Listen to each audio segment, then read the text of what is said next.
Dusk enveloped the ruined, desolate town below. A few people were sorting through the rubble for supplies. Hearing the noise, a young boy looked up. As they saw the thing approaching, they gasped it was a golem. The golem had appeared. A boy stepped in front of it and shouted, "Hey, golem, take this. And give me food in return." In District 50, there was a golem. No one knew where it came from or who its master was, but the important thing was, if you gave it trash, it would trade for food. Its originally crimson eyes suddenly dimmed, its sockets turning pitch black. It slowly turned and walked away. The boy shouted after it, "Hey, where are you going? Didn't you already take the flashlight yesterday?" As you can see, it doesn't always give food. A shoe sat atop a pile of scrap, quietly listening to their bickering. "Damn it! Why won't it take it? Let me handle it." "Just bear with it, it fights back if you touch it. I heard there was an incident where a golem broke into the streets and caused trouble." Amid the commotion, a shoe grew impatient and leapt down from the scrap pile, landing steadily on the ground. A shoe grabbed the strap of his backpack and took it off. He held out a trash bag to the golem. "Here, take it." Its eyes lit up red again. Its massive hand grabbed the bag. It opened its mouth wide and dumped everything inside into it. The others watched in astonishment. "Again, it's him. How does it take so much?" From the golem's palm, countless food containers fell, filling his backpack. One person said enviously, "This is ridiculous. How does he always get so much? This is enough to last 3 days." Someone had malicious intent. "Hey, why don't we try that too?" But they were all talked out of it. "Are you crazy?" That's him, the ghost of 17th Street. At the entrance of District 50, on 17th Road, a shoe walked straight into the alley. Footsteps could be heard approaching. Then 2 more people walked over. He listened carefully to the footsteps. 7 people. ACI coldly gave an order and turned around. "How long do you plan to follow me?" One of them spoke up. "Your senses are really sharp. ACI, we've been keeping a close eye on you." The one who spoke was John, the leader of this group of troublemakers. ACI replied, "John, I remember warning you last time. If you show up in front of me again, I'll make sure you can't stand up." He commanded, "You think I'll let you off as easily as last time? Drop the bag. Do as we say, and we'll let you leave safely." ACI shot back bluntly, "Lies." He knew full well they were lying.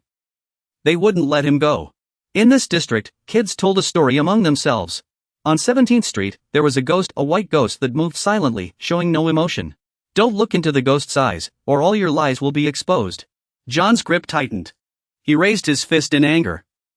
"This arrogant kid. Let's see how long you can keep talking tough." As the fist swung at him, ACI easily dodged to the side. He kicked John's leg, throwing him off balance and sending him stumbling forward. ACI moved in a circle. He grabbed the guy by the collar. Then slammed him hard onto the ground. John was left dazed. The others didn't dare move recklessly as he fell backward.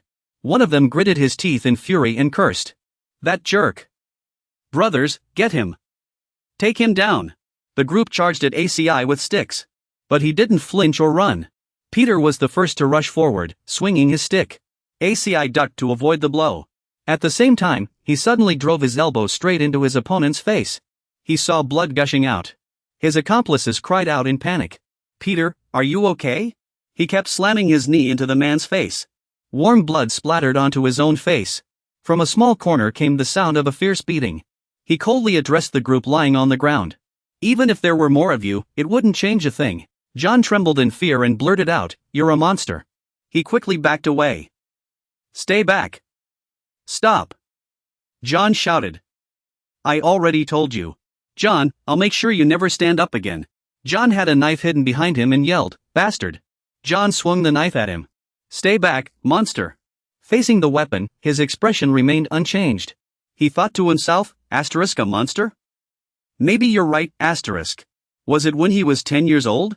That was when he realized he was different from others. When there was a bleeding wound on his leg. A child immediately asked, "Doesn't your leg hurt? Why aren't you crying?" He wondered, why cry just because of pain? When that child cried about being bullied by kids on the street. Why aren't you angry? He still didn't understand why get angry. And what was anger, anyway? When those kids cried over a friend's departure, Bella was gone. What should we do? Seeing his indifference, they blamed him. Even now, you haven't shed a single tear.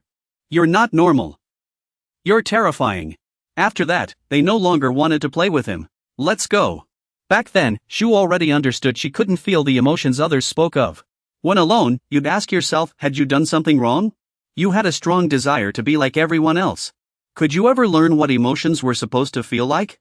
6 years passed, and I still couldn't feel emotions, but I could read them in others.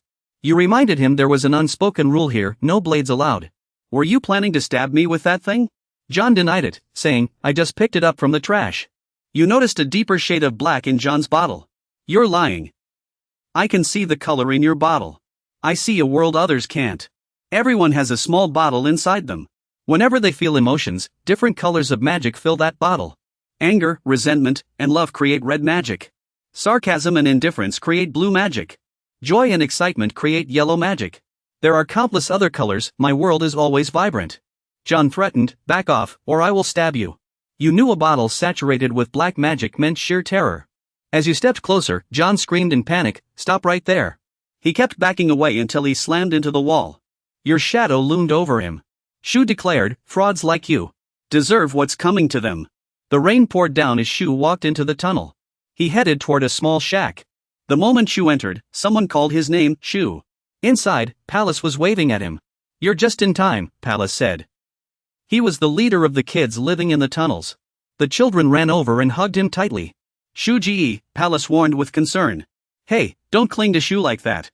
You're not exactly light, all of you. As they gathered around, a small lamp sat in the center. Palace said, now, let's see how much we earned today. The food was divided equally. He wondered to himself, can the 7 of us even fit here? Shu reached back and took off the bag he was carrying. You open the bag, and it's filled with food. Come, the children cheer happily. You're amazing. I can hardly believe it. Did you get all this from the puppet? It didn't take anything I offered. You're incredible, he thought to himself, but this matter. Only you know, because the puppet only takes magical items with lingering energy. If it can't see the magic, it won't trade for anything. Pales announces, alright, let's distribute the food now. There's plenty, we won't go hungry today. Then, let's start with the youngest. Josephine, the adorable little boy says, thank you, Pales. Meanwhile, he steps out of the tent. He gazes blankly at the dense curtain of rain outside. We'll never have enough food for everyone. Looking at the murky water flowing beside him, he hesitates. Should I go to the warehouse? I have a duty to protect this group. I owe them my life. A year ago, when he was about to die outside, a child shouted, Sister. Brother, come here quickly. Someone's buried in the snow. Pales cautioned carefully, wait, let's pull him out. At the time, he thought dying like this wouldn't be so bad. When he was brought inside, the children gathered around him worriedly, asking, you're awake, are you okay? Seeing him awake, they sighed in relief, thank goodness you're all right. He always lived by the principle, repay kindness and avenge wrongs. As he was lost in thought, Pales called out, D. She sat beside him and said, you should take your share too. He refused, saying, no, I'm not hungry. Pales exposed the truth, but your stomach is growling. She broke the bread in half. Let's share it. Pales suddenly asked, D, do you feel it? The sky is raining black rain now, he replied. Yes. Pales revealed, I heard it's because the mages use too much magic. They live in the lower districts. That puppet might have been sent by the mages. Do you think otherwise? Maybe it's just a machine. Pales firmly denied it. No. She believed it must have used a lot of magic. Paley's eyes gleamed with conviction and hope. I secretly agreed, I actually shared Paley's perspective. Whenever the puppet moves, it draws in surrounding magical energy into its core. After processing it internally, the energy is expelled as dark mist. The black rain and the dark mist make one suspect they're connected. But right now, what mattered more was seeing you stand up. Paley called out in confusion, hey. You replied, I'll be right back. Paley said worriedly, but it's raining black rain out there. I explained what I needed to do, monitor the river closely, as flooding would be disastrous. Seeing you rush into the rain, he hurriedly tried to stop you. Wait, hey. Paley sighed in resignation. Off on your own again. Heavy raindrops fell on the ruins of the town as you stepped boldly into the downpour. When it rains, everyone finds shelter. People believe even a single drop of black rain could make them ill. Yet you walked freely through it. I can create barriers to block the rain, so working is easier. You stopped at 18th Street. Hector's granary was on the verge of collapse. Inside, a few people were gambling, all in. I've got this. The voices came from the window. Come on. I wasn't surprised. Sure enough, every time it rained, these guys gathered to gamble. You crouched and slipped through a small hole in the wall. Then, I carefully replaced the bricks.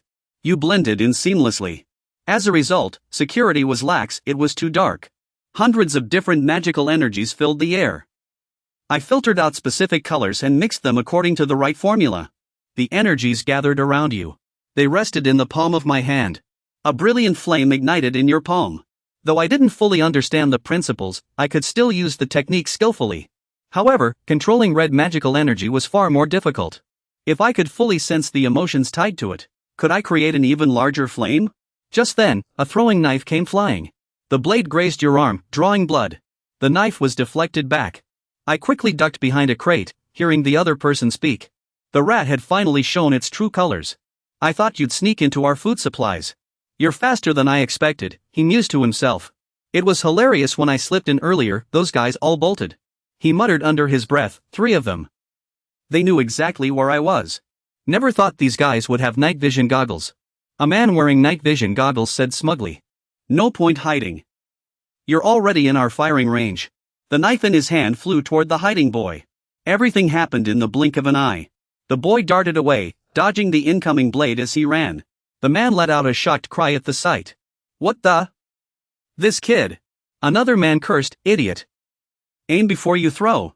As the boy charged forward, he realized something was off about him. The boy's fist came crashing down. The man collapsed, unconscious and motionless. The remaining man was stunned. You bastard. How can he really see us? The boy's pupils gleamed with a golden light. He could tell anger and shock. From the chest of a man charging a fireball, quit acting tough. He threw another knife, but the boy easily dodged, sensing the flow of magic within him. I can predict their next moves. He stomped the ground hard and spun to deliver a kick to his opponent. A flurry of punches landed heavily on the man. The man stood frozen. No way. The boy pressed on. Wrong move. A powerful straight punch struck the man's abdomen. The man collapsed to his knees, exhausted. In moments, all of them were taken down. The warehouse door was kicked open by a fierce-looking man. The man said, "It got too noisy, so I came to check." The boy recognized him, Hanfulii, one of the leaders of the Hector gang. The man exclaimed, "Looks like 3 of my men were taken out by a rat." Hanfulii laughed in fury. He clenched his fists. All this over a cowardly little rat? The boy assessed his opponent, Hanfulii, a leader of the Hector gang. He was as fearsome as the rumors said. I must leave this place immediately. You accelerate, your fist already swinging toward the target. Your fist strikes Humphrey's solid chest, but you're shocked to find he doesn't budge an inch. He says coldly, dodging the attack. Humphrey's hand reaches out, his eyes glowing with a dangerous red light. The force of the blow sends you stumbling back several steps. Humphrey assesses his opponent, you really are fast. You realize he's clearly on a different level. Humphrey teleports right in front of you. You retreat to avoid his strike. I immediately sense Humphrey's relentless assault forcing you back. Because you know full well you can't face him head-on. You use your agile footwork to dodge his attacks successfully. You're calculating your next move. Then, you notice Humphrey's chest, you need to find an opening to strike his weakness. When his fist misses, you duck and counter with a punch. Your palm ignites with flames. He scans the area warily, searching for you, but loses track of your position. Shouts from assassins echo from outside. He was just fighting Humphrey, he couldn't have gone far. Find him. Where did he run off to? They split up, barking orders to each other as they search. You hide behind a house, fearing they'll spot you. You toss something far away, and the group hears the noise, chasing toward the gate. They all rush in that direction. That monster, I'll kill him. After him. Meanwhile, you leap down from a tree, having already raided Hector's gang's warehouse. You sprint desperately through the rain, knowing if they catch you, it's over. I'm not afraid to die, but if I do, those kids won't survive. The innocent faces of the children flash through your mind. You know if you die, you'll never repay the debt you owe. A pursuer closes in from behind, he's here. You groan inwardly, slowly turning back. Oh no, they've caught up, grab him. Your steps halt at a dead end. A smug figure steps forward. What kind of freak are you? How are you this fast? There's no escape now. Hand over what you stole, or I'll make sure you regret it. You look back but don't see Humphrey. So then, flames suddenly erupt around you, and you believe you can win. Meanwhile, that guy charges at you in a rage. Are you deaf? Dale turns and grabs the man's arm, landing a punch square on his face. Another man sees his companion knocked down and rushes forward. Jerk. Dale immediately seizes this man's wrist, he can't break free. How is this kid so strong? Fire blooms from Dale's palm as he delivers a crushing blow to the opponent's head. The man collapses, smoke rising from his head. Shouts come from behind. Look, I hear movement over there. Dale realizes he can't keep this up. Besides, he can't keep using magic indefinitely. He notices a spot behind him. When the group chased him earlier, they ran around without spotting this barrel. Darn it, where did he go? We can't let him escape. Dale listens carefully. The footsteps fade, they haven't found him. He decides to spend the night here. If they follow him to the bridge, those kids could be in danger. The rain pours down as Dale closes his eyes and drifts into sleep. When will this rain ever stop? A long night passes, and a new day begins. Sunlight filters through the cracks onto Dale's face. He wakes, he dozed off again, and now no one is around. Just as he sits up, someone speaks. Found you. Standing across from Dale is a man who has been waiting for him. The man gasps in relief. Good thing I came back. His inkwell glows with an orange, flame-like aura. Dale draws his blade. He sees the man's energy vial, its color shows he's furious. Dale isn't fully recovered yet. The man sneers. So you have a blade too? Bold of you. Guess I don't have to hold back anymore. He charges forward repeatedly. I'll kill you. His strike misses, and the man glares at his opponent. Another slash comes, but Dale leans back unexpectedly. He loses his balance. The man fights more fiercely. Die. Before Dale can react, the blade stops right in front of his eyes. Suddenly, a violent tremor shakes the ground. Dale's face is smeared with blood as the man collapses at his feet. Someone fires a gun from across the way. Niles shouts, "That was too close, Dale." With that, he took out a lighter and lit a cigarette. Niles strolled leisurely over to the rope. He asked why it was so chaotic this early in the morning, and introduced himself as the person in charge of Tunnel 17. Niles stepped forward and warned, "Danger, the rope. Did someone call for you, you wonder?" "He's never up this early." He replied, "I heard Hector's group is ambushing someone." Niles curiously eyed the pile of bottles on your chest. "But that thing, did you get it from Hector?" "You've got guts," the rope said, looking up. "Thanks," Niles cautioned, "but that's not a compliment. You're cornered now. It's actually quite tough." The rope knew people like Niles were hard to deal with. Some people, like him, are so emotionally hollow that even their own vessels were never truly filled, Niles remarked. "You'll end up like this if you keep messing with the wrong people." You replied, "If I didn't do this, we'd all starve." Niles chuckled. "Either way, I've repaid you for saving me." You explained, "I pulled you out of the river thinking you were supplies. I wasn't trying to help." He shrugged. "Regardless, I'm alive because of you." The rope replied, "And you've repaid me." A year ago, the rope had pulled Niles from the river by chance, though he'd been the executive director of Zone 46 before being betrayed. You didn't think he was lying. The combat techniques he'd taught you as repayment were too systematic. The rope mentioned, Niles, about what you said earlier, joining your organization. "I'll join your organization, Niles," the rope said. "Because if I do, the children will be safe." Niles looked melancholic, sighed, and walked away without answering. Before leaving, Niles turned back and called out, "Rope, you can use magic, right?" "No," you replied, stunned. "You know about magic?" Niles thought to himself, bingo. I must have been wrong, he didn't light that fire with a lighter. The rope demanded, "Tell me, how much do you know about magic?" He answered, "Just what I heard from a mage in my old organization. There's magic in the air, used for casting spells. Only a few can sense and wield it." The rope pressed, "Did he mention colors?" Nehru's was taken aback but didn't mention the colors at all.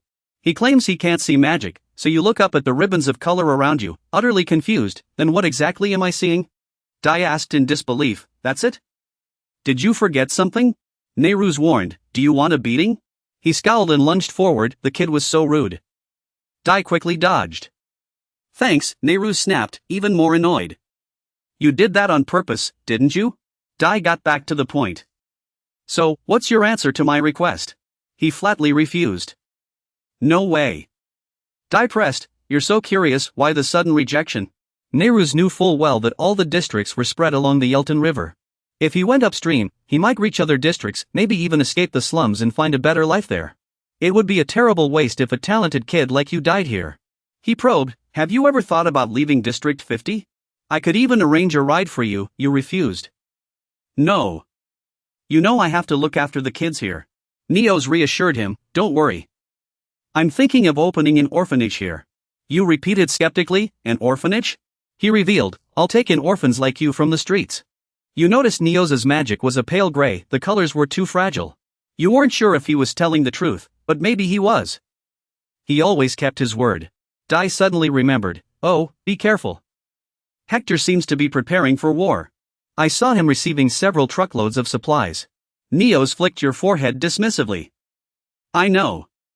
Using live rounds in any conflict is a declaration of war. Dai speculated, if you lose this war, the shop owners here will suffer. I think the protection fees you charge are actually reasonable. Neo's replied, that's only because there are worse people out there. Don't think of me as an old man, I'm not even married yet. Dai didn't hold back. Come on, you're obviously old. He immediately swung a punch at you, but missed. From the car by the roadside, a subordinate called out, boss, let's go. Neo's responded, let's move. Before leaving, he warned, this place is about to become a war zone. If you can, find somewhere to hide. He tossed something to Dai. Here, take this. You opened it to find a small bottle. This is? He teased, go clean your ears and take back what you said. The car started up and drove away. Dai watched as it disappeared into the distance. The scene shifted to 17th Street, near Central Square. AXIN, you're back. Hachi cheered, calling out to Asway. Why didn't you come back yesterday? Seeing you covered in dirt, the little boy asked with concern, how did you get hurt so badly? Did you get into a fight? Who did this to you? Asway denied it, saying, it's nothing. I just took a fall. Noticing the pure glow of Hachi's fur on his chest, he thought to himself, how odd. A person can feel so many emotions at once. The little boy suddenly burst into tears. It must have hurt so much. Asway handed the boy a few cans. Give these to Pale. Take them to the tent up ahead and tell him I'll be right there.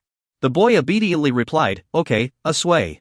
He watched Hachi leave before turning to the old woman and asking, once they were alone, Viola, did you tell Josephine anything?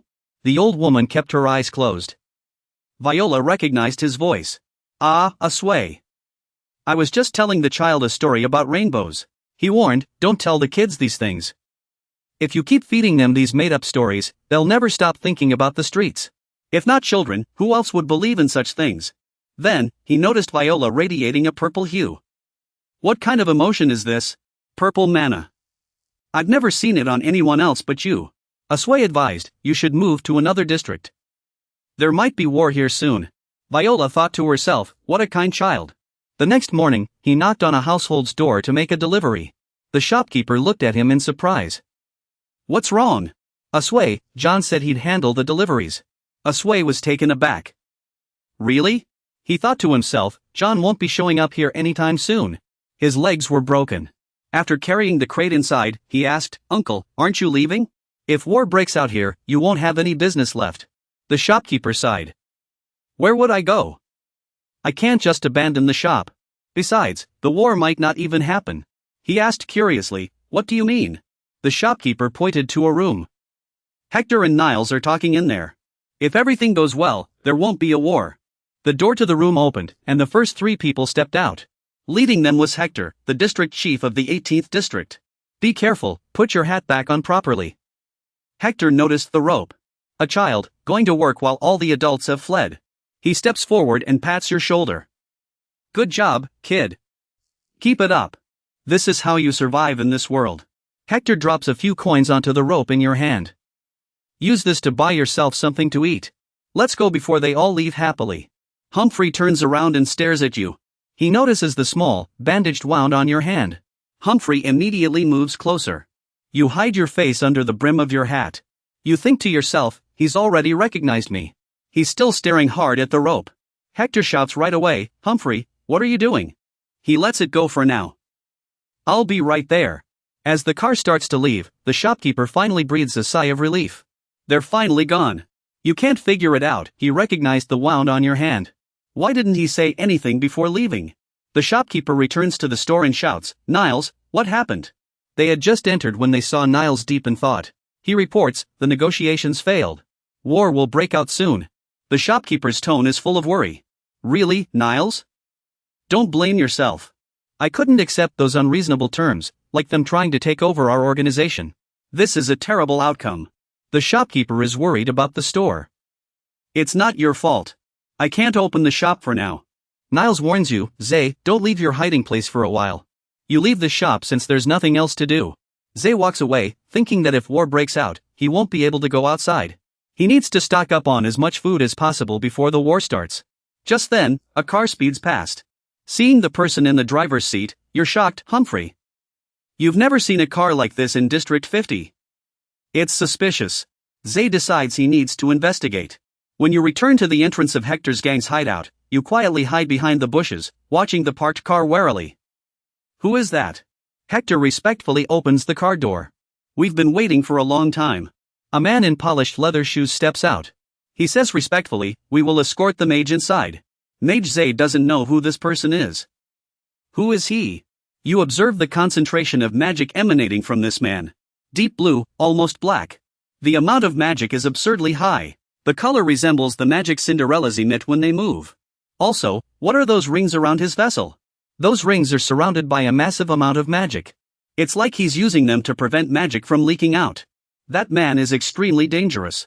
I need to tell Nihasi. At 17th Street, Nihasi's squad uncovers the crates covered in black cloth. The people here load crates filled with weapons onto the vehicles. They urge each other on. Where are the supplies? Hurry up and move them. You look around but don't see anyone, so you ask someone nearby, where's Nihasi? He looks surprised. Jia, how did you get in here? You reply, the door was open. Where's Nihasi? He sighs inwardly. This kid. He kindly warns you. The boss has already gone out to prepare for battle. It's dangerous, you should leave too. Jia has no choice but to ask for his help. Then please pass a message to Nihasi for me, you think to yourself. I can't tell him about the magic. Jia can only say briefly. Tell him to be careful of the man with the monocle. Night falls as Pale checks if the children are asleep. Only after everything was over did he start talking to Shah. War can't last too long, Shah retorted. Even so, I don't think the war will end in a week, Polly's wondered aloud. Shah, who do you think will win? He replied, I don't know. Both sides are evenly matched. He thought to himself, but Neos had to win for the children's safety. If Hector wins this war, the street children will be sold into slavery. Polly's gasped, the war may have already begun. Just then, a noise came from outside. Polly's jumped to his feet, asking in alarm. Did you hear that? He replied, I did. Polly's noted. I've never heard a sound like that before. Shah, however, sensed something was off, it felt strange. On 17th Street, the members were firing wildly ahead. They seemed to have seen something terrifying. Yet the golem stood unscathed before them. Darn it, they cried. Not even a scratch was left on it. How could such a golem exist? From its palm, a dense surge of magical energy shot out. The energy blasted toward them like a cannon. One person was struck down instantly. Another screamed in terror. What in the world is this thing? By the time he snapped back to reality, the golem was already right in front of him. His whole body trembled. Darn it! The golem seized the man by the leg, lifted him high, and slammed him down hard. Blood splattered onto Hades' black umbrella. He gagged, it smells like a sewer. The stone golem bowed its head before Hades. He gave the order, yes, this is my creation. Clean up everything here. Sounds from Palace grew louder. Seeing Dai about to leave, Palace blocked his way. Dai, where are you going? This isn't like usual.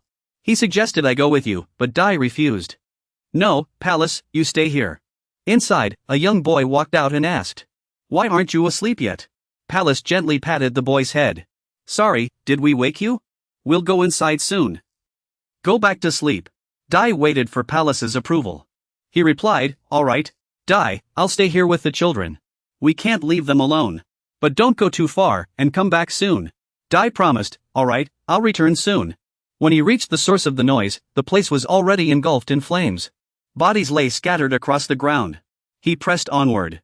Dai stood before a badly injured man and asked, what exactly happened here? A voice spoke up. Dai asked, are you all right? What happened? He explained, those scoundrels brought a girl here. A man with a monocle was controlling them. We couldn't hold them off. Run, Dai. With that, his hand fell limp. The heavy rain still couldn't extinguish the raging fire. Dai stood silently before the body. He reached out and closed the man's eyes. He picked up a small knife for protection. Seeing so many lives lost, Dai understood the gravity of the situation. At this rate, Neos and his team are going to lose. I need to make a decision fast, I have to go help Neos. Meanwhile, on the bridge where they were, Pales cradled an injured child. The invisible creatures lay motionless on the ground, covered in blood. Behind him, bodies were everywhere. Pales held the child tightly, looking up ahead. A golem was attacking him. Facing the sudden magical beam, Pales whispered, "Sien. Don't come back." He closed his eyes, accepting his fate. In the central plaza of 17th Street, Sien gripped a small knife in his hand. He stood frozen amidst the ruins. Looking at the people scattered on the ground, he thought he had arrived too late. These were Neos's men, but he had no idea what had taken them down. After searching around, Sien still couldn't find Neos. Maybe he was still alive. Just then, a deafening explosion echoed from behind, making him stop in his tracks. He turned around immediately. The sound came from the tunnel district. Sien rushed toward the source of the explosion. His heart filled with worry for the orphans. Beneath the stone bridge, thick smoke billowed. A massive golem stood there. Light rain began to fall as Sien stood frozen in place. Panting, rain blurred his vision. Before him lay the camp that had just been attacked, smoke still rising. The golem, clad in cold hues, towered over the ruins. At its feet were pools of blood. Sien was stunned, unable to believe what he was seeing. Without hesitation, he leapt down. Knife in hand, eyes burning with fury, Sien prepared to strike the golem. The golem sensed movement and immediately raised its arm, turning around. Its eyes glowed red, radiating hostility. Then it swung a powerful fist. Sien had no time to react, and the impact sent him reeling, blood spilling from his mouth. The force of the blow slammed Sien into the wall, leaving a deep crack before he crashed to the ground. Despite coughing up blood, Sien reminded himself he had to check if the children were still alive. In his mind, the children's voices echoed once more. The scene of you returning to the tunnel area after exchanging food is still vivid in my mind. The children would all run out to greet you. They were overjoyed, their smiles radiant, so excited to see you. They would ask you, "You're back? You really came back?" Just thinking about it makes my heart ache. Dale stood up, when suddenly someone called out his name. "Dale, I don't want you to go back." It was Pale's voice and figure. This jolted the present Dale awake, his eyes widening as he saw everything he had lost. Those children had been taken from him, lying still on the ground, while Lauren and Leah clung to each other. Gordon and Miles were the same. Everyone lay motionless, silent. And Josephine remained in Pale's arms until her final moment. Dale reached out a trembling hand. Unable to accept what he was seeing. He regretted not having the chance to repay everyone for what they had done for him. Dale strained to reach them as the golem closed in step by step. In the golem's massive palm, a deep blue magical aura swirled. The same eerie sound Dale had heard during the battle. He stared at it, finally realizing. It was this golem that had taken everyone from him. The children in the tunnel, Nail's men, and all the residents on this street. Though he was not one to feel emotions, Dale's face now burned with anger. He vowed to himself that he would avenge them. With the danger looming, he knew he had to act fast. The golem was still gathering power. Dale's body trembled uncontrollably as he urged himself to move faster. Suddenly, a car plunged from above, slamming straight into the golem. Dale's eyes widened in shock as the golem was knocked back, the car skidding to a halt before it. Then, drift rammed the golem into the river. Nail stepped out of the car and approached, asking, "Dale, are you alright?" He quickly rushed to Dale's side. Nails helped Dale up, saying, "Looks like your bones are intact." "That's a relief." Dale clutched the ground, calling out Nail's name. He stammered out the children, and Nails seemed to understand everything in an instant. His expression turning hollow with despair. Nails stood up and looked toward the scene. Tonight's battle had brought too much loss in the quiet of the night. He clenched his fists, then gently bowed his head to you. "I'm sorry. I arrived too late." Though you were said to be without emotions, tears mixed with the rain streamed down your face as you replied, "How could it be his fault?" Watching the boy who had suffered such loss before you, Nails called out his name before sitting down, pulling you tightly into his embrace. Instinctively, you reached up and gripped his shoulders. After a moment, you asked while sitting there, "Nails, where are your men?" He answered, "They're all gone." Nails cursed angrily. That bastard Hector never thought he'd summon mages from elsewhere. "Damn it." You looked up, your face pale, and asked, "What will you do now?" Nails replied, "I'll return to the city to search for survivors. As for Hector, I'll deal with him later." But before he could finish, he let out a pained cry. A deep blue beam of magic pierced straight through his body, and blood immediately gushed out. Your eyes widened as you once again witnessed someone fall before you. The golem behind him had just fired a powerful magical beam, leaving a massive hole in his torso. Its hand remained in the firing position, the golem expressionless, its familiar red eyes still cold as ice. You called out Nail's name. His body still stood, but his abdomen was torn open with a gaping wound. Blood splattered onto you, yet you showed no emotion. Nail smiled faintly, as if he had accepted his fate, then muttered, "Damn it. Then, his body collapsed onto you, his face burying into your shoulder. You reached out to hold him, feeling the warmth of his blood spilling out. You couldn't comprehend what had just happened. In an instant, your heart raced. You remembered the days Nails taught you to fight. After trading goods, the two of you would sit together, eating rice cakes. And the way he'd smile gently every time he saw you, calling your name. The heart that was once said to be emotionless now burned with fury and rage. You stood up, facing the golem head-on. A crimson aura, like fresh blood, emanated from your body. The golem raised its hand again, charging another deep blue surge of magic. On your side, you adjusted your stance in fury, your entire being radiating killing intent as you roared. I'll destroy every last one of you. 7. Amid the pitch-black night and pouring rain, blood and sweat mingled together. Yet the two of you still sat before the golem. He tightly embraced Niles, whispering his name softly, but there was no response. The fatal wound had already taken his life. He lowered his head, silently praying that if this were just a dream, he could wake up immediately. The golem stepped closer, the rain seeming to weep for this night of loss. He gritted his teeth, and though he had no emotions, tears still streamed down his face. The golem paid no mind. Its mission was to eliminate all living things in its sight, and now it raised its hand again to gather its power. Likewise, he raised his bloodstained hand, his eyes now bloodshot, filled with murderous intent and fury. Two surges of power, one blue and one red, erupted from their hands. The golem's power was blue, laced with a deep, shadowy black.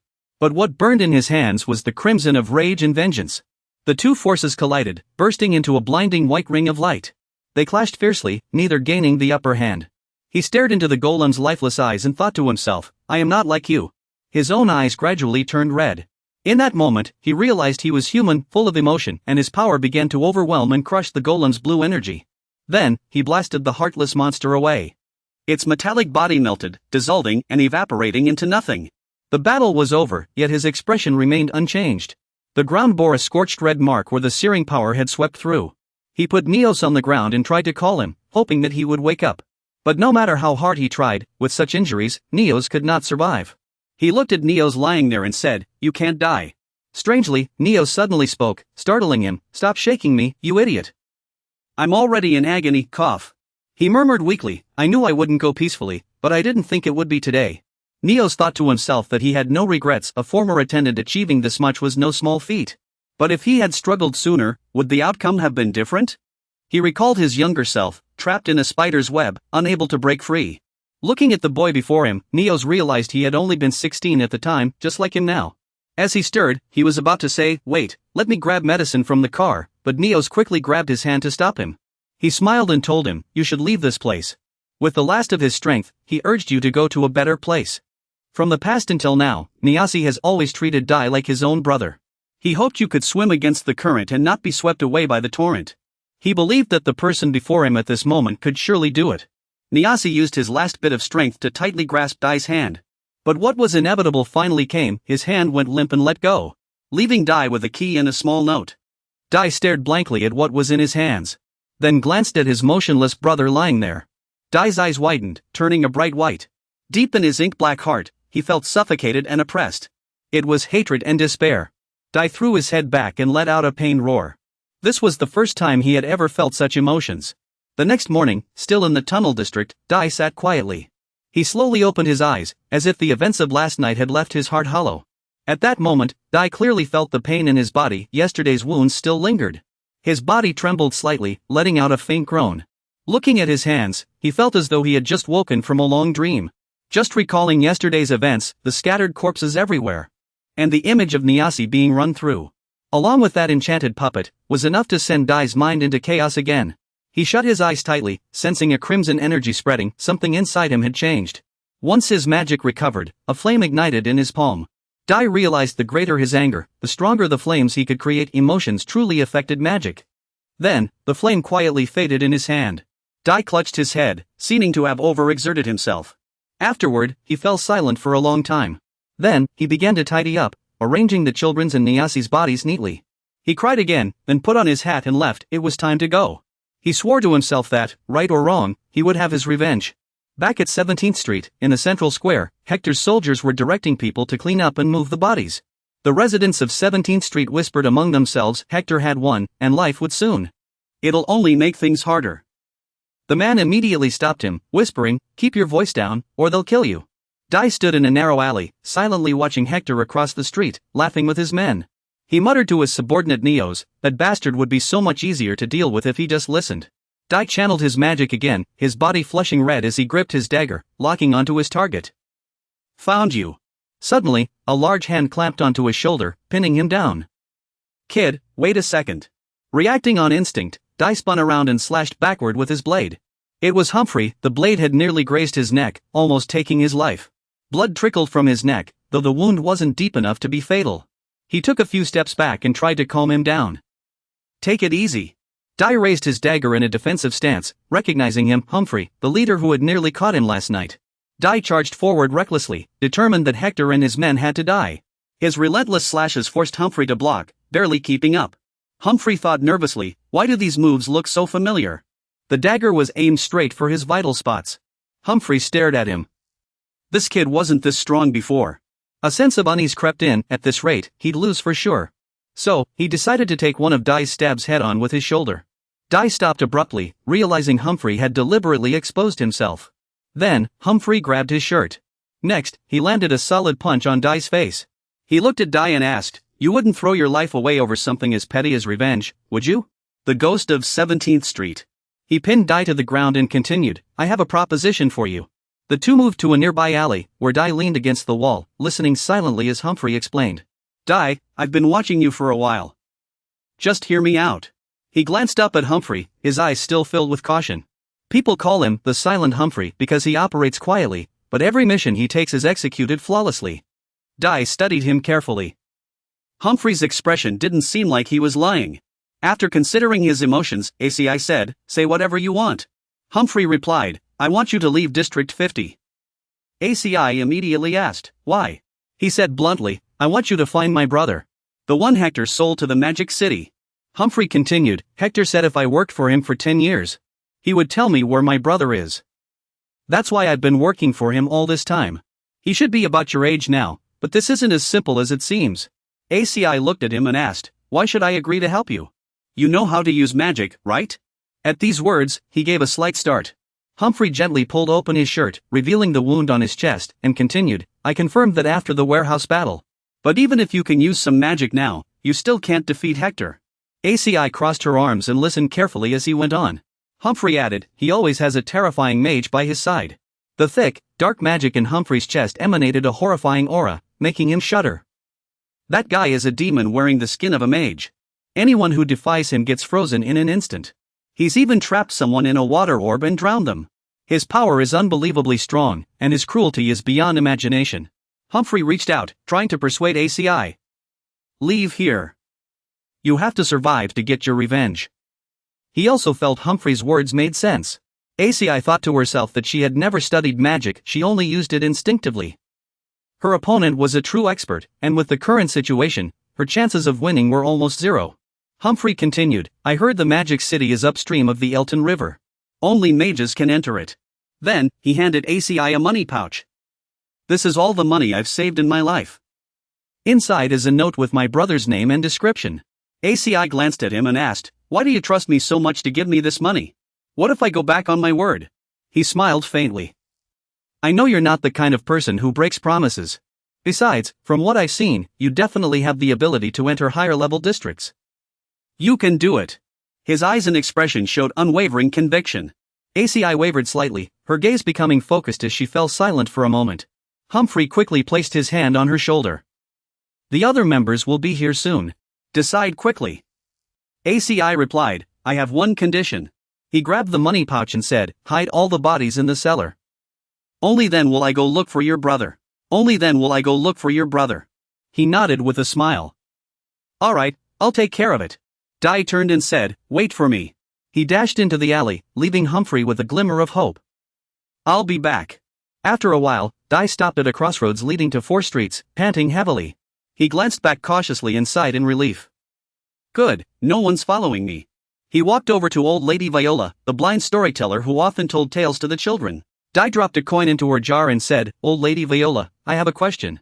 I don't have much time. Please answer quickly. Hearing his voice, the old woman looked up and smiled. Oh, Dai.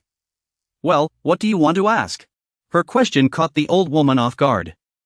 The story about the rainbow, is it true?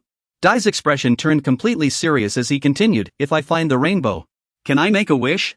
He remembered Josephine once saying, brother, people say there's a rainbow somewhere in the sky. Back then, he didn't even know what a rainbow was. The little boy had excitedly explained it was a long, colorful band of light after the rain, like a pretty donut with a bite taken out of it. If you find where the rainbow touches the ground, you can make a wish. Cool, right? He had teased the boy back then, a donut? The kids at the orphanage say they want donuts too, which made the boy's face turn red with frustration. He hadn't taken those words seriously. Josephine kept hitting him, calling him an idiot. But now, standing in front of old lady Viola, every time he mentioned the rainbow, he became dead serious. The blind old woman said gently, rainbows exist, but whether you can make a wish, who knows? Dai noticed the old woman's magical aura remained unchanged, still the same clear purple as always. He wasn't sure if she was telling the truth. But at least there was some basis to it. Then he remembered Humphrey mentioning earlier, come to think of it, there was once a mage who came here searching for something. Could it have been the rainbow? Dai clenched his fists, thinking, if that mage was also searching for the rainbow, then they must have solid proof it exists. He asked the old woman solemnly, if I find this so-called rainbow, can it bring the dead back to life? Viola just smiled faintly and replied, who knows? The old woman continued, saying that people say you can make a wish. And anything can come true. This answer seemed to rekindle hope in his heart, but no one knew where the rainbow was, perhaps it was in a very distant place. He bowed respectfully, also expressing his gratitude to the old woman. After pulling up his hood and putting it on, he left, not forgetting to remind the blind old woman to move away for her safety. At 23rd Street on the edge of District 50, he sat there holding a piece of paper. The location marked by Nils was right here. On the paper, a red mark pointed to a dilapidated building, with a crooked tower beside it. After a while, he found it, a white car. He recalled what Nils had said earlier, at least prepare a vehicle. It turned out to be a four-seater woven carriage. Just as he placed his hand on the car door handle, a sharp shout came from behind, who are you? He looked like one of Nils' guys, sneaking up quietly. He was one of Hector's men, holding a syringe, looking like he had just used it. He approached and asked, here for the car? He flashed a dangerous smile and then asked, hey, where's Nils? He didn't answer, thinking to himself that he had shaken off Hector's lackeys, he couldn't afford to waste any more time. Then, he yanked the car door open. Seeing this, Hector's henchman's eyes widened. He charged forward, roaring, where do you think you're going? At the same time, he quickly got into the car and started the engine. He swiftly shut the car door, gripping the steering wheel. But the man still managed to grab the edge of the door, trying to stop him. He slid to the side of the car, desperately pulling the door open, while he pulled it shut from inside. He shouted angrily, open the door. However, he had already used too much magical energy, and his door sealing spell was nearly depleted. He tried once more to gather magic in his hands. Then, he raised two fingers, mimicking a gun. With a bang, a crimson magical beam pierced through Hector's henchman's head. He knocked the man to the ground and immediately slammed the door shut. He shifted gears. He pressed hard on the accelerator, and the white car lurched forward, leaving the man behind. He kept his eyes on the road ahead. At last, he left District 50. Driving the car Nils had left behind, he followed the Riverside Road out of District 50. The surroundings remained the familiar sight of decay and desolation. Even crows had to scavenge in the trash heaps here. He stopped the car and walked to the back. He opened the trunk and checked all the supplies he had prepared. With these, food and water were more than sufficient. But at this pace, it would likely take a few more days to reach the next area.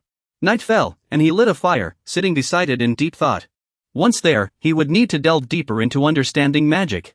For now, his knowledge was still very shallow. He closed his eyes and began to sense it. There were two types of magical energy. One, a red magical energy, could be used directly without any special preparation. The other required combining different colors of magical energy to be usable.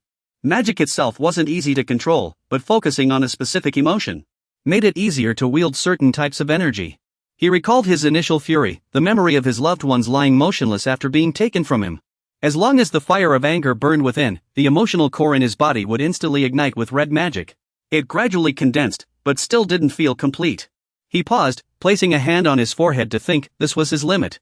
The moment he lost focus on that emotion, the magic would dissipate. He raised his hands, different colors manifesting as he tried to combine them, weaving his fingers to gather the energy between his palms. He concentrated hard, attempting to merge and connect them. Yet the energies refused to blend, vanishing in an instant. He stared at his empty hands, his face filled with confusion. He realized incompatible energies would repel each other. And combining colors required precise skill while draining a great deal of mental energy. Even so, I believe there must be some combinations that will yield results. For now, let's keep trying. Looking back, you never had to do this before, but now everything is different. Dai's eyes widened as he stared at the colors appearing before him. Now, you have a reason to do this. Dai continued driving forward. He traveled while resting, stopping to eat and drink when tired.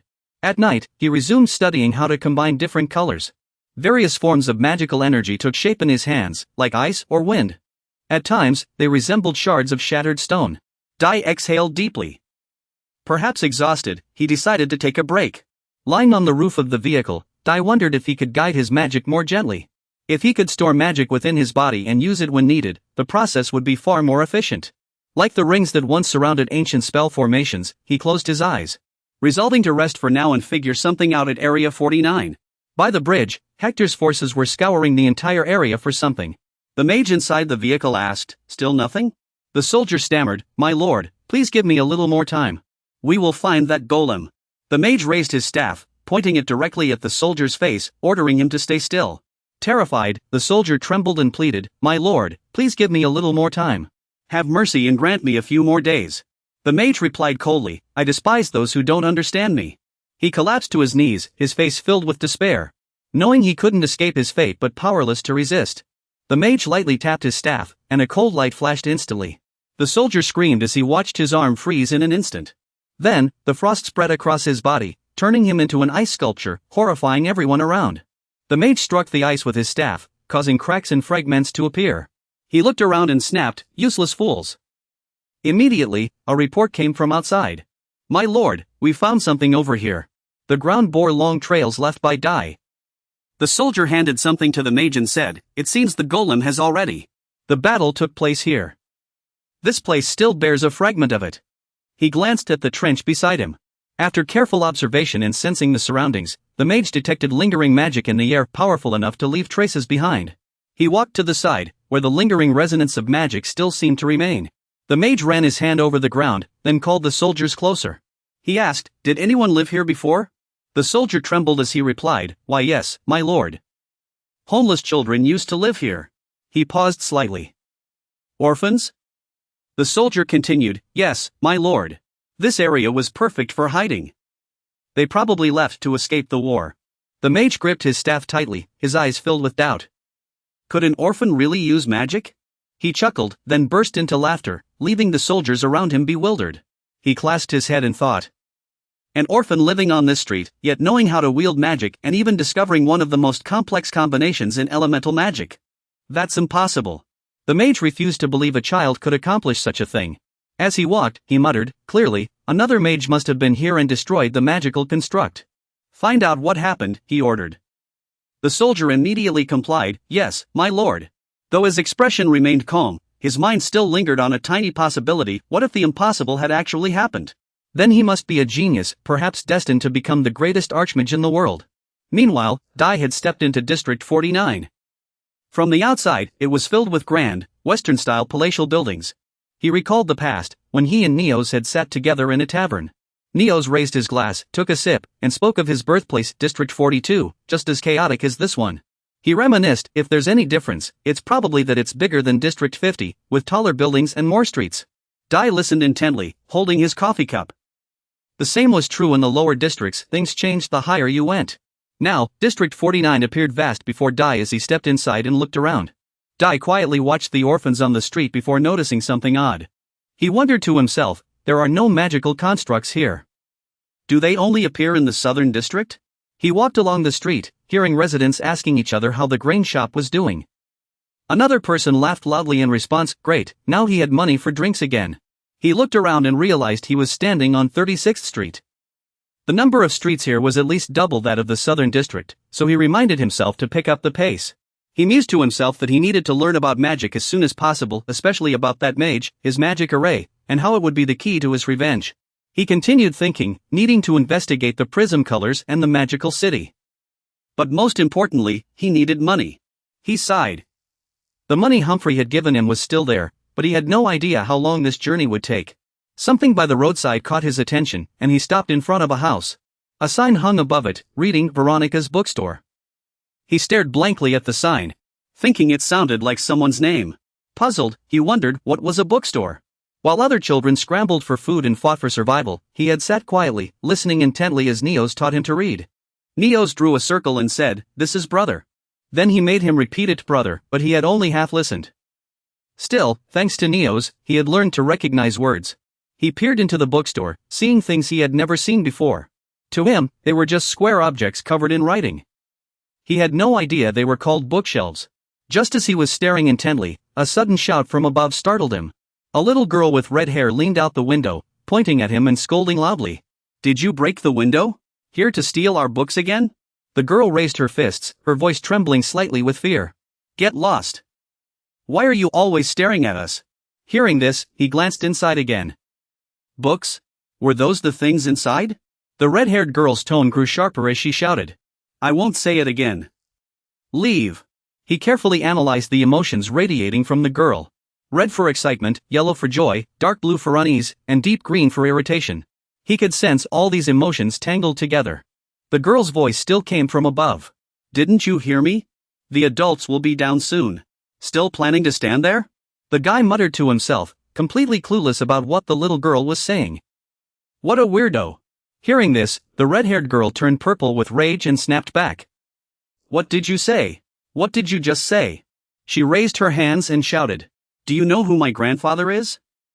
He couldn't be bothered to respond. The guy turned and walked away, muttering to himself. Not the right time. He continued walking down the street. There were quite a few residents living here. He glanced around and at the sides of the street. A few kids around his age were silently staring at him. He noticed the wariness in their eyes. He thought to himself, it made sense. He was a stranger passing through their territory. They must have thought he was here to cause trouble. To him, this place wasn't much different from Area 50.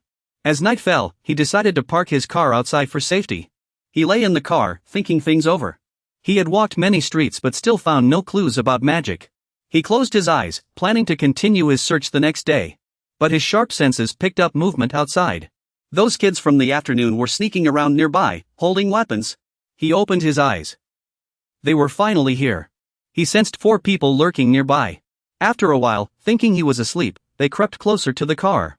They whispered, "Let's take him out." The one in the hat vetoed the idea. "Grab him alive. Don't let him make a sound." Another suggested. "And find the car keys. There's food inside." While they were still discussing, from above, he quietly gripped a piece of cloth in his hand. Then he suddenly struck the guy in the red hat on the head and followed up with a punch to his face, sending him reeling backward. The remaining 2 panicked. "What the? What's going on?" To maintain the element of surprise, he immediately jumped down. He spun around to strike one of the remaining 2 from behind. The moment he turned to react, his chest took a heavy blow.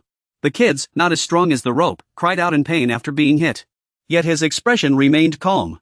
With just a thin rope, he knocked both of them to the ground. The last one, wielding a stick, jumped up and swung wildly, shouting, "Drop dead, you jerk." The rope snatched the stick, leaving him unable to move. He tossed the stick aside and stepped closer. The boy collapsed to the ground, stammering, "Stay back. Please, spare me." The rope twirled the thin cord in his hand and said coldly, "Bear with it."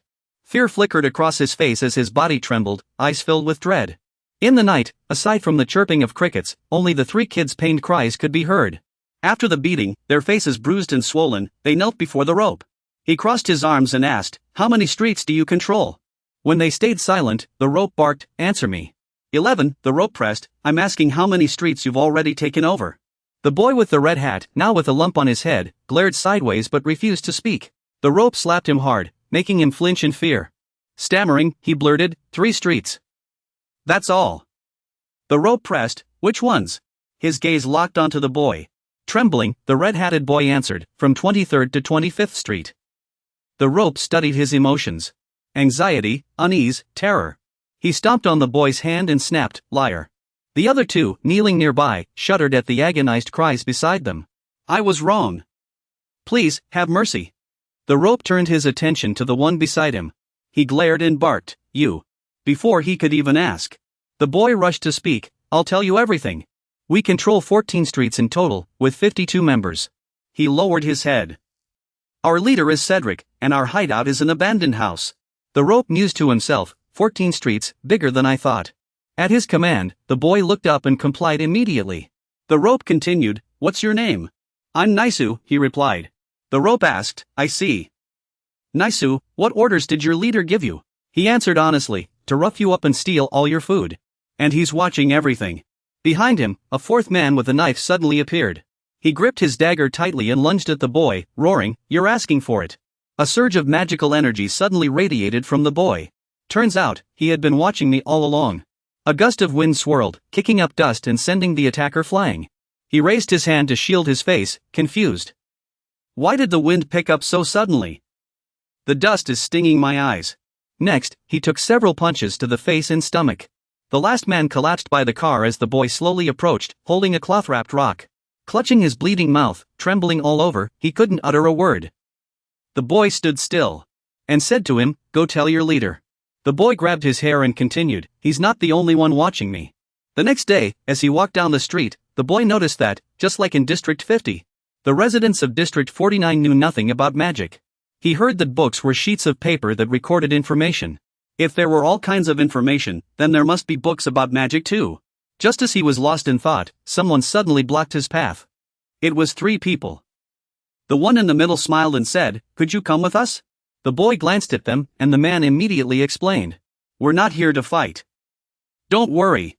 The boy asked, "Are you the same thugs who came after me yesterday?" The other replied, "That's right. You nearly beat Anthony, One, and Melberg to a pulp last night." He continued, "And you did it so well that our boss, our leader, took notice. You're really good at fighting." Then, he pulled out a piece of paper and turned to his companions. "Hey, can either of you read this?" His 2 friends looked puzzled. "No way. How would we know how to read?" He urged, "I need to read this to him accurately." The boy snatched the paper. "Give it to me. I'll read it myself." They stared in shock. "You can read?" After reading the paper, the boy replied, "I know a little." The group murmured among themselves, "He's not from the streets of District A. How does he know how to read? Only the boss and Weaver can read." The paper read, "Come work for me, and I'll make sure you never go hungry." The boy asked the group in front of him, "How do you choose your leader?" They exchanged glances, and the boy repeated, "I asked how you choose your leader." The man stammered, "By fighting.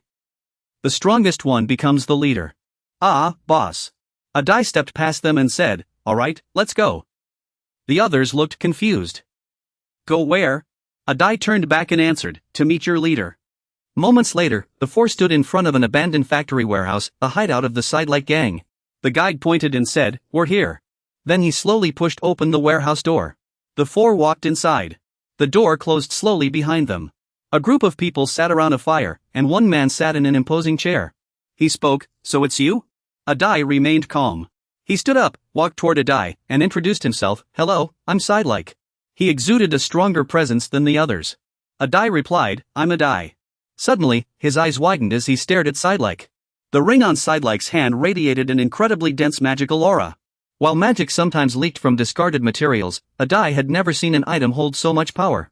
He invited Adai to sit across from him and said, "I didn't bring you here as an enemy, but as a guest." Behind Adai stood his group of followers, seemingly trying to pressure him. The followers glared at Adai. Adai understood this was a display of authority. Despite being around the same age, his leadership was already remarkably solid. Sidelike continued, "Seeing you in person, I admire you even more. You really have guts. Where are you from? I heard you came by car." Adai casually replied, "District 50. The answer shocked everyone. They immediately began murmuring, "Is he lying? I've never heard of anyone coming down from District 50. They say it's extremely far away. Does that mean he drove here himself?" Sidelike raised his hand to silence them. "That's enough." He crossed his arms, carefully examining the rope. "If this is real, it's truly shocking. You're more than qualified to join our organization. You're a bit of an enigma." "Organization?" Sidelike chuckled. "Yes. We are an organization. We plan to join a real organization. That organization's name is Margaret. It's a very famous organization in District 45. We've agreed that once we gather 66 members, we can join their ranks," he said excitedly. "What do you think? Isn't that a compelling enough reason to join us? This is your chance to elevate your status." The rope replied in a cold tone, "What an interesting story. Joining a group isn't difficult. Zidlike nodded. That's right. Once you join this family, it will be a wise decision. The rope cut in briefly. But I won't serve someone weaker than me. His arrogant response silenced the entire warehouse. Zidlike shot to his feet, his voice low. He was furious, gritting his teeth as he asked. What did you just say? Are you saying I'm weaker than you? Zidlike repeated, humiliated by the public challenge to his strength in front of his men. Did you just say I'm weaker than you? The rope replied. In District 50, we choose our leaders by strength. Not by empty words. With that, he glared defiantly at Zidlike. A subordinate couldn't hold back and jumped to his master's defense. How dare you? But Cedric suddenly grabbed him by the throat, stopping him in his tracks. The underling was lifted off the ground. He protested. Who gave you permission to speak? You know I hate being interrupted, don't you? Faced with his fierce and terrifying glare, the underling quickly apologized. Dai noticed an enhancement spell appearing on Cedric. But with his special ability, Dai sensed it wasn't self-cast. The ring on his hand was radiating magical energy. He turned to the person beside him. When will this end? He muttered. It won't end. Not until one side falls. Dai raised his hand slightly and pointed. I think I can break that ring. The magic on the ring seemed to fade. Cedric loosened his grip, letting the underling collapse in front of him. He ruffled the underling's hair and forced a smile. Sorry, I got a little carried away. His mood shifted abruptly. He stepped closer to Dai. Now, back to what we were discussing. You said I'm weaker than you, right? Prove it, Dai taunted. Yes, you're weaker than me.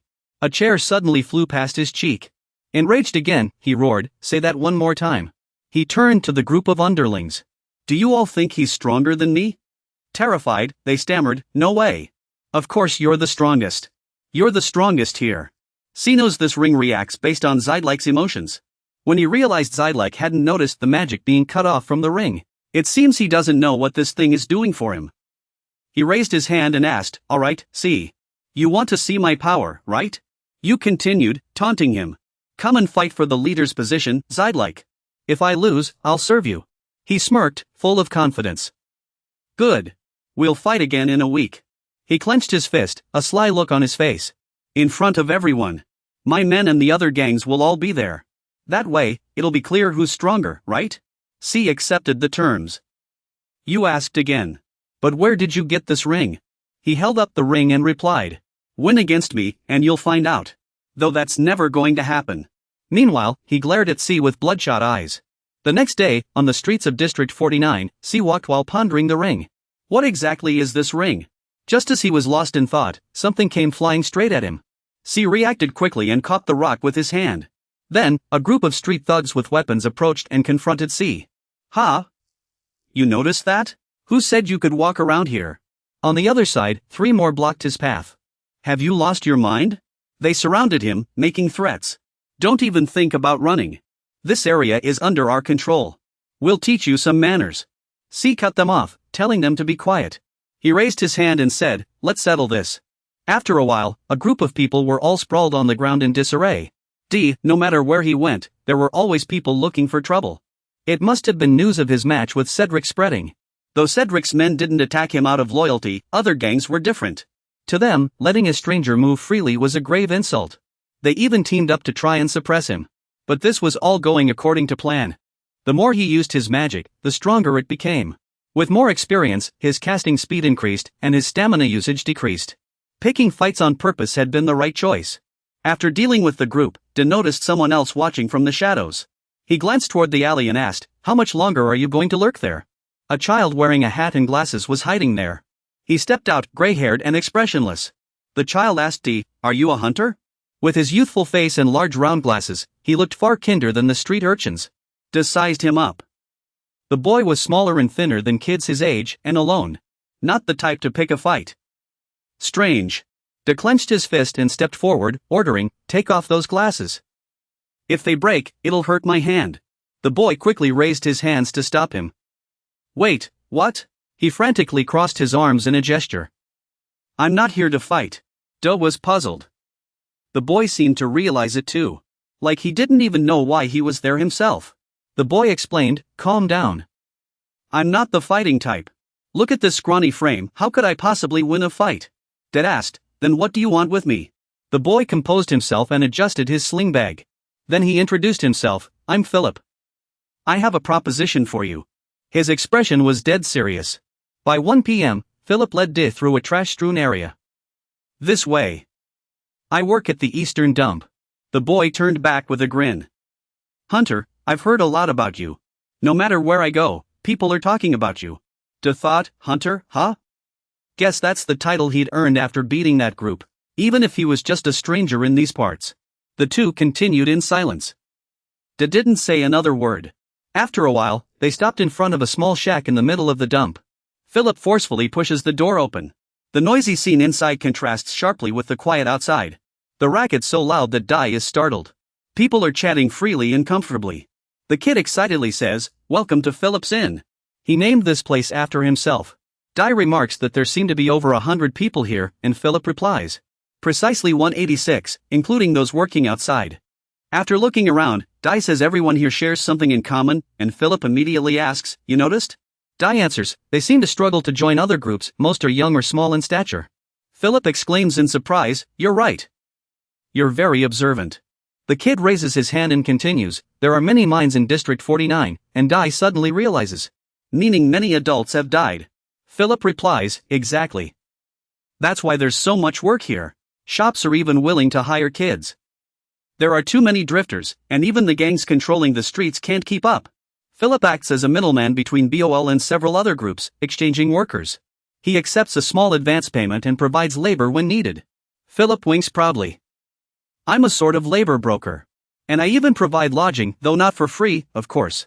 Dai asks in surprise, "You set all this up yourself?" Philip answers confidently, "Of course. You have no idea how hard I worked to build this system." Another kid runs over to call Philip, "It's Jonathan." He asks how the restaurant job is going, and the kid happily replies, "It's great. No one bullies me at work."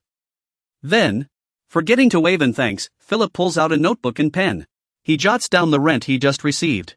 Dai watches from the side, and the kid is startled. "Sorry, I need to write this down right away." Then, Philip hands the notebook to Dai and says, "This is the inn's management manual. You seem curious, want to take a look? Though you might not understand it." Dai takes the notebook and flips through each page, seeing records about himself. Hunter, from District 50. Often drives through the southern wasteland, rarely shows emotion, and has terrifying combat skills. Approach with extreme caution. Dai asks, "You investigated me this thoroughly?" Philip looks both worried and surprised. "You can read?" Right after, the kid hurriedly apologized. Looking quite nervous, Philip trembled slightly as he said, "I'm not making excuses, I just like observing people. Please forgive me. This guy's reaction is the complete opposite of mine. No matter how hard I try, I can't understand it." After returning the notebook, the guy waved his hand and said, "No need to apologize. I don't mind at all." Hearing this, Philip let out a sigh of relief. "All right." A moment later, the two arrived in front of a room. Two guards stood outside, looking surprised when they saw him bringing a stranger. The man in black asked, "Who is he?" The man in white added, "You know we can't just let strangers in." Philip smiled and introduced him, "He's a hunter, the one everyone's been talking about lately.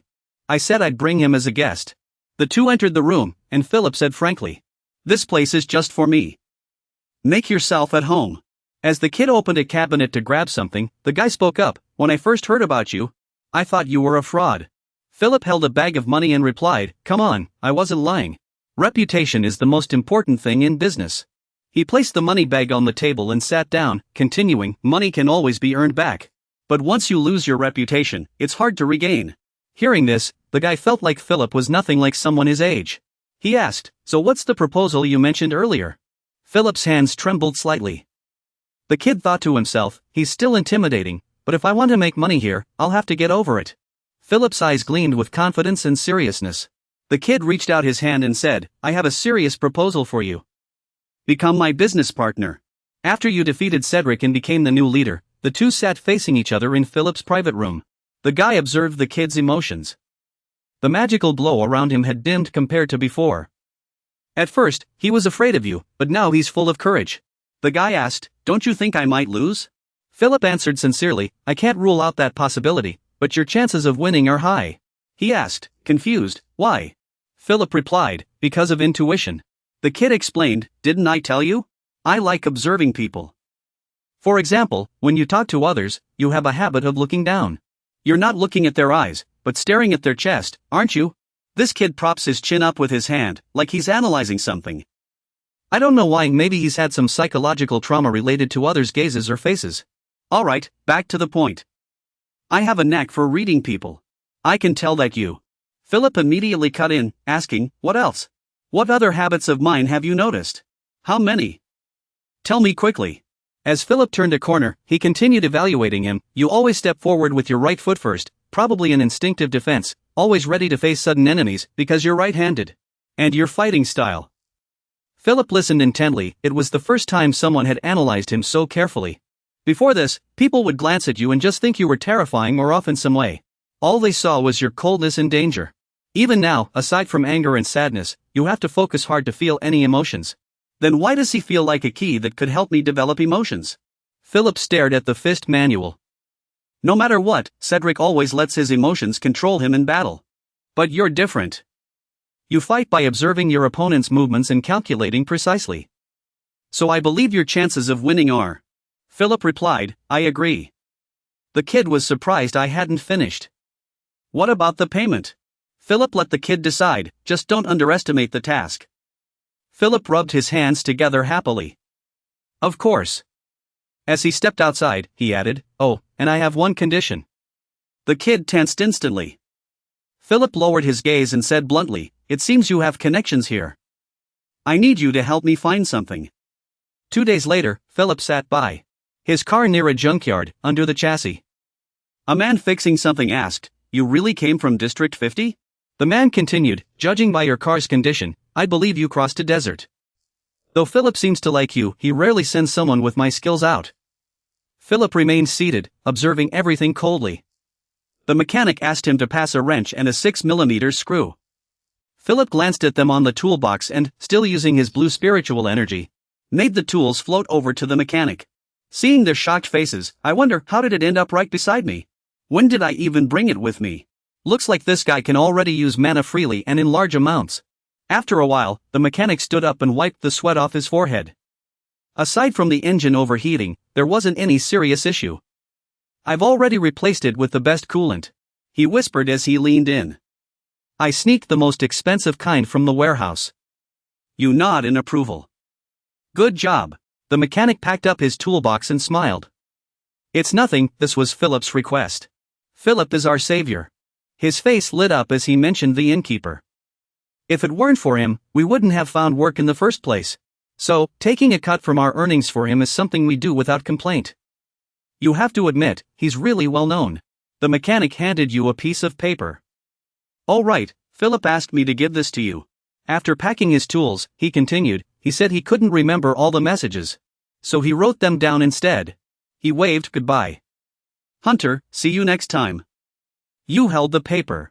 Your expression turning thoughtful. Thinking back, the day before, you had made a request to Philip, I need information about mages. The kid replied, mages? I've heard of them. I'll look into any suspicious people, won't take long. Philip grinned confidently. Who do you think I am? Sitting in the car and reading the paper, you couldn't help but be surprised. You didn't expect him to gather so much info in just 2 days. The notes listed a few leads, Duff's Bakery on 2nd Street, a 42-year-old male baker, Kenny Andrews' shop on 8th Street, a 23-year-old male clerk. But one entry made you pause. You studied that line carefully. This person is worth investigating. Following Philip's instructions, you entered the district. A chef was carrying 2 crates of supplies. You stood behind him, observing discreetly. You jotted down, Lenin was ruled out, no circular mark on his chest. The other candidates were also eliminated one by one, leaving only one. According to the description, abandoned shopping district, Unit 32. Male, aged 30 to 40. Frequently moves between the surface and underground, carries food, and likely lives below ground. Once, a steel pipe fell unexpectedly, but a strong gust of wind blew past just in time, saving him from danger at the last second. Yet he showed no surprise at all, he was most likely a mage. With that thought, Dee immediately stepped forward to find him, but as he hurried along, the scene before him made him stop in his tracks. 2 young troublemakers stood in front of a lingerie shop, whispering among themselves. The store was closed today, too. At this rate, they'd never be able to open again. We've been pelting them with rocks every day, how could they possibly endure it? If we stop now, we'll lose our jobs. The boy in blue snapped back, idiot. If we force them to sell, we'll get double the pay. We can't stop now. Clutching a large rock, he sneered, this time, we'll aim for the second floor, not the storefront. We'll drive them out for good. Let's show them how it's done. No sooner had he spoken than the boy raised his arm, ready to throw. Suddenly, the red-haired girl flung open the window and shouted, get out of here, now. Just as fierce as last time, she yelled, I heard everything. So it was you smashing the place.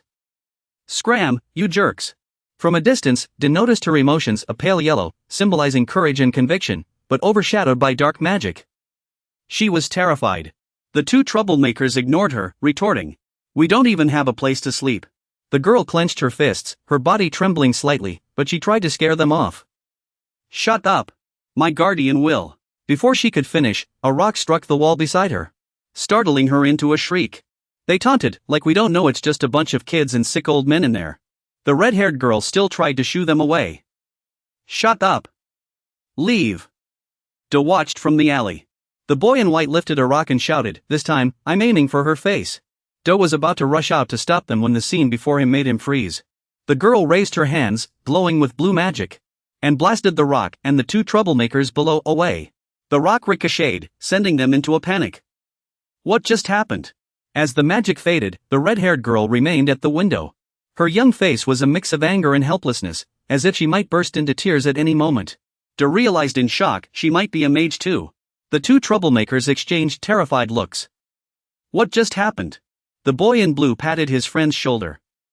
Must have been a trick of the light. Let's try again.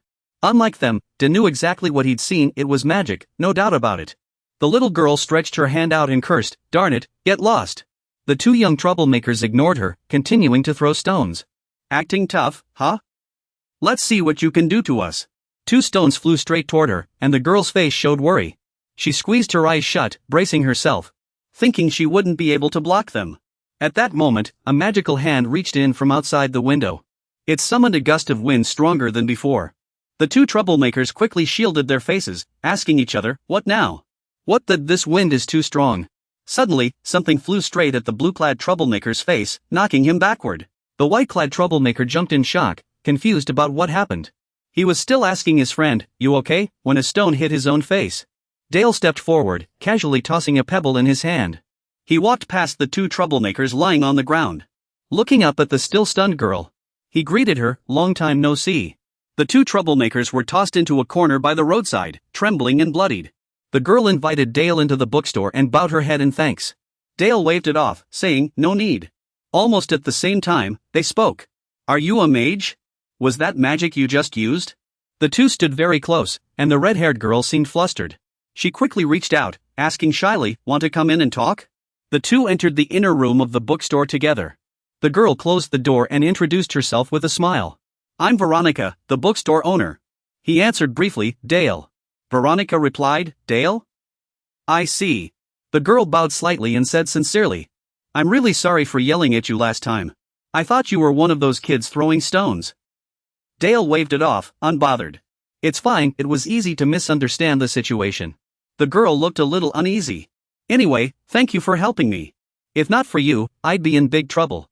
He showed no emotion at all, simply responding. No need to be so polite. I just stopped by this bookstore on my way. You see, I was only curious about magic at first.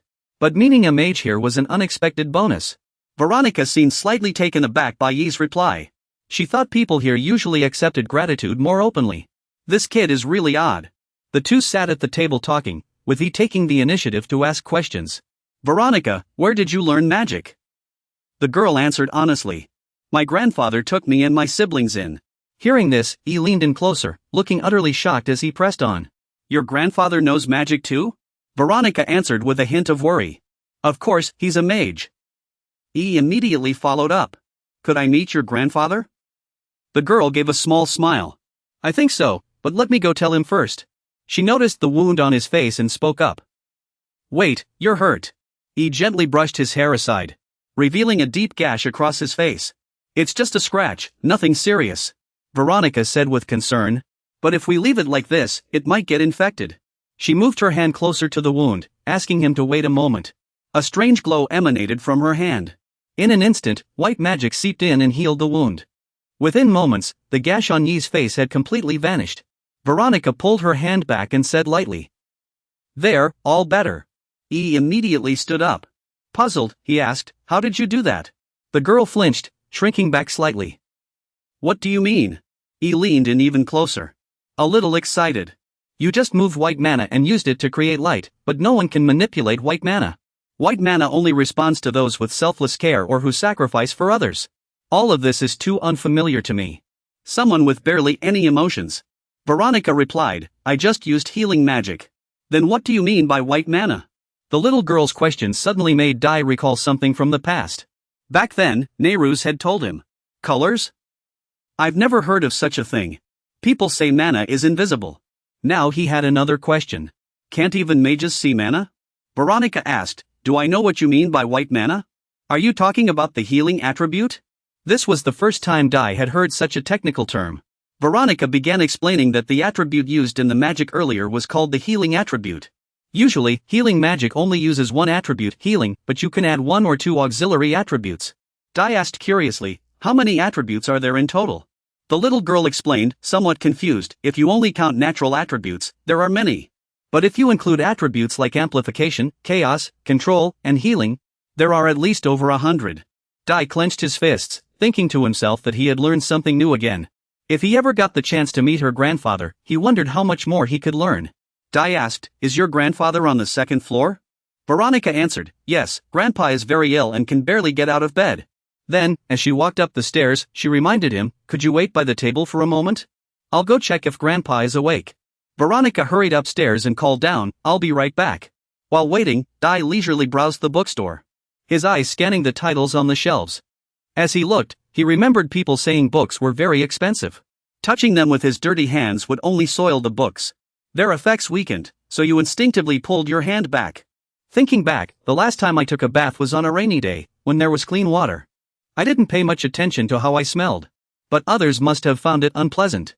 Ace thought of Veronica and couldn't help but wonder, did she not notice the smell, or was she just tolerating it? A few items on the table caught his attention. Ace saw several booklets on the table, which didn't look like ordinary books. More like journals. One was titled Regional Attribute Distribution Study. Another discussed the causes of black rain spread, piquing Ace's curiosity. After a while, Veronica descended the creaky stairs. She looked around the first floor but didn't see Ace, which surprised her. Veronica wondered if she had taken too long and he had left unaware that Ace was already standing behind her. "I'm still here," he said. She jumped in fright, letting out a shriek, completely unlike her usual composed demeanor. Veronica slowly calmed down and said, "Oh, you were reading." She silently scolded herself for not noticing him behind her. Ace asked, "Are there any books about magic here?" "I looked, but I didn't see any." She asked in surprise, "Can you read?" "Did you even check the titles?" Veronica thought to herself that this kid was more interesting than she had expected. Ace asked, "How's your grandfather?" She replied, "I'm afraid he's too deeply asleep to talk right now." Her cheeks flushed slightly as she asked, "Would you come back tomorrow?" Ace agreed and left, promising to return the next day. As he opened the door to leave, Veronica suddenly called out to him. She asked, "By the way, why did you want to see my grandfather? It seemed like that was your goal from the start." Ace hesitated, unsure how to answer. Then, he pushed the door open slightly and turned back to Veronica. "A physician. I'm looking for a physician."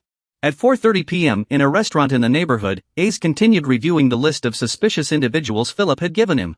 One person always went out around 7 or 8 a.m. and 6 or 7 p.m., returning each time with a basket of food before heading down to the basement. The restaurant Ace sat in was directly across from that person's residence. He stayed there, hoping to gather clues related to magic. The note mentioned the intel was provided by Johnny. Just then, a young waiter wearing a Johnny name tag approached with food, smiling. "Your order has arrived." Dai recognized the familiar name. It was exactly the same as the one from the informant. He refused, since he hadn't ordered this dish at all.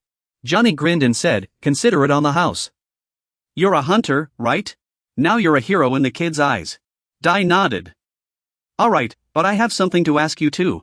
Johnny replied cheerfully, "Go ahead. I can even give you the password to the restaurant's storage room." Dai thought to himself that the guy didn't need to be that enthusiastic. He took out the paper and asked bluntly, "How accurate is that man's schedule?" Johnny answered, "Almost 100% accurate." During these 3 months, I've seen him enter and leave the basement of that building right on time every day. Dai suddenly realized it was nearly 7 in the evening. Johnny added, with him around, I don't even need to check the time. The manager shouted, Johnny, you're slacking off again. The young man quickly apologized and turned to Dai. I have to go. But if you need anything else, just call for me. He rushed inside. Dai checked his watch, it was already past 6, meaning he had about an hour left. Dai decided to wait and enjoy the restaurant's food in the meantime. Before long, he had finished his steak completely. Dai took a sip of water, but his eyes never left the tunnel entrance of the building across the street. Suddenly, he froze, he spotted the mysterious man walking right past him. Dai glanced at his chest and saw he was wearing the same magic ring as the one-eyed mage, clearly marking him as a mage. The opportunity had come. He stood up at once, not forgetting to thank Johnny for the hospitality. The young man replied warmly, It's my pleasure to serve you. Dai hurried to the entrance, the man had left the building about an hour ago. So he had to find clues about magic within that time. Dai descended the tunnel, but the door was locked tight. He thought to himself that he couldn't just leave now, he had to find a way in no matter what. Suddenly, the multicolored magic within him surged violently. The magic flowed from his hand into the keyhole. In an instant, the lock clicked open without leaving a trace. The door opened, and Dai stepped into the mysterious man's room. He looked at his hand, wondering what he had just done. This isn't the time to focus on that right now. He took the chance to rummage through a trash bin in the corner of the room, which was stuffed with scraps of paper. The top priority was finding intel on this mage. He noticed torn pieces of paper scattered on the floor. He read the words on one sheet, asterisk, how long has the fire in my life burned out? Asterisk, it looked like an unfinished letter. Flipping to another page, asterisk, this red bloodstone I obtained, it can make me stronger. Asterisk. I've gathered 66 orphans. Reading this, he immediately thought of Cedric, who had promised to take in 66 children if they were brought together. He couldn't help but wonder, was this the former high-ranking member of the mercenary spirit sect Cedric had mentioned? Based on the letter, this man had been expelled from the organization. Jia also spotted something else unusual on the table. Inside a white box, a red magical energy radiated an intensely powerful aura. He picked up the box and lifted the lid. Inside was the same kind of stone embedded in Cedric's ring. This was clearly the red bloodstone mentioned in the letter. Jia picked up a piece and examined it closely.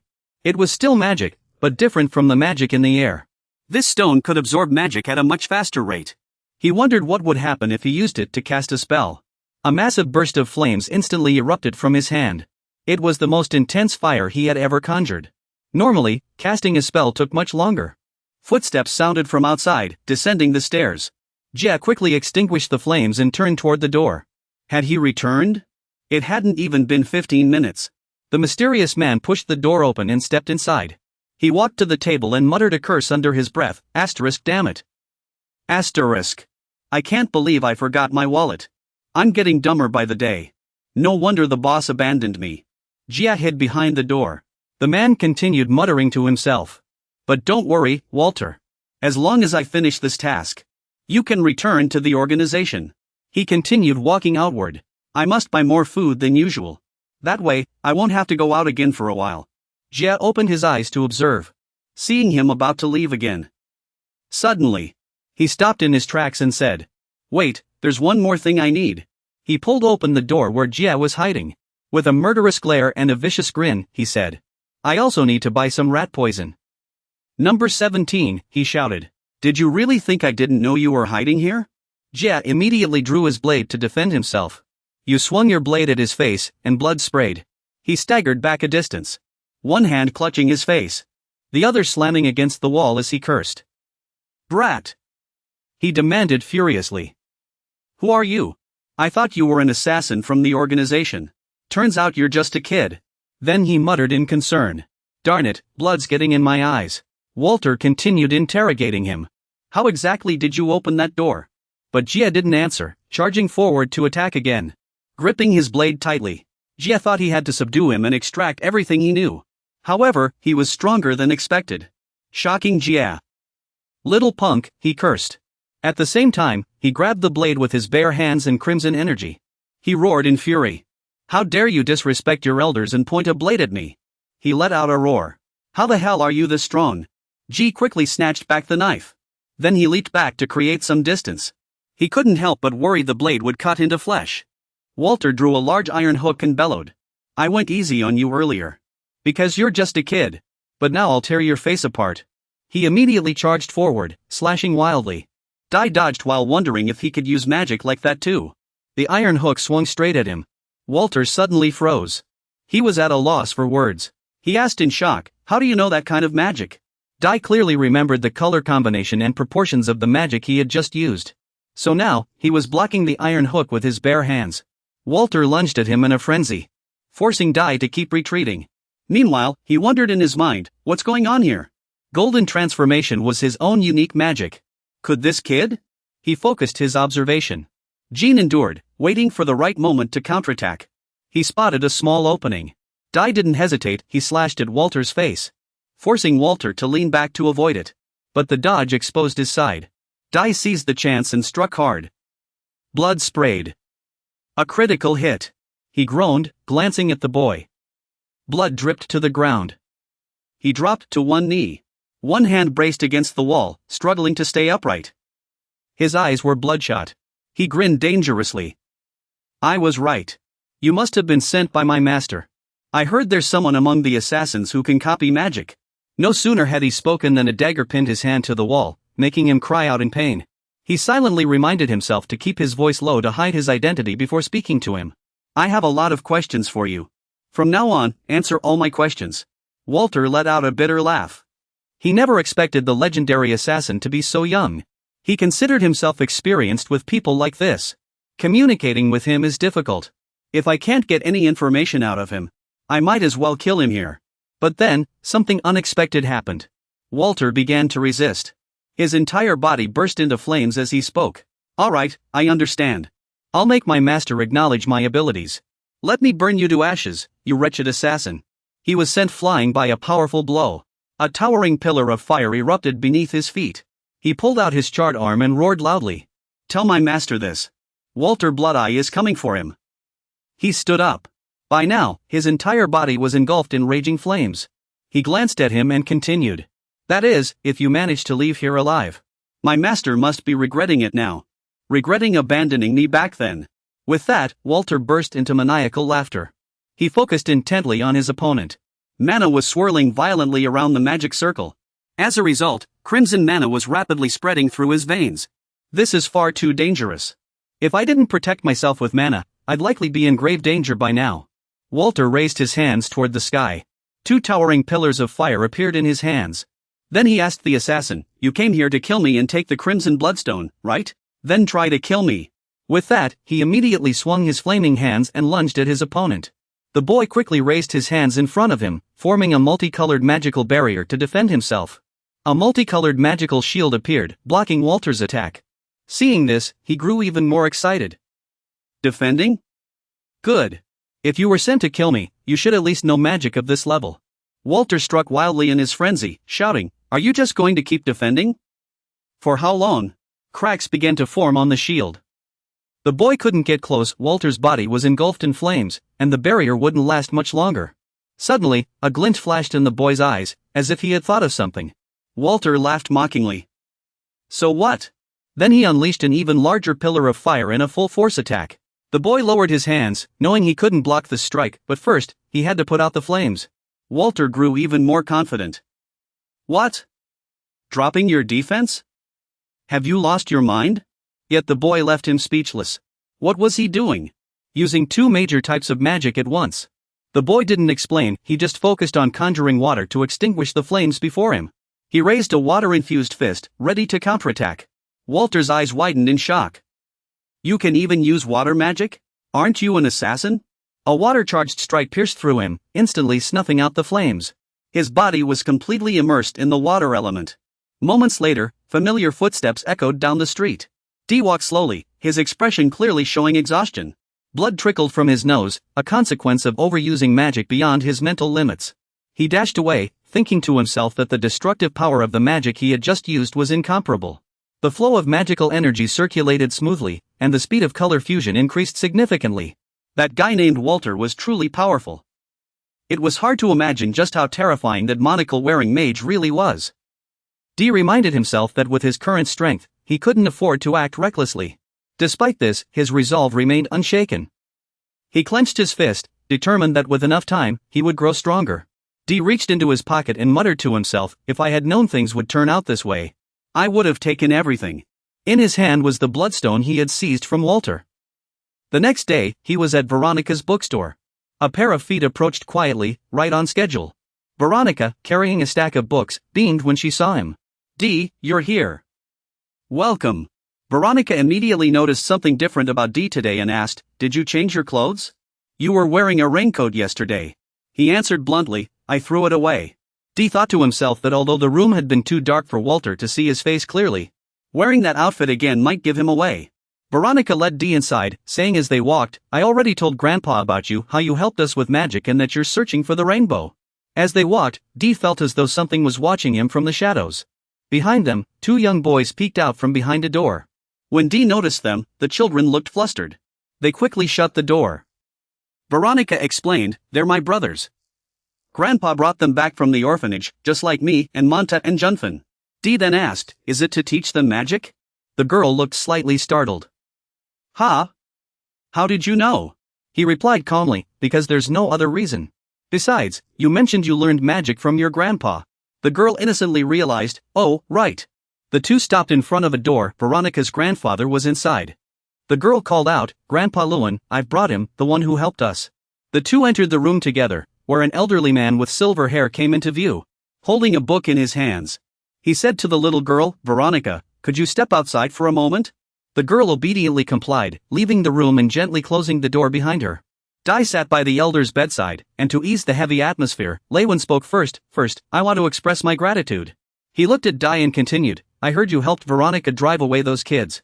That was something I should have done, but as you can see, I'm no longer up to it. Dai quickly changed the subject. That wasn't really a difficult thing to do. Dai carefully studied the elder's chest, only to find he had 4 circular rings. Red represented anger, orange symbolized comfort, yellow stood for excitement. Green meant shame, blue indicated indifference, and dark blue signified melancholy. These emotions were rarely present at the same time, so this wasn't magic, it was the colors etched into his soul, traces left by years of emotional fluctuations. Dai understood that someone as weathered as this elder was hard to read. However, he had heard Dai had many questions to ask. Dai stated bluntly, I've been searching for a mage. Lewin asked, you're a mage, right? According to Veronica, you're quite skilled with magic. But there are things you don't yet understand. The elder continued, Dai, right? You're clearly not from around here. Where do you come from? Dai fell silent for a moment, and the elder noticed from his reaction that there seemed to be a long story behind him. If you find my question hard to answer, how about this? Lewin conjured a glow and suggested, let's play a game. The winner of each round can ask the loser a question. The two sat facing each other, and Dai's sharp reactions revealed his keen perception. The elder then asked, can you sense the magic between us now?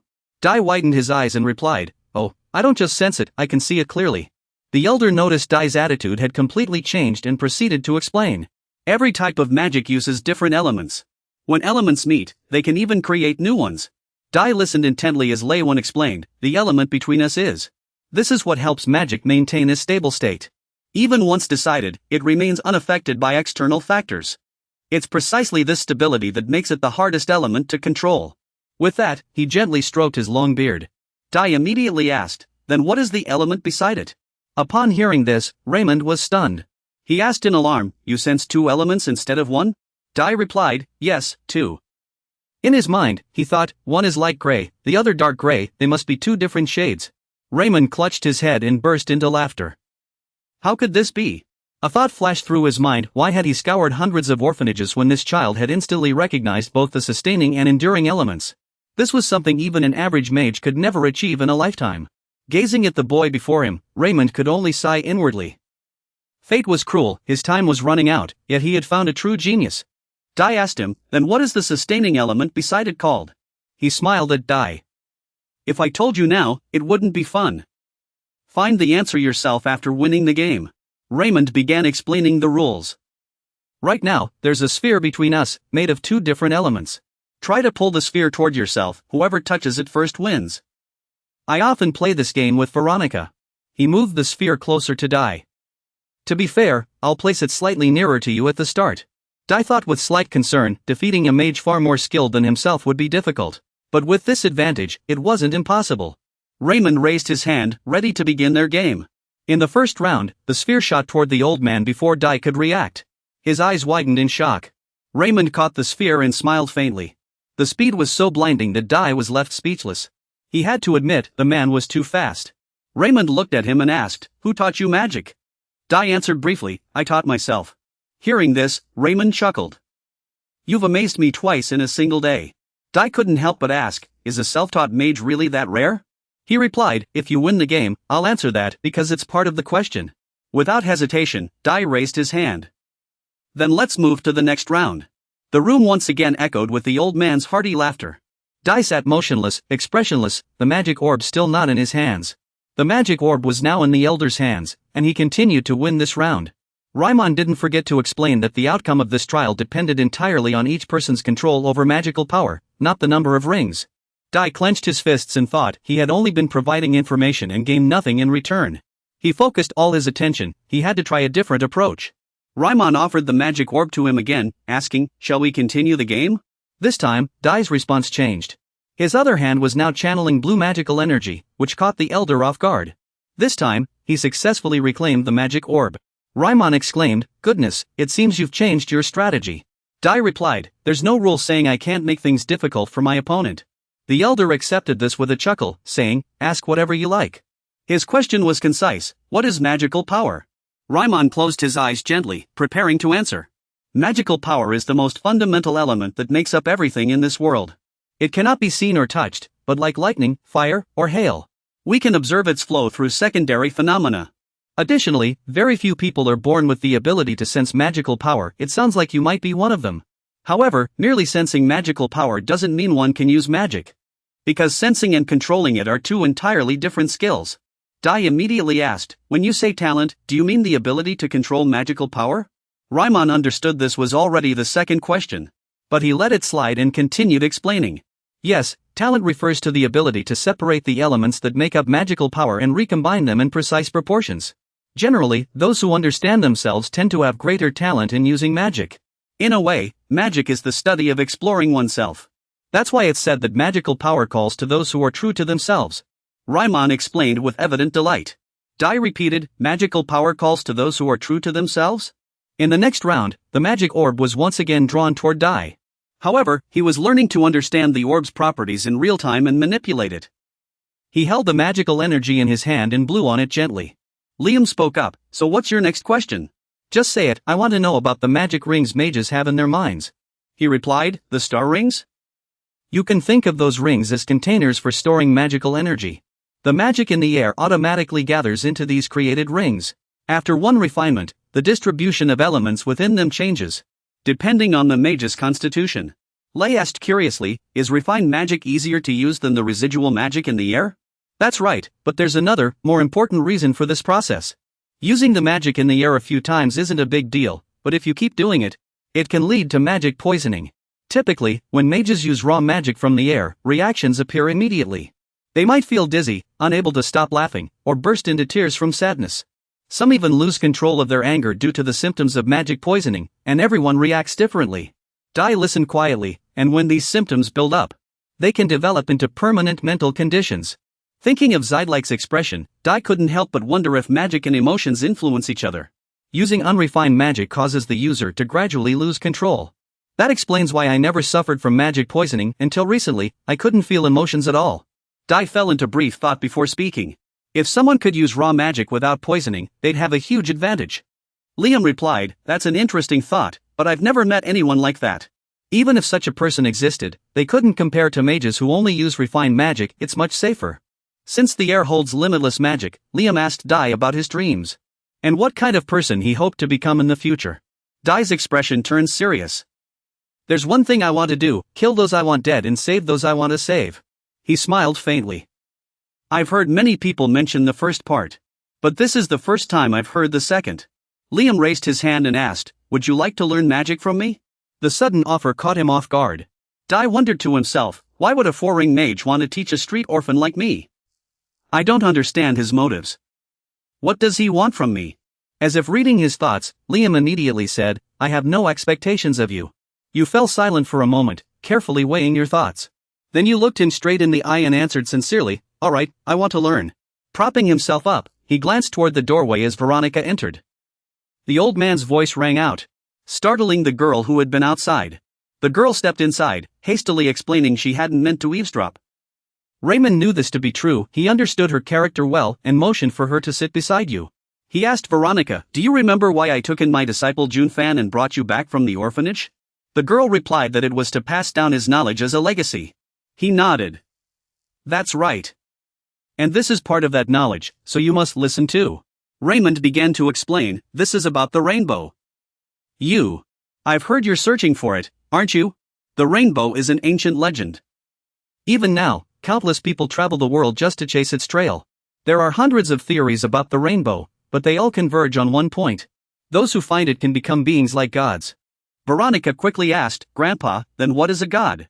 Raymond answered, "Simply put, they are all powerful beings who can achieve anything they desire in this world." You fell into quiet thought. "So that's why the mage with the monocle glasses is also searching for the rainbow." Veronica continued, "Then, Grandpa, that rainbow." But before she could finish, a rock shattered the glass and flew inside. The girl was too stunned to react. Fortunately, you were there, one hand shielding Veronica, the other catching the rock. Unintentionally, the girl ended up in your arms. After about 20 seconds, Veronica's eyes widened as she slowly regained her composure. She stood up, watching the spinning glass shards in the air, and thought to herself, "This must be magic." You also stepped closer to the window and looked outside. Recalling the moment, you had already warned them earlier, leaving one of their arms numb. Yet they still accepted the request for destruction. Two troublemakers were now hurrying down the alley. Raymond smiled at you. "You saved us again." "Thank you." A flicker of concern crossed the old man's face. "This should have been my duty, but I'm no longer able." Veronica, quickly treat his wounds. A gentle white light with a faint golden hue emanated from the little girl's hands, slowly seeping into his hand. Veronica carefully bandaged him, gently saying it would be okay soon. He thought to himself, it was just a minor injury anyway, and it wasn't even on her. Looking at the girl in front of him, her eyes red and brimming with tears, he couldn't help but wonder if this was worth crying over. Veronica remained very careful, saying that if not treated in time, scars would form. He, however, thought a few scars wouldn't hurt. Those were badges of honor left by enemies, which sounded fine to him. Viam reminded the little girl Veronica not to use magic before drawing the magic circle. "It seems you've already consumed too much magic from the air." The girl immediately controlled her power upon hearing this. After a while, Veronica cleaned up the broken glass, and he sat there asking the old man, "I heard they've been throwing stones for a long time." Viam replied, "It's been over a month. I think someone is behind this." The old man held his head, saying, "Someone has been trying to buy this bookstore." "It's likely them." He immediately asked, "You're not planning to sell the bookstore, are you?" The old man stroked his beard, deep in thought, "This is something I've been considering. But now it's becoming unbearable." Viam recalled, "Half a year ago, I opened this bookstore to teach students and complete my lifelong research. Back then, the children happily congratulated him on finally opening the bookstore. He happily accepted the bouquet the children gave him. He was quite content with his life now, able to meet children and those who needed books. However, due to illness, Veronica had to take over managing the shop for me." He listened silently, thinking, "If I die, things will only get worse. A bookstore run only by a child would be the easiest target." After saying this, the old man looked at the delicate girl in front of him. Stroking his beard, he continued, "I must sell this place and find a proper home for the children." Hearing this, Veronica reacted strongly, clenching her fists and saying in a trembling voice, "No, you can't sell the bookstore." She gripped her dress tightly. This bookstore had been everything to her since she was little. Veronica thanked him for his concern, but not everything could go as planned. The little girl collapsed to the ground, tears streaming down her face, her voice choked with sobs. "But I don't want to close the shop." She didn't want to see her grandfather disappear. The girl's tears kept flowing as she stared at him. Facing Veronica's expression, the old man nearly lost control of his emotions. The girl stepped forward, burying her head in his arms and sobbing uncontrollably, as if he had placed too heavy a burden on her. He stood there, witnessing this strange and incomprehensible emotion. That night, rain began to fall outside the bookstore. The old man was fast asleep, while Veronica's gentle voice spoke from outside. It was eternal slumber syndrome, a rare illness. The girl sat slumped, continuing to explain that the illness had started 2 months ago. His sleep would grow longer and longer until he could no longer open his eyes. He would be unable to move, waking for only 2 or 3 hours each day. He blinked slightly, glancing at her. Veronica looked up, smiling as she asked him, "Will you come again tomorrow?" He liked to enjoy his mornings. After a moment, the girl awkwardly handed him a raincoat. Thank goodness. My raincoat fits you just right. Veronica still made sure to ask him to meet again the next day. As he stepped outside, he remembered the sobs of those orphans. He couldn't understand others' sorrow. But he knew a few comforting words and gestures could make them feel better. Before leaving, he told Veronica, "Don't worry. Everything will be all right." At first, the girl was surprised, then deeply moved. She thanked him. He left, while the girl remained standing there, lifting her hand to wipe away her tears. He wandered the neighborhood, searching for those troublemakers. Where had they gone? 8th Street, where Off Store was located, was the gathering spot for Jeffer's gang. Those kids from earlier must have come from there. He wondered if the black rain had driven them all back into hiding. He had planned to deal with Jeffer, but it seemed he'd need to adjust his plans. He quickened his pace through the rain, which continued to pour. First, he needed to find Philip, as he had connections with other gangs and might arrange a meeting with Jeffer. Nervously, he ducked aside to observe the familiar yet unfamiliar group ahead. He recognized them as Cedric's gang. What were they doing here? A few of them stood talking. When will the boss finally wrap this up? We'll be stuck here till dawn. Dai used his ability to peer inside and discovered that the person in the container was Cedric. And locked up with him was none other than Philip. Dai was quite surprised by this discovery. Cedric was standing in front of Philip, hurling insults at the arrogant jerk. He angrily raised his fist and shouted, "Look at you, disgusting!" Suddenly, a noise from outside interrupted his rage. Cedric had no idea what was happening outside. After dealing with the soldiers, Dai kicked the door open and stormed in. His men lay scattered on the ground. He called out Cedric's name. Though Dai's face showed no emotion, he felt uneasy seeing Philip being mistreated. Cedric sneered and asked, "Dai, what do you want? Do you have a problem with this guy too?" Philip sat trembling in the corner. His body was covered in bruises and wounds, his face swollen and battered, his eyes shut tight. Chapter 21. Dai glanced at Philip, puzzled. Though they were only business partners, Philip had helped Dai many times before. Dai believed in repaying debts. What was owed had to be repaid. He immediately stepped forward to shield Philip. Cedric grinned wickedly and said, "You really can't wait, can you? Let's settle this tomorrow." The ring on his hand stoked the fury boiling inside him. He taunted, "Or do you want to fight now?" Dai watched him silently, crimson magic swirling around him as his eyes glowed red. Dai stared at Cedric's chest. He had changed. Both his body and the ring's power were stronger and more pronounced than before. It was as if he had grown stronger solely because of the ring's power. Dai spoke, "I didn't come here to fight. I just heard something." He asked Cedric, "Why are you treating Philip like this?" Cedric shot back in surprise, "What? You know him?" Dai listened calmly. "So this punk came to you too? Probably to talk about some nonsense partnership, right?" Cedric continued sneering at Philip. "This guy only knows how to do one thing: clinging to the strong to survive." No sooner had he spoken than crimson magic nearly consumed him. Cedric roared and lunged forward to attack. "Just looking at him makes me sick." Philip remained motionless. Unable to stand by any longer, Dai rushed forward to protect him. Then he flung Cedric aside with a backhand swing. His eyes burned red with fury. His feet skidded across the ground at the same time. Cedric clenched his fist, brimming with magical energy, his face twisted in anger. In the blink of an eye, his fist shot forward, hurtling toward Adai. Adai calmly raised his hand and caught Cedric's arm, blocking the strike. The two stood off, their confrontation now unavoidable. Adai's strength was no small matter. Cedric's arm trembled slightly under the pressure. He snarled at Adai, "Get lost. This has nothing to do with you." Adai stood firm. "Tell me why you're doing this." He gritted his teeth. "Why?" Then he yanked his arm free from Adai's grip. His face contorted with rage as he roared, "Just the sight of those weaklings makes me sick." Outside, the rain continued to pour, while inside the container, Adai asked him, "You hate the weak?" Cedric raised his ring-adorned hand to cover his face, his resentful gaze peeking through his fingers. He replied, "I despise them. They disgust me. But that's no reason to hurt others." Hearing this, he slammed his fist into the wall. Then he barked, "Get out of here. Now." Next, he glared at Philip, warning, "Unless you want to end up like him." He declared, "I'll show you what happens to those who trespass on my territory. I'll make sure everyone learns their lesson."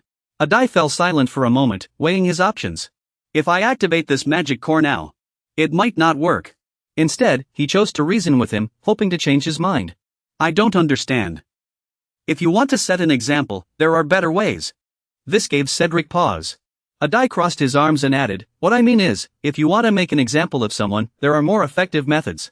He continued, from what you're saying, you plan to kill Philip. But if you do it in secret, where no one knows, what's the point? A die suggested, if it were me, I'd execute him in front of everyone. Wouldn't that be more effective? Cedric found a die's persuasive argument compelling. In his mind, he pictured publicly executing Philip. The plan seemed far more reasonable.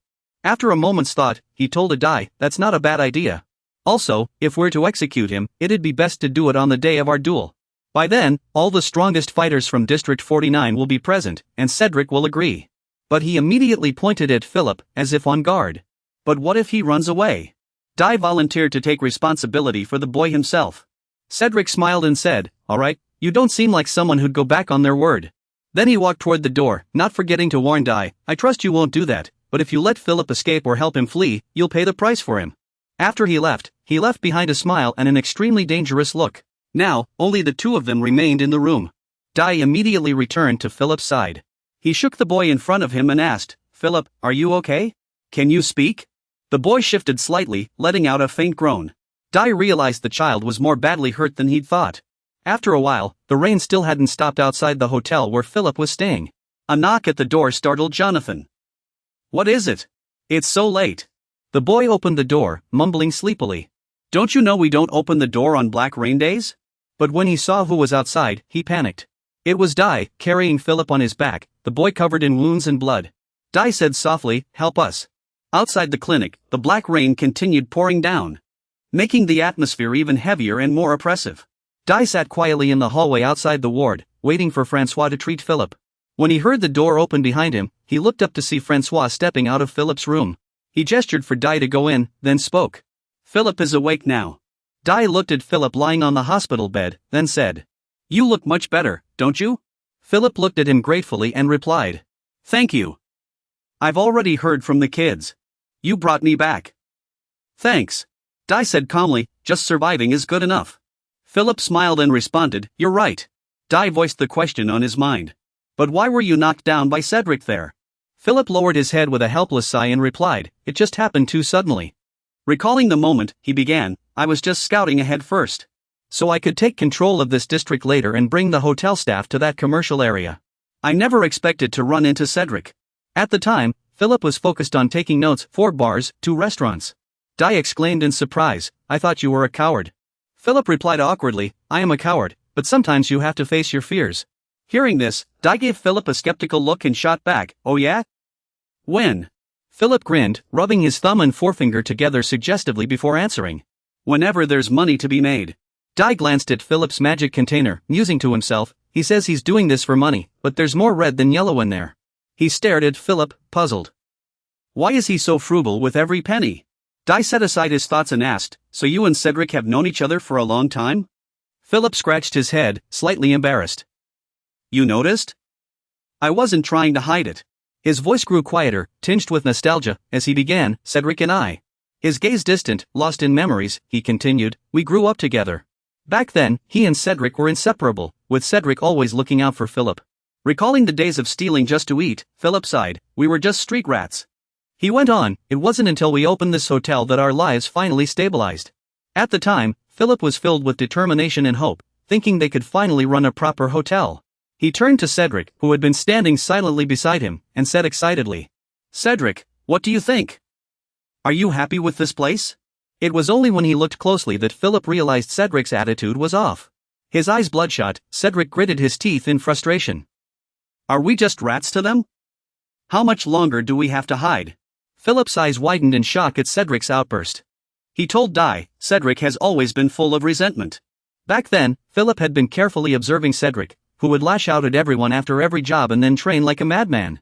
It was from that point on that their relationship gradually grew distant, and Philip could only watch Cedric from afar. He recalled sadly how, half a year ago, Cedric had left the hotel alone. Philip couldn't understand Cedric's behavior, and afterward, he acted like a madman, arguing with people on the streets. The man asked in confusion, how could he win all his matches just by doing such simple physical training?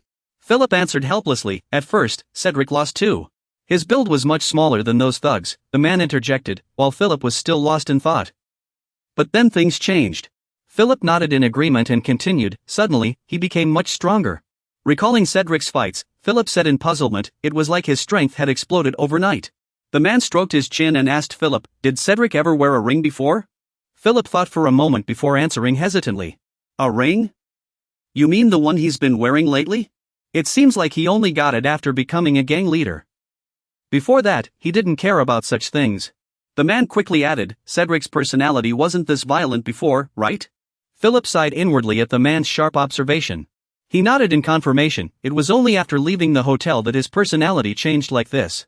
By now, the man had a few suspicions and thought to himself, could it be? The man speculated doubtfully, Cedric must have met that man in the basement, while wandering the streets. Just as the man had deduced, after leaving the hotel, Cedric ran into a lot of trouble and was beaten to a pulp. That was when he met Walter, who looked down at him with a sneer and knocked him down with a single punch, exposing his pathetic state. Suddenly, the man grinned eerily, his eyes gleaming as if he'd found his next prey. The man continued piecing it together in his mind, concluding that Cedric had received the ring from him. Sure enough, after seeing and obtaining that ring, Cedric's gaze had gradually changed. Philip spoke up again, pulling the man out of his thoughts. After Cedric left, he grew colder toward me. Even when I called out to him, he ignored me, looking at me with disdain. Observing the magical glow around Philip, the man wondered in confusion. This shade of pink. At this moment, he was enveloped in a soft pink glow. Philip trembled, his thick lips quivering as he said sadly, just now, you wanted to kill me. Shang silently observed. The color of sorrow and longing. Unable to hold back, he asked Philip, have you ever tried talking to Cedric? Philip was startled and stammered, talk to him? Shang cut straight to the point. You said you were childhood friends. Your bond should still be there. Would you like to reconnect with him? Philip lowered his head, deep in thought, his brow furrowed in turmoil. Suddenly, as if making up his mind, he clenched his fists and declared firmly, if I can, I want to. Then, the magical glow around Philip shifted, radiating a brilliant golden hue. Shang watched the change intently. Finally, he said, then go to the arena. After the match, I'll arrange for you to see Cedric. Hearing that Shang would help him see Cedric, Philip was overjoyed, exclaiming gratefully, Shang. But then his voice dropped, filled with disappointment. That's impossible. Philip sighed dejectedly, adding, I can't even get into the arena. He explained helplessly, only members of major factions are allowed in. Philip admitted, someone like me could never pull it off. Shang cut him off confidently. Don't worry about that. I said I'd let you see Cedric, and I will. Philip asked in disbelief and joy, really? He let out a sigh of relief, clutching his chest and looking at Shang with gratitude. Thank you so much. Shang's expression remained unchanged as he looked at Philip seriously. Let me ask you something. He explained the cost of seeing Cedric. If I lose to all the faction members in the arena, you'll be publicly executed. Hearing this, Philip's face turned pale, and he stammered. Publicly executed? Shang ignored Philip's horrified expression and confirmed calmly, yes. If Cedric defeats me, you die. Shang continued, and it won't be a pleasant way to go. Philip trembled as he asked, you're joking, right? Shang replied quickly, no. Philip still couldn't believe it, asking again. You're joking? Shang confirmed once more, no. Looking at the frightened Philip, Shang couldn't help but ask, are you scared? Philip covered his face, thinking helplessly, I don't even know if I'm scared, but the person who could lead me to my end is standing right beside me. Just then, someone patted his shoulder, interrupting Philip's thoughts, and said confidently, you won't die. His eyes were devoid of emotion yet brimming with confidence as he asserted, because I won't lose to Cedric. Philip looked up at him excitedly and called out shyly, you? He was secretly calculating that if Philip owed him a favor this time, he would surely help him later. Unaware of his thoughts, Philip regained his composure and answered firmly, all right, I'll go with you. He was inwardly pleased, thinking, great. He nodded at the resolute Philip and said, you made the right choice. He continued, looking at Philip, there's one more thing you need to do in the arena. Facing Philip's uneasy expression, he told him, this is your second request. Chapter 23. A blood-curdling scream erupted from the infirmary, shattering the silence of the rainy night. What kind of joke is this? In the hospital room, Philip waved his hands frantically, exclaiming, you've taken this joke too far. No way I'm doing something like that. He crossed his arms and stared at Philip, leaving him speechless. Didn't you say you shouldn't miss a chance to make money? You'll overcome your fear for this. He looked Philip in the eye and persuaded him, this is a business opportunity for you. You could make a fortune. Philip began to waver, thinking, that's true. The spectators at those matches are all kids from the three gangs. Philip imagined the scene on the day of the match, guessing, the other gang leaders will probably show up like Jeff and Russell. Thinking of the potential massive earnings, Philip mused, in other words, there'll be a much bigger prize pool than usual, just gathering on its own. But on the other hand, he couldn't help but worry. What if things don't go as planned? If I lose, I'm finished. Understanding Philip's concerns, he reassured him, as long as I beat Cedric, it'll be fine. He declared confidently, the rest of them aren't even worth mentioning. His gaze locked onto Philip with unwavering determination. Seeing that look in his eyes, Philip's own widened, momentarily at a loss for words. Then he quickly turned, pulled open the bedside drawer, and took out a stack of documents. Philip solemnly handed them to him, and he looked at Philip's actions with a slightly puzzled expression. Philip's expression suddenly shifted, and he excitedly shoved a pen into his hand, saying, "All right, if there's anything, you can find me. Here's our contract, please sign it." The scene quickly shifts to 2 days later, under a bright and sunny sky. This takes place in District 49 of the Southern Awakening Zone, at Westrick's Turmoil Grounds. The day of Westrick and Dai's match has finally arrived. And crowds have gathered to witness the showdown. The stands are packed to the brim, the atmosphere electric. While the arena is engulfed in flames, with the two main contenders, Dai and Westrick, at its center. The excitement in the stands grows louder, cheers erupting from all sides as if the entire arena has caught fire. Beside them is a VIP section reserved for the leaders of various factions. All waiting for today's match to begin. In the center of the arena, Westrick locks eyes with the composed Dai. A smirk playing on his lips as if sizing him up. From the stands, whispers and jeers fill the air. Is that Hunter really up for this? Some guy from District 50 thinks he can be the boss? An outsider acting this bold? Someone goads, you really think you can win? The crowd chants, Westrick will definitely win. One person doubts, but he's no pushover either. Another immediately counters, Westrick lose? Impossible. The chatter continues, after all, Westrick is sure to win. Staff quickly disperse to collect bets as people shout, I bet 10,000 shilling on Westrick. I'm putting 30,000 on Westrick to win. Anne's comments from the side. Everyone's betting on Westrick. The odds aren't great, but it's a sure win. Excel chimes in, scoffing, who'd bet on that outsider? He smirks, glancing at Anne's, and says, we're all here to make money, right? Excel makes a slashing motion across his throat, sneering. That guy came here just to get beaten by Westrick. Below the arena, Dai remains calm, observing Westrick's magical aura red and yellow, a mix of excitement and greed. Westrick glares at Dai and demands, you came alone? This isn't what you promised me. His eyes darken with anger as he says gravely, you ignored my warning. Dai stays unfazed, replying slowly, don't worry. He'll be here. No sooner has he spoken than the arena gates open, and Chris wheels in Philip, who sits in a wheelchair with a small briefcase on his lap. The murmurs in the audience grew louder, with someone skeptically asking, is there anyone else? When the face of the person being pushed in became clear, the crowd erupted even more. It was. A gasp rang out. Philip, though timid, met their gaze with quiet resolve as Chris pushed him into the arena. The audience began whispering mockingly. What's going on here? This isn't a clinic. Why would someone in a wheelchair come here? Some even sneered, who'd bet on someone in a wheelchair to take a beating? Cedric suddenly roared in fury, shut your mouths. He nodded, locking eyes with Philip. He's my guest. I originally wanted him to witness one of my brutal battles. Cedric turned to Philip, greeting him in a strange tone. Philip's face was pale, but he met Cedric's gaze and replied, it's me. Dai glanced back at Philip and gave him a subtle nod, as if signaling. Their eyes met, silently declaring the plan was now in motion. Cedric confidently raised his hand. Everyone's here. Let's begin. But Philip suddenly cut in, wait. Philip finally spoke slowly. I've placed a bet too. With that, he lifted the briefcase he'd brought with him. Under the gaze of hundreds, Philip calmly opened the briefcase. His casual voice cut through the stunned silence. It's 2.25 million sarins in total. Philip confidently turned the cash-filled briefcase toward the crowd and announced, I'm betting it all on Dai to win. Flashback to Dai and Philip discussing the plan in the hospital, where Philip asked in shock. You want me to bet everything on you? Dai answered firmly, yes. Since most will bet on Cedric, the odds for me will be high. Philip thought for a moment before asking, isn't it too risky to bet everything on you? Back to the present in the arena. Philip's declaration sent the crowd into an uproar. How much did he bet? Someone shouted excitedly. This guy's crazy. If I win, I'll make a fortune. The crowd buzzed, with some declaring, I'm betting everything on Cedric too. Spurred by Philip's move, people immediately called over the staff, betting all their money on Cedric. Cedric complained dejectedly, asking a Dai in front of him, was it you who sent Philip here? The other replied without hesitation, you could say that. Cedric suddenly lifted his head, a smug smile spreading as he said, well, if you want to give me money, I won't refuse. He quickly turned and signaled to the match coordinator, begin. The other immediately responded, all right.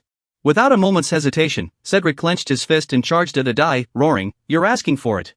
Facing this wild and frenzied attack, Adai simply tilted his head slightly to dodge it. His gaze swept over Cedric's fist, keenly judging that his opponent was much faster than before.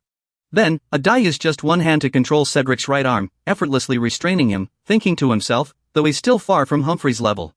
Adai raised his elbow, preparing a decisive strike, one that could break his arm. Cedric's eyes widened as he sensed Adai's intent. He quickly adjusted his stance, pushing Adai away with force before retreating a few steps, pulling his right arm back. Adai swiftly regained his balance, while Cedric excitedly remarked, you really know how to fight. He stared at Adai with excitement, asking, you've got real skill, Adai? Cedric locked his menacing gaze onto Adai, declaring, but in this battle, I'll show you my full strength. Adai remained calm, watching Cedric and the crimson surge of magical energy around him. With lightning speed, Cedric pushed off his right foot and lunged at Adai. He kicked at Adai, but Adai swiftly sidestepped the attack. Adai raised a hand, leaning forward, his sharp gaze locked onto his opponent.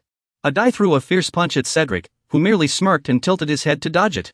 In the stands, Ench clenched his fists in awe, exclaiming, wow, they're both insane. Excel propped his chin on his hand, murmuring, they're really going at it. Philip furrowed his brow, thinking, neither of them is backing down. Below, Adai and Cedric continued their fierce battle, and Philip's mind flashed with a thought, if this keeps up, they'll take it too far. Cedric glared at Adai, furious, and shouted, you're pushing your luck. He lifted one foot, spinning his body backward, preparing to strike Adai. He kicked at Adai, but Adai immediately ducked to avoid it. Adai slid beneath Cedric's leg, thinking, going head-to-head would just waste energy. I need to trip him first. Adai shifted his footing, accelerating as he charged towards Cedric. He suddenly lunges forward and grabs Cedric, shoving him backward. Cedric's eyes widen in surprise at the sudden attack. He places a hand on his opponent's back, a flicker of shock crossing his face. Cedric clutches the other's clothes tightly, shouting angrily, you think I'll just let you do as you please? With a sudden burst of strength, the opponent lifts Cedric off the ground. He hurls Cedric toward the pillar of fire with a powerful swing. From the stands, Adam gasps at the sight, exclaiming, did you see that? Someone beside him immediately responds, at that force, his bones could break. Another voice, filled with astonishment, asks, how is that small guy so strong? Philip looks toward Cedric, calling out worriedly, Cedric. The opponent stands still, wiping sweat from his cheek. A voice rings out, how is this possible? Someone else comments, the hunter is stronger than I thought. After that strike, Cedric lies motionless on the ground, seemingly unconscious, as someone cries out in alarm. More critically, with Cedric down, another voice adds, at this rate, Cedric will definitely lose. Cedric suddenly opens his eyes, bloodshot and filled with rage. He pushes himself up, slamming a hand against the ground and muttering a curse, that bastard. His opponent narrows his eyes, watching coldly and expressionlessly. Cedric slowly rises, an elusive power radiating from him as he clenches a fist to his chest. He lifts his head, gritting his teeth, eyes bloodshot as he roars, I will not lose. The moment the words leave his mouth, Cedric kicks off the ground and charges fiercely at his opponent. He raises a fist, clenching it tightly as he lets out a furious roar. Cedric swings his fist at his opponent, who raises both hands and sidesteps with ease. As Cedric's fist crashes down, the opponent is forced back, thinking to himself, every one of his strikes is so heavy. Cedric presses the attack, and the opponent raises a hand to block, thinking, this fight won't end like this. In an instant, Neos's figure appears in the opponent's mind, saying, generally, weight is the decisive factor in hand-to-hand combat. Cedric throws another punch, and the opponent quickly raises both hands to defend. Cedric smirks fiercely, his bloodshot eyes locked onto his opponent. The opponent thinks helplessly, I can't fully block his attacks with my shield. Neos's words echo again in the opponent's mind, his voice clear. Yet, Neos crosses his arms and continues, but there's a way to make up for the weight difference. C turned to Neos, asking curiously, what is it? Neos raised a finger and smiled, summarizing, joint locks. Back in the fight, C suddenly spread his arms and lunged forward. Catching Cedric off guard, as if he had realized something. C grabbed Cedric's head with both hands and flipped him into the air with a leg sweep. He slammed Cedric to the ground, locking his limbs tightly around his body. Cedric placed his hands on C's arms, shouting shakily, you jerk. Cedric struggled and yelled, let go. Let go of me, you scoundrel. C still held Cedric tightly, whispering, just give up. Suddenly, Cedric gritted his teeth, and his ring flashed with a red glow. Cedric struggled to stand, dragging the confused C along with him. C narrowed his eyes, thinking this would only harm Cedric's body. A surge of magic erupted from Cedric's ring, startling him and widening his eyes. In an instant, Cedric lost consciousness and collapsed, while C slowly released his grip, still watching him. Cedric remained motionless on the ground. C bent down and removed the ring from Cedric's hand. A questioning voice came from the stands. What happened? Did he pass out? The crowd buzzed, so Cedric lost. He couldn't hold on. It's over. Will the hunter become their team's leader now? What about our supreme immortal sect? I bet my entire mountain's worth of money on Cedric. Darn it. C looked down at Cedric, thinking he wouldn't be able to move for at least a week.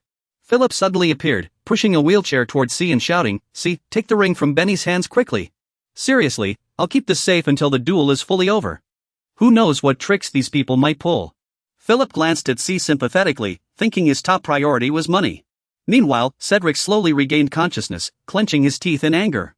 C turned to see Cedric standing up shakily, shouting, "This isn't over." Cedric looked at C, his voice hoarse, "I didn't lose. I'm not weak." Suddenly, a water can flew from somewhere, hitting Cedric squarely on the head. Accompanied by an angry shout, "You lost." The spectators in the stands began throwing things at Cedric, yelling furiously, "You cost me all my money. Worthless. Get out of here." Someone shouted, "You good for nothing, leave." Cedric's body trembled uncontrollably. His eyes bloodshot, he muttered to himself, "No, I have no weaknesses." All eyes around him locked onto Cedric, his mind filled with a single plea, "Stop looking at me like that." Cedric reached out and grabbed a nearby pillar of fire. Dale turned to look at Cedric. While Philip, beside him, shouted in horror, "Cedric!" Cedric hurled the pillar of fire at the crowd, roaring, "Enough! I'll make you all pay." The flames raged, sending the audience into panic as screams erupted. "It's over." Chairs caught fire. Is he out of his mind? Run! Cedric let out a wild laugh, his voice dripping with arrogance. "This is how it should be. I'll burn every last one of you." 25 tons of flame licked at his chest as distant, agonized shouts echoed fire. "Run!" The entire arena descended into chaos as people shoved past each other, desperate to escape. Someone yelled, "Get out of the way!" Another shouted, "Move it, now!" Unlike everyone else, Cedric raised a hand to his head. Watching the scene unfold before him as he burst into laughter. Cedric tilted his head back, forcing a smirk before saying, "No one will ever underestimate me again." The moment the words left his lips, Cedric's body seemed to collapse in on itself, and he crumpled to the ground, motionless. Behind Cedric, a surge of dark energy began to rise. Dale closed his eyes gently. A thought flashing through his mind, Cedric won't be moving anymore. Dale turned to leave, thinking, if I try to save him now, Philip and I will be in danger too. Suddenly, a scream from behind made Dale freeze in his tracks. "Cedric!" Dale's face showed shock as he turned, his gaze locking onto the source of the cry. Not far away, Philip was desperately trying to wake Cedric. Dale said nothing, simply watching the two of them. Philip lifted Cedric's body, whispering urgently, "Come on, let's get out of here." The entire arena was engulfed in flames as Philip helped Cedric to his feet. Shouting, "Cedric, wake up!" Philip struggled to keep his balance while supporting Cedric, his voice trembling as he urged, "Let's go." Dale stepped closer and asked, "You planning to wheel him out of here?" Philip gave a faint smile, murmuring, "I thought you were about to leave, so why did you come back to save me?" Philip carried the chest as Dai watched him, lost in thought. Just 2 days ago, Cedric had nearly killed him, yet now Philip was risking his life to save him. Philip helped Cedric toward the wheelchair, then turned back and said, "Could you lend me a hand?" Dai remained frozen in place, his body stiff. He glanced awkwardly at Philip and Cedric. Dai helped Cedric into the wheelchair, his head still drooping as he remained unconscious. Dai placed his hands on the wheelchair's armrests and turned to Philip, asking what to do next after getting him seated. Philip replied, "Just push him out." Lowering his voice, Philip continued, "You can take all my reward money, just get Cedric out safely." "What about you?" Dai looked at Philip and said, "In this inferno, I can't save both of you anyway." Philip pressed a hand to his chest, forcing a faint smile as he murmured, "I'll be fine." Dai's hands tightened slightly, thinking that everyone prioritizes their own life first. Dai furrowed his brow and asked, "What do you gain from this?" Philip seemed confused by the question and replied, "Gain?" Dai pressed on, "You're risking your life to save Cedric, what's in it for you?" Dai frowned deeply, insisting, "You've always been calculating, Philip." Philip looked at Dai and answered, "There's no real gain. I just do what I believe is right." Dai's face showed confusion as he pondered, "Then why do it?" Philip quickly cut in, "There's no reason." Philip scratched his cheek and smiled. Cedric and I have been best friends since we were kids. I just wanted to protect him. Hearing this, Dai froze, his eyes widening in shock. As Philip spoke, a thought crossed Dai's mind. How strange. Scenes from the Neos family flashed in his mind, and he couldn't help but wonder, would friends really sacrifice themselves for each other? A memory surfaced in Dai's mind, Aina handing him a piece of cake. Smiling as she said, "It's just because you and Dai are friends." Kai stood nearby, offering Dai another slice. The little one chimed in, "Dai-ji, have mine." He casually handed Dai a cloak. He added, "Dai-ji, we fixed this for you." Amang put his hands on his hips and grinned proudly. Laughing, he said, "Even sis helped." Jean was sewing a garment in the distance. And she remarked, "Oh, I just gave a few suggestions." Neos leaned against the wall and said, "Because you're like a little brother to me, that's why I care. It's just a thought, but isn't it nice to have a brother like me?" Bali touched his fingertips together, looking a bit awkward as he asked, "Why did you ask if I used expensive medicine to save you?" "Because I couldn't just stand by and watch someone die in front of me." At that moment, all I could think was that I had to save you. A confused voice chimed in, "Huh?" Bali flashed a bright smile and continued, "I do the same next time." "Because we're friends." Dai reached out toward Bali, a question rising in his heart. "Because we're friends?" Dai stretched his hand forward, his thoughts drifting just a little farther, and he might reach it. His mind wandered further, wondering if he could ever truly grasp the meaning of friendship. Dai stood there, drenched from head to toe, frozen in place. He thought to himself, no matter how hard he tried. As he plunged into an endless void of darkness, despair consuming his thoughts. It always seemed just out of reach. Dai furrowed his brow, his eyes fixed ahead. Staring intently into the abyss. The scene shifted back to reality. Philippe walked beside him and asked, "Are you really helping us?" Dai pushed the wheelchair carrying Cedric forward and replied, "It's too late to escape now. The flames have consumed everything. At least we're safe here for now. The fire hasn't reached us yet." As he spoke, Dai removed his outer jacket. Philippe gasped, "Dai, what are you?" Philippe shouted in alarm, "Have you inhaled too much smoke? Are you even thinking straight?" Dai tore the jacket in half and denied it, "It's not like that." Philippe seemed to realize something and took a few steps back in shock. A glow emanated from the torn fabric, leaving Philippe frozen in disbelief. His face was filled with astonishment. Philippe's body trembled slightly as he exclaimed, "Is that magic?" Dai handed the damp cloth to Philippe. "Use this to cover your nose first. Don't breathe in the smoke." Philippe wrapped the cloth over his face, thinking to himself, "When I first got the request to find a mage, I thought it was just a wild story. Like magic didn't even exist in this world." Philippe pressed the cloth to his nose, pondering, "Wait. If magic is real, could he conjure water to put out the fire?" Dai covered Cedric's face with the cloth and said, "Magic isn't something you can use endlessly. Not at all. Get out of here first if you want anything." Dai turned to look at Philip and said, "Now it's your turn to answer my question." Lowering his voice, Dai asked Philip, "In your opinion, what is a friend?" Philip raised a hand and countered, "Does it matter right now?" Dai blurted out, "Of course it does." Philip adjusted the cloth covering his mouth with one hand. And replied, "A friend is just someone who treats you well." Dai responded, "I know that." Dai looked straight at Philip and said, "But the friends I know don't seem quite like what you described." Philip leaned down to check on Cedric's condition, thinking to himself. "Good heavens," Philip replied, "then what are you?" Dai lifted the cloth curtain and answered, "Just someone you meet for a limited time." Hearing this, Philip froze in place, silent for a long moment. His gaze still fixed on Dai. Philip lowered his hand, a thought flashing through his mind. Wasn't this the same distance he always felt when getting close to him? Philip shook his head and said, "Dai, you're not wrong, but it's not enough." Philip lowered his head slightly, his voice growing deeper. "Friends help each other unconditionally, and they're the ones you can rely on for help." Philip looked up, pulling down the cloth covering his mouth, and said firmly, "That's what a true friend is." Dai stared seriously at Philip for a full 26 seconds before asking, "Aren't you afraid? You might die here." With a faint smile and calm eyes, as if prepared for anything, he replied, "No. I'm just following my heart." He smiled softly, his eyes peaceful, as if he understood something. "Your heart?" Philip nodded. "Yes, that feeling of wanting to protect a friend." He looked ahead, his expression resolute, no longer hesitating. Just the simple desire to protect a friend. Dai nodded slightly, as if finally understanding something deep within. "I see." Suddenly, the iron bars above shook violently and crashed down.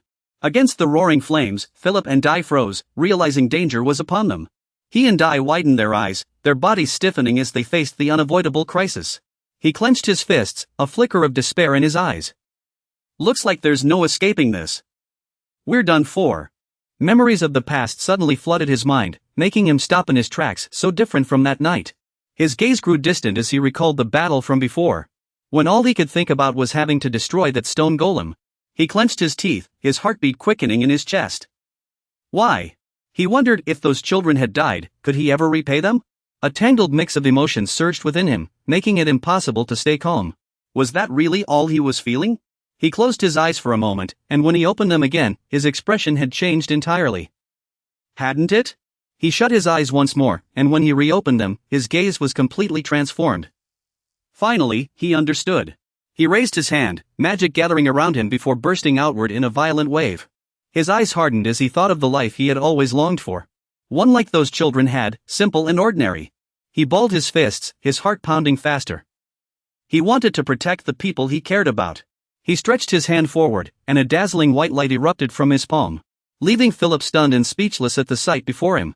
He took one last look at his power as the radiant glow enveloped the entire space. As the scene unfolded, he suddenly spoke, and in that moment, Philip gasped in shock, "Is this magic?" He turned around, his voice still calm but firm in the urgency of the moment. "Don't move. Just stay still like that." He asked, somewhat bewildered, "What's wrong?" Philip swallowed hard, a thought flashing through his mind, was he going to be buried here? He focused, and the white light enveloped Philip's injured leg. Philip's eyes widened as the pain vanished, his broken leg had completely healed. Without stopping, he redirected his energy toward Cedric. Cedric looked at him with eyes full of gratitude and excitement. "Thank you so much." Philip lowered his head slightly, his tone growing more sincere. "I will never forget that you saved me and Cedric." He shook his head gently, his expression as calm as ever. "It was only natural. No need to mention it.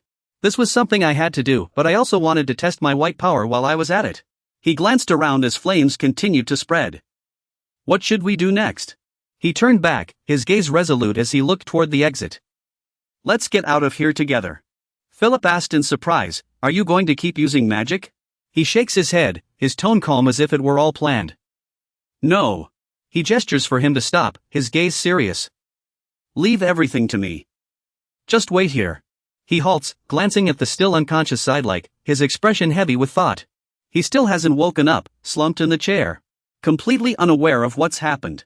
D takes a deep breath, quickly settling on a plan: hold the defensive magic until the flames die out. Nyesu stands frozen, his voice trembling. "Our home, it's all burned down." His eyes widen in shock. "This can't be happening." His voice grows frantic and desperate. "What do we do? We have nowhere left to go."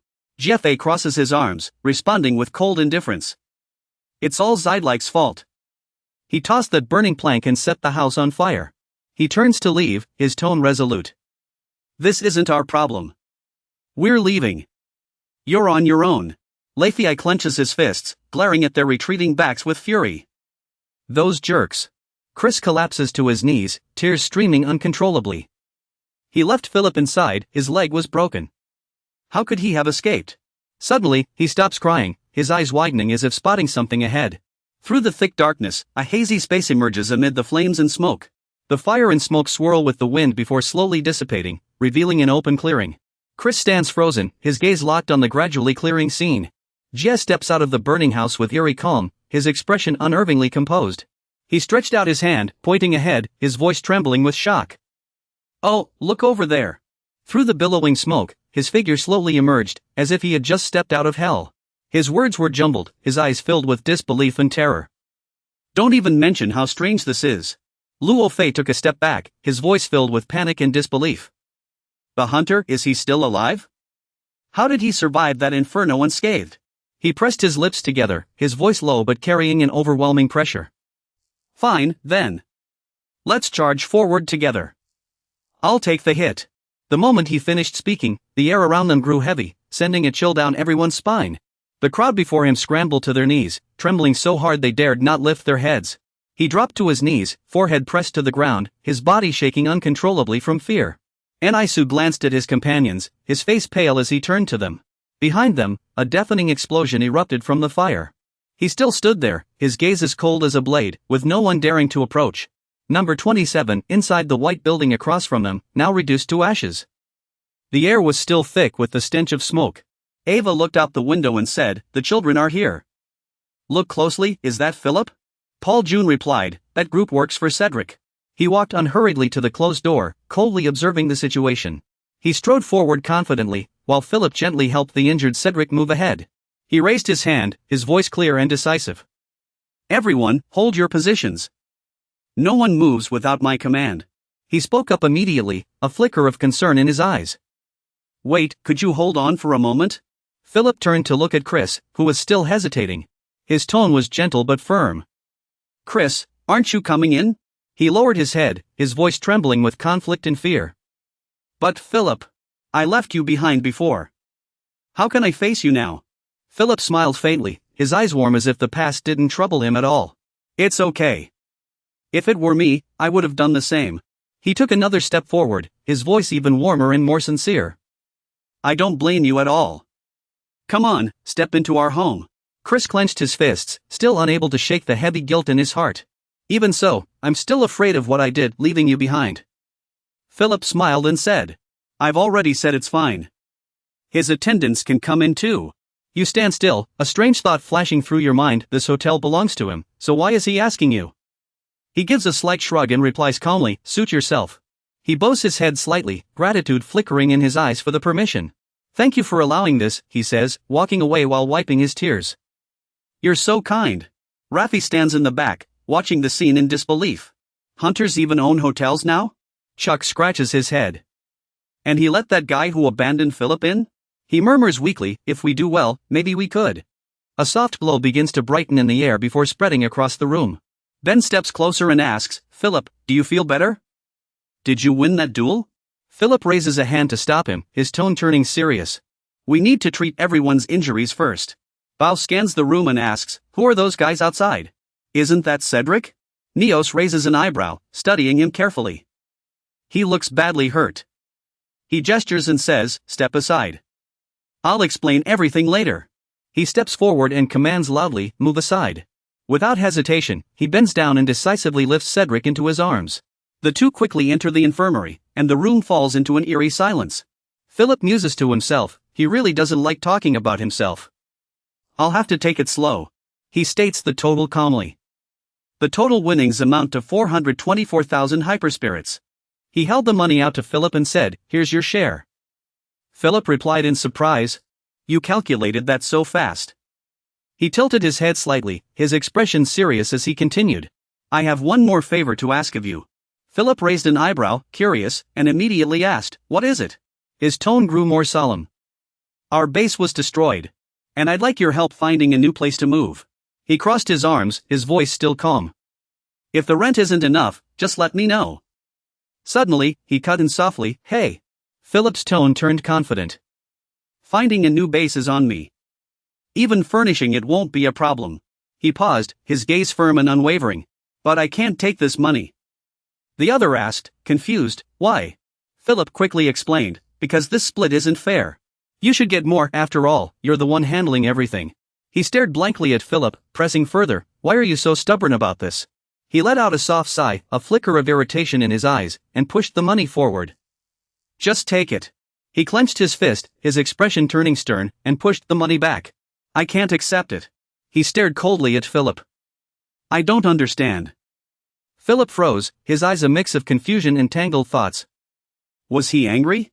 He closed his eyes slightly, sensing the energy flowing within Philip. There was little golden magic, but plenty of white. He was worried. He observed more carefully, his gaze fixed on the inner source of Philip's power. He tilted his head, curiosity in his eyes, and asked bluntly, "Are you worried about me?" Philip flinched, his voice flustered. "Worried? About you?" Philip furrowed his brow, silently admitting to himself, "You're the strongest in Area 49's group." His thoughts were a tangled mess. If he had to worry, it'd be about the people who might come after him. Philip met his gaze, his tone calm but resolute. "I'm not worried about you. I just think the split isn't fair." He pressed on, confused, "How does this benefit you?" Philip smiled slightly. "Think of it as an investment." The other paused, "An investment?" Philip nodded firmly. "That's right. This money will pay off in the future. If you use it to make the team stronger, the hotel can focus on running smoothly without other distractions." He fell silent for a moment before nodding slightly, seemingly accepting the explanation. Alright, he let out a soft breath, his eyes regaining their calm, and then said, so, what's next? A person rushed over in a panic, their face filled with alarm as they reported an emergency. Something big has happened. Jefei and Luosan have arrived with their men. Philip and he both turned around, their expressions tightening instantly at the sudden news. Panting as he ran, the messenger said urgently, those guys have people watching everywhere. They already know we brought the money back. Dai lightly bit his lip, his gaze turning icy as he replied, I knew those guys would come looking for trouble. Philip turned to him, his tone laced with sarcasm, then why didn't you stop them? He straightened his posture, his eyes calm but hiding confidence, we were bound to settle this sooner or later anyway. Philip furrowed his brow, looking worried, but you just finished a fight. Dai paused for a moment before asking, Philip, what were you saying earlier? Something about investment returns. Philip blinked, confused by the sudden question, oh, dividends. Why are you bringing this up now? He pressed his lips together, his gaze turning cold as he looked toward where their enemies stood. You'll get your dividends soon enough. Jefei approached from a distance, his eyes filled with disdain, so you finally came to us. I see you really did escape that fire. Luosan followed closely behind, a mocking smirk playing on his lips. I thought you'd burn to death, he said, squinting as he sized them up. I can't believe you actually survived. Jefei crossed his arms, his tone full of suspicion. So many people died in that fire. Did you set it yourselves? You must have wanted to keep the winnings for yourselves. He let out a cold laugh, a sly glint flashing in his eyes. How could you deceive us like this?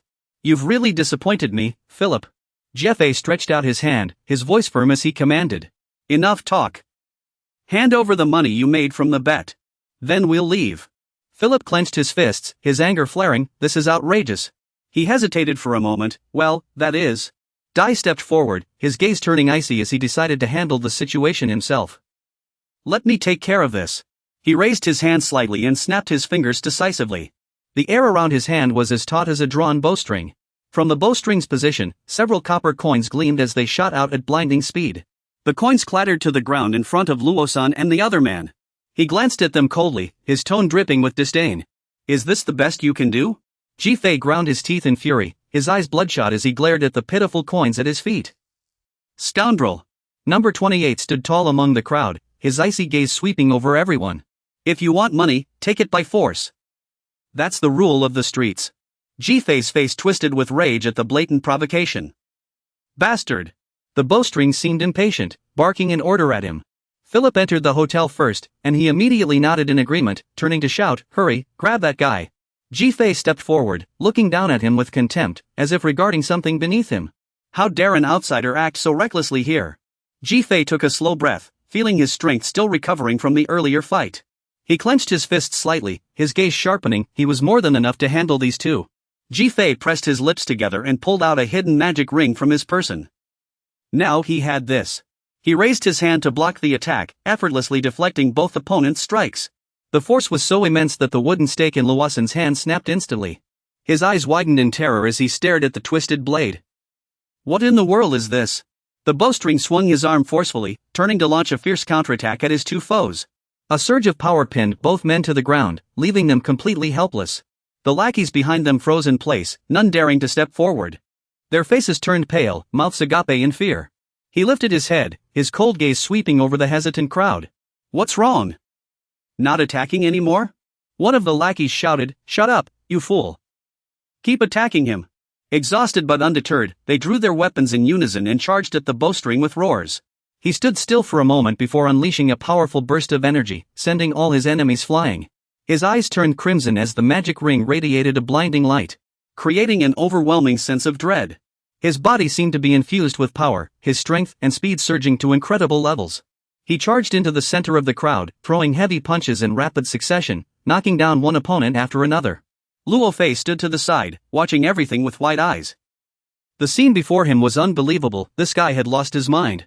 He swallowed hard, his voice trembling as he muttered to himself. One man against so many.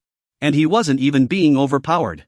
Jie stood nearby, unable to hide his excitement, blurting out in awe, that's insane. Luo Fei turned to him, clearly displeased, hey, wake up. Our leader is Cedric. Jie immediately shot back, but he already lost to that hunter. He took a deep breath before shouting. Besides, anyone can see Cedric's a pain. He does whatever he wants, and nothing ever happens to him. He hesitated, his eyes flickering with unease. That said, but. A few of the lackeys sneered. One spoke bluntly, to be honest, I actually felt good when that hunter knocked him down. Another immediately agreed, same here. Maybe now he'll finally behave. Then he stepped forward and roared, split into two teams. Smash open the doors of the hotel. He and Jia turned around, eyes wide with shock.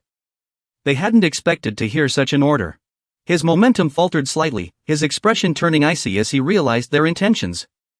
What? He gritted his teeth, anger surging as he glared at the group approaching the hotel.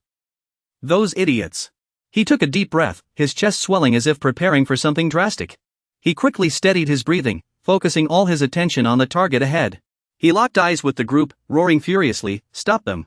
He and the lackeys flinched at the roar, their bodies trembling from the sense of danger. Luo Fei panicked, grabbing his arm tightly, his eyes shaking as he looked at him. He swallowed hard, his voice trembling as if realizing something terrifying. Stop them! Jia clenched his fists, his expression resolute as he charged forward. This is the hunter's order. Let's go! His eyes widened in shock. How is this possible? His voice rang out decisively, ordering them to stop. Zhu roared in exasperation, his eyes burning with fury. What's wrong with you all? Our enemy is the hunter, it was him who killed our leader, Cedric. He turned his head, his gaze icy as he declared something that stunned everyone, silence. The hunter is our leader now. He gritted his teeth, his voice trembling with rage. You're actually accepting that guy as our leader? Rosen's men shouted loudly, blocking the door. That bastard Philip and the hunter are inside. His supporters quickly responded. The hunter gave the order. We have to stop them. His men continued shouting, break down the door. Charge in. Those on his side immediately formed a line. The voice was unwavering. No matter what, we hold the line. He stood on the upper floor of the hotel, gazing down at the chaotic scene below. People inside the hotel began murmuring. Cedric's men are helping us? This makes no sense. What's gotten into them? Philip's eyes widened in alarm as he noticed the strange events unfolding outside. Cedric's men roared, weapons in hand, charging toward the door, ready to break it down. Rafi gritted his teeth, his eyes filled with concern. This situation is spiraling out of control. These lunatics! The front row shouted, shoving people aside to clear a path for a direct assault. Move! A massive pillar was lifted high, about to crash straight into the hotel's main door. Philip and the others stared in disbelief as a deep voice cut through the air, freezing everything in place. Enough! His men froze, their expressions shifting to terror as if they realized something. As the dust settled, a foot was revealed, firmly blocking the attack. One of his men trembled as he spoke, unable to believe his eyes. The hunter just stopped the attack. His breathing was slightly ragged, his icy gaze sweeping over the crowd without a hint of emotion. Another man staggered back, his voice shaking. He was behind us just a moment ago. They paid no heed, still shouting, forget it, just force him out. Indeed, we have the numbers on our side. You tense your arms, gathering every last bit of strength, and suddenly launch a fierce counterattack. One of the group panics at the chaos unfolding, shouting frantically. His voice trembling as he yells, keep your balance. The rope jerks the pillar with immense force, flinging the group off to one side.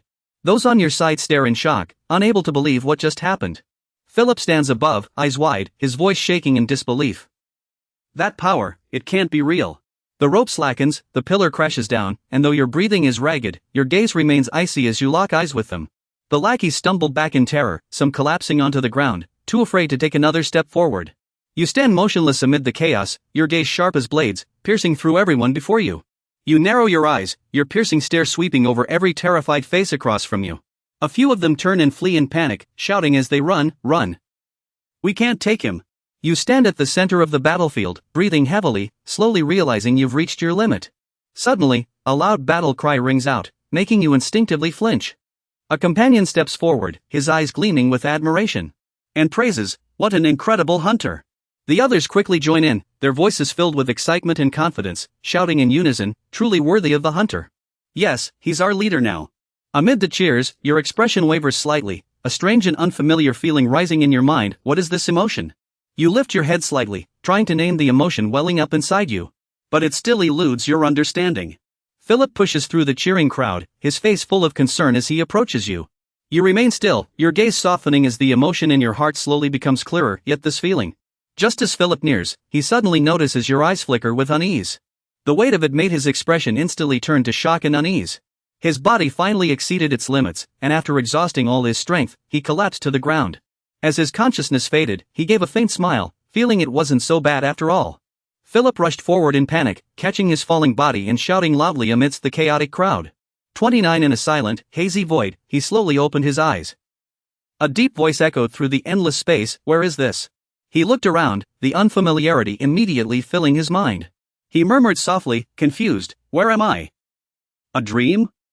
I never dream." In the quiet space, he instinctively looked up and saw a distant light. Gathering his strength, he slowly moved toward it, as if it were guiding him. When he reached the end, he let go and landed on a long stretch of ground littered with fragments.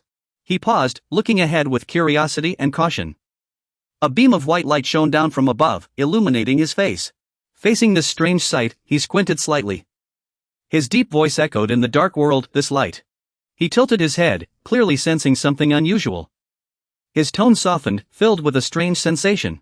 He slowly stood up, moving closer to the glowing source before him. He focused on the light, his eyes reflecting the bizarre changes happening. The light had always been white. He slowly reached out, probing the crack that had just appeared in the light. The moment his fingertips touched it, the light erupted in a burst of dazzling colors scattering everywhere. The space around him began to warp, colors intertwining like a garden made of light, leaving him stunned.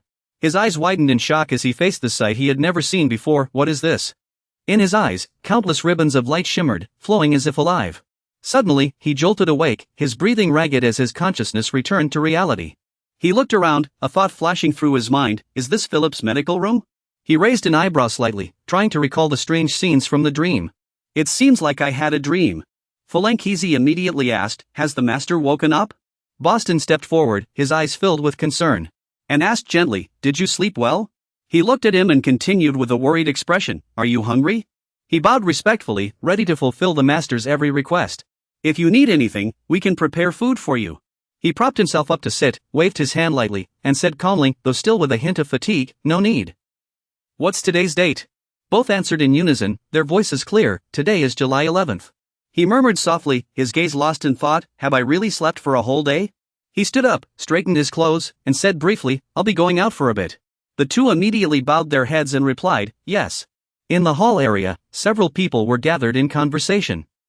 One of them asked, "Starting tomorrow, Boston and Niang will be working in District 6, right?" Another nodded and replied, "Yes, I've been free lately anyway." He stood quietly to the side, gradually piecing together the situation. While he was asleep, Philip had already arranged work for Cedric's district. Nyesu approached, scratching his head with a slightly awkward tone, Can we help with anything?" He quickly added, his eyes gleaming with eagerness, "Just say the word, we're strong." Nyesu waved his hands hastily, laughing awkwardly to avoid any misunderstanding. "I wasn't bragging." He promptly made a request, "Could you help move a few boxes from the warehouse?" He nodded immediately, his expression cheerful as he agreed without hesitation, "Sure." Leifei stepped forward, arms crossed, and decided to join in with an easy smile. "We'll help too. We've got nothing else to do anyway." The person who had asked for help smiled in relief, grateful, while the one beside him exhaled and said warmly, "We were just worried about how to move all that stuff." He observed from a distance, his gaze focused, noticing a faint blue magical energy surging within Nyesu. A strange, indescribable feeling welled up inside him. Heavy and oppressive, as if weighed down by guilt. Xianyu suddenly noticed him and immediately spoke respectfully, "Hunter, you're awake." The people in the hotel quickly gathered around, their eyes filled with both concern and reverence. "Are you all right, sir?" Some people couldn't contain their excitement and kept praising you. "You were so impressive during the battle just now. After days of struggle, we've finally won, and everyone's buzzing with discussion." Their eyes filled with anticipation. "Sir, why not become our leader? Just name what you need."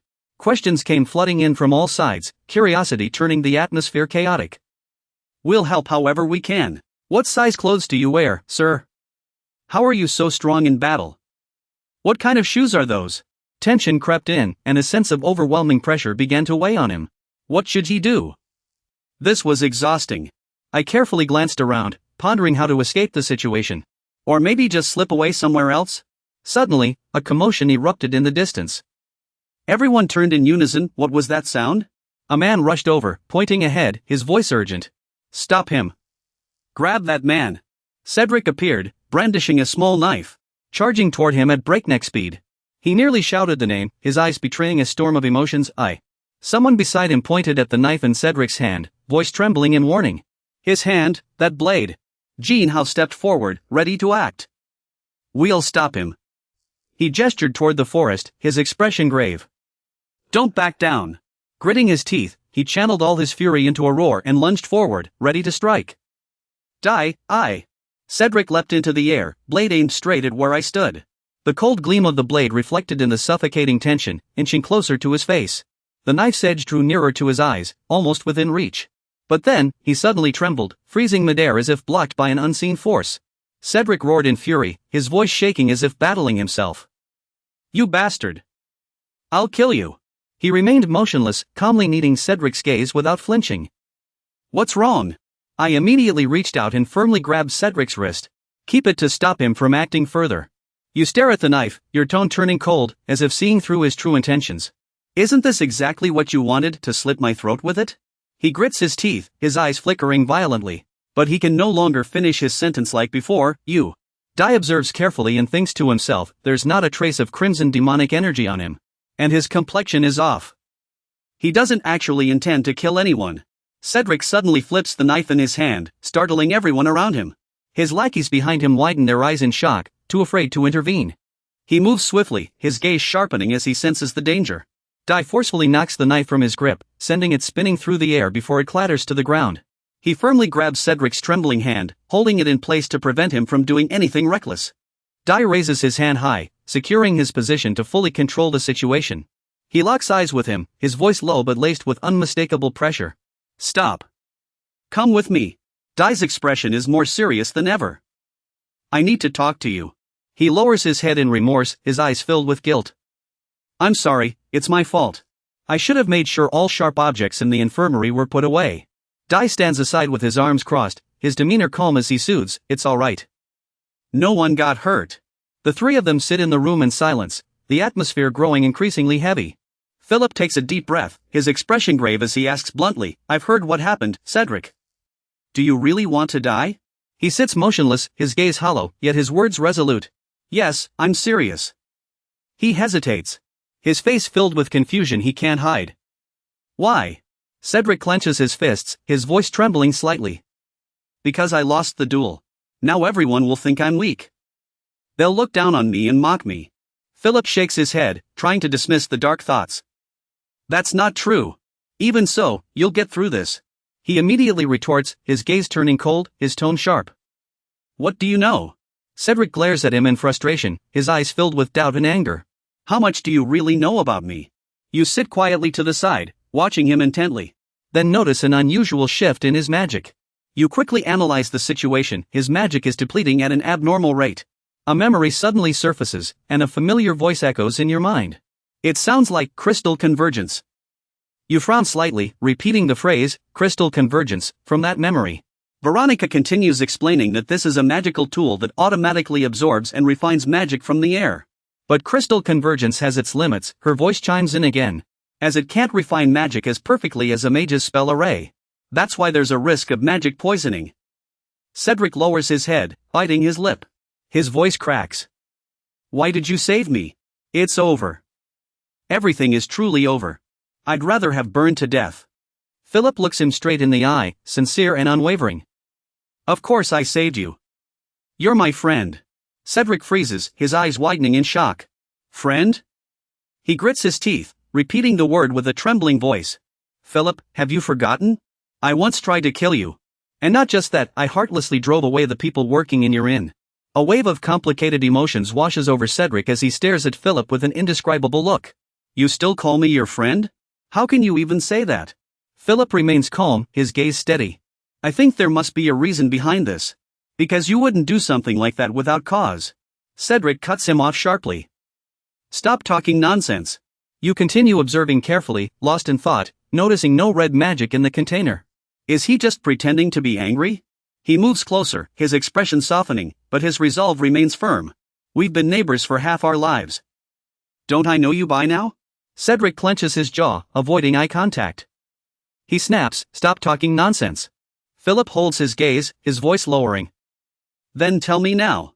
After all, why did you do this? He clenched his fists, his voice growing deeper as if struggling to suppress surging emotions. Please.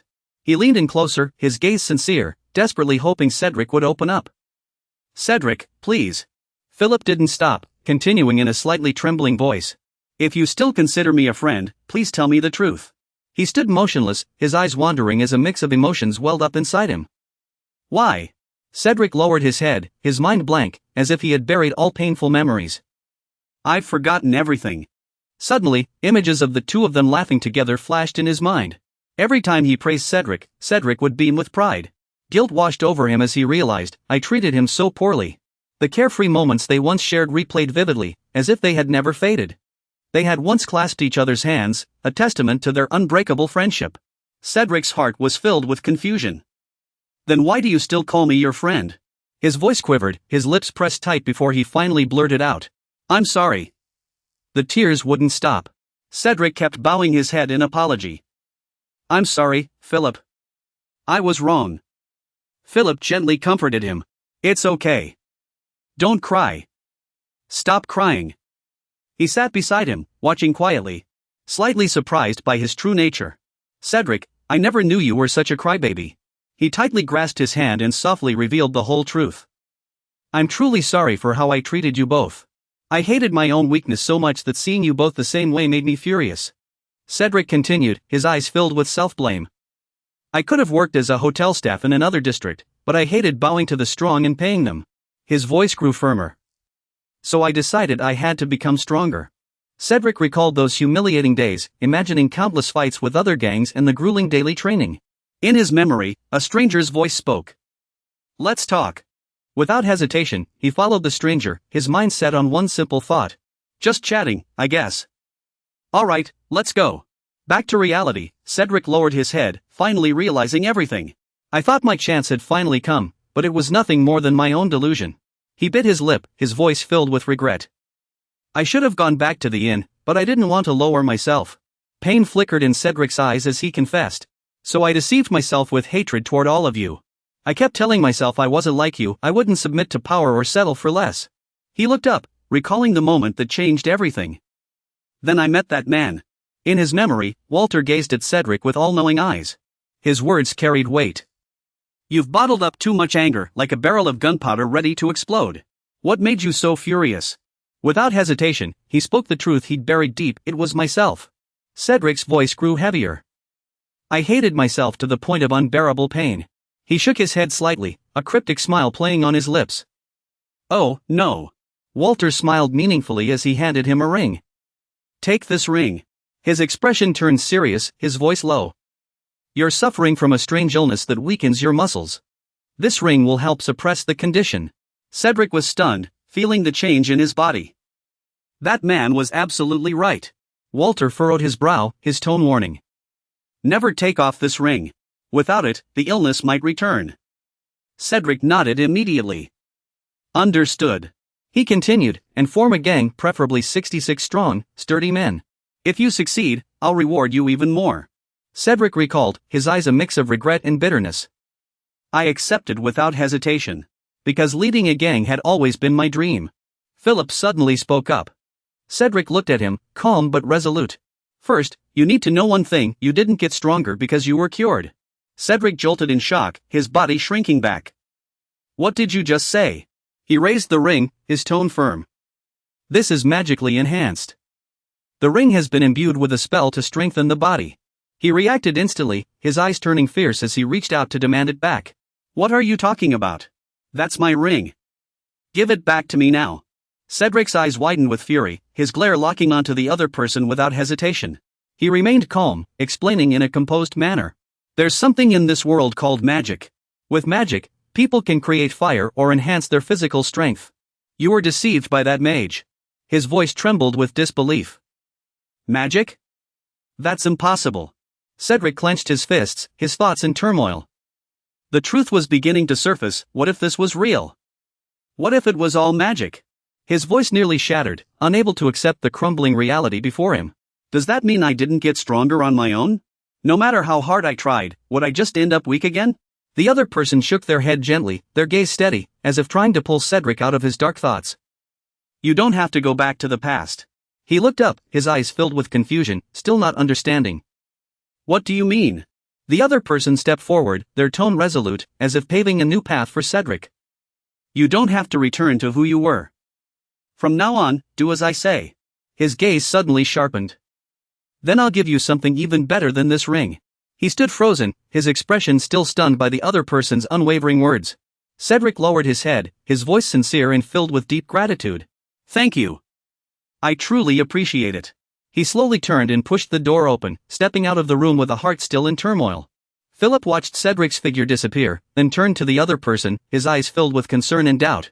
Are you really planning to choose Cedric as your main assistant and let him handle everything from now on? He pondered for a moment before answering in a calm yet firm tone. Yes.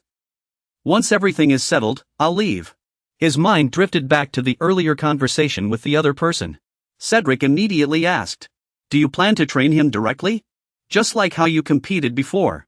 He replied, well, my physical training is decent, and my basics aren't bad. The voice continued to echo in his memory, clear and real, like a tangible guide. As long as the techniques are suitable, sometimes they can make up for differences in strength and physique. Understand? He looked at you, his gaze softening, then calmly expressed his gratitude. Thank you for worrying about me. Philip then spoke, his tone thoughtful as he mentioned the earlier choice. And using the reward to bring Cedric to our side, I think that was a brilliant move. After a moment of silence, he continued, using force to defeat opponents isn't always the best way.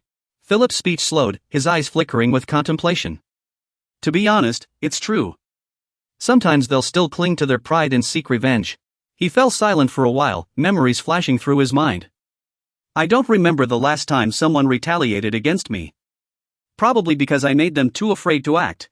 Then he spoke again, his tone still calm but carrying absolute confidence. No matter what, I still believe strength is the most powerful tool. If people fear you, they won't dare to resist. He shook his head slightly, his gaze deepening as he expressed his thoughts. But sheer force alone can't cultivate true loyalty in children's hearts. He raised an eyebrow slightly, his eyes showing doubt as he countered. Then what should we use? Philip gave a faint smile and answered calmly. The answer is appropriate rewards, just like promising to teach Cedric combat skills. He crossed his arms, silently pondering his earlier words. I don't fully agree, but I can't deny it. Philip is really good at dealing with people, no matter what. Downstairs in the hotel, he turned to face everyone. His tone grew serious, like a clear warning. For now, we'll stay at the hotel while looking for a more stable place. If you do anything to trouble the children here, I'll handle you personally. He continued, his gaze sweeping over each person, as if re-establishing a new order. From now on, Cedric will serve as the primary assistant or vice-captain. Most of my orders will be relayed through him. Just treat what he says as if it were coming from me. Nisa stood to the side, scratching his head as he looked around and assessed the situation. It seems like yesterday's matter has been resolved, Rafi said softly. Didn't Cedric have his own team before joining? Maybe his old teammates dragged him off for training. Slowly, the fragmented events in his mind began to piece together. Generous rewards might be the key to earning loyalty. He spoke nervously. I stepped forward. The firm tone immediately drew everyone's attention. I'll refund everyone's bets in full. I've already earned enough from other teams. His eyes widened in shock. His words became hesitant. Are you serious? You're really going to return the money? Either way, I've always supported hunters. Philip stepped forward, reminding them of unresolved issues. We still haven't dealt with Jeffy and Rosen. You leave with him and quickly arrive at the place where the two are being held. You stand before them, your gaze icy. Let's get straight to the point. Veronica's bookstore, you know where it is, right? Jeffy kept shaking his head, his eyes darting as if hiding something. Before he could say more, you struck him, sending him stumbling back. You loom over him, your sharp gaze making the air feel frozen. It seems you still don't understand the situation. The man trembled as he asked, what do you want? Money? Or something else? Before he could finish, Jeffy was struck again, his head snapping to the side. You cut him off coldly, your tone impatient. That's not what I'm asking. Jia immediately stood up and, without hesitation, tore the cloth off Rosen's mouth. He took a deep breath and, out of fear, confessed everything at once. You mean the bookstore on 8th Street? I was hired to cause trouble and force them to move. Someone wants that place. You narrowed your eyes and pressed further. Who hired you? Luosun swallowed the towel. The trembling voice belonged to Fred, the owner of the grocery store on 3rd Street. Jia gave a slight nod, a flicker of realization crossing his eyes. So that's how it is. He leaned down quietly, gripping the other's hair tightly, and yanked it upward without hesitation. Without the slightest delay, Jia swung his arm with all his strength, smashing the other's head violently against the cold ground. Blood dripped from Luosan's nose as his head was yanked up again, leaving him dazed and in excruciating pain. Jia didn't stop, continuing to throw punches, his expression as cold as if devoid of emotion. In that moment, Philip suddenly understood this was Jia's true nature. Yet the matter wasn't over, and indescribable feelings surged within him. Far from over. Philip watched the chaotic scene quietly, his understanding growing clearer. When he publicly punished Jiefei and Luosan, the children in the hotel visibly relaxed, and a few people in the back began whispering. The voice carried schadenfreude and disdain. It felt great. I still remember those I've dealt with before. Messing with hunters is just asking for trouble. He exhaled softly, his expression calming, and this act served as a harsh lesson for Cedric and his group. Philip continued to ponder, a strange feeling rising within him. If all this was part of his plan, it was ruthless yet efficient. Jia stood before the two beaten men, his gaze icy. I have a private matter for you. No matter what, destroy that grocery store. He lowered his head slightly, his voice quiet but the pressure overwhelming. Remember, if we suffer any losses. Jia took another step forward, his gaze sharp as a blade, piercing the man collapsed on the ground. I will hunt you down until none of you remain. Luosan and Jiefei curled up on the ground, trembling uncontrollably, their eyes filled with terror. Several people stepped forward, immediately helping the two up and dragging them away from the scene. The tense atmosphere dissipated like a snapped bowstring, replaced by the crowd's lively chatter and excitement. Let's eat and drink to our heart's content today, it's so satisfying. Look at their faces just now, they had it coming, like it was all a joke. Sam looked around, searching for someone's figure. A familiar face in the crowd. Has anyone seen the hunter? Liam replied, saying he had just arrived here. He glanced at the food tray in his hands and added that he had wanted to bring him something to eat. But now he was nowhere to be found. In the quiet heights, Dai sat alone in silence, gazing into the distant sky. He rested his hands on the railing, his expression somber as he recalled Philip's words. Someone who helps others without expecting anything in return. And someone who can accept help without hesitation, that's a true friend. Dai gently closed his eyes, remembering what he once thought was right, that friends were just people who had known him for years. The scenes from earlier replayed in his mind, but now, the one who had always cared for him was the real friend. Perhaps those kids were the only ones he had ever truly cared about. Dai slowly opened his eyes, looking out at the vast sky, wondering if he could consider Niles a friend despite their 20-year age difference. A flicker of hesitation crossed his eyes, as if asking himself if he'd ever have the chance to call someone a friend again. Dai lowered his head slightly, his hand tightening into a loose fist. Maybe not. He was different. He lacked emotion. He closed his eyes again, sinking into deep thought, the only person who had ever treated him without prejudice. Only Niles and the kids under the bridge, few would ever truly understand him. Behind him, someone approached softly, breaking the silence with a gentle voice. But quiet is better than false warmth, isn't it? Philip held out a steaming cup of cocoa to Dai. It's hot cocoa. I thought you liked sweets. Dai looked at the cup in his hands, thinking how he used to eat candy and chocolate to recover his strength, so that was why Philip assumed he liked sweets. May I sit beside you? He asked cheerfully. Dai nodded and replied, then brought the cocoa to his lips. Taking a slow sip in the quiet space. The sweetness spread gently across his tongue, and he paused for a moment, as if understanding something. Philip watched his reaction and smiled softly. Looks like everything went as I expected. Dai lowered his head, staring at the cup. The warmth slowly spread, making him feel at ease. It's really warm. He fell silent, his gaze softening as he felt the warmth seep deep into his heart. Enough to temporarily ease the icy emptiness in my heart. After a long silence, Philip finally made his final decision. Then I'll head north. I've heard there are many abandoned factories there. He nodded lightly in acknowledgement. He quietly blended into the crowd ahead, gradually vanishing from sight. Behind him, two strangers followed closely, whispering urgently and nervously, "Hey, hide, quick." He skillfully weaved through several secluded alleys before finally returning to the familiar house. He paused at the door, took a deep breath, and pushed open the worn wooden door. The moment the door opened, Veronica rushed out, her face visibly relaxing. You're finally here.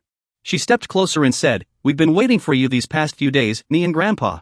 But before she could finish, Veronica froze, sensing something was off. Her expression turned serious as she studied him carefully. What happened? Did you get into a fight? Your skin is even darker than before. He simply pressed his lips together, acting as if the injuries didn't matter. This? It's nothing. Veronica's voice carried a mix of frustration and worry. How can you say it's nothing when you're hurt like this? His gaze suddenly softened, filled with warmth. You're really beautiful. In his heart, she was like a small, warm sun. He lowered his eyes slightly, a never-before-felt emotion welling up inside him. Maybe it's because I've learned to worry about others that I can now see things I never noticed before. She quickly stepped forward, gently lifting her hands. Wait, let me heal you. My magic. He calmly raised a hand to stop her, his tone steady and firm. I've already taken care of it. No need for healing. Besides, using ambient magic recklessly can be addictive, right? Veronica let out a soft sigh, her eyes still filled with concern. I just reacted, seeing you hurt made me want to help. He smiled faintly and turned to walk inside as if nothing were wrong. I'm fine. Let's go see Grandpa. She stood still, her heart fluttering slightly. Was he doing this for me? He suddenly stopped and turned back to her. Oh, Veronica, his gaze turned serious, do you consider me a friend? She blinked in surprise, then smiled warmly, her answer immediate. A friend? Out of nowhere? Yeah, of course. A strange, indescribable emotion surged within him. I was just curious, what do people usually base their judgment on when deciding if someone is a friend?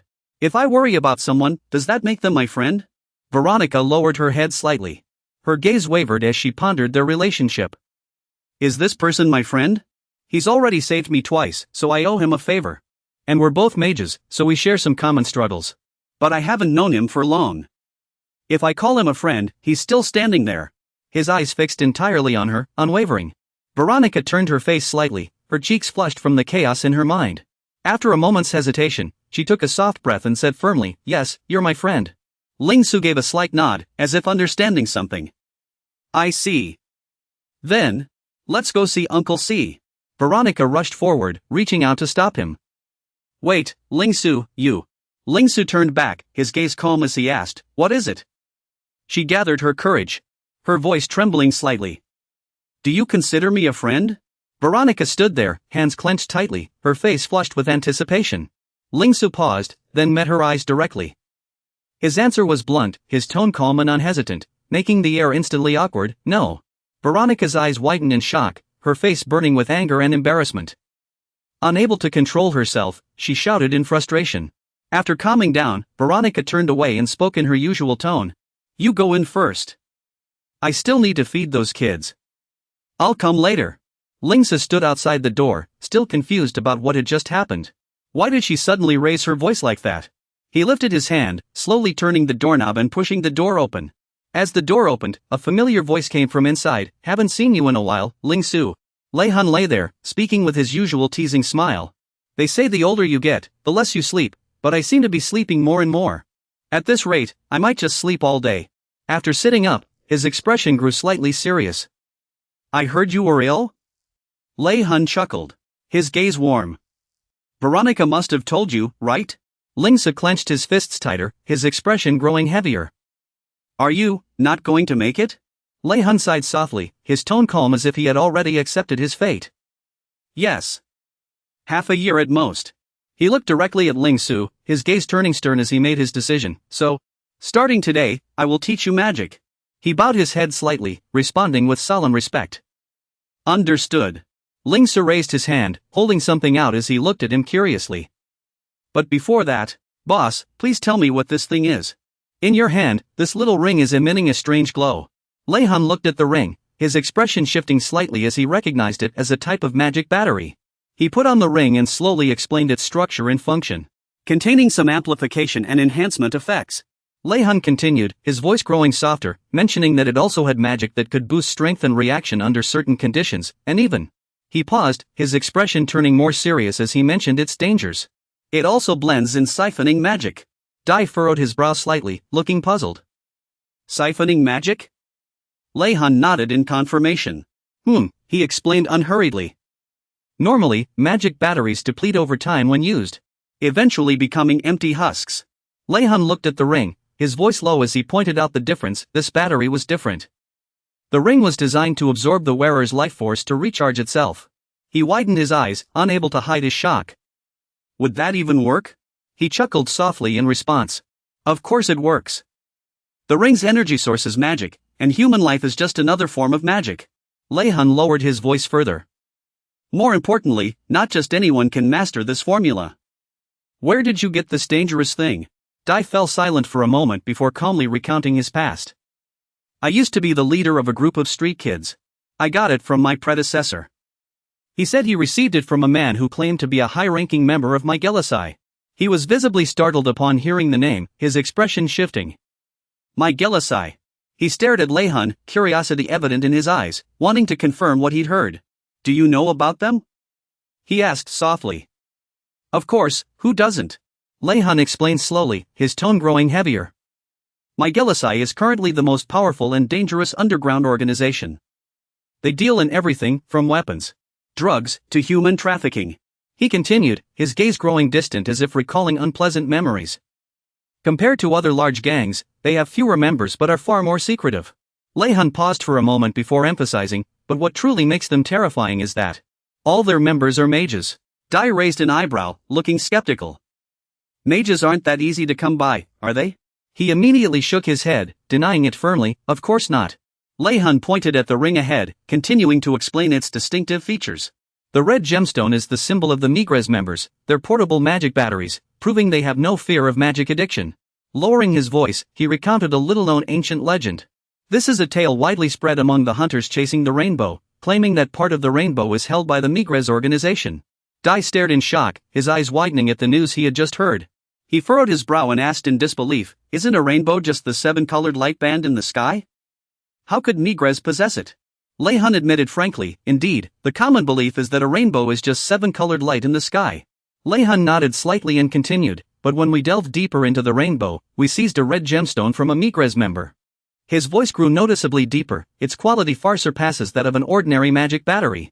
We began to wonder how they could equip all their members with such items, and then an idea about the rainbow flashed in our minds. Lei-hun lowered his voice, emphasizing how this hypothesis made the story even more unsettling. That in reality, the rainbow is a gem capable of emitting infinite light and magic. Dai stood silently, the word infinite echoing in his mind as he asked, please tell me more.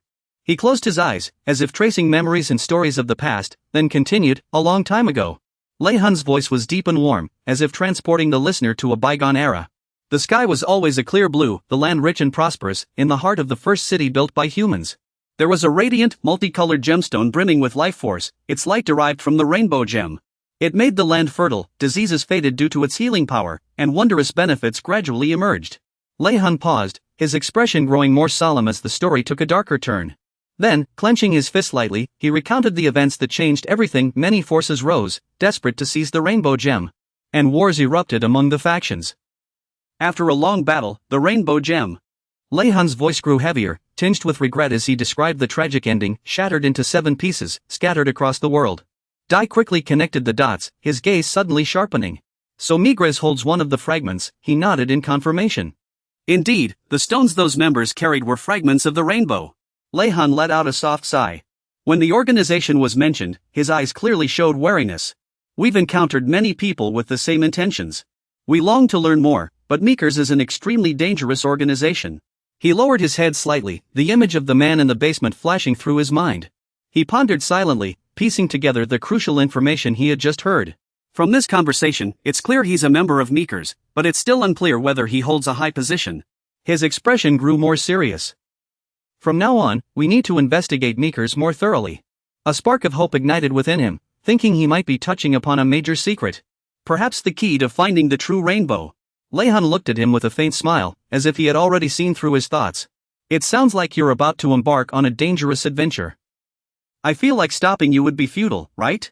Lei-hun glanced at him and slowly nodded in acknowledgement. I respect your decision. He placed the ring back into his hand and let out a soft breath. This is all the information I have about Migres. Lei-hun looked at him directly, as if waiting for any further questions. Do you have any other questions? He lowered his head to look at the ring, his eyes filled with contemplation, mixed with unease about the enhancement magic and absorbing power within it. Could these spells be removed? Just then, Veronica's familiar voice came from outside the door. Grandpa, I'm coming in. He turned around, smiling as he prepared to begin today's lesson. We have new material today. We'll start with the basics. Is that all right? Veronica, how are you feeling? She answered confidently, I'm fine. Lei-hun nodded in satisfaction and began the lesson. Excellent. First, all magic begins with constructing a magic circle. He raised his hand to demonstrate, explaining in detail the source of magical power and how to use it. You can draw magic from the air or from magic batteries to cast spells. However, as everyone knows, constructing a magic circle is necessary due to the risk of magic addiction. Lei Hun continued, explaining that when surrounding magic flows into the circle, it is purified, and the elements within the circle vary depending on personal traits. He concluded firmly, this means everyone has their own limitations on the types of magic they can use. He thought to himself, recalling the mages he had met before, their rings glowing with different colors of magic. Lei Yun gave a gentle smile and turned to Veronica, seemingly wanting to test her foundational knowledge again. Drawing a magic circle is actually very simple. Veronica, why don't you try explaining it? She took a slow breath, steadied her nerves, and began. All right. Seeing Veronica raise her hand, she focused and began guiding her step by step. First, gather your magic in the center of your palm. She continued in a calm tone, as if reciting something she had practiced many times. Use the type of magic you can control most easily. Veronica closed her eyes, manipulating the magic while explaining, guiding it along her arm. Toward the heart, then let the magic swirl around it. A soft blue glow gradually spread, slowly enveloping her entire heart area. Veronica kept her eyes shut, struggling to maintain stability and prevent the magic flow from breaking. Don't stop, gradually increase the speed of the rotation. Suddenly, the blue magic surged violently, bursting out from within her. Yet in an instant, all the magic vanished without a trace. Veronica gasped, her eyes widening as she realized she had lost control. She lowered her head, disappointed, admitting the result wasn't as expected. I failed even the basic steps. I should have kept the magic stable until the very end. He smiled warmly, softly encouraging her not to lose confidence. Don't worry too much. You're improving every day. Veronica nodded gently, slowly regaining her composure. All right.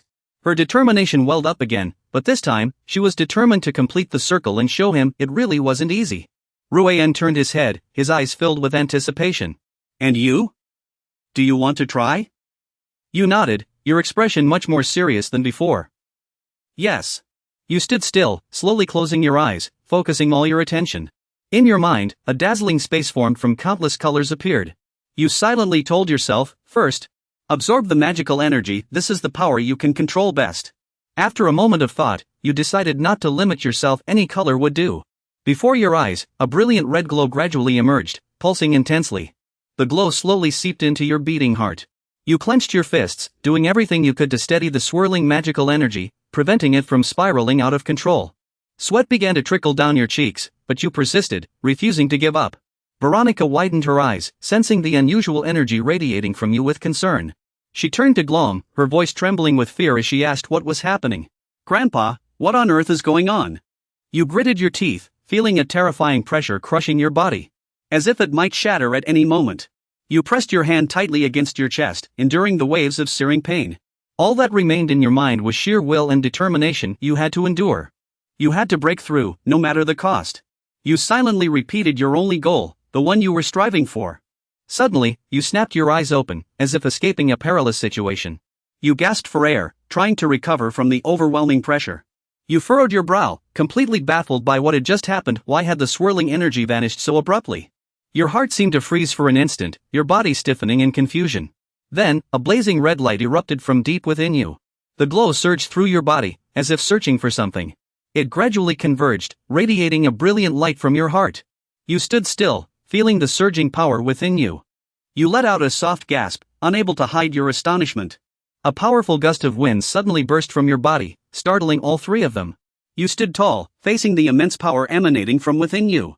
You pressed your hand to your chest and murmured, "Did it work?" Veronica's voice rang out in awe. "Amazing! You're incredible!" Immediately after, she tightly grasped his hands. Veronica couldn't hide her excitement as she said, "You really did draw a magic array." She shook the rope up and down joyfully, "You're a genius." "So amazing," he muttered under his breath. "A genius?" Rain glanced at the rope, secretly pleased. Even he, once called a prodigy, had taken 3 months to draw his first magic array. Yet he had done it on his first try. He humbly replied, "Calm down. Calling me a genius might be too much." Lying on the bed, he spoke, "Your magic array mostly contains strengthening, weakening, and regeneration elements, but there's more." Rain pondered for a moment before continuing, "The proportions are small, but they cover almost all types." He explained in detail, red mana represents anger. Light pink mana represents sorrow, white mana represents anxiety, every color of mana that exists in the world. Veronica couldn't help but exclaim, is that really possible? The rope asked seriously. Can he really see the mana in Alan's magic array? Rain answered calmly. I can't see it, but I can sense the energy. If you don't want others to see your magic array, just cut off the mana flow. The thought quietly crossed his mind, cut off the mana flow. The magic array on his chest trembled slightly. Then, as if controlled by something, the magic array gradually faded away. Only after the magic array on the rope had completely vanished did he continue, that's how it's done. In daily life, it's best to hide your magic array. There's no need to show off being a mage in this harsh world. Rain glanced at him and continued teaching more techniques. When casting spells through a magic array, it will appear, but how noticeable it is depends on the distance. He smiled faintly, admiring inwardly how the other had just completed a full rotation without showing any sign of fatigue. Then, Rain began channeling spiritual energy as he spoke, let's give it a try. I'll cast first. And you try to mimic it. He pressed his palms together, and dazzling light seeped through his fingers. Within seconds, a polyhedron floated above Rain's palm. He held it up to the rope with a smile and asked, how about it? Can you do this? Veronica, sitting nearby, felt a sudden panic. Oh no! She rubbed her arms, her mind in chaos. The spell just now had used over 7 incredibly complex elements. It required precise calculations of element ratios and formulas. This was overwhelming. But he asked him to try and explain it, even if it was just about the rope. Veronica looked at him, sweating profusely, but what shocked her was that the polyhedron was now on the rope. Veronica and Raymond stood frozen, stunned into silence. Unable to help himself, he praised, good. Now try this one, and this one, and this one.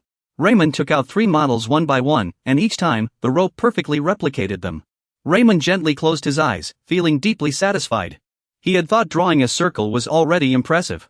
But then, Veronica suddenly became enthusiastic, are you really a genius? He silently added in his mind, it's beyond imagination. After a while, Raymond lay neatly in bed and drifted off to sleep, and the two quietly left the room. Excitedly, she turned to look at the rope and asked, that was amazing. How did you do it? He thought to himself, I can't say I can see magic, and decided to answer like this. Just trying it out, and it worked. Veronica pressed, unsatisfied, are you hiding something from me? No, he replied calmly, I'm telling the truth. She had no choice but to drop it for now, fine, then. Veronica turned to leave, laughing and praising, no matter what, that was incredible. It was really impressive. As she went downstairs, she kept talking, maybe you're the most talented mage I've ever met, though the only ones I know are him and you. He had remained silent the whole time, but suddenly, he called out, Veronica. She paused and turned around. He finally voiced his lingering doubt, are you jealous of me? She laughed awkwardly, huh? Maybe, Veronica muttered to herself, what? You're asking so directly? He pressed coldly, do you dislike me? Are you angry? Or do you hate me? As he spoke, he recalled the hateful glares he had received before. That person was the only one who had been fed to the golem and couldn't get along with him. He lowered his eyes and continued softly, or rather, it should have been you who could draw circles, not me.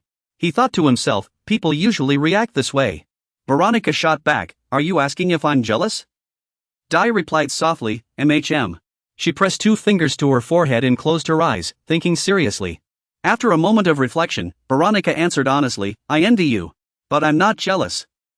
Puzzled, you asked, why not? She smiled sheepishly at Dai, because you're my friend. Caught off guard by her answer, you couldn't help but freeze for a second. Dai asked skeptically, friends don't get jealous of each other? Veronica crossed her arms and replied after a pause, not always, but usually, yes. Sweat beaded on her forehead as she thought to herself, you should say we're friends too, not just me thinking that, right? Distant memories flooded her mind, asterisk stop holding back and giving your food to your siblings. Let's split it and eat together, asterisk. Dai seemed to suddenly understand something and said, I get it now. It's probably like that. Veronica stared at his expression blank, yet carrying a deep sadness. She turned away and muttered, you're such a strange guy. Dai's gaze dropped, his eyes dim. Whispering to himself, but I'm not wrong. He called her name softly, Veronica. She turned back, confused, what is it? Dai looked at her earnestly and asked, can you teach me how to read and write? She rested her chin on her hand, thinking, you can do it, right? He stared at her blankly as she closed her eyes, wondering, asterisk I've never taught anyone before, but I used to help my siblings with their studies. Can I really do this, asterisk? Then, a surge of determination flared within her.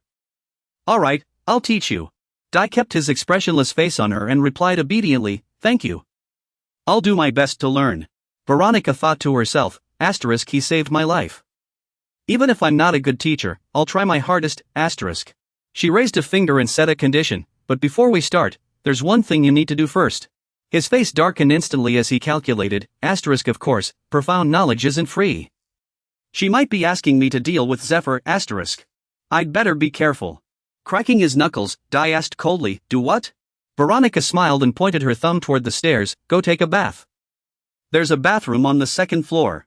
Hearing this, he pressed his lips together in silence, while she continued smiling, oblivious, wash up properly. I'll get you some new clothes. The scene shifted as someone suddenly called out, Veronica. She was preparing something when she heard someone call her name, so she turned her head for a glance and replied, Z, you've already finished your bath. Z stepped out, wearing a bathrobe and drying his hair with a towel as he walked. He then asked Veronica, where can I put this towel? Seeing Z like this, Veronica couldn't help but blush, her cheeks turning as red as tomatoes. Looking at Z's delicate features, Veronica couldn't help but think, he's really handsome. Noticing she wasn't responding and just standing there in a daze, Z asked again, why are you staring at me like that? Hearing his question, Veronica snapped back to reality and hurriedly threw clothes at his face, shouting, and nothing. Put your clothes on, quick. Confused by her intense reaction, Z could only ask in surprise, what? After getting dressed, the two sat facing each other at the table. She then asked, by the way, may I ask why you want to learn to read and write? Hearing her question, Z simply replied, because I want to read books. Z continued explaining his deeper reasons for learning, if I'm to keep moving upstream toward Elton, I'll need more knowledge than I have now. At that moment, he recalled the time he spent with Neos, who had taught him to read. Z thought to himself that while he had learned reading from Neos, it wasn't systematic or thorough enough. After hearing Z's reasons for learning, Veronica suddenly became excited. She stood up abruptly and said, I see. Since we can't open the bookstore, you can come by any time, and I'll teach you. Z hesitated before speaking, about that. Veronica looked at him, puzzled, and replied, Leaning on the table with both hands, Z said with a flicker in his eyes, you can open the door now. Those kids won't be coming back. Hearing this, Veronica's face paled, and she muttered to herself. Come to think of it, she hadn't seen those kids who used to throw stones lately. Wait, could it be? Sweat broke out on her forehead as she dared not think further and quickly asked, did you do something to them? Hearing such a childish question, Z immediately replied, I wouldn't hurt anyone just for throwing stones. Relieved, Veronica slumped onto the table and sighed. That scared me to death. Veronica then said to Z, after our lesson, I'll reopen the shop. Hearing him say that, she immediately responded, that's a great idea. Right after, those books were taken out and stacked into a small mountain. Countless books were arranged in front of him by Veronica. Pointing at them with her finger, she told him, these are the textbooks I used when learning to read and write. And these are my study notes.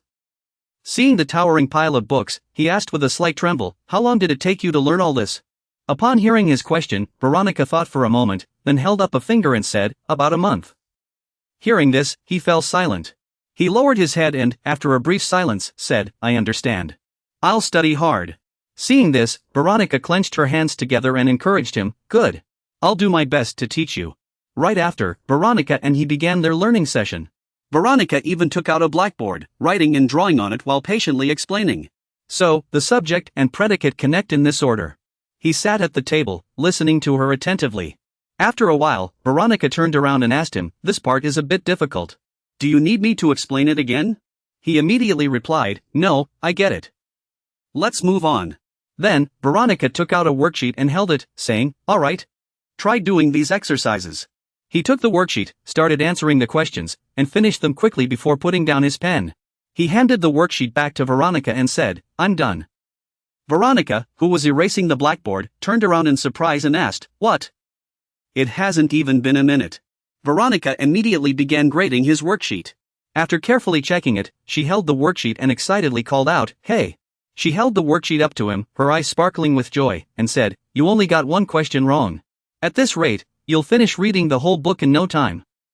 Sitting at the table, though he didn't show much emotion, he replied, that's great to hear. Then, Veronica said, let's call it a day. I need to prepare more materials anyway. He nodded while taking notes in his book. All right, Veronica continued hesitantly, there's also something I want to ask you. Hearing this, he looked up curiously at her. I have something to ask you. Hearing this, he raised his head and looked at her curiously.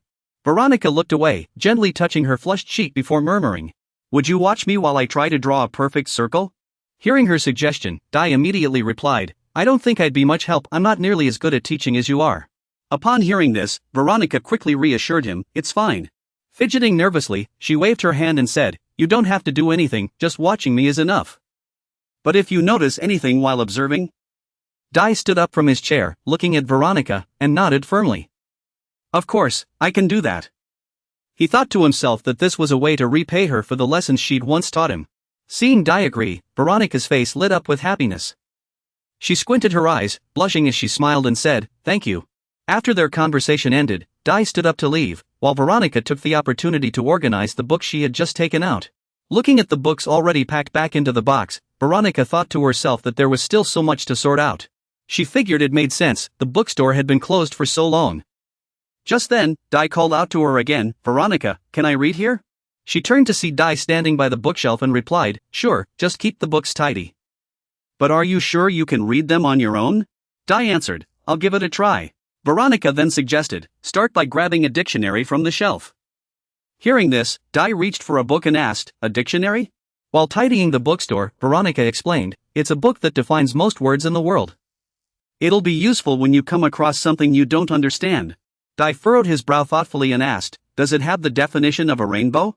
Veronica replied, "I've never looked it up, but since it's a magical term, it might not be included." Dai nodded, flipping through the dictionary, "I see." Just then, a peculiar book on the shelf suddenly glowed. A moment later, a brown book with intricate patterns flew off the shelf. And Dai swiftly caught it with his magic, holding it in his hands. Using his magic, he pulled more books from the shelf, watching as they floated in the air. He thought to himself, "Before, I could barely lift a single book. But now, with the power from his ring, everything felt much easier." Once back in the car, you should try out the other spells. Currently, the magic stored in your ring, from most to least, is red, light pink, and white. Recalling the use of red magic, you can't help but think again.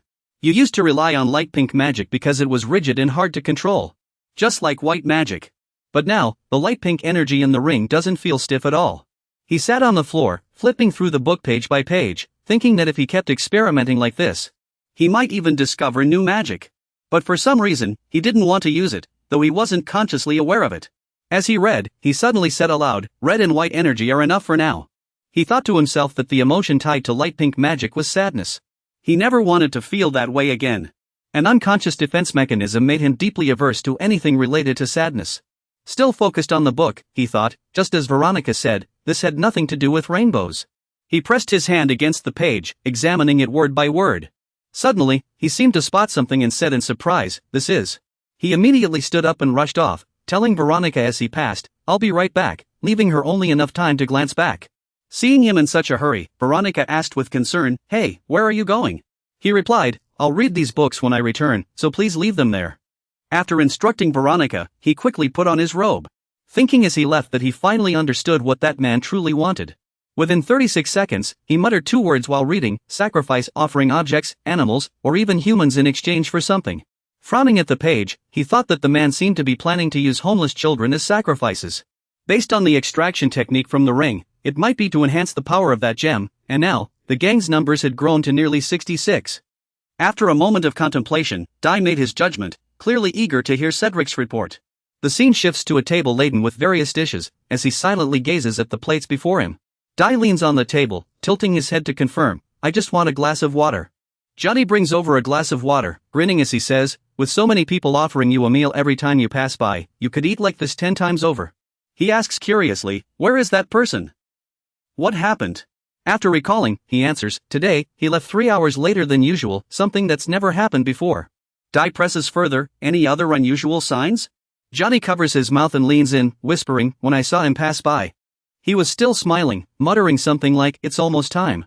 Dai bites his spoon, his expression turning thoughtful as the scene shifts again, revealing the ancient city of Yuan-Yi under a sky thick with dark clouds. Dai stands in front of a basement, draped in a long robe, where new information about Margaret awaits. But since it's unclear when he'll return, he can't search it without permission. He gazes coldly downward, pondering to himself, "What should I do now?" Just then, 3 young men on a nearby street are laughing and chatting. Dai watches them quietly, as if calculating something. The trio reaches the staircase and one of them says, "I'll throw the first punch when the time comes." As the man continues laughing, a hand suddenly lands on his shoulder. "Wait, look over there." The man turns angrily, raising his fist. "What's the deal? Who's meddling?" Upon seeing Dai's face, the three freeze in shock. That's the hunter. His face is grim, his gaze sweeping over them as the other two whisper nervously. He's furious. That guy's in trouble. I told you not to take this route. The one who had wanted to fight is now trembling. What's wrong, Hunter? Dai glances away, recalling what Philip once said about carrots and sticks. After hearing Dai's plan, the three immediately ask, "So, when the person you mentioned appears, we have to report it right away, right?" He crosses his arms and replies, "Exactly. Do well, and I'll reward you." One of them presses, "What's the reward?" Dai points toward Johnny, who's carrying dishes, and the table overflowing with food. At the thought of the delicious food, the three nearly drool. Immediately after, the three little ghosts shouted together, "We'll do our best." You nodded in satisfaction and praised, "Good." The scene shifts to the lower level of the basement, where Ashine is quickly running down the stairs. Reaching the end, he stops in front of a tightly shut door. Ashine stares intently at the padlock on the door. He grabs the lock with one hand while channeling his spiritual energy with the other. This wasn't here before. Ashine pours his spiritual energy into the lock, waves of it surging in. However, an unknown force blocks his energy. Ashine furrows his brow, thinking to himself, is it some kind of talisman or magic? He turns around, silently considering, if we force the doorknob, they'll notice we broke in. Or maybe we can remove the door panel. A little ghost rushes to the basement door and shouts, "Hunter." He announces loudly, "That guy is here, the one we were talking about." Ashine had just stepped onto the stairs when he suddenly stops, lost in thought. Wait, will he recognize me? The basement was dark that day, and I disguised my voice. He shouldn't recognize me. By now, he had taken off his robe, crossing his arms as he stands at the top of the stairs. Walter, hands in his pockets, walks toward the basement with ease. The man glances at Ashine, who remains still with his arms crossed, silently standing in place without a word. Walter notices nothing unusual and continues into the basement. Ashine glances at the direction he left, thinking to himself with satisfaction, just as I thought. He didn't recognize me. Now I can gather some useful information. The scene shifts to the next day at noon, in the middle of a ruined area, where Ashine and Cedric stand in front of a house. Ashine remains calm, while Cedric is so nervous he's biting his nails. Cedric turns his head and asks fearfully, "It'll be alright, right?" Ashine reassures him, "Don't worry. Just do as I say." Then, sweat beads on his forehead as he glances toward the source of a sound. Before them stands Walter, hands in his pockets, walking slowly toward them. Walter lifts his head, his sharp gaze sweeping over the two. Both bow deeply at a 90-degree angle. Cedric greets him respectfully in a loud voice, "Long time no see, master." Walter glances at him and says, "A greeting is enough. Show your face, Cedric." Cedric immediately responds, "Yes, master." He quickly adds, "This report is about the numbers you've been waiting for." Walt suddenly interrupted, "Wait, where were we just now?" He placed his hand on Neoz's shoulder, his eyes devoid of any killing intent or hostility. "Who is this guy? I don't know him. Is he new?" Cedric quickly placed his hand over his chest and replied, "He's the newly appointed captain of Team A. I thought I should bring him to meet you, teacher." Walt still hadn't removed his hand from Neoz's arm as he coldly ordered, "Look up." Neos immediately raised his head to meet Walt's gaze, who glared at him and demanded, "What's your name?" Neos remained silent, glancing briefly at the veiny hand resting on his shoulder. She looked straight into his eyes and said, "Neos. My name is Neos." 37 years old, Walt muttered, stuffing his hands into his pockets and turning away. "Well, do a good job." Neos thought to herself, "Don't you remember meeting me yesterday?" But on the surface, she simply replied, "Yes." As Walt walked away, he asked, "So how many people do we have now?" Cedric followed behind and answered, "Currently, there are exactly 63 of us." Walt remarked, "We're still 3 short." "The standards are pretty strict, huh?" Cedric cautiously smiled in response, "Yes, they certainly are. We screen very carefully, selecting only the best." Hearing Cedric's words, Walt suddenly grinned and burst into laughter. "Excellent. Everything's going smoothly." Walt patted both of their shoulders and continued, "Once the numbers are complete, we'll officially bring you into the organization." Cedric forced a smile, glancing up at Walt, hardly believing he was about to become part of the organization. Walt raised his hand with a smile and said, "You're both very lucky. The organization has just established a Special Forces training program. Cedric replied with a stiff smile, meeting you is the greatest fortune of my life. But in his mind, he thought, this guy is lying through his teeth. Cedric glanced at Walt's clothes, thinking with displeasure, this guy dresses like a vagrant, yet he's a high-ranking member of the organization. Did I really lose my mind when I decided to trust him? Neo suddenly raised her hand and asked, may I ask a question? Walt immediately responded, go ahead. Then Neo's asked, if there's a headquarters, how many branches are there? I'd also like to know where the headquarters is. Walt answered, the organization has no branches in Macrist. Members simply move around to carry out their tasks. Neo stared at Walt, silently assessing. That's the truth. His magical energy didn't fluctuate at all when he said that. That guy gritted his teeth, looking down at him from above. Headquarters is in District 43, where all plans begin. Noticing a fluctuation in Walter's magic array, the trail went cold. But it was a lie, his magic did flicker when he spoke. He looked up and asked again, so, what kind of person is the master? The moment he heard the question, the guy froze instantly. Walter's expression darkened as he slowly turned around and repeated the question. Master. His pupils contracted sharply as Walter murmured to himself. The master is. He clutched his trembling body, the word echoing in his mind. The master, it was as if a towering figure loomed over Walter's heart, watching him. Master. He whispered, lowering his head. The master is a powerful man. Walter trembled uncontrollably, tears streaming down like rain. Someone like me wouldn't dare look him in the eye. He's a great man. Cien observed his expression closely, noting the mix of awe and fear. Walter suddenly asked, by the way, Cedric, when are you moving in? Cedric replied respectfully, within 2 days, sir. The guy instructed, then I'll return in 3 days. I need to carefully screen those joining the organization. He wiped the sweat from his brow and answered, yes. Just then, a crimson glow flickered in Cien's eyes. A surge of magic appeared in Walter's palm. The magic extended from his hand to the ground. He coldly deduced, only a trace of magic. Why would he leave magic behind on purpose?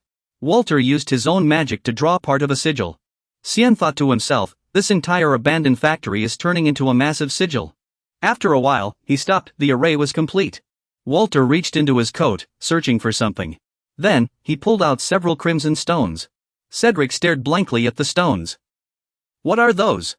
Walter gritted his teeth, a sinister smile curling his lips. He channeled his inner energy into the stones and replied, something very special. The stones fused with Walter's spiritual energy, radiating an increasingly dense aura. He gritted his teeth, glancing nervously at Cien. This looks dangerous. Are you sure it's safe? In that moment, he remained calm as he reassured Cedric, no problem. The 5 stones suddenly shot into the sky, scattering in 5 different directions. One by one, they landed in their corresponding talisman circles, while Walter stood at the center, pouring streams of spiritual energy downward. He looked up with a smile. Don't be so scared. Sidorak, this gem is the same type as the ring I gave you earlier. Walter continued, looking at Sidorak. It can resist disease and enhance your strength. He bowed and stammered, thank you for your kindness. He walked toward Sidorak, looming over him as he warned, good. It's best you appreciate it. And remember, never touch this gem. He obediently replied, yes, I understand. Walter suddenly gripped Sidorak's shoulder tightly, lowering his voice as he threatened. Treasure the ring I gave you as if it were your life. Never lose it. Walter asked in a deep voice, understood? He stroked the ring on his finger. Yes, I'll remember that. He walked to the door, pulling his hat low as he said, then I'll see you in 3 days. No sooner had he spoken than the door slammed shut with a loud bang. Sidorak collapsed to his knees, shouting, he's gone. Finally gone. He looked up at Dai. What do we do now? What is he planning? Dai replied coldly, we'll need to investigate to find out. Dai told Sidorak, let's head back to the inn first. I still have some things to take care of here. He stood on the stairs, silently looking down. Dai stared at the drawn formation below, muttering to himself, what in the world is this? It's clearly related to a formation. He remained silent, carefully jotting everything down in his notebook. Dai suddenly closed his notebook. That's enough. I've learned what I needed to. Scene 38 transitions to a morning apartment. The paper displayed a complex formation Dai had meticulously drawn. Raymond looked up from the notebook and called out, hey, old man asked you, does this thing you just drew have anything to do with Margaret's boss? Dai was surprised, he hadn't said anything yet. He grumbled, so annoying. Raymond furrowed his brow, closing his eyes. His aged face showed exhaustion. He opened his eyes and concluded, you've gotten involved in something dangerous. This is a magic formation. Dai asked skeptically, a magic formation? Raymond confirmed, that's right. He pointed to the center of the formation. This is a formula that greatly amplifies the power and range of magic. Formations like this are extremely difficult to construct. Not just anyone can do it. Raymond continued with concern, at least from what you've drawn here. He added that this was a perfect magic formation. Liam broke into a cold sweat, stealing a glance at him, his heart filled with shock. Even more astonishing was that he could precisely replicate an advanced formation without any prior knowledge, condensing vast amounts of magical power into an extremely small space. Replicating it after interpreting the magic on the spot was like untangling an extremely knotted thread, separating each strand precisely with just the fingertips. He touched the lines with his hand, musing to himself that even the most perceptive mage couldn't do this without understanding the formation. Liam furrowed his brow and thought this was all too perfect. Almost as if he could see the formation itself. He pointed at the formation and asked, what does this formation do? He glanced at him and explained, this is a magic extraction technique. Similar to the spell on the ring you showed me earlier. Liam pondered silently. He had once entertained a ridiculous notion that the man could see magic, before asking, this spell has a much larger range and power, right? He lowered his head and replied, that's right. When activated, a blazing red light erupts violently from the formation. A crimson magical whirlwind surges, brimming with power, engulfing anyone standing within the formation. All living beings in the area would be eradicated. Their life force converted into magical energy. He rested his chin on his hands, realizing, so that's it, the sacrifices. Those 66 children, plus this formation. That guy intended to use Cedric's ice as an offering to activate it. Ruexiong suddenly interrupted his thoughts, but after taking a deep breath, he continued, such dense magic isn't something humans can use. He asked in confusion, why not? Ruexiong explained in detail, magic converted from life force carries extreme toxicity.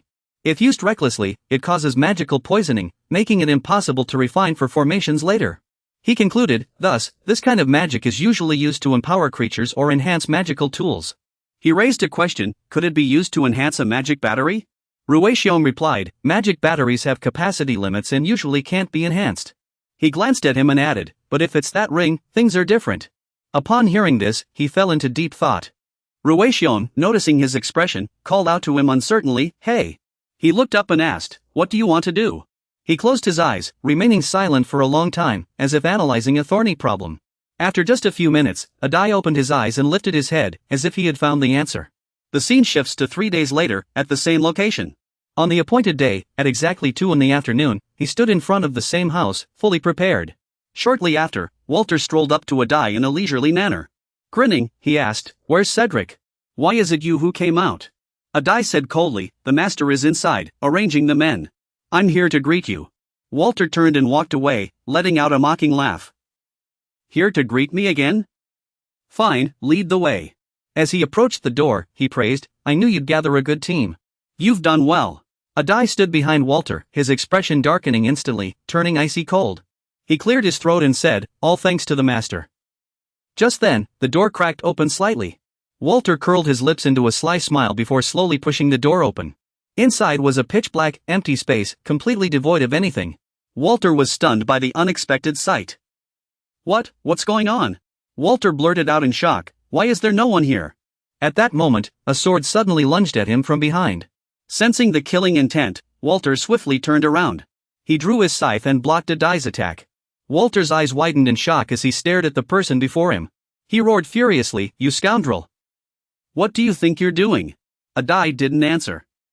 Instead, he channeled his spiritual energy, forming a ball of flame in his palm. Then, he hurled the flame straight at Walter's face. Seeing the fire coming, Walter groaned inwardly. It's real. He quickly leaned back, dodging the deadly strike.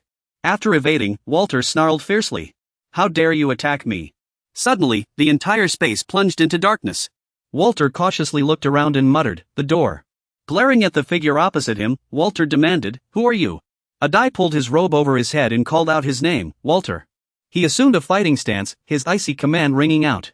Then, he let out a manic laugh and spat out 2 words, the executioner. Walter's gaze shifted to Adai, realization dawning on him. Now I understand. You've seen through the magical trap here, haven't you? He quickly reached into his clothes and pulled out a weapon. The magic will activate precisely at 3 o'clock. He lowered his head expressionlessly, eyes fixed on his watch, 2:14 p.m. Walter's feet began to transform as flames raged violently around him. This is better, far better than using those useless kids as offerings. Engulfed in fire, he grinned fiercely. You'll be far more useful. Gripping the sharp scythe tightly, Walter charged forward. Perish now! Pain spread as his hand clenched the razor-sharp weapon, his face still devoid of emotion. Turning to Philip, he watched intently, as if observing something. Nearby, Cedric sat with a puzzled look. What's wrong, Philip? See something? Philip answered, confused. I can't see anything from here. We've sealed all the windows and doors as instructed. Hearing this, he groaned in frustration. Cedric suddenly covered his mouth with both hands. Philip quickly raised a hand, signaling Cedric to stay quiet. Shoo! Cedric leaned in and whispered, he's a mage too, right? No, Philip recalled before slowly nodding. Yes. The more he thought about it, the stranger it seemed. How could they be so close? A question suddenly cut through the air, directed at Veronica, who was leaning against a wooden crate. Hey, you're Veronica, right? She turned to look at them. Yes, and you're Philip? And the one next to you is Cedric. He swiftly sat beside Veronica. Are you really worried about him? She answered firmly. No. Philip blinked in surprise. Why not? Looking back, a flurry of slashes rained down. Walter raised his arm, and a burst of flames surged forward. He's the most talented mage I've ever seen. He remained expressionless, dodging the attack with a slight tilt of his body. Even without magic, his combat skills are exceptional. His movements enraged Walter, who roared, "That's why I'm not worried about this little rat." Filled with fury, Walter swung his scythe downward, aiming for his opponent below. Back beside Veronica, she said slowly, "I believe he'll win." Philip was taken aback, her hands were trembling violently, yet she claimed not to be worried. Veronica's hands clenched tightly together, her slender fingers shaking uncontrollably.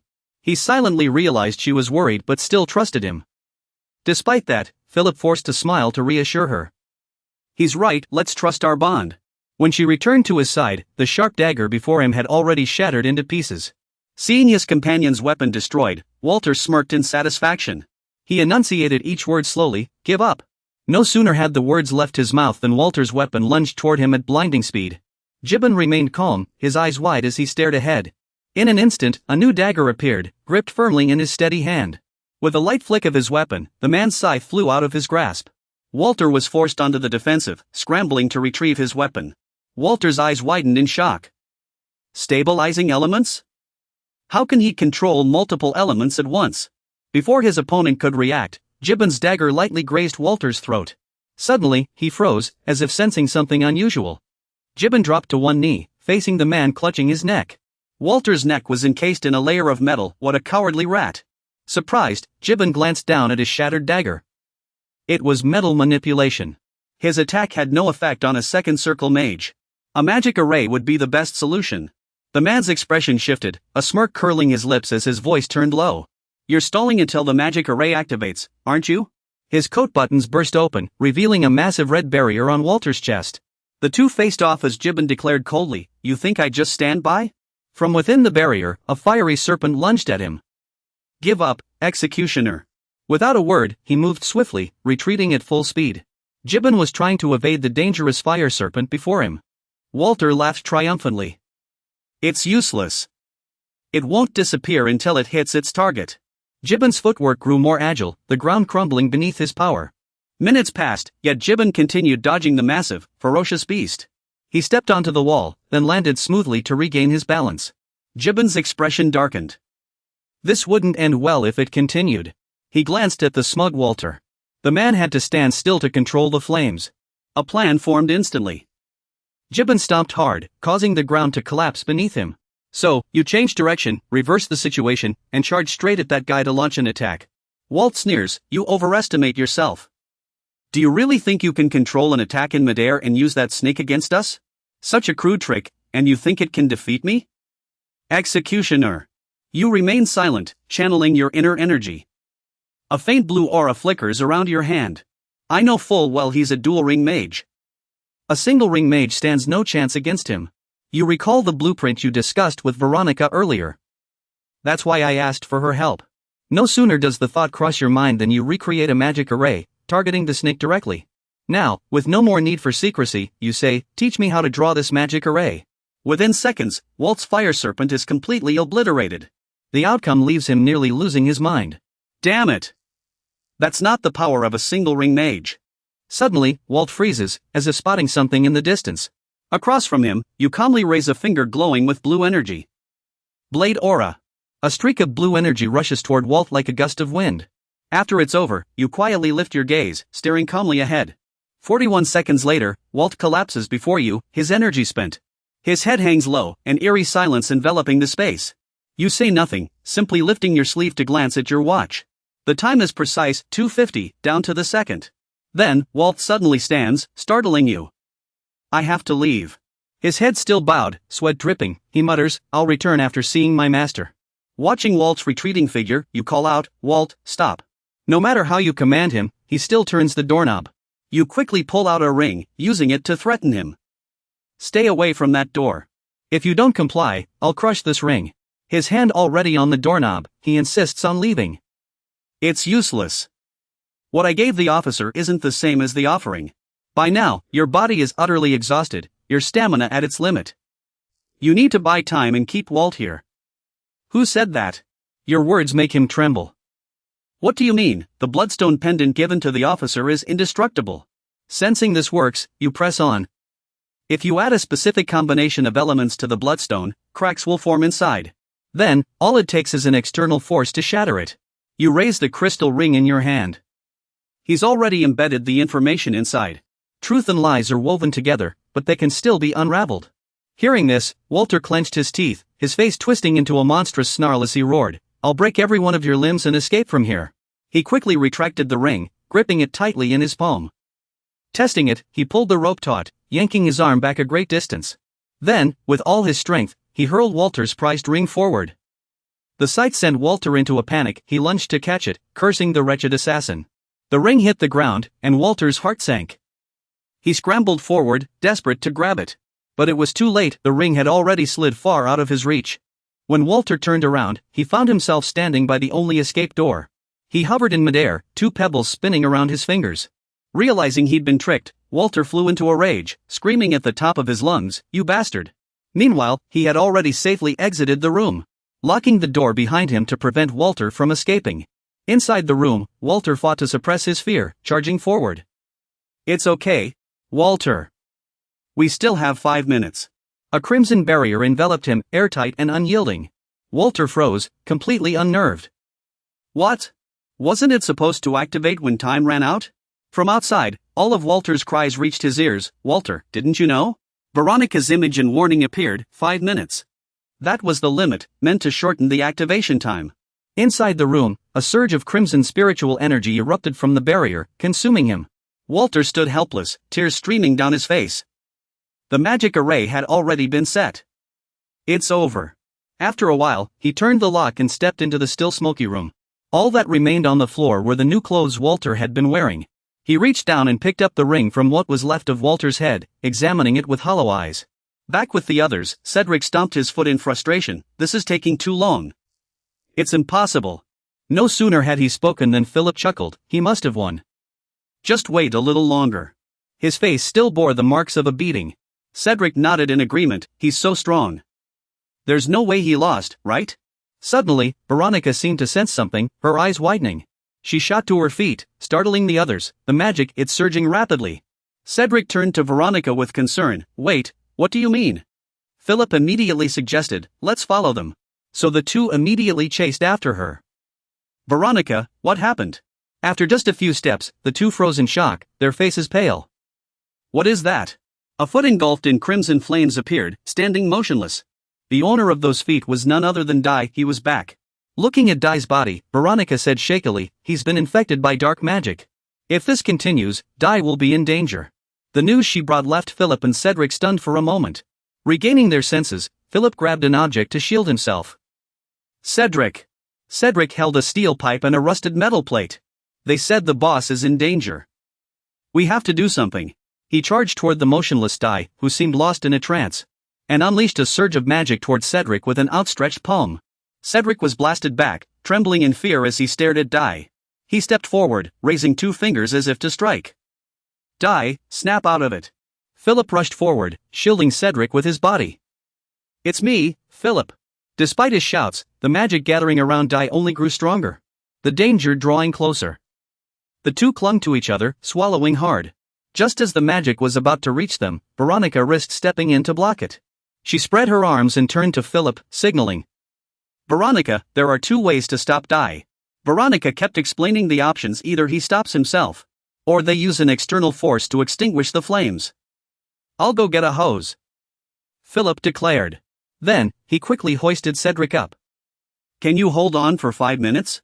She immediately stepped forward to shield them. I can. Dai stood silently, raising his hand to gather a massive surge of magic before striking. All the magic surged straight toward Veronica. The terrifying sight made Cedric and Philip gasp in horror. Veronica's eyes widened, a mix of fear and anger in them. Veronica, this. It's too late to stop now. She moved her lips slightly, lowering her head. I'm fine, just. After a few seconds, Veronica lifted her head, clenching her fists. I hope you'll be okay. Right after the battle with Walter ended, Dai casually picked up his ring. The red energy within the ring flared violently, and its dark magic surged. His eyes gradually shifted to a different color. Though it couldn't match the full power of the cycle, it was enough. In just a second or two, Dai's pupils were submerged in deep crimson. A figure appeared, kneeling and pleading, Please, have mercy. I truly repent. Don't punish me. Walter sobbed softly. This blood-stained field, I won't take anything from it. Suddenly, a force struck from nowhere, sending him flying to the side. After observing for a moment, he quickly understood the situation. Could this be that man's memory? He was battered beyond recognition, lying unconscious on the ground for a long time. Hours later, Walter pushed himself up from the ground, struggling to stand. Far from here, I will grow stronger. A smile crept across his face, blood still trickling from his forehead. One day, I'll make them all pay. The moment Walter finished speaking, his pupils flared with a surge of dark power. Leader. A man's figure stepped in front of him, shielding him, letting the flames of fury consume that man's body instead. It was that man who had protected him with his life, burning everything away.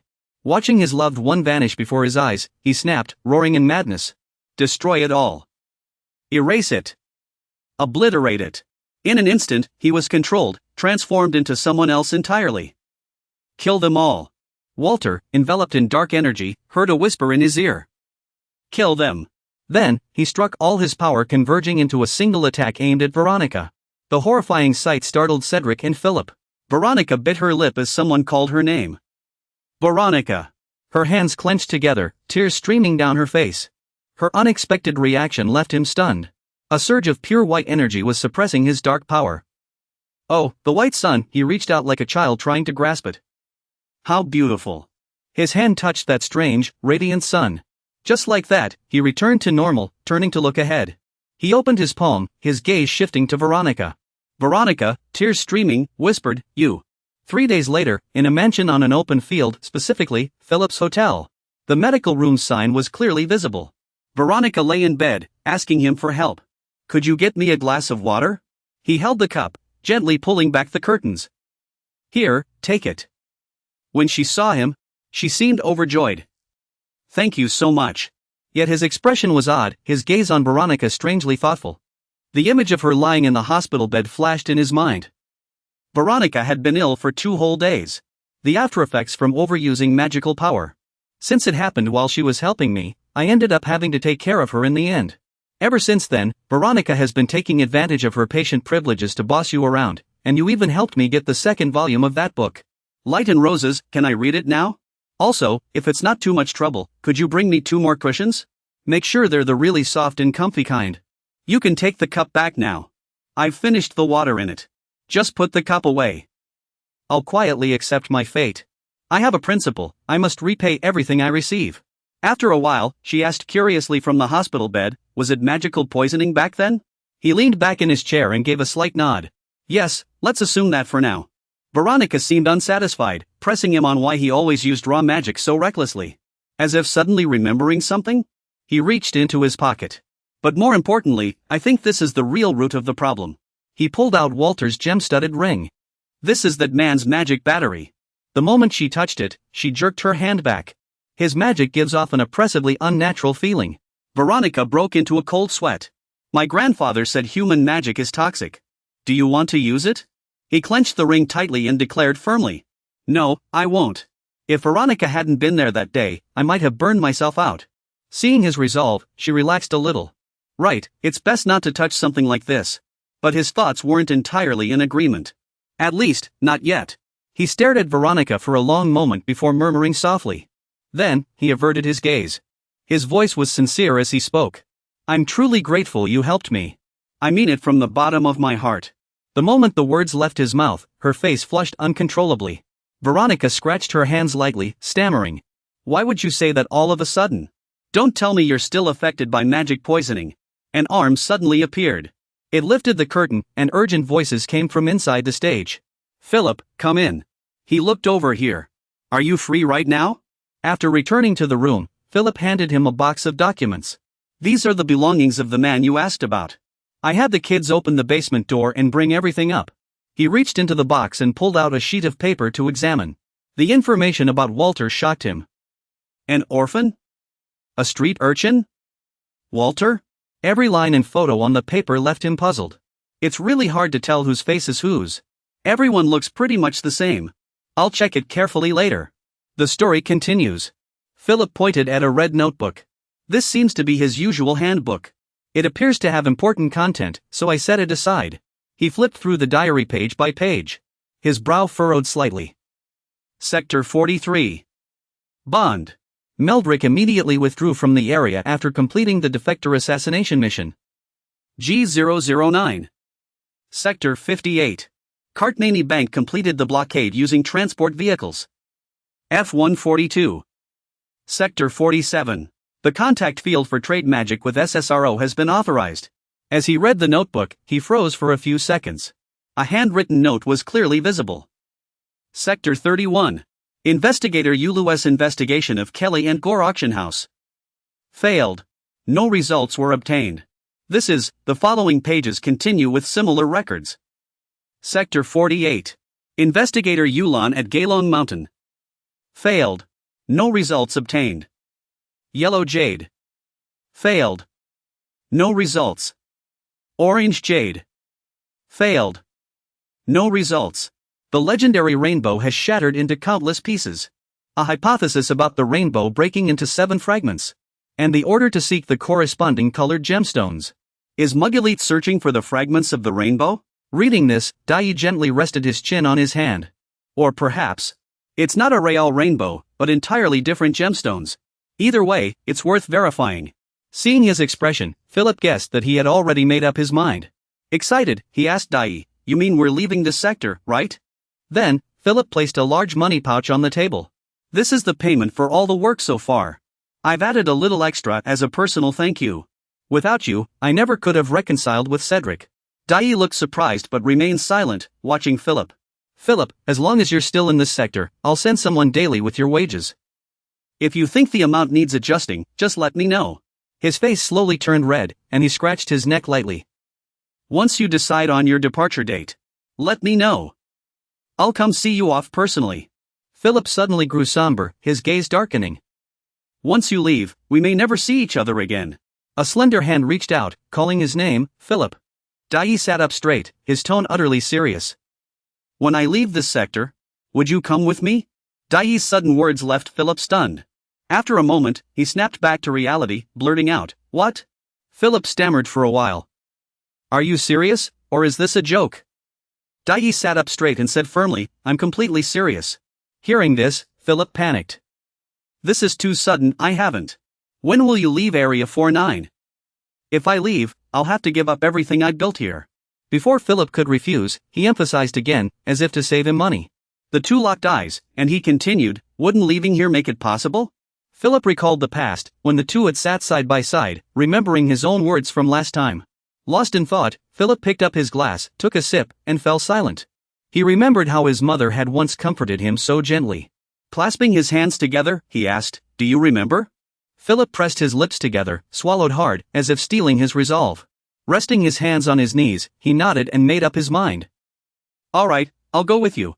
Then, he slowly stood up, but added, "Just give me a little more time." Looking at his friend, he asked curiously, "How long will it take to finish?" Philip held out his hands. 2 weeks. 2 weeks should be enough. His friend agreed, alright. Soon, 7 days passed, and he said goodbye to Cedric and the others. Next, Philip carefully instructed Chris on every detail of the work. Meanwhile, he began sorting out his own affairs and drove his car to a certain place. In a secluded room, he spoke with Graham, with no one else around. Later, he found Veronica to refine the magic circle blueprints. Holding the paper, she said in surprise, "There's nothing more I can teach you, right? You're a genius."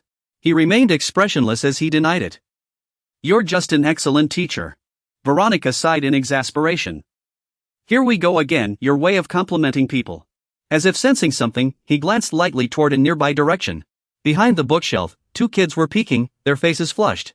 Once spotted, they immediately ran off, and Veronica awkwardly explained. "Sorry, these kids are a little shy." She relayed what the children had once said. "But they seem to really like you. They said they dream of becoming hunters." "Do you know that? Sister, what do hunters like? What's life like out there?" "Take it easy, kids."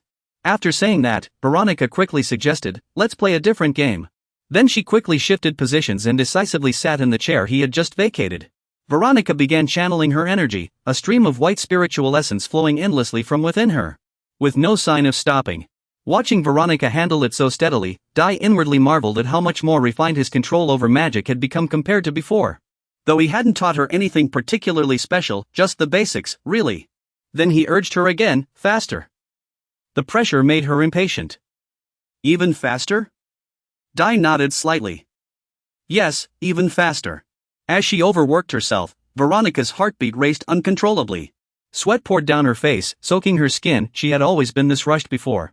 Veronica thought of her grandfather Rem lying on his sickbed. Time was running out for him, but now. Then she glanced at Dai's stern figure and thought to herself. She wasn't alone anymore. The more she thought about it, the tighter she gripped her clothes. Faster. I have to go faster. She remembered the time she had sat with her grandfather and her younger siblings.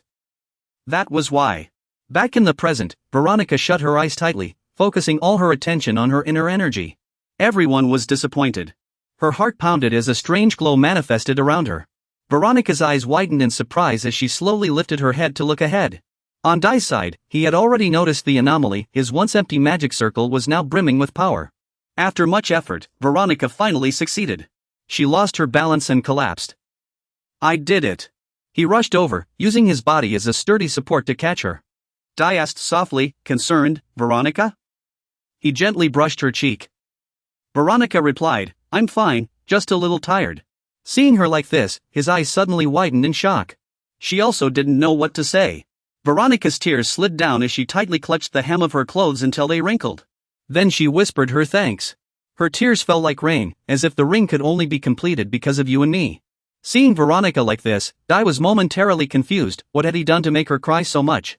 Then he reminded her, hey, didn't you say you'd show the ring to Grandpa right after finishing it? Veronica quickly wiped her tears and replied, oh, right. She immediately perked up and hurried up the stairs, calling out loudly, Dai. Seeing Dai still standing below, Veronica asked in confusion, why aren't you coming up? From below, he answered, why should I? Gripping the railing, she smiled and said, I couldn't have done it without you. Come with me and tell Grandpa. In the end, Dai agreed to go upstairs with Veronica, and the two of them climbed step by step. She looked like a child, her eyes crinkling with joy. Dai sighed in resignation but went along with her. After a while, the two reached the top floor and stopped in front of a wooden door. Veronica raised her hand and knocked gently on the door to let whoever was inside know. Then she turned the doorknob, stepped inside slowly, and called out, Grandpa, I'm coming in. Veronica beamed at Greel and said, Grandpa, earlier I. She had only taken a few steps when she suddenly froze, her face twisting into an expression of confusion and disbelief. Veronica's reaction left Dai just as puzzled. Veronica quickly looked ahead. Her pupils instantly dilating unnaturally. Greel lay motionless on the floor. Completely still. Seeing her grandfather like that, Veronica was struck speechless. Standing rooted to the spot as she whispered, Grandpa. At 4:30 in the early morning, the entire city was bathed in dawnlight. After being unconscious for 2 days, Greel finally opened his eyes. Seeing him, Dai asked, Are you awake now? Upon seeing Dai, he murmured softly, Dai. Greel asked in confusion, How long was I asleep? Sitting beside him, Dai replied, About 2 days. After understanding his situation, he let out a soft chuckle. I see. It seems. I don't have much time left, Veronica. The chair beside me is empty because Veronica left long ago. No need to ask, Greller already understands. I know the child didn't have the courage to face my final moments. She has a gentle heart, a little too fragile. He continued to express his feelings. Child, I want to thank you. I'm sure my sudden suggestion to teach you magic must have surprised you. Thank you for staying by my side all this time. After growing a few more whiskers, Dale replied, I only saw it as a mutual benefit. You needed someone to pass on your knowledge. And I needed someone to teach. This attitude made Greller mutter to himself, the kid is still as odd as ever. Then he got straight to the point. This might be our last lesson. Do you have any questions? Prompted by Greller, Dale pondered for a moment. Then, straightening his posture slightly, he voiced his thoughts. I can't feel emotions. Hearing Dale's question, Greller remained calm. I see. You've only just realized. Had he known all along? Greller closed his eyes and nodded. I had my suspicions. Looking at him, Dale admitted, I can't sense emotions in daily life. I have to focus intensely just to grasp certain feelings. He pressed further. Is this some kind of illness? Greller gazed into the distance and explained, problems of the heart are just as valid as any disease. From his description, an image surfaced, a figure weeping. Some people, after enduring suffering or trauma, shut their hearts away. Dale listened quietly to Greller's words. And you able to choose which emotions to feel? Might be a rare case. He stroked his chin thoughtfully. I can't make sense of it either. Dale pressed on. Then I'd like to know, what kind of magic do you use? This seemed to confuse Greller. What do you mean? Dale began to analyze. Even if you didn't say it outright, I can still understand your thoughts. I know your situation and what's on your mind. Hearing this, Greller chuckled in exasperation. Magic? That look on your face, it's hard to take. He almost said it wasn't magic. Greller raised a finger to explain. It's not magic. I was just observing your expression. Dale interjected, but I didn't show anything. He pointed directly at Dale and continued, when you comprehend and successfully cast a spell, the corners of your mouth will curl up slightly. Whenever you ponder someone's words, your gaze becomes sharper even now. I still feel you haven't truly grasped what I mean.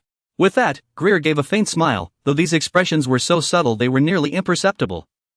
Yet they were still a form of expression. His hand seemed to gently caress that face from afar. Why not try honing your ability to read others' expressions? If you find my actions like magic and wish to learn it, you've raised another issue. I can't distinguish people's faces. Everyone looks the same to me. I really can't remember anyone's face. Rem, lying in bed, sighed in frustration. After chatting for a while, he left the old man's room. You slowly descend the stairs you just climbed. Suddenly, you pause, gripping the railing, and glance down toward the old kitchen where Veronica is hiding. You call out her name, startling Veronica. Veronica, let's get to the point.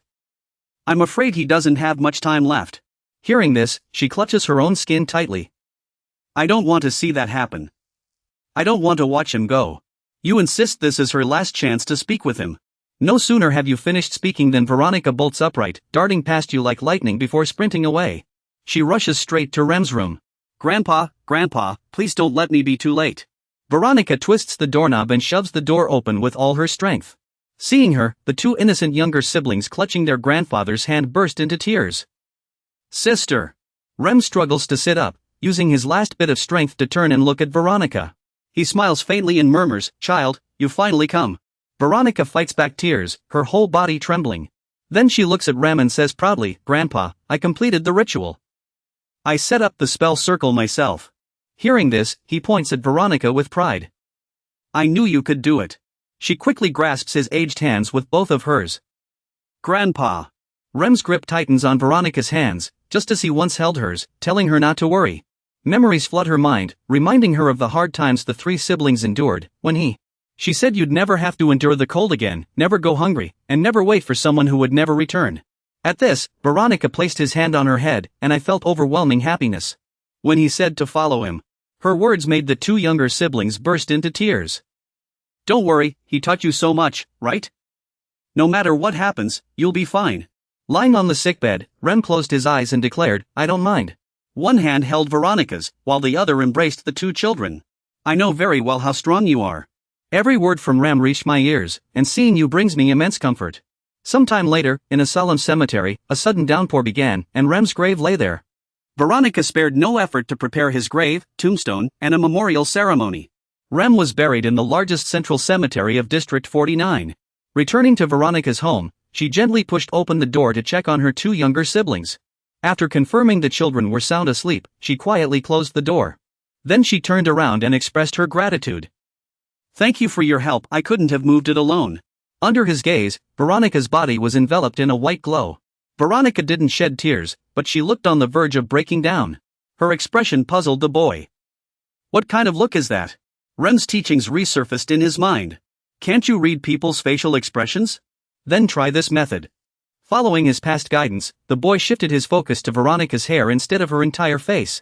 Then his gaze settled on her tear-filled eyes, studying every detail of her face. Sure enough, Veronica could no longer hold back, she broke into sobs. Meanwhile, the boy watched Veronica, his own tears falling uncontrollably. He raised a hand to touch his cheek, surprised by his reaction. "Wait, I didn't mean to feel sad." Having lost Graham, Veronica finally collapsed, kneeling to the ground. Her trembling hands, veins bulging, cried out, "Dad! Dad!" The boy suddenly stepped forward, wrapping his arms around her to offer comfort. His eyes held an indescribable mix of sorrow. No, the boy recalled the man who had once protected him. Perhaps this was for the best. He gently stroked Veronica's short red hair, soothing her with tenderness. "Even someone as cold and mechanical as him could understand my intentions, because I can truly comfort others, it comes from a desire deep within." Cedric stood behind him, his throat tightening as he bid farewell to his friend about to depart. Philip, I'll miss you so much. You have to promise me you'll come back," he said, placing a hand on his shoulder to comfort him. He swore it, and as the wheels began to turn, Philip immediately stepped into the carriage and sat down. He glanced out the window, then turned back and asked, "They haven't arrived yet, right? You said they'd be here by now?" He replied calmly, as if everything had already been arranged. "I've made it clear to them. They know we leave at 10 today." He recalled the moment Veronica froze upon hearing the suggestion, "Coming with us?" He gave a slight nod, confirming, "Yes, Philip and I are going." He thought to himself, Veronica could be a huge help with the magical array and theoretical questions. I'm still lacking in that area. Her strange powers flashed through his mind, along with her so-called daylight. I'm curious about it, and she could help me out of danger. She took a step back, clearly unprepared for the sudden change. Wait, this is too sudden. I still have to take care of my younger siblings. He answered immediately, Philip's hotel will take care of them. I've already arranged it. Veronica's eyes widened in disbelief. Everything had been decided behind her back. What? When did this happen? He simply shrugged in response. They said they'd respect your decision. She pressed further. But if I'm not here, who'll manage the shop? He tilted his head slightly, explaining in detail to reassure her. You just need to close temporarily. Cedric and his people will check in daily, nothing will go wrong. He looked directly at Veronica, as if trying to gauge her true feelings. Don't you want to leave? Veronica crossed her arms, her expression hesitant. Isn't it obvious? Don't you think so? He gave a soft nod. She turned away, taking a deep breath to steady her swirling thoughts. Give me a moment. I need to think about it. Philip glanced at the clock and spoke up as the departure time arrived. Xingzi, it's already 10 o'clock. You stare straight ahead. Your tone resolute as if you've been preparing for this for a long time. Let's go. Cedric watches silently, his voice lowering as he realizes they've truly set off. They've really left. In the distance, Veronica comes running, her voice frantic as if afraid she won't make it in time. Wait for me. She waves her arms, shouting loudly to be heard. Take me with you. He glances at the rearview mirror and sees her figure hiding behind a rock, as if trying to stay out of sight. He slows down. Veronica shouts, running while signaling not to stop. Don't stop. Keep driving. Open the door. Philip's eyes widen, unable to comprehend the bold move she's about to make. Is she really planning to climb onto the moving car? Dai immediately stands up, handing the wheel to him. Steer for me. Philip is too flustered to react. Oh my goodness. She keeps running, staring at the approaching car in shock. He opens the door and reaches out, his expression more serious than ever. Grab my hand tightly. Hearing this, Veronica pauses, surprised by his action. Tears well up in her eyes as she laughs and cries, overwhelmed by the surge of emotions. Veronica reaches out and grips Dai's hand, as if clinging to her only chance. Lying in the car, she gasps for breath, having just escaped danger. Philip turns around and sees Veronica finally making her decision, smiling slightly. Looks like she's chosen to come with us after all. He tilts his head, still confused about her risky move earlier. Why did she say not to stop? She sits up, her voice softening as she shares her true feelings. I felt like if we stopped even for a second, I'd never be able to leave. Dai and Philip fall silent, both turning to look at Veronica thoughtfully. He chuckles, teasing her to lighten the mood. You're even more of a coward than I am. She retorts, her tone slightly annoyed but still shy. Ha! I mustered all my courage to do this, you know? After stopping in a secluded spot, he quickly checks the car. It's in perfect condition. Veronica stares ahead, as if mentally preparing for the long journey ahead. We'll be driving for 10 hours straight without stopping. Philip rubs his stomach, his face scrunched up as hunger hits him, his stomach growling non-stop. After looking around, he decided to let everyone rest here. We'll camp here for the night and continue our journey tomorrow morning. Both replied in unison, understood. A small bonfire crackled brightly, its flames pushing back the cold darkness of the night. Sitting by the fire, he gazed into the distance and revealed his true purpose. My goal is to find the rainbow. Philip immediately turned around, staring at him in shock. She paused, recalling the rumors she had heard about this journey. Back then, he had said he was searching for it too. Tilting his head curiously, he asked, May I ask what the rainbow is? After a moment of thought, Philip volunteered, Let me explain. He began his tale. His voice was steady and familiar, as if reciting a well-known legend. The rainbow is a gem that can generate limitless magical power. Right now, it's broken into 7 fragments, scattered across the world. If you gather all the pieces, you can make one wish come true. He nodded lightly. That's right. Philip glanced at him, mentioning the terrifying enemy they had faced before. When we fought that guy, you knew Mikriast was also searching for the rainbow. The mages say Mikriast's master holds one of the fragments. He looked directly at him, speculating on their next move. From now on, I suppose you'll be tracking rainbow clues related to Mikriast. He turned to both of them, his expression growing serious. If you follow me, your lives will be in danger. But I'll do everything I can to protect you. And I'll help you achieve your own goals as well. He paused, giving them a chance to reconsider. If you're afraid, we can still turn back. Veronica stared intently at the flames and replied without hesitation, I figured as much.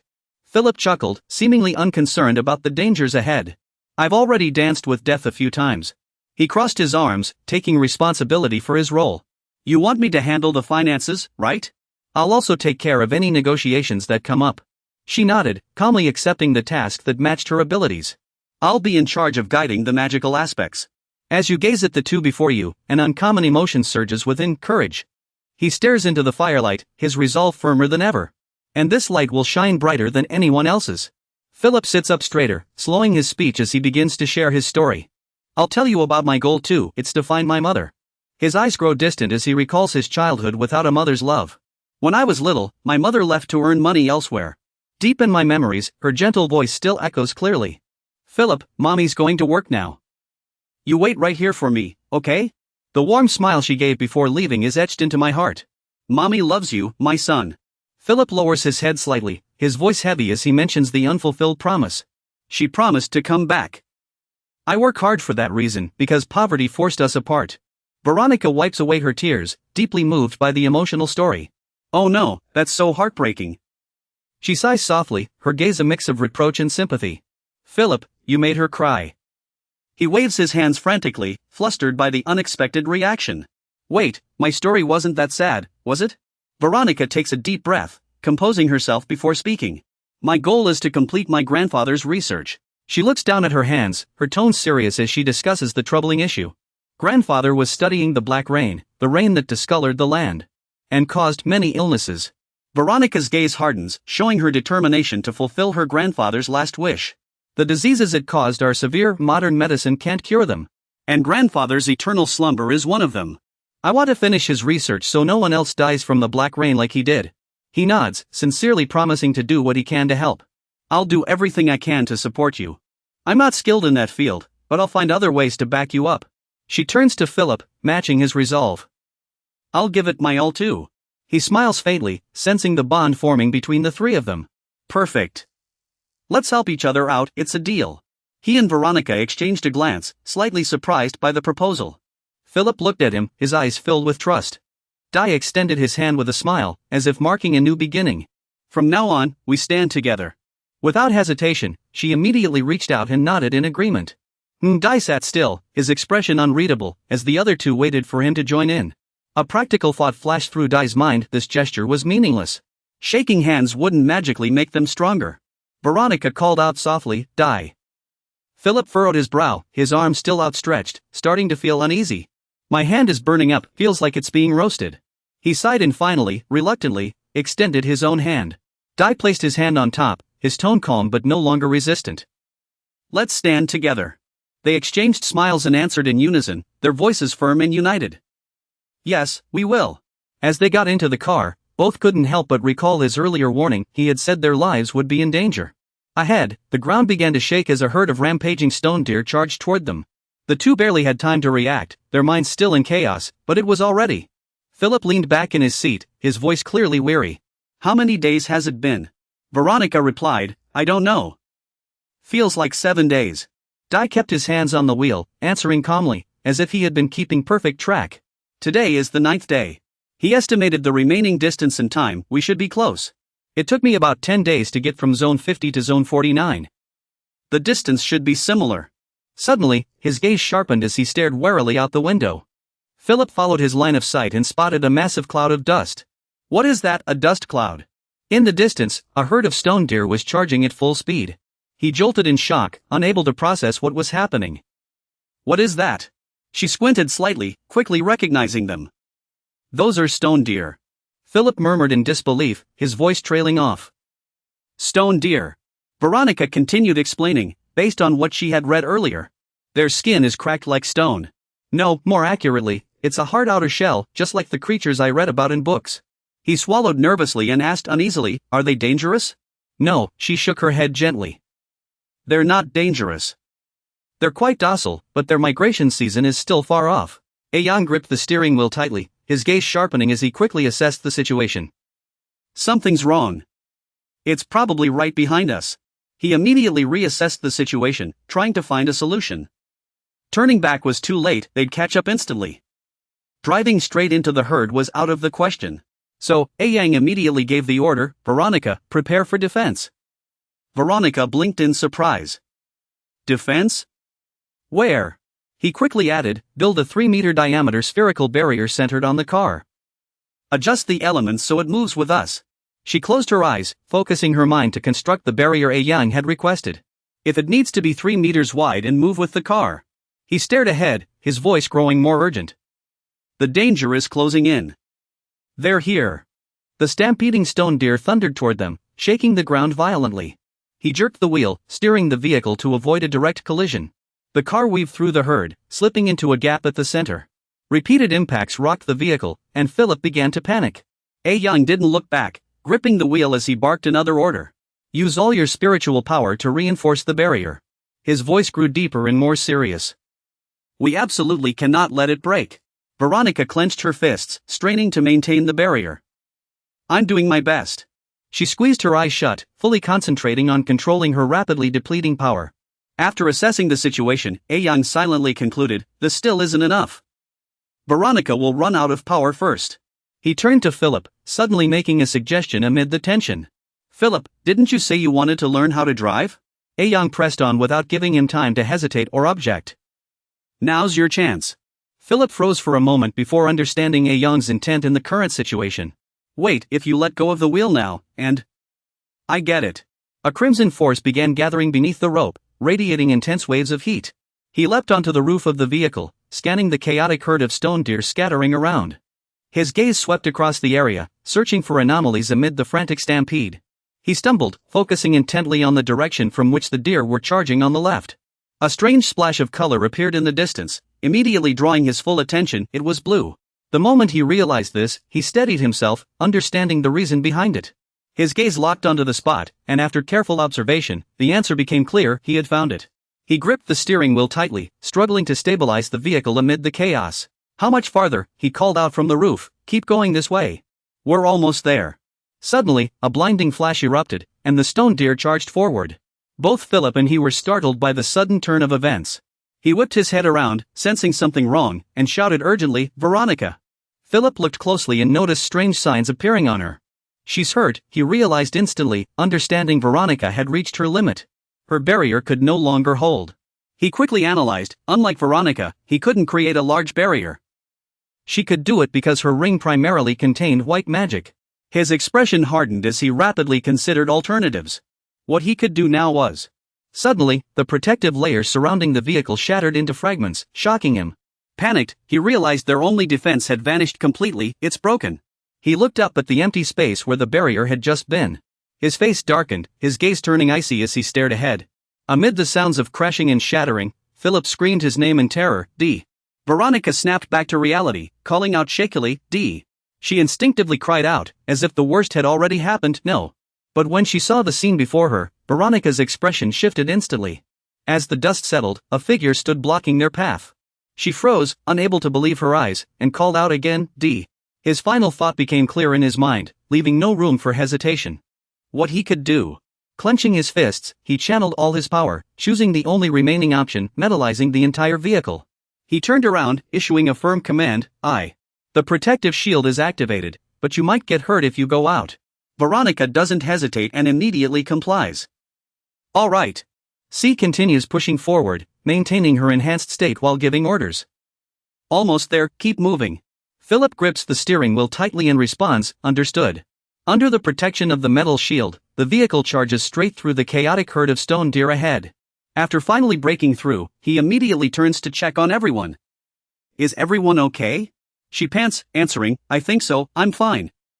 He replies, I'm okay too. C stops in her tracks, her gaze slowly turning cold as she stares at the gruesome scene ahead. Philip takes a step back, his voice trembling slightly. Good heavens, did we do this? She examines the scene more carefully. She stays composed, making a judgment based on her knowledge. I don't think so. Stone deer have extremely tough shells, so something like this couldn't have harmed them. He crouches down to inspect and quickly notices something unusual. Veronica is right, these stone deer didn't just die. C narrows her eyes slightly, analyzing the situation. These bullet marks are far larger than any I've ever seen. Could they be specialized ammunition? An unfamiliar voice comes from behind, putting all three on high alert. What are kids doing in this wasteland? Are you lost? Victor steps closer, a smile playing on his lips. I'm sure you didn't come here alone. Where are the adults? Victor tilts his head slightly, his gaze sweeping over each of their faces as if assessing them. Take a good look. An unsettling smile appears, making the atmosphere even more dangerous. You all look rather cute, she murmurs, her voice low but laced with concern. See? He steps forward, his voice calm but his eyes never relaxing their vigilance. I have a question, how far is Area 48 from here? He chuckles softly, his tone carrying a hint of mockery. In such a hurry to go home? Though, what's with that attitude? Without warning, C lunges forward, grabbing the stranger by the collar and slamming them to the ground. Next, he yanks Victor back up, his icy gaze sending a chill through the other. C pulls out a knife from behind and coldly commands, take this. You stare intently at the target in front of you, continuing in an unquestionable tone. When I give the signal, slit his throat. Philip died a pointless death, his mind was in chaos, unable to comprehend how the situation had turned so extreme. What's going on? Number 46 stood frozen, his eyes filled with confusion, unable to believe he had just said something like that. Despite trembling all over, Philip bent down to pick up the knife, gripping it tightly, though his hands were far from steady. Fear flooded his mind, as he had never done anything like this before. I've never held a knife to someone's throat. Veronica stood behind him, her eyes filled with concern. Philip. He gritted his teeth, forcing himself to do something he never imagined, but now had no choice. Philip gripped the knife tightly, his voice shaking but still trying to appear tough in front of them. Don't move. Hand over everything you've got, or this guy won't make it. He glanced at her, thinking how ruthless this person was. The man behind them grew furious. These kids were unbelievably stubborn. His eyes filled with disdain as he sized up the three of them. They looked like nothing more than common bandits trying to rob them. Kyle stepped forward, his tone calm but laced with obvious danger. Kid, let him go. Don't make this worse than it already is. He continued, if you show good faith, we really just wanted to help. Number 46 remained unmoved, saying coldly, slit his throat, just don't kill him. The moment the order came, Philip acted on instinct, showing no hesitation. He glared at them, his voice low but carrying a heavy pressure. I'm warning you, don't even think about lying. One of the people in the crowd behind them took a step back. His voice was panicked. That kid just slit Victor's throat. Another immediately said, Captain, why don't we just take care of all of them? Carrie stood still, pondering their true identities. Where did these kids even come from? He sighed softly, dropping the initial pretense. Forget it. We never had good intentions from the start. Carrie pressed his lips together, speaking frankly as if everything were under his control. So what? Does it make any difference? He raised his hand slightly, his gaze turning even more dangerous. Aren't you at a disadvantage? One word from me, and your people will be overwhelmed. Number 46 remained motionless, energy beginning to gather, making the air around him feel heavy. You lock eyes with them, your voice as cold as ice. As if challenging every single one of them, go ahead, try me. Flames begin to flicker around him, clearly revealing the power he's wielding. You reply, if you're capable of it. Kale squints, sensing the energy and quickly realizing your true identity, you're a mage. He immediately lowers his head, his voice noticeably subdued. I apologize. We've made a grave mistake against you. And we'd be deeply grateful if you could find it in your heart to forgive us. You maintain your stance and continue, I don't want to escalate this. Just answer a few questions, and I'll leave. You stare at Kale, your gaze icy as you begin to ask for information. What are you doing here? He swallows hard, struggling to stay composed. Nothing special, we're just looking for something. He pauses briefly before elaborating on what their team is pursuing. A deer with a blue gem embedded in its forehead. You narrow your eyes, demanding a clearer description. A flicker of impatience crosses Kale's mind as he's forced to explain. I really don't get what's going on in mages' heads. He scratches his head, reluctantly continuing. Fine. Kale begins his explanation, his tone flat as if reciting a client's request. Our client was once famous for running a well company in District 40, named John Green. He goes on to recount the man's past, when he was young. During a desperate situation in the desert. A single drop of water suddenly fell, soaking his sleeve. He looked up and saw the glowing figure of a deer with a blue gem, radiating brilliance. Kale crosses his arms, continuing the story. He encountered a blue gem deer and wants us to find it for him. He shrugs, clearly skeptical. I remember him saying the deer flew down from the sky to give him water, or its body turned into water. Something like that. It sounded too absurd, so I didn't pay much attention. You fall silent for a moment before suddenly asking something that shocks Kale. Where can I find your client? He blurts out, what? Worry instantly floods Kale's mind. Damn it, I can't let that old man know anything extra. He quickly adjusts his expression. Meeting him directly will likely be difficult. You grip your dagger tightly, your gaze so frigid it makes him hesitate to act. Kale swallowed hard and continued, but her voice had lost its initial confidence. He belongs to Sector 42. You cut him off immediately, your tone icy and leaving no room for lies. I already warned you not to lie. His mind was in chaos. How had he been seen through? He thought to himself, after all these years as a mercenary, how is this possible?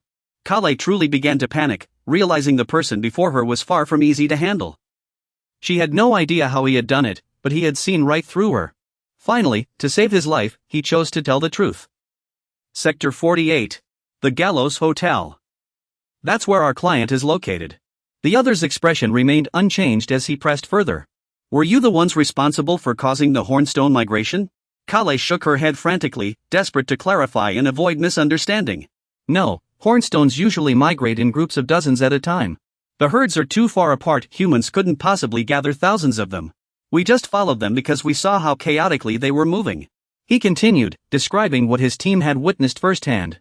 We arrived at Sector 48 5 days ago. On the first day, we were scouting the outskirts when we were stunned by what we saw. They were migrating in groups much earlier than usual. Kale's voice grew somber, her regret palpable. Their horns and meat could have fetched a good price. Too bad we didn't prepare enough transport vehicles in advance. You fell silent for a moment, then spoke with an unshakable tone after considering your next demand. All right, this is my final request. Kale let out a quiet sigh of relief. Finally, he was willing to let them go. He lifted his head, struggling to stay composed. Fine, what do you want us to do? The other locked eyes with him, his voice chillingly cold. The Hornstone herd changed direction and charged toward us. This is your fault. Because of your actions, we've been put in grave danger. You faced your opponent directly. Your tone remained calm, but the pressure was undeniable. Even though we escaped safely, our vehicles may have been damaged. Therefore, I demand you pay a reasonable repair fee. Philip stood to the side, wearing an unsettling smile. Repair fee, he said, turning to you as if leaving the decision to you. Philip, what do you think is a reasonable amount of compensation? He was caught off guard, never expecting to be asked so directly. He gave a slight nod. MHM. After leaving, Philip still couldn't hide his astonishment at the money he'd just received. We robbed them, no, we successfully negotiated. I never thought we'd earn 250,000 Ultra Spirit Stones. He chuckled, preparing to stash the money away as he continued. I'll hide it inside the bone skeleton barrier. Dai shook his head and said, no, we split this money evenly. Philip furrowed his brow, confused. We didn't do anything. Veronica immediately spoke up, voicing the same question. Right, he then explained clearly. We can't argue every time about who did what and how to split the earnings. Dai thought to himself, it's best to avoid arguments from the start. Then, in a firm tone, he declared, as if setting a principle for the whole team. Even when money isn't involved, we should resolve everything as fairly as possible. He nodded, finally accepting this way of thinking. All right, I get it, she said with a gentle nod, agreeing with the principle he just proposed.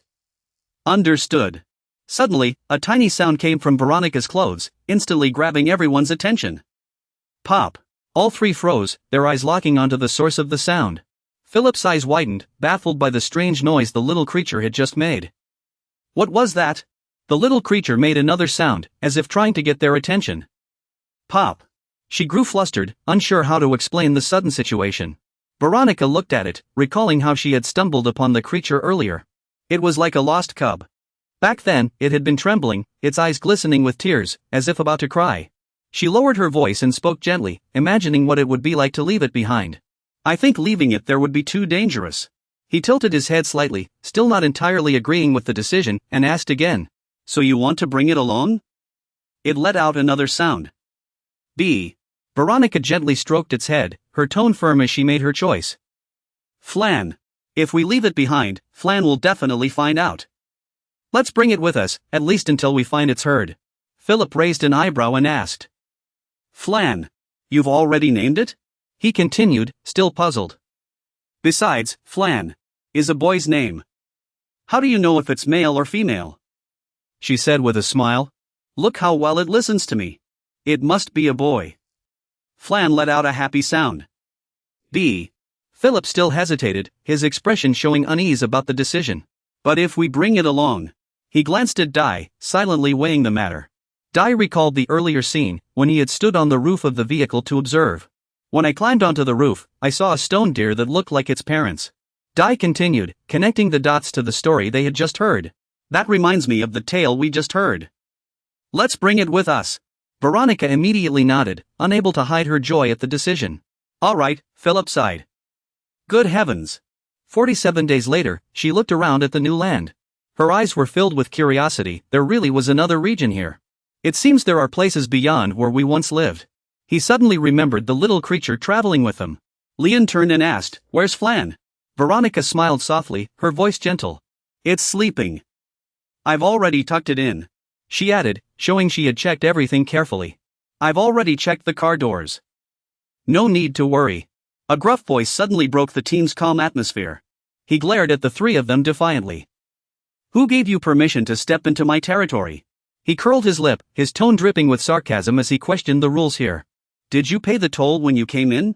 Moments later, the sky darkened, and the air around them grew unusually heavy. Dai stepped forward, his gaze still calm as he locked eyes with the man. Who's your gang leader? Marcel, his face bruised, answered immediately. Reinhardt. Dai gave a slight nod, delivering a cold, clear message. Tell your boss to meet me at the Gonlos Hotel on 22nd Street. I have business with him. Understood? He glanced at the group of thugs before nodding, signaling he didn't want any more trouble. After they left, Veronica sighed, recalling what had just happened. That was the 6th time already. She looked exhausted, silently hoping they wouldn't show up again. Jia responded immediately, his tone certain, as if he knew the world's rules inside and out. Not a chance. If we ignore outsiders, the whole gang will lose face. After listening, Philip's expression turned thoughtful. He pondered for a moment before suggesting a completely different approach. What about this idea? Philip excitedly explained his plan. If we clean up and wear nice clothes, the impression will change completely. No one will bother us then. They said the place we're going is a high-end hotel. He added, thinking about occasions that required proper attire. Bringing a suit or keeping a taxi on standby might be a good idea. After all, we never know when we'll need to dress appropriately. Veronica stepped out after changing, giving a little twirl as if waiting for feedback. How do I look? Does it suit me? Dai, however, glanced down at his own clothes, puzzled. Can changing clothes really make a difference? Philip stood at the counter and politely addressed the attendant. Please leave the clothes we wore here in the lounge area. The assistant bowed slightly and quickly complied. Understood. Dai suddenly turned his head and asked, how did you get the discount? Philip gave a mysterious smile. That's a trade secret. After changing clothes, the three of them walked out, looking much more confident than before. Suddenly, Dai stopped in his tracks, sensing an unusual aura surrounding him. A familiar color flashed in his mind, accompanied by a peculiar emotion, purple. It surged through him, making him realize the essence of this aura was desire and envy. Dai pondered silently, noticing how others' reactions to them had already changed. It turned out that simply changing their outfits could alter how people responded to them so drastically. He turned to Philip and asked curiously, besides clothes, what else can change how others perceive us? After a moment of thought, Philip gave a general answer. In short, anything that changes your appearance can make a difference. Because when you first meet someone, the only thing you can judge them by is what you see. Philip continued, emphasizing the key factor. However, the most important thing is a person's aura. It's like an invisible energy. Some people can radiate a special presence even in cheap clothes, while others can wear expensive outfits and still go completely unnoticed. He glanced at Dai, his eyes seeming to realize something. In Philip's impression, Dai's presence was nothing like an ordinary person's. And you're the first kind. Even calling you a rich kid wouldn't do you justice. It's like meeting someone entirely different. Veronica, standing ahead, suddenly spoke up. I found what we were looking for. She looked up, her eyes filled with surprise. This is way too tall. This is my first time seeing such a tall building. Dai didn't hesitate and stepped forward decisively. Let's go in, Philip quickly called out. Wait. He glanced at the other two, lowering his voice but still sounding worried. We might get caught, so we need to get our story straight. Dai replied calmly, completely unfazed. We won't. He walked past the security guard with complete composure, his gaze unwavering. The guard looked them over but didn't seem inclined to stop them. Veronica and Philip forced a smile, maintaining their composure as they passed the guard. The bodyguard suddenly chuckled and let them pass without any obstruction. She let out a relieved sigh. It really was over. He exhaled in relief as well. Though the tension hadn't fully faded, I thought for sure we'd get caught. Philip turned his head, curious how he had known the guard would let them go. How did you know he'd let us through? He replied calmly with a simple answer, just a hunch. Jelly glanced at the bodyguard, confirming her earlier impression. I didn't sense any hostility or wariness from him. Philip stepped forward then, flashing a friendly smile as he struck up a conversation. Hello. The butler looked them up and down, his tone still flat. What business do you have here? Philip didn't hesitate, immediately giving the pre-prepared excuse to avoid suspicion. We were heading back to our room but forgot the number. He pressed further to verify their details. What name did you register under? He answered smoothly, as if it were the most natural thing in the world. John Green. It's the name my grandfather gave me. The butler quickly checked and confirmed the information. He's staying in room 207.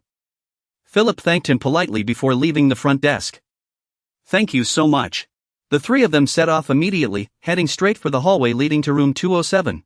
Veronica's eyes flickered with dissatisfaction at how he had handled things earlier. He waved a hand modestly, saying it was just a little street smarts. The door suddenly swung open, startling all three of them. Louis's eyes held both surprise and wariness. What's going on? I think you might have the wrong room. Philip remained composed, quickly offering an explanation to avoid misunderstanding. We're here to see you, through the mercenary company Leaf. He didn't beat around the bush, cutting straight to the point. We'd like to know more about the Qilin stone you're searching for. He furrowed his brow, clearly displeased. Those blasted mercenaries sure talk too much, don't they? Philip didn't back down, pressing forward with an offer to collaborate. We can help you. Louis crossed his arms, refusing coldly. He's busy right now. You can't just show up and expect to see him. Dai observed quietly from behind, lost in thought. Letting Philip handle this doesn't seem like the best idea. The young man focused his mind, and the energy within him quietly awakened. Positions instantly became clear in his mind. There's one person in each of the rooms behind the front hall. I also sense two more people deeper inside. Louis took another step forward, speaking in a threatening tone. Now that you understand, leave at once or don't blame me for using force. Veronica noticed something off and immediately grew serious. Why is the mana in the air fluctuating? By the time she reacted, the boy's hands were already glowing with visible light. In my thoughts, if what I want is here, I won't hesitate to use any means necessary. A calm voice came from within, instantly shifting the atmosphere. That's enough. John spoke gently, easing the tension.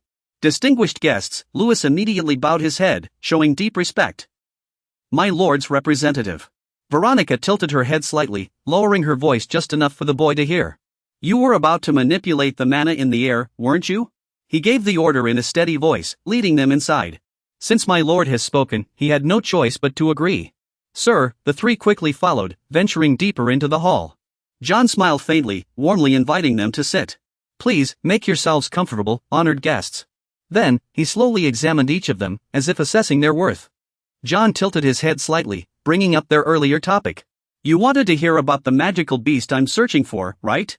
48, he leaned back in his chair, his voice growing somber as he began recounting the past. George Gree, in the 4th District, John gazed into the distance, as if recalling the people of the past. He was a leader, Cornell Walter, the head of a company that sold drinking water. Something the poor couldn't even dream of affording. She tilted her head slightly, confirming what she'd heard. The Elton River was already polluted back then? He nodded lightly. Yes. John continued slowly, his voice heavy, as if weighed down by dark memories. The river was murky, filled with trash, not much better than it is now. He paused for a moment, as if reminiscing about something long gone. Now, almost nothing remains, but... John sighed and began revealing his true past. I once was a nomad, shunned by the local residents. We couldn't settle in that region. His gaze grew distant, so we wandered the desert like nomads. When the oasis we occupied dried up, we set off again in search of the next one. John's voice lowered, for whether we'd find a new oasis would decide the fate of our entire tribe. In his memory, another voice echoed, filled with despair and helplessness. It's over. Most group vanished after leaving recently. They must have died in the desert without finding an oasis. He immediately denied it, his eyes unwavering. Not yet. The worried voice continued, John. John turned around and shouted to everyone, wait for me. He clenched his fists, his eyes filled with determination for the unknown journey ahead. I will find Ban's oasis and return. John crossed the vast desert alone, his strength draining under the scorching sun. His hands dug desperately into the sand, clinging to a sliver of hope. John bent over, each breath heavy from exhaustion and thirst. Yet he struggled forward, digging relentlessly, as if searching for a chance to survive. The desert wind howled, kicking up sand that shrouded everything. Suddenly, a drop of water fell from above, jolting John from his daze. He looked up to see a glowing blue stone Qilin standing before him. The Qilin stood still, its eyes calm, as if watching John from afar. He stared in disbelief at the sight before him. The strange creature began to move, stepping lightly onto the sand. It let out a long cry, and blue light spread across the surroundings. John raised his hand to shield his eyes, unable to bear the blinding glow. In the distance, other stone Qilins responded in unison, as if signaling. As the light faded, he slowly opened his eyes and looked ahead. A mysterious scene unfolded before him, beyond anything he could have imagined. The sky changed color, and raindrops began to fall on the parched desert. He returned to the present, continuing his story in a low voice. Relying on that oasis, I started a water trade business. I tried to supply water at a relatively low price. John looked down at his hands, as if reliving the unquenchable thirst of those years. I know better than anyone how important it is to drink clean water. His voice grew deeper, laced with unmistakable regret. But nothing is as it once was. John continued, describing the harsh reality and ruthless competition. The water sources now dried up, all exploitable resources already carved up, with countless companies flooding the water industry. He gave a faint smile, as if accepting the unchangeable laws of the world. How money moves like this? John's eyes dimmed as he recalled the horrific scenes, seeing his own kin turn on each other in madness. That's when I knew it was time to leave this business. He sighed softly, his gaze drifting into the distance as he murmured, I have only one wish left. Before I die, I want to see that base again. John lowered his head, staring at his hands, his voice even quieter as he remembered the debt he owed. I have to thank it for saving my life. ACI seemed to recall something, repeating the name asterisk that base star. Her expression hardened as she offered to help. We'll help you find it. ACI continued, her tone resolute, like an unbreakable promise. That base. We'll help you find it. He smiled faintly, grateful yet keeping a necessary distance. I'm glad to hear that, but your kindness is enough. Then, John tilted his head, his gaze suddenly sharp. I'm curious, who exactly are you young people? She answered without hesitation, calm and steady. We're mercenaries. Veronica and Philip exchanged a glance, their minds echoing that sudden introduction were mercenaries Michael met his eyes and let out a quiet breath, as if slightly relieved. Suddenly, Louis heard a steady knock at the door. From outside came Uncle Shu's polite but cautious voice. Sir, excuse the interruption. He continued nervously, you already have guests. He looked toward the door, recognizing the newcomers. We've met before, haven't we? They came after hearing your story. Uncle Shu cursed under his breath, bowing slightly in an attempt to salvage the situation. I'm sorry, I let the request slip. If I could explain in detail. The old turtle waved a hand, his tone still calm. No need. If someone like you spoke up, there must be a good reason. His gaze shifted to ACI and her companions, probing further into their background. But more importantly, these people call themselves mercenaries. What do you think? Durian Tree parts his lips, voicing his skeptical thoughts. How could someone dressed so extravagantly be active in the mercenary world? The mercenary business isn't that simple. He hesitates for a moment, pondering. What Durian Tree is actually thinking is the complete opposite of what he's about to say. This old fool, standing right before him, is a mage. He sits silently, observing the exchange between the two with a calm gaze. He quickly assesses the situation. With such lavish attire, we've already gained the upper hand at the hotel entrance. He silently adjusts his approach, realizing his initial impression might have been off. But now, to avoid being mistaken for a fraud, he should have dressed more modestly. He exhales softly before speaking frankly, his tone steady. Of course, we're not real mercenaries. John turns to look at him, but his gaze remains unwavering, meeting the other's eyes without flinching. John lets out a soft chuckle, his tone laced with doubt.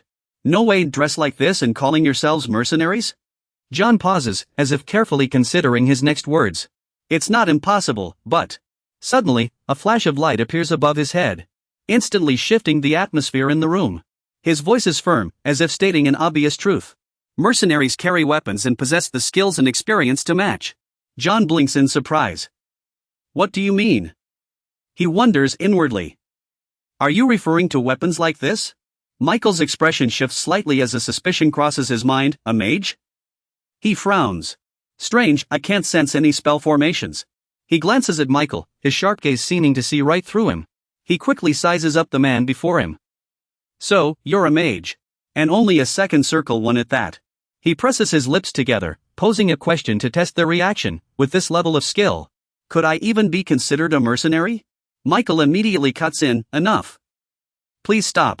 John stares at him, his gaze icy. Who are you, really? He remains calm, his tone unchanged as he replies. With this level of skill, would you call me a mercenary?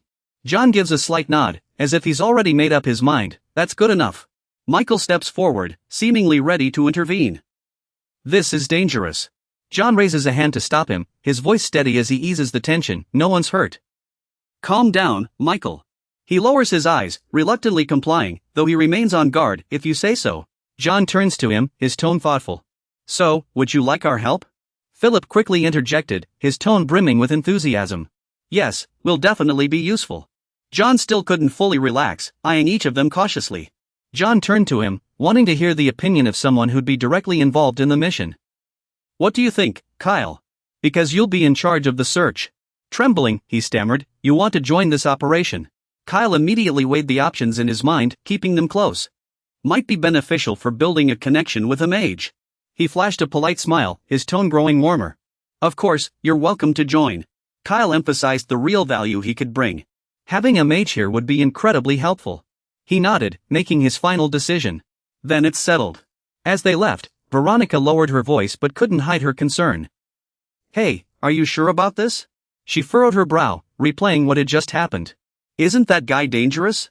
He's bound to want revenge on that little gang. Philip chimed in, his voice tinged with unease. He might not like us, we did deceive him earlier.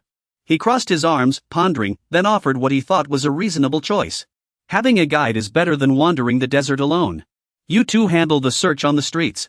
I'll go find Fran's parents. That'll be more efficient. She and he responded at the same time. That's not what I meant. He recalled and analyzed Kyle's behavior from their first meeting to now. True, he hadn't been very friendly toward me. He kept thinking but saw no sign of revenge. He seemed more scared than angry. He narrowed down his suspicions. We should focus on the more suspicious individuals. The ones showing stronger hostility were actually. He turned to look at him. I'd like to hear a more objective opinion from an outsider. Philip, What do you think about the relationship between Kyle and John? In his memory, the man's words with hidden meanings echoed once again. You must have your reasons. Philip furrowed his brow, deep in thought, trying to analyze the situation. Right now, John seems to trust Kyle a lot. He weighed the options repeatedly, but one meeting wasn't enough to judge. He pressed further, wanting to hear her opinion. What about you, Veronica? Veronica nodded slightly, agreeing with Philip's assessment. I feel the same way. He doesn't even know that Guy gave up on the hunting request. She continued slowly, her tone carrying clear trust. But John really does seem like a good person. He spent his whole life trying to make the world better. He closed his eyes gently, lost in thought after hearing Veronica's words. Behind him, Marcel's voice rang out urgently. He had found the target. Found him. It's him. Carrying a money pouch, Renard approached, his expression turning cold upon hearing the news. You lost to that kid? I heard more than one teen was taken down by him. He waved his hand dismissively, as if it were nothing. Forget about it. Let him show us the money first, that's why I'm here. Suddenly, a gleaming coin flew through the air and stopped in front of the two. Across from them, the man remained unruffled, casually tossing the coin in his hand. He looked at them directly, his tone calm but laced with challenge. Do you know how much is in here? Renard narrowed his eyes and asked, how much? The man pressed his lips together, continuing to provoke them. Want to know? Renard immediately nodded. Of course. He paused, then named a figure that instantly shifted the atmosphere. 1 million super spirit coins. Renard's eyes widened in shock, clearly stunned speechless by the enormous sum of money. Dale turned slightly, signaling for them to follow him to a more secluded spot, and continued speaking once they entered the alley. He stopped, lowering his voice as if laying out terms. If you want the money, do as I say.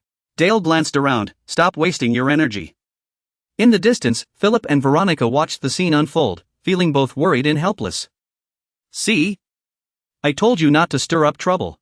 He turned to face them, beginning to list his specific demands. I need 3 pieces of information. Dale's gaze grew solemn as he enumerated what he required. Rainbow, black rain, and a brown-haired middle-aged woman who resembles the person behind you. He crossed his arms, his tone firm as if this were a non-negotiable deal. You must report to my residence daily. I will reward anyone who provides useful results. One of the underlings stepped forward, trembling as he asked, what's the reward? Dale looked directly at Marcel, his voice calm, 100,000 super spirits, but I'll only give it to the one who brings the best intelligence. Understood? The underlings immediately bowed their heads, their attitudes turning respectful. Yes, merchant, he observed from the back. Quickly grasping his intent. Clever. He's deliberately stirring up competition. Once the agreement was settled, the group dispersed and left the scene. Dale turned back to the two of them, cautioning seriously, I've already warned those guys. But just to be safe, don't go anywhere alone. Stick together. Philip nodded immediately in response, she agrees too. All right. He glanced at them briefly, silently assessing their ability to protect themselves. They'll be fine even without me. Dale sank into thought, Veronica's ring holds magic. The white behind it is sky blue magic. His mind instantly drew connections, the emotions tied to it were joy and delight, with core elements like wind, change, speed, and connection. This magic is primarily used to enhance physical movement or accelerate spellcasting. Dale continued reasoning, besides direct combat, it can also be used to create wind. He shook his head slightly, aware of how her personality would shape her use of power. If Veronica wanted, she could create wind blades and an enemy, but knowing her personality, this kind of thing is unlikely to happen. He raised his hand, signaling the two to come closer, and they stretched out their hands. She and Philip did as he said, and he quickly drew a linking magic circle on their hands. Both felt a strange energy spreading, their eyes filled with surprise. He looked down at his hands and curiously asked what just happened and what he had done. After careful observation, Veronica immediately recognized it and said it was a linking spell. Philip repeated, she knows better, it's a linking spell. She calmly explained that this was originally a spell used by beast tamers or mages who control creatures, speaking as if teaching basic knowledge. By focusing your mind, you can sense each other's location. Veronica continued calmly, if you channel magic into the circle, it will resonate, allowing you to send an alert signal.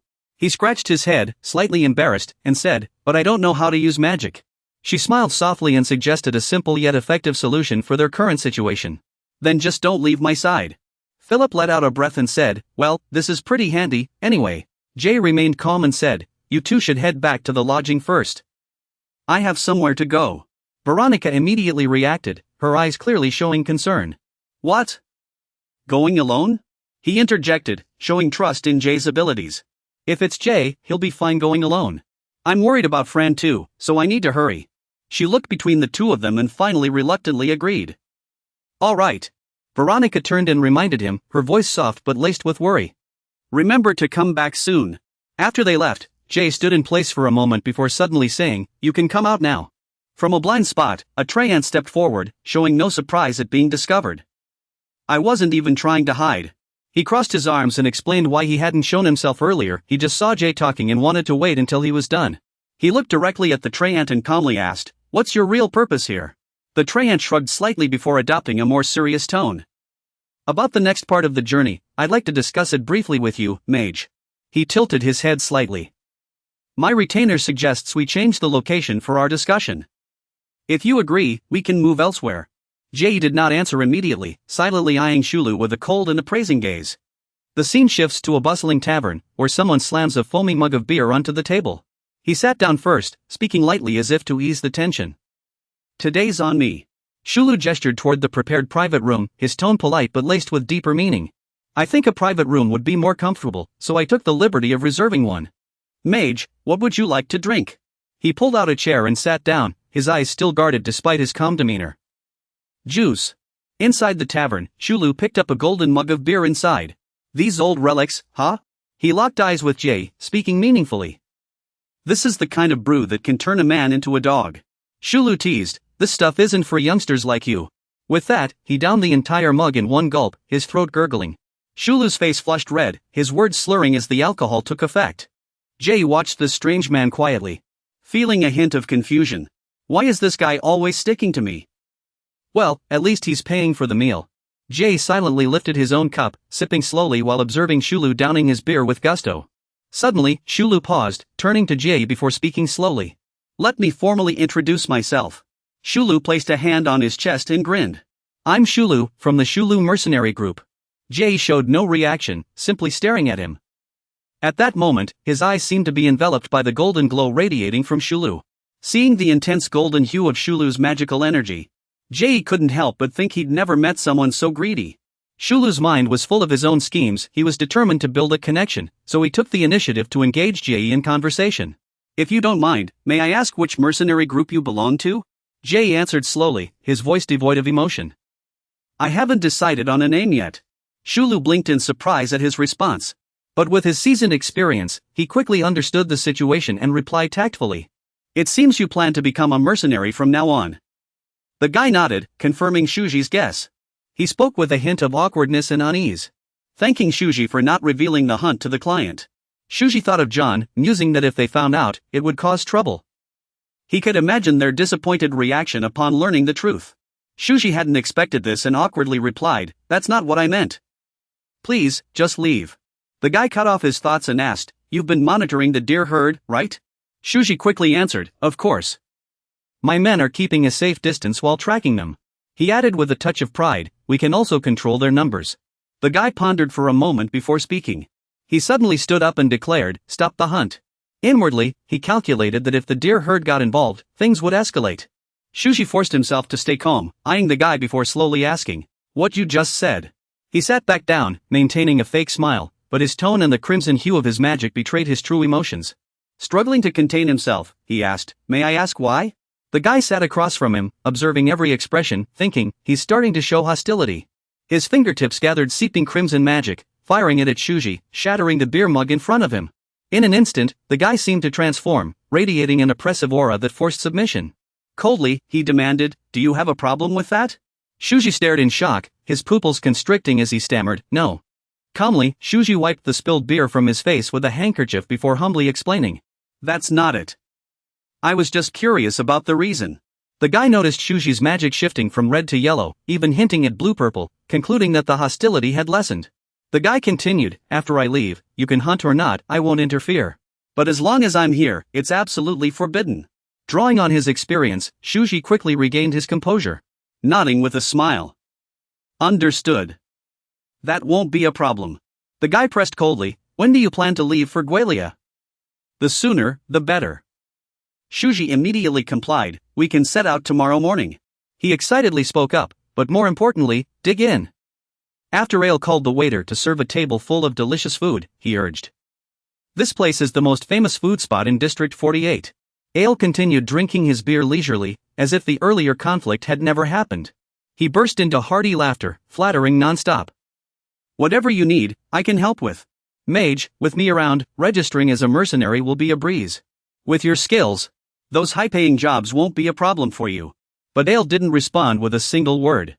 He observed the fluctuations in the other's mana, noticing how excited he became every time the deal was mentioned, silently wondering how far this greed would go. Ale stared intently at him, a flicker of interest rising in his mind. He mulled over whether to provoke him further. The 5 million super spirit stones in the warehouse should be enough bait.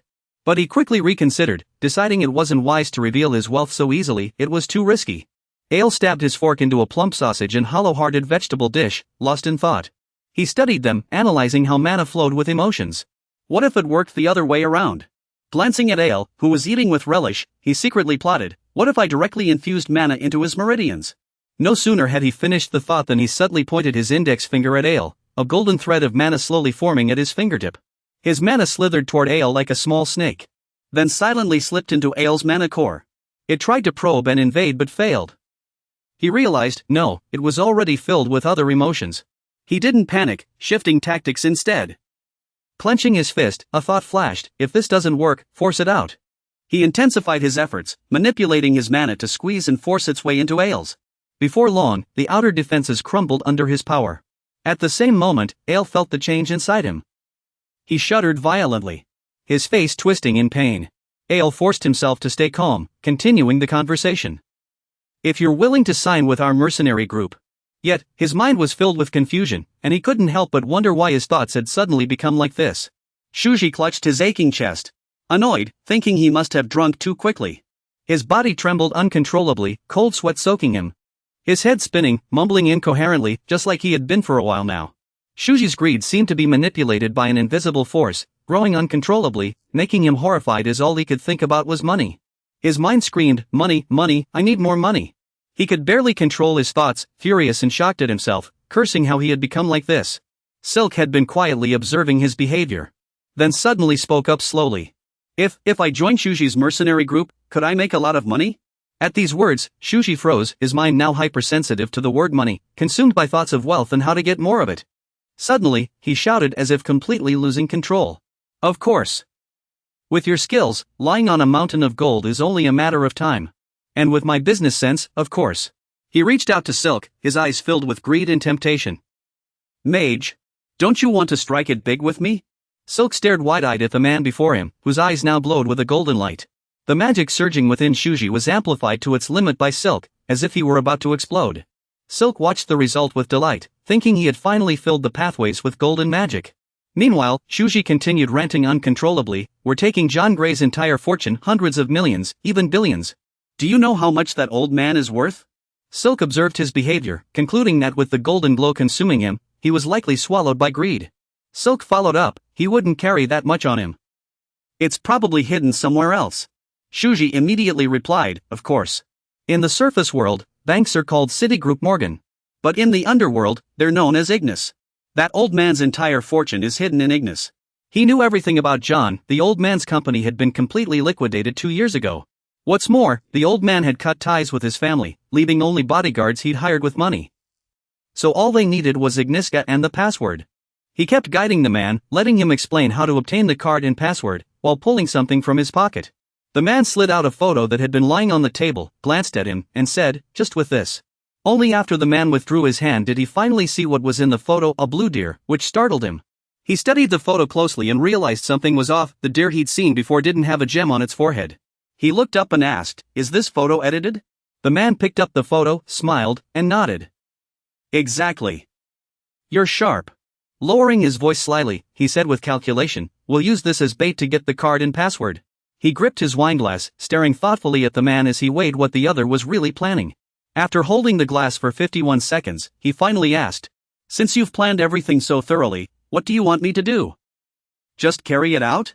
The man picked up the photo, closed his eyes, and began reorganizing the plan in his mind. Suddenly, he called out a name, Michael, and continued, I need you to deal with that young mage who's always pestering the old man. The man said impatiently, I've tried everything. But he refuses to leave the old man's side. He's been watching Michael and John closely, finding no weaknesses. The man even had to admit that the guy was utterly loyal to his master. Not even a son would be so devoted to his father. At the thought of Michael, he muttered angrily, "If we make a move, he'll be the toughest piece to handle." The man smiled at him and said, "If you can take care of Michael, Mage, the rest will be much easier. Once it's done, I'll give you 10% of all the funds in John's account." He took a sip of wine, weighing the offer in his mind. This went against his principles: debts must be repaid, good deeds rewarded, and evil punished. He thought silently that unless attacked or given a just reason, he would never harm anyone. He hadn't forgotten his original goal, but to pay the entry fee for the Mage City, he needed far more money than he had now. He recalled his past and his promise to Humphrey, "Please help me find my brother." He had always kept those words etched in his heart, and he understood he had to keep that promise. Just then, Callus pulled out a card and held it toward Adai, saying, "This is my Ignis Bank card. That old man should have one just like it." Adai stared closely at the black card in his hand, noticing the embossed name in the upper right corner, Callus. Adai gazed at the card for a long time, his mind beginning to formulate the next step of his plan. After a moment of thought, Adai suddenly sat up straight and said, "All right, I'll do it." The scene shifts to the next day, in front of a luxurious mansion, where the frail Philip is surrounded by a group of intimidating men. Seeing the overwhelming odds, he forced a friendly smile and asked, "Has everyone had breakfast?" Philip cautiously spoke up, "Esteemed gentlemen, why do you all seem so unhappy?" Before parting, Adai had already briefed Philip about this group, saying, "I have something to take care of." After hearing his underlings' report, Philip asked worriedly, "Am I on my own here?" The group, seeing Philip's fearful reaction, looked pleased with themselves. "Exactly. This is how you should react when standing before us." Another man thought excitedly, "They should tremble in fear at the sight of us. We're the bloody enforcers of 13th Street. Philip tried to recall Adai's advice, "Stay strong. If you show weakness, they'll devour you. Your green tea." Adai's voice seemed to echo in his ears, "In your eyes. They're nothing more than contract workers." One of the men, seeing Philip's hesitation, taunted him. "So, is this intel useful or what?" Before he could finish, a hand suddenly snatched the paper from him and tore it to shreds. Philip, as if losing his mind, ripped the paper into tiny pieces and flung them into the air. He roared, "You call this intel?" Amid the shocked stares, he continued, "Garbage. Even a homeless person would only use this trash to start a fire." Philip tore one sheet after another, shouting, "Worthless. Useless." Meanwhile, Jay seemed to sense something and couldn't help but worry about Philip's current situation. As he walked, Jay thought to himself, "If only I could inject a little courage and confidence into Philip's vessel." Over the past few days, he had traveled everywhere, testing on street children. Ever since meeting Kylie, you've started trying to inject emotions into other vessels. After several experiments, Jay drew conclusions and discovered some patterns.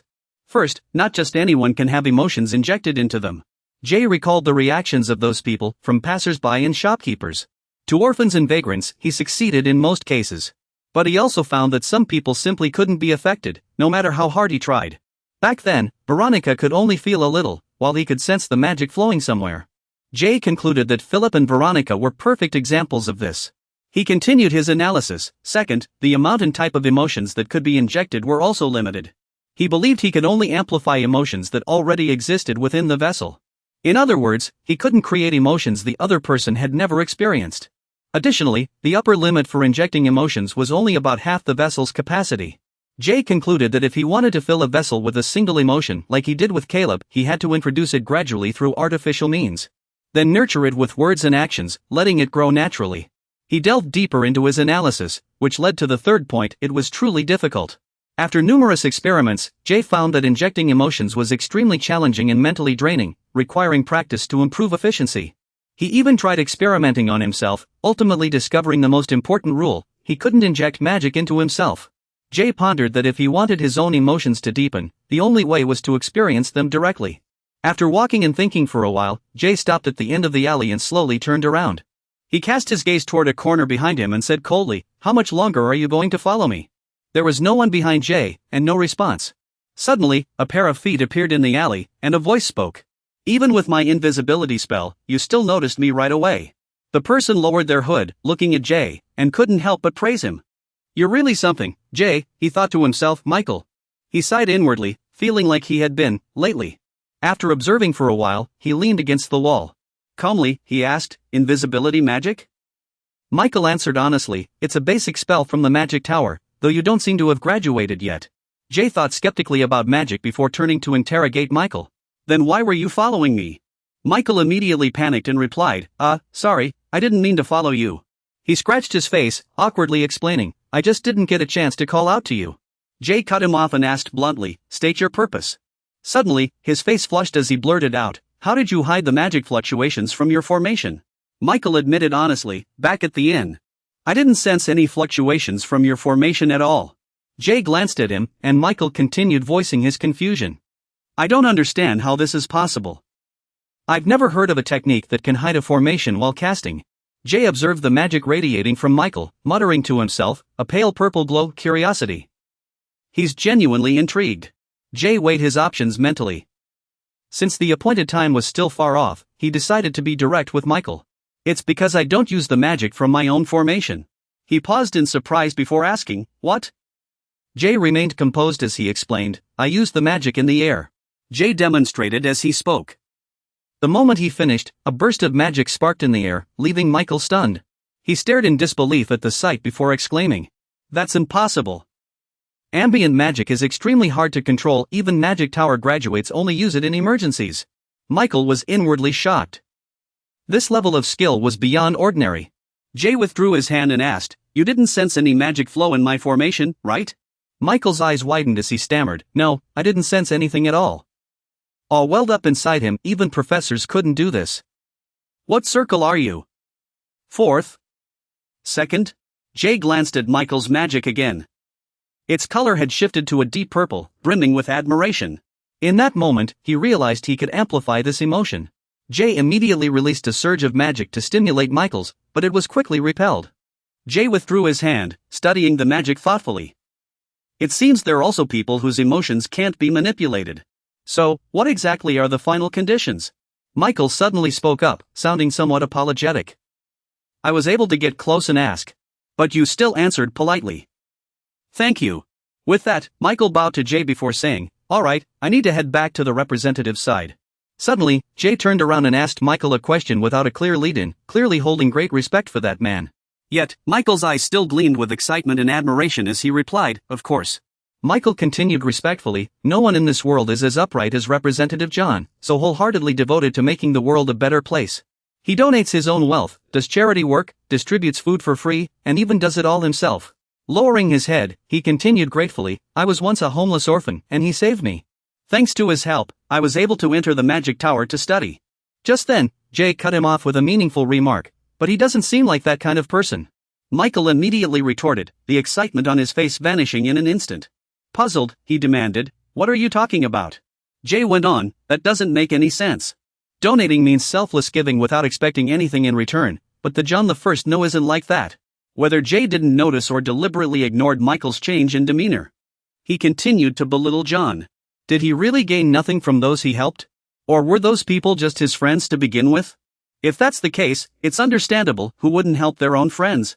Just then, Michael seemed consumed by fury and abruptly cut him off. What do you know? As his emotions erupted, several eagles swooped down, circling around him. Surges of magical energy swirled around him as Michael declared firmly. He's a good man. Pointing angrily at Jay, he commanded, take back what you just said. Number 52's eyes widened in surprise as he thought to himself. Just now, an eagle flew out of his robe, what kind of spell was that?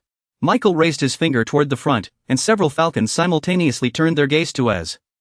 He threatened, if you don't apologize, I'll tear you to shreds. Az narrowed her eyes slightly, her mind flashing with the elements of manipulation, control, connection, and possession. A conversation with Greyhound surfaced in her mind, his voice echoing. Even in the mage world, those who can use manipulation and control elements are extremely rare. In the scene, a hand was controlling two creatures as Greyhound continued.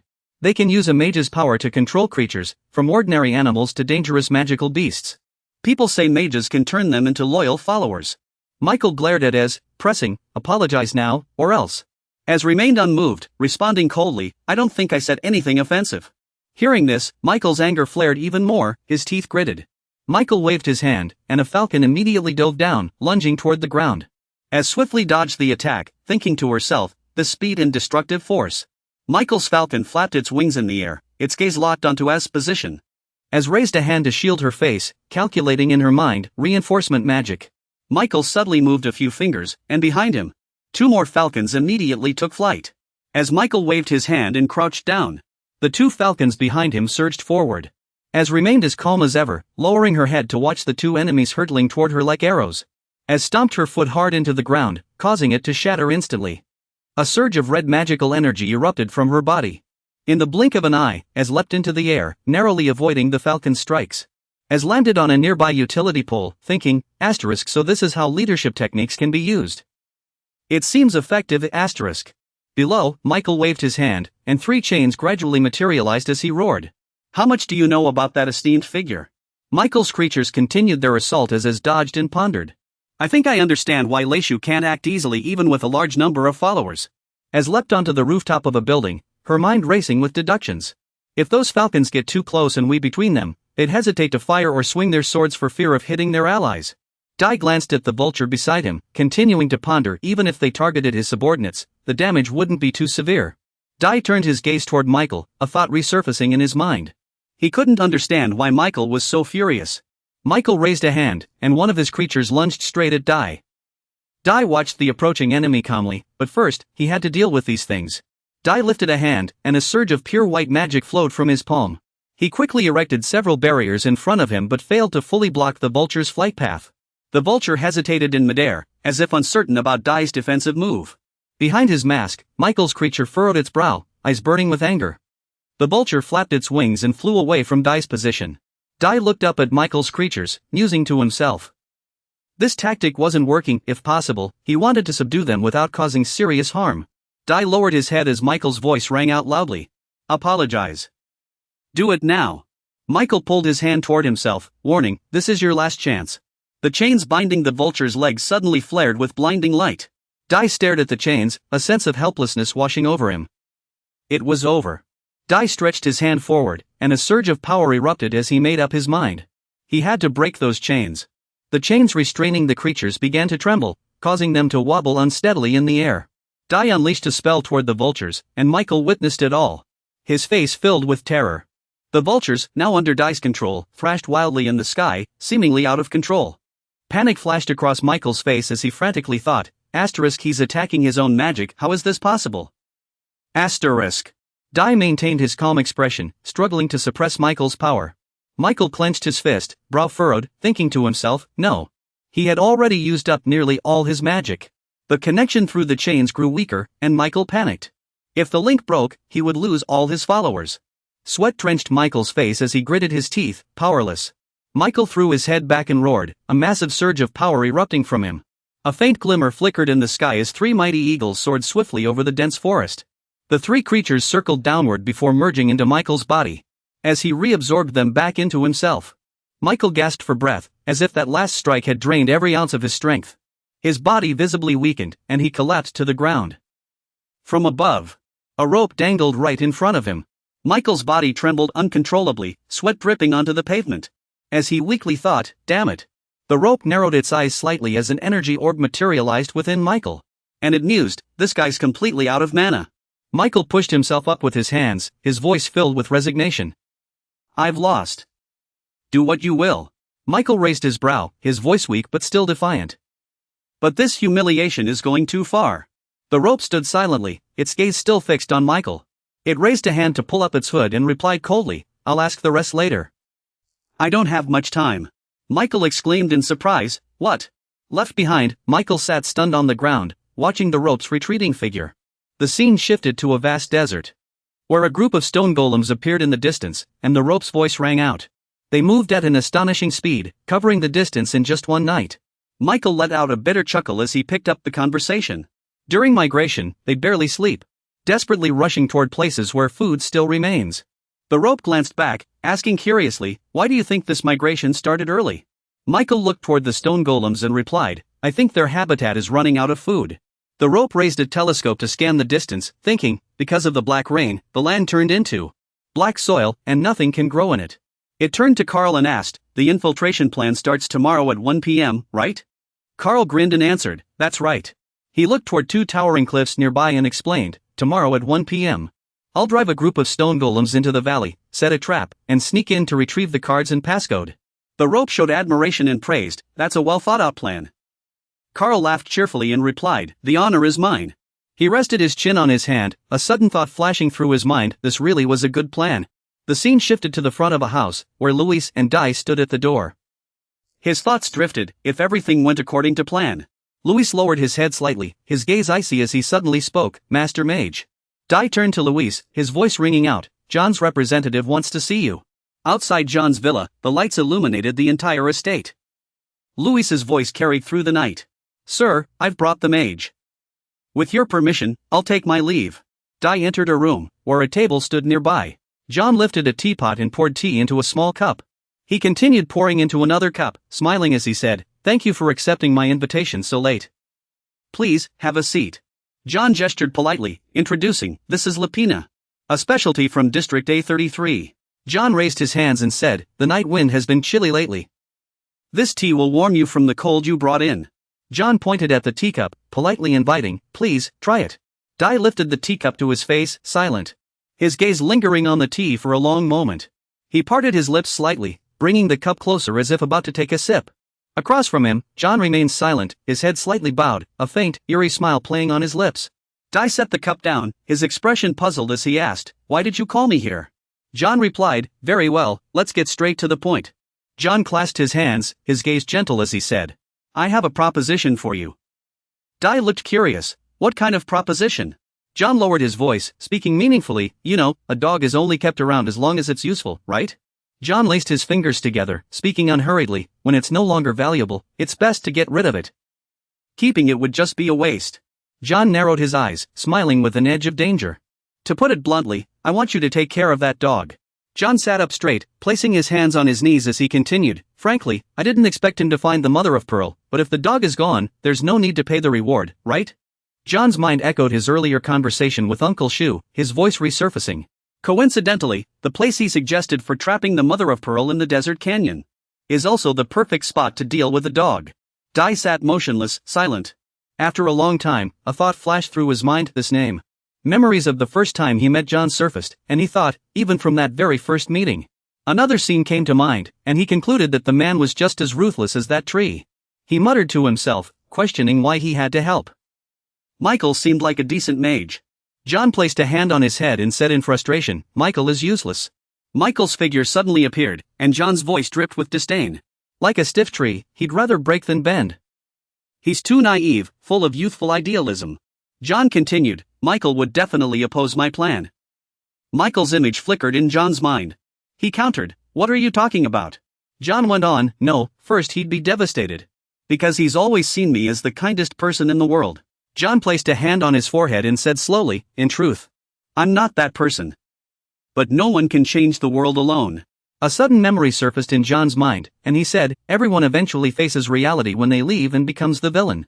In John's memory, someone lay in a pool of blood. John leaned on his cane and chuckled, "If he wanted to stab me in the back, he should have done it cleaner." John placed a hand on his head and said, "I thought Michael would eventually reach that point, but he didn't." "John, after tomorrow's battle, I plan to dismiss him." John coldly concluded, "Useless dogs must be weeded out." He straightened up and countered, "What if I refuse?" John chuckled, offering a temptation, "Then I'll give you a massive reward." "Name your price." He slightly bowed his head. "You definitely don't have that much money." John raised an eyebrow in surprise. "What did you just say?" He crossed his arms and said gravely, "You're already bankrupt. That's why you're planning to rob the mercenary group." John burst into laughter, mocking, "I thought you were a decent mage. I didn't expect you to be so rude." John opened his eyes, a faint smirk on his lips. "If you knew what you just drank, you'd be shocked." He seemed to realize something and interrupted, "Don't tell me you put something in the tea." John raised the teacup to his lips. "Have you heard of Heart Enhancer? Without the antidote, they will die of a heart attack from the poison I administered." His gaze shifted elsewhere as a thought crossed his mind, "I already knew." The image of him holding a teacup flashed in his mind. This old man was too eager to make him drink. He brought the cup to his lips, pretending to sip the liquid inside, merely feigning obedience. In reality, the tea had already seeped into the carpet, producing a faint sound. "This is a rare poison with no antidote in remote regions, and only I know where the cure is hidden." Dunn looked at him and smiled. "Now you understand your situation, don't you?" Dunn's voice echoed in his ears, "See you tomorrow afternoon at 1. The antidote is in my hands, so don't even think about running." He left the room, thinking to himself, how amusing. The images of Shul and Dunn flashed through his mind as he walked, pondering how they would have turned on each other even without his interference. Shul wanted to recruit him into the mercenary group, while Dunn sought a loyal hound to replace Michael. Suddenly, he looked up and saw a familiar figure ahead. His gaze shifted to the balcony outside, where a blue flame hovered in the air. A voice spoke, just as I thought. Michael appeared, sighing to himself, I was too impulsive this morning and ruined everything. What do I do now? He approached from behind, startling Michael as he asked, is there something outside? Michael spun around and staggered back, exclaiming in panic. When did you get here? He observed Michael, thinking, he doesn't know I just met Dunn. Michael pulled down his hood and asked, confused, didn't you say you still had questions? Is that why you're here? Michael nodded repeatedly, sincerely apologizing, I'm truly sorry for this morning. No matter how angry I was, I shouldn't have been so rude. I'm willing to accept any punishment. He stood still and repeated, you're willing to accept any punishment? Michael lowered his head and replied, yes, anything within my power. He looked at Michael calmly and said, then tell me how the demonic servant activation works. Michael blurted out in surprise, so that's it, the demonic servant's mechanism. Ah. He responded coldly, answer my question. Michael scratched his face, hesitating, alright, I'll start with the principle of elemental linking. He began, very well. The scene shifts as the time approaches midnight, and Michael's voice rings out. This is the principle behind servant magic. Michael raises a finger and begins explaining, the key is to fully understand the servant's physical traits and personality. You must thoroughly study them, focus your mind to listen, and carefully take notes in your notebook. You ask, are there cases where servants are abandoned? Michael replies, yes. The image of a summoner's creature appears in Michael's mind. He continues, if they don't align with the mage, or have completed their tasks, they are sent back to nature. Sometimes, if the connection weakens, the servant might escape prematurely. Shao responds, I see. Shao lowers his head, resting his chin on his hand as he thinks, then asks, so? Shao drops his hand, looks straight ahead, and asks, do you know about the rainbow? Michael bows his head slightly and replies, if you're talking about the rainbow. An image of a turtle flashes in his mind, and he chuckles, isn't that just the rainbow spray turtle living under the Elton River? Shao falls silent for a moment, his tone tinged with disappointment, anything else? Michael scratches his cheek, his voice hesitant, that's all I know. Shao presses on, what about the ground beetles Mr. John is searching for? Michael ponders in silence, and Shao adds, and what about the Mage City? Michael answers frankly, isn't that just an urban legend? Shao raises an eyebrow, feeling utterly disappointed, this guy can't help at all. Michael rubs the back of his neck and says firmly, sorry. I don't usually pay attention to these trivial matters. Shao changes the subject, can you tell me about the upper district? Michael clenches his fist, his tone growing excited, I know this one. A map and a group of people appear in his mind as he begins explaining. Following the Elton River upstream, the distance between districts shortens, and the upper district feels more like a city than a district. Moreover, starting from District 35, each district has its own administrator, you could call them a type of servant to Calvin. Thus, each district remains self-governing and operates like an independent small city. I come from District 36, so I deeply feel this difference. Jia jots down notes and nods in agreement, I understand. This information is very useful. Michael blushed and replied awkwardly, it's nothing. I'm just causing trouble for everyone. Jay closed his notebook and said, there's one last thing. Michael responded, alright, go ahead. Jay took a step forward, his tone suddenly low and serious, what is your definition of respect? Hearing this, Michael's eyes widened in surprise. The scene shifted to a towering canyon, with text appearing. The next day, 1 p.m., Desert Canyon. David pointed around and shouted, hurry, search. Quick! Its body is blue. Hurry! The Windsor brothers pushed aside rocks and roared, get out of the way, you fools. Not far away, John's team watched, with a stick and rope lying in front of him. John leaned on his cane and asked, so, you mean that blue sand lizard is among these guys? The stick turned its head and laughed, yes, exactly. My team is searching now. Please wait a moment. The stick suddenly leaned closer to the rope and whispered, Mage, we're looking forward to your performance. The scene flashed back to 2 hours earlier. Veronica couldn't help but exclaim, oh my goodness, followed by Philip's voice, if it were Stick, I'd believe it. But John? I never expected that. The rope replied calmly, we're moving tonight. You two stay in this area. We don't know what might go wrong. He nodded immediately in agreement. Alright, I'll stay and keep gathering intel. Hearing this, Veronica couldn't help but ask, I want to go too. The rope immediately warned, it's dangerous. You could die. But she firmly replied, "It's fine. If I die, I die." Philip asked again, "Aren't you afraid of dying?" She trembled as she answered, "I'm brave. I'm not afraid. I'm lying." A thought flashed through the rope's mind. Veronica was skilled in defensive magic. At least she could protect herself. He pondered silently, but many will die. Can her mind handle it? Wait, why am I worrying about Veronica? I didn't mean to let those feelings show. Meanwhile, Veronica had made up her mind. Rope, let me come with you. Faced with her determination and eagerness, the rope hesitated. Finally, he made a decision. All right. The moment he agreed, Veronica immediately became excited. I'll get ready right away. Philip sighed to himself. She was quite impressive, but said aloud, "It's nothing." Back to the present, the screams continued without end. Hurry, find it. The one with the blue body, go look for it. Even insults were mixed in, get lost. From a distance, the scene unfolding was unbelievably chaotic. Fran. Curled up in Veronica's arms, Fran trembled at the urgent shouts, "Find it." The blue-bodied one is easy to spot. Seeing this, she immediately reached out to gently stroke Fran to comfort him. It's okay, Fran. Everything will be fine. Don't be afraid. You're safe, Fran. After calming Fran, Veronica looked up at the chaos unfolding before her. Though she didn't say it aloud, she reminded herself to be careful. The urgent voices outside rang out again, "Hurry up. The client is waiting." In stark contrast, Silk stood silently, saying nothing. Kelly had just given her orders when she shot him a calculating glance. He recalled what Silk had said in the car, "Magic might not work, so wait for my signal before shooting Mikhail." After hearing that, Kelly quickly replied, "Understood." Then, with resolve, she added, "We'll wait for your signal." Behind them, John was watching him with a scrutinizing gaze. He thought to himself, they said they'd use thunder magic to wipe out almost everyone in one go. He remembered Silk's earlier suggestion, just in case. You might as well shoot Kelly when you see the signal. John ran his hand over the pistol hidden beneath his clothes.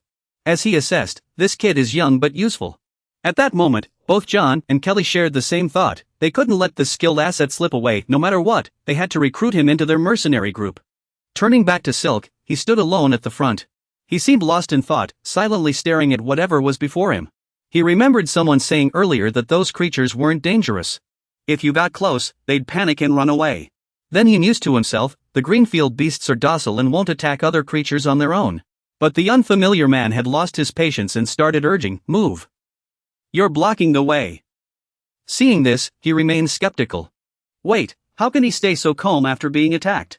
Thus, he had no choice but to reluctantly tap into his own power to confirm. When he saw those crimson dark energies surging, he immediately began calculating the intensity of his rage. Meanwhile, the man suddenly realized something. Just a second later, he shouted loudly, "Found it, over there." The man's voice was filled with joy, as if he had just discovered a treasure. A blue electric eel, it really existed. Upon hearing this, Kylie couldn't help but blurt out, "What? Found it?" But he remained calm, confirming, it was there all along. The moment they spotted their target, he immediately gave the signal, "Come on." Kylie and John instantly remembered their earlier agreement and shot him a friendly glance. His lips barely moved as he muttered something incomprehensible, as if everything had already been calculated. Well then, let's begin. At the signal, Kylie immediately drew her gun and fired at the enemy. John wasn't about to be outdone. He grinned smugly as he pulled the trigger. But it didn't take long for both of them to freeze in shock. Seeing Kylie get hit, her men instantly panicked. "Captain," only then did he belatedly realize something was wrong. Damn it. On the other side, John, about to collapse, also realized the truth. We've been tricked. Michael, completely unaware, was even more stunned by the scene. Kylie's men raised their guns. Those cursed mercenaries wiped them all out. The other side retaliated without hesitation. Well said, annihilate those scoundrels. Both sides fired wildly while hurling insults. Drop dead, you filth. Meanwhile, he quickly tried to calm things down. Don't move, I'm giving first aid. Seeing him just standing there, John barked rudely, "What are you waiting for? Get over here and save me." Michael hurriedly advised, "Press down on the wound. If the chest cavity opens, the injury will tear further." But inwardly, he wondered, was he being protected? Faced with the situation, he coldly retorted, "Why should I help you?" John's neck flushed red as he argued, "Because I have the antidote." Hearing his master's furious command, Michael was shocked. "Hurry, use the spell on my hand." Only then did he realize something was off. Antidote? What do you mean by that? Suddenly, Michael felt something rushing straight toward him. Just a second later, a terrifying shriek echoed as the creatures scattered in panic. As they charged, they let out a deafening screech like the sky was tearing apart. Moments later, the creatures collapsed, blood splattering across the ground. Michael stared at the chaotic scene, muttering to himself, "Damn it. These contracted beasts aren't suited for fighting humans at all. They're useless in this situation. First, I need to get my master out of here." With that thought, he quickly said, "Master, I know it hurts, but please hold on." As he tightly wrapped the cloth to stop the bleeding, Michael apologized, "I'm sorry." At the same time, he berated himself if only he could use healing magic. Then, Michael looked around. The new car was still intact. Suddenly, something occurred to him, and his expression changed instantly. On the other side of the road, despite the chaos, that person calmly walked toward the car. Seeing this, Michael shouted, "Ashen." Then, carrying his master, he pleaded urgently, "Please, take my master into the barrier." Worried the other wouldn't agree, Michael hastily added, "He's lost too much blood. I'm begging you." However, Ashen didn't act immediately. He just coldly called his name, Michael. Then he asked, "In this situation, do you know who's at fault?" Hearing this, Michael, half because of the person on his back, blurted out in shock, "What?" The scene suddenly shifted to a completely different place, where dark clouds loomed overhead as if rain was imminent. A long line of people waited to receive relief supplies. John handed out items while repeatedly responding, "No need to thank me. We should all help each other." Suddenly, he noticed chaos in the corner by the wall. A heated argument was unfolding. "This kid insists I owe him something." "What?" "I don't know anything, I saw everything." When words failed, violence took over. "Kid, you looking for a fight?" Michael was trembling all over in fear. Just as the fist was about to land, a hand suddenly shot out and grabbed it. John appeared in time and demanded, "What do you think you're doing to a child?" The man immediately denied it. "That's not what happened." Then Gabriel turned and accused, "This kid stole my relief supplies. I was just planning to take it back." Little Michael obediently pulled out his empty bag to prove it. "See? I didn't take anything. I'm innocent." Gabriel grew even angrier at the sight. "You must have hidden it somewhere." So John had to step in to mediate. "Calm down. If you'd like, I'll give you some extra supplies." "Don't worry." Only then did Gabriel gradually suppress his anger. "Since you put it that way." After some discussion, Gabriel finally agreed to leave. Afterward, John approached Han and asked, "Are you okay?" Michael avoided John's gaze and replied, "It's okay." But to his surprise, John pressed softly, "Then why did you take the supplies?" Hearing this, Michael immediately denied it. "I already said I didn't take anything. Aren't my hands empty?" After listening, John just stared at him before sighing in resignation. Finally, he exposed the truth. "Not your hands, look at your back." Little Michael was immediately caught. "How did you know?" John answered calmly, "I'm from a nomadic tribe." Then he asked curiously, "You could have waited your turn at first. Why take it?" Michael replied dejectedly, "You said one portion per person." Then he continued, "But my sister at home is sick. She's too weak to stand in line, so I took an extra portion for her." After explaining, he apologized awkwardly. "I'm sorry." Hearing this, John fell silent, deep in thought. After a moment, Michael's cheerful voice rang out. "This way." Followed by his exasperated tone, "Wait, slow down, kid." Holding the supplies, he happily confirmed, "You're really giving all this to me?" John replied, "Yes, but remember your promise to that man earlier." Michael beamed and answered, "Of course. No more bad things, I'll live properly." Seeing a child so innocent yet trapped in such hardship, John could only sigh helplessly.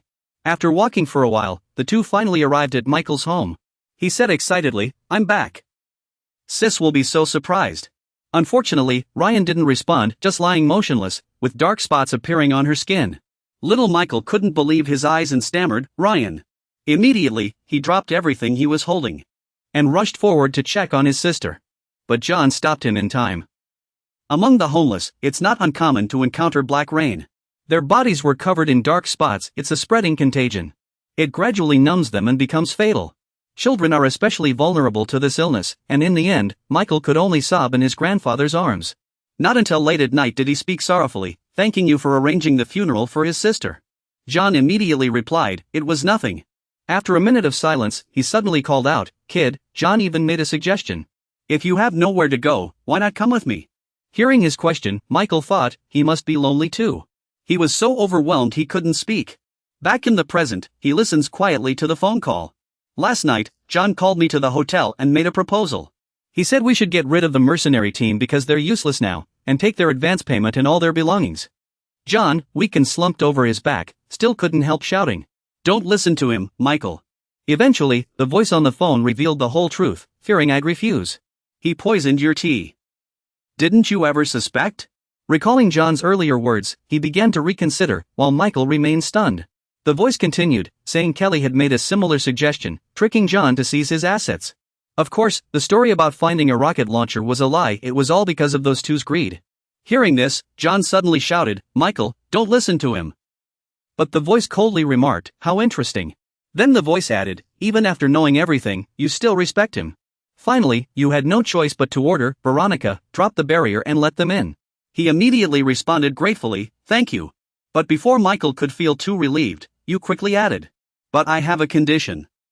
He hurriedly replied, I'll do anything. You coldly stated, I don't need anything. The moment he heard you say his name, John shuddered all over. Without hesitation, you continued. Hand over the Ignis bank card and the password. Faced with your indifference, John could only grit his teeth in silence. After surrendering everything, he regretted deeply, my money. Michael turned and comforted him, I'm sorry. Please bear with it a little longer. Then he asked, if you have any emergency medicine, could I borrow some? Or do you know healing magic?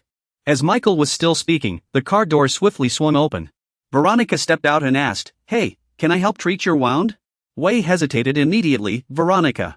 Veronica, you think it's natural to deal with someone who tried to kill you, but Veronica, just then, John suddenly shouted, there it is. The reason was he saw Fran quietly resting in her arms. John, as if using his last bit of strength, rushed straight toward Veronica, or more accurately, toward Fran. Give it to me. He shouted desperately, just give me that. And I can restore my company, bring it back to life. Faced with John's frenzied state, even Fran was visibly frightened. Then Fran couldn't help but turn and flee, with John wildly chasing after her, stop. I need help. But after just a few steps, John collapsed from exhaustion, gasping for breath. If someone is here, I can restore the company. Suddenly, he froze, his pupils contracting as if he had encountered something terrifying. It was just a branch. After firing his gun, he snarled, restore, again, it hurts, shut up. Seeing John collapse, Michael rushed to his side. This time, he could no longer control his emotions. Chairman John. Supporting him, Michael shouted, Chairman John, you can't lose consciousness. He pressed firmly on the wound to stop the bleeding, repeating, you can't leave us like this. Just then, a stone deer suddenly appeared, ready to attack Michael. All he could do was stare wide-eyed as it inched closer. Then Michael turned to look at him again. Chairman John. John, he thought silently, I'll stay with you until the end. Wei had witnessed everything from start to finish, feeling utterly confused. Why? He asked coldly, you still respect that man, even risking your life? Michael stammered, unable to respond. Wei. But Wei calmly added, I truly don't understand. Hearing Wei, Michael could only hesitate and call out, Wei. Yet Wei continued calmly, I understand why you respect John. Because he saved you from the slums. But what I don't get is why your respect for John hasn't crumbled at times. With that, the rope continued, saying John once tried to seize the mercenary squad's money. His voice remained calm, echoing through the chaotic scene. He poisoned me and turned me into his hunting dog.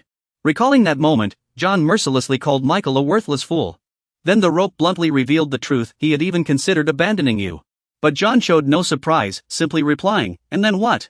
The rope went on to expose how John had done countless shady things during his business ventures. Even now, his emotions still make me feel a trace of lingering sentiment. So why hasn't your respect for him diminished at all? Faced with this question, Michael fell silent before answering, yesterday, you asked me, what is respect? With that, he quickly added, I'm not clever enough to give a fancy definition, but I have my own take. Then Michael forced a bitter, sorrowful smile, which struck the rope as odd, making him pause in surprise. After a moment, Michael began to explain, the people I respect are those who stand out from the crowd. For a child, growing up healthy is already a rare achievement, yet some people inspire us to want to be like them. Then he softly added, but they shine from such a high place. Michael's voice caught in his throat, making it impossible for us to even dream of becoming like them. He murmured, to me, he was that kind of person. I realized no matter how hard I tried, I could never shine like him. Michael struggled to keep his composure as he said, I know he's no longer the person he once was. He admitted, the thoughts I once denied so fiercely, I can no longer deny today. Then Michael suddenly raised his voice, but so what? He was stubborn to an extraordinary degree. When I followed that starlight, I never lost my way in life. Michael continued, reminiscing about his childhood memories. Even though that star had long since faded, the path I walked was never false. Of course, that starlight can no longer guide me now. He declared firmly, but so what? What difference does it make? I've already sworn my loyalty to that great man. Michael's hand pressed harder against John's wound on his chest. Ever since that great man saved me, he's been the one I respect the most. Even now, he still is. Though his consciousness was fading, John still heard those words, Michael. On the other side, Michael said tearfully yet passionately, he will always be someone I respect. That's my answer to your question. After listening, Jay remained silent, but then he called out, your name, Jay. A sudden question caught Jay off guard. Do you have someone you respect like that? Someone you aspire to be? An image immediately flashed in Jay's mind. He remembered Niles once warning him to always leave an opponent a way out, or they'd fight you to the bitter end when cornered. Later, on another day, he told someone else, don't even think about expanding your shop into 4th Street, that's Hector's territory. Then he recalled Niles generously handing him money, here, take this. It's a month's pay for your errands.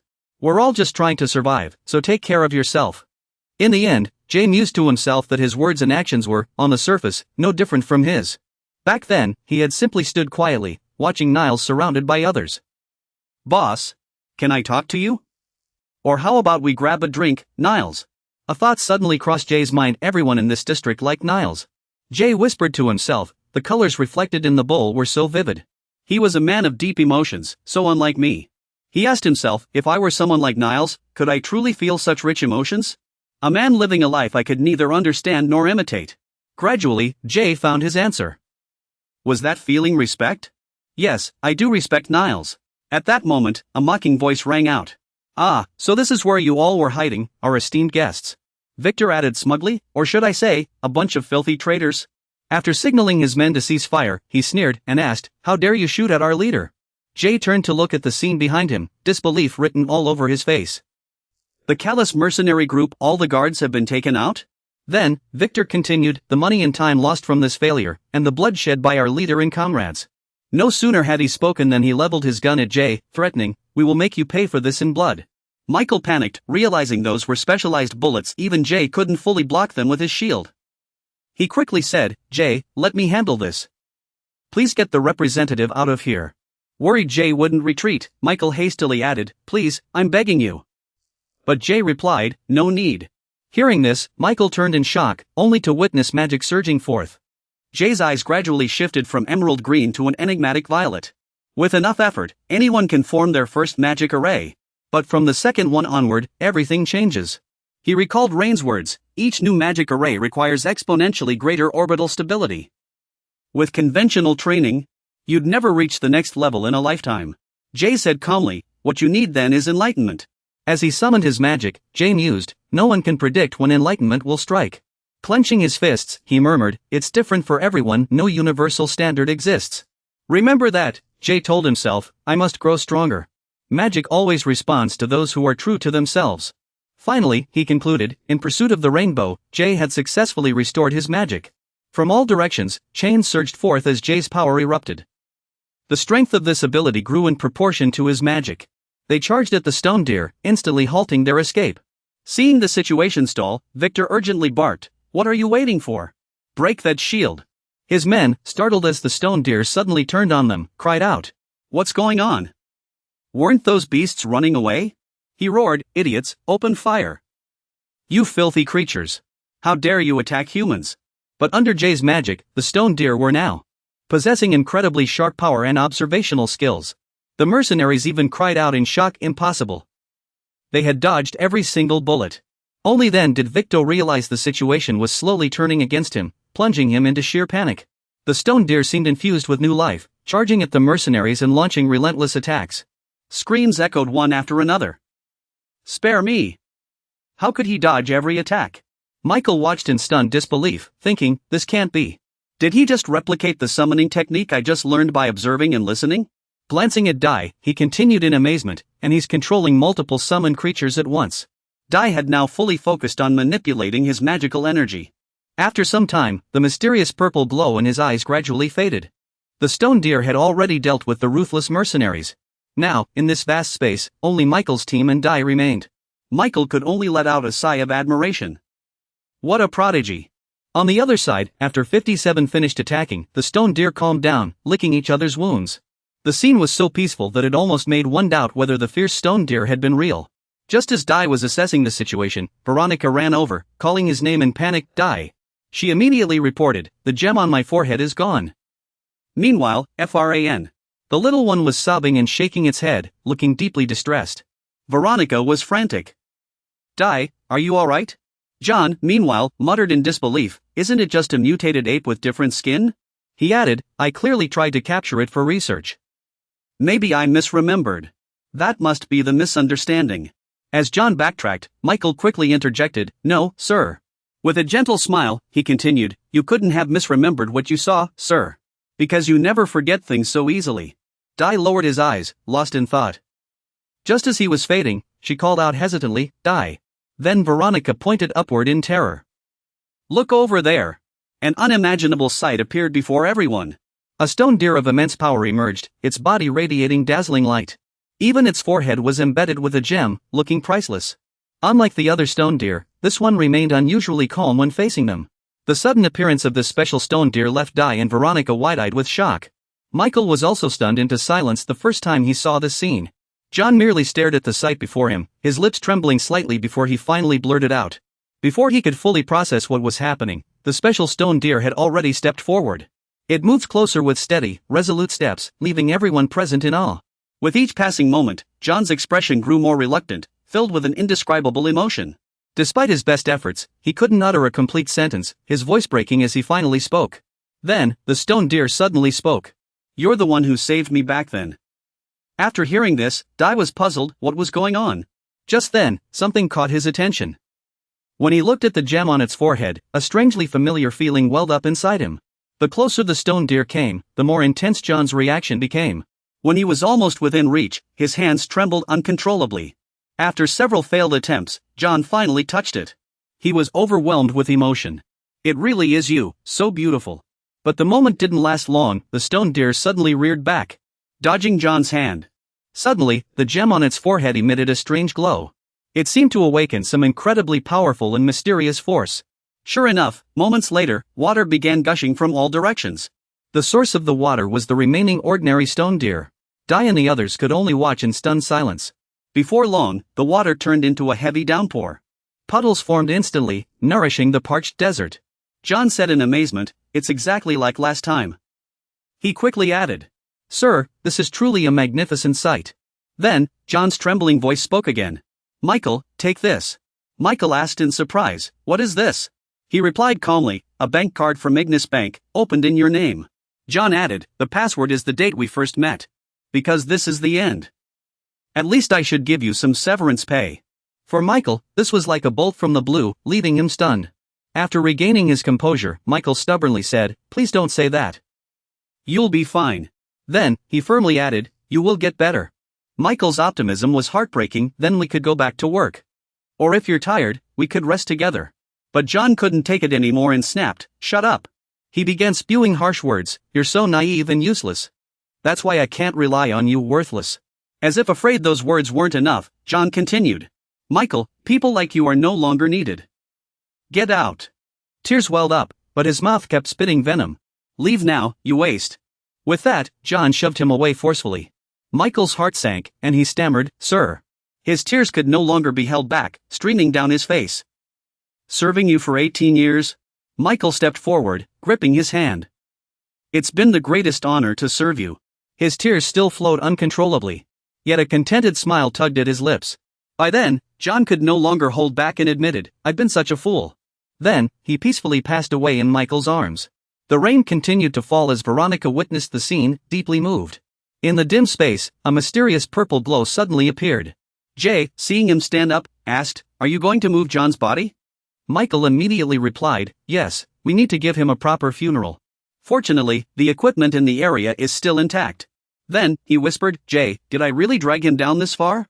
Veronica quickly denied it, no way, and added, That's not true. Hearing this, she turned to Jay in confusion. Jay chimed in, John was harsh because he cared about you. Recalling the moment, Jay thought, when John mentioned Michael last time, his heart was filled with a pure, white energy. That's how I knew Michael was like family to him. That's why he didn't want you involved in those dangerous tasks. Finally, Jay concluded, it was just because he cared about you. On the other side, Michael hesitated to speak again, but without you. He chided himself in frustration, I'm just someone who can't shine on my own. But Jay immediately dismissed that self-doubt. That's not true. He continued candidly, you seem like someone who lives by their own rules and gets what they want. Michael was stunned. Are you talking about me? Jay didn't confirm it, but inwardly thought he couldn't pour his emotions into Michael. He recalled silently that those who couldn't receive emotions all shared one thing. Deep in their souls floated a tiny star, no bigger than a fingernail. That star likely symbolized conviction, keeping them steadfast in what they believed was right. In Jay's mind, it was this star that gave them a huge advantage in achieving their goals. Jay believed that because such conviction was unshakable, he then said, "You'll do great." Though initially surprised, Michael gratefully accepted the words and left after thanking him. He turned and walked away, leaving Veronica and Jay behind. Once Michael was out of earshot, she excitedly said, "Jay, what you said earlier was amazing." But Jay just replied, "I only spoke what I truly felt." Veronica still smiled as she asked, "When you used that enslavement magic on the messenger mouse earlier, did you gain some insight?" She added, "I couldn't have missed such a strong surge of magic." "Have you already set up the second magic circle?" Jay immediately denied it. "No, it's 1.5 circles. Stronger than the first but not quite the second," Veronica said, confused. "What does that even mean?" He simply replied, "I'll explain when we get back to base." Disappointed, she thought, "So you're not going to tell me now?" But she still asked, "What exactly was that messenger mouse, though?" Veronica gazed into the distance. It vanished in a beam of light. It was truly beautiful. Just then, Curios's voice rang out. It was so beautiful. Beautiful enough to hold my gaze for even a second. He added regretfully, "I should have caught it, but I couldn't. If I had forced it, I might have shattered like ice." Wuskans eyed him suspiciously. "Where did that thing even come from?" Curios's cheerful expression darkened instantly upon seeing him. Veronica panicked. "Why is the shadow of that mask moving?" Upon hearing this, Kiliosa immediately feigned hesitation and said, "This matter is also not to be taken lightly." No sooner had he spoken than he raised his voice and asked, "What is your true identity?" Seeing the other remain silent. Seeing he still wouldn't speak, Kiliosa began losing his patience. "You're not even a puppet, yet you're so cold and ruthless." His voice grew more agitated as he added, "And you can even manipulate others' emotions. That's a technique only healers can use." G quietly assessed the situation. The sky was dangerous. After using his ability, he confirmed the man was a level 4 mage. He immediately sent a discreet message to Veronica. "If things turn ugly, run straight to the car. I'll be right behind you." She responded, "All right, I understand." Seeing that he still didn't speak, Curiosa began to lose patience. "Hey, kid, why aren't you answering?" He pressed further, "I want an answer from you. Hey, answer me now." Yet Kiliosa was met with nothing but absolute silence. This instantly ignited his fury. Kiliosa kept repeating the same phrase over and over. "Answer me. Answer me now. Answer me." He even resorted to threats, saying, "Before I tear you apart." But the other remained calm, staring back without fear. In contrast, Veronica was already pale with terror. She felt as if magic were crushing her body. Just then, her trembling hand was grasped by another. Startled, she looked at the person holding her hand and whispered his name in her heart. Facing them, Kiliosa snarled, "If you don't answer now, I'll kill you. I will kill you." Yet he remained unfazed, even taunting coldly. "Go ahead and try. Let's see if you can." His emotional state was far from normal. Lavender-colored magic surged within him. Just like when he had infused artificial emotions into that tree earlier. And the emotion linked to this magic was. Realizing this, he said, "Kill me if you want." Then he added, "But if you do, the only one who can answer your questions will be gone forever." It was curiosity, just as he had predicted. Kiliosa showed a crack. "Kid, stop playing these cheap intimidation games. You respond calmly, you just claimed you could read my emotions. Do you really think I'm the kind of person who lies for no reason? You state matter-of-factly, I'm the one asking questions, and you're the one answering. Best to just answer. If you do, I'll respond in kind." Suddenly, an attack erupts beside them, startling Veronica out of her wits. Curiosa replies eagerly, "Are you suggesting we trade questions?" "Sure, that sounds fair." No sooner does he agree than the other adds, "I don't know what you're curious about, but I'll ask one." And you ask one, the guy cuts in, "But the exchange rate is 4-1. I ask 4, and after hearing them, he grits his teeth and snaps, "You've got to be kidding, kid." But the guy just says, if you don't like the ratio, I can adjust it slightly. 3 to 1.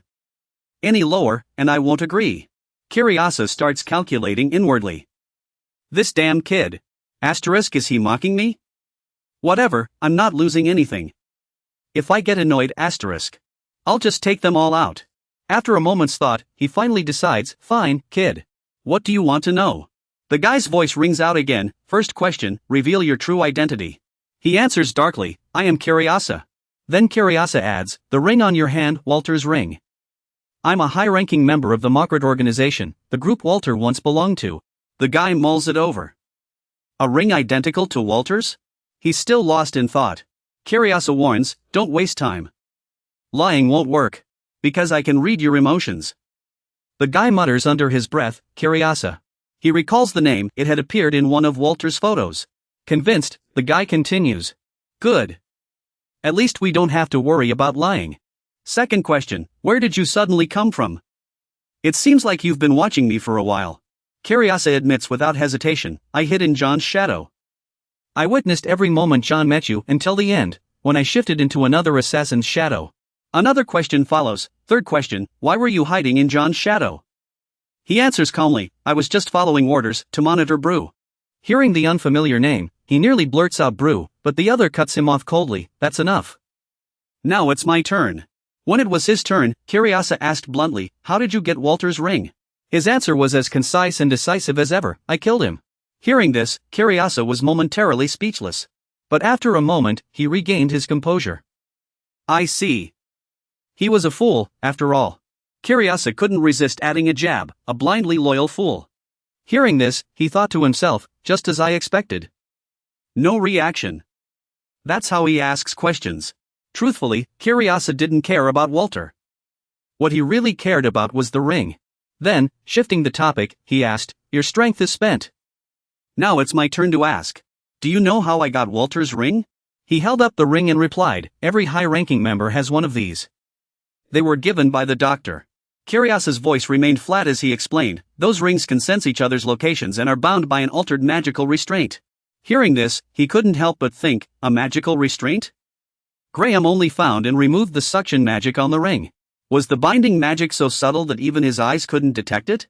What concerned him most was, if that were true, then who exactly was this doctor who cast the spell? But he kept these thoughts to himself and moved on to another question. Second question. Tell me about that madman called Brew. Why is your organization monitoring it? Curiasa agreed readily. Fine, I'll tell you. It's no big secret anyway. He began, the being we call Brew is a mysterious entity our organization has long monitored. The blue gem on its forehead is the source of its power. He added, it said the gem and memories are passed to a successor when the previous one dies. Hearing this, he immediately understood. So that's how it is. Meanwhile, Veronica started reasoning, that madman can only live for about 15 years. It can't be the same one from decades ago, but if memories are inherited, it makes sense. He moved on to the next question. Next question. Tell me about the Morecrest organization. Curiasa answered in a weary tone, Morecrest was founded by that doctor. Its leaders operate independently across the continents, following his orders. There are too many of them to count, each with different types and titles. Serene Lord commented, you don't seem loyal to the organization. You only speak when I ask. But then Curiasa chimed in, and it was my turn. What is your identity? Before Jia could answer, he hastily pressed on, are you Hormone Cruise? To that, he simply replied, I don't know what Hormone Cruise is.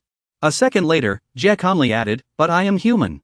Recalling countless emotions and small experiences, Jia suddenly felt a lump in his throat. Unable to utter another word. Just then, Veronica's small hand gently took his. Though she said nothing, her determined expression gave him strength. This completely caught Jia off guard, surprising him. Jia then continued, I'm just a person. I don't belong anywhere. Just a wandering orphan. Hearing this, Curiasa responded with mild satisfaction, I see. Human, if you were from the Monculus family, some details wouldn't add up. Before he could revel in it too long, Jia quickly said, now it's my turn. Tell me about that doctor. So Curiasa launched into a long explanation, the doctor is the leader of Margaret. And he trained all the current enforcers. After a brief pause, he added, but no one knows his true identity. He always wears a mask, glasses, and uses a voice changer. Jia thought to himself, the adult holding those children in the photo must be that doctor. But outwardly, he continued, the power stones the members carry. I've heard the organization distributes them. Curiasa replied with slight surprise, you know quite a bit about this. The doctor gives them out as equipment, but they're all fakes. This time, it's your turn to be surprised. The positions the doctor holds are the real deal. Curiasa added, he has a gem, identical in shape and size to the blue one on the forehead, just a different color. Hearing this, Jia blurted out, a necklace split into 7 pieces. Curiasa, surprised he knew, responded. So you know about the necklace? Jia calmly replied, no mage would be unaware. Meanwhile, Veronica pondered silently. You're excited, Curiasa said casually, you're probably thinking the doctor's gem might be a piece of the necklace, that he formed the organization and sent enforcers to collect the rest. Then he playfully continued, I thought the same. But Jia didn't react, simply going on. Next, you can read others' emotions, so what do you mean by saying only doctors can manipulate them? Now Curiasa is acting arrogant again. I can sense emotions, whether I want to or not. It's a curse. It's all because of that wretched doctor. I'd love to make him pay for this. You ask curiously, do you hate him that much? But Curiasa immediately snaps back in anger, do you think such a weak phrase could describe my rage? As she sighs quietly, he smoothly presses on. So you push further, then why are you still following him? The moment the words leave your mouth, a surge of power erupts. This time, Curiasa is truly furious. If I could, I would have killed him long ago. If not for his cursed abilities. Then, he rarely shows a serious expression. That's why I froze when I saw you. Your emotions are abnormal. I can barely sense anything from you. Curiasa lowers his voice and says, when you manipulated the magic in the air, I saw you steal others' desires. At this point, I decide there's no need to hide it. I'm searching for a certain place's longing. You then bombard him with questions. How did I meet the doctor? Is he a mage? How many rings does he have? Curiasa responds impatiently. What are you talking about? Even if you meet the doctor, it's about controlling emotions. Suddenly, he freezes, as if realizing something deeply unsettling. Curiasa looks at you, thinking, this kid can't feel emotions at all. And you continue, I see. I can't feel emotions. And even if I could, I'd erase them instantly. This remark somehow strikes a chord with him. For some reason, Curiasa later accepts the proposal. Alright, kid. I'll tell you how to meet the doctor. Curiasa smirks, his tone dripping with disdain. That professor, without the ability to manipulate others' emotions and force them to obey, he'd be so weak a light touch would kill him. He shrugs lightly and adds, so taking the rainbow shard from him is child's play. You remain calm, locking eyes with him. Where can I find him? Curiasa chuckles, a glint flashing in his eyes as he prepares to use his power. You'll never find him. The moment you let your guard down, he swiftly snatches your ring. Curiasa raised the ring, his voice lowering as if performing some kind of ritual. I will adjust the magical binding of this ring to make it suitable for you. He slipped the ring onto his finger, and a faint glow emanated from its metal surface. After glancing at it, Curiasa continued explaining its new functions. Now, you can use it to locate the positions of other executors. Of course, no one else, whether executors or assassins, will be able to find you. He gently closed his eyes, sensing the magic spreading through the ring. I can detect 4 rings, excluding Curiosa's own. He focused his mind, pinpointing the locations of the remaining targets. The other rings are all distributed along the Elton River. He opened his eyes, his expression growing solemn as he realized what he had to do next. You mean I have to defeat all the other executors? He gave an enigmatic smile, as if he had anticipated the question. That's right. When they fall one by one, the professor will have no choice but to show himself. Now, I've told you how to meet the professor. Curiosa tilted his head, his sharp gaze locking onto him, ready to ask his own question. Now it's my turn to ask, how do you control others' emotions? The moment the words left his mouth, his expression darkened, becoming more serious. He stared at Curiosa, his voice turning cold, as if hiding an important secret. I can't tell you that. Curiosa furrowed his brow, clearly dissatisfied with the blunt refusal. What? Veronica flinched slightly. He narrowed his eyes, his voice low and full of suspicion. What did you just say? He remained calm, meeting their gaze with indifference. When we agreed to exchange questions, I never said I'd answer all of yours. His tone became firm, as if cutting off the conversation. Besides, this exchange is over. I have nothing more to ask. Countless questions flooded his mind, but he suppressed them, refusing to show it. Actually, I have a lot of questions I'd like to ask. He grew wary, his gaze dropping slightly as he thought, but I don't know what Curiosa will do once his curiosity is satisfied. He gritted his teeth, his expression souring. This arrogant brat. Curiosa raised his hand, magic gathering around him as if signaling an attack. I'll tear you apart. He stood motionless, his sharp eyes detecting the falseness in Curiosa's expression. His body language showed more curiosity than anger. Veronica stepped forward, quickly interjecting. Come inside before the situation gets any more dangerous. You should save what you're most curious about for last, that way, you can keep the anticipation alive. She struggled to keep her tone calm, giving a very simple example why we always save the strawberries for last on a strawberry cake.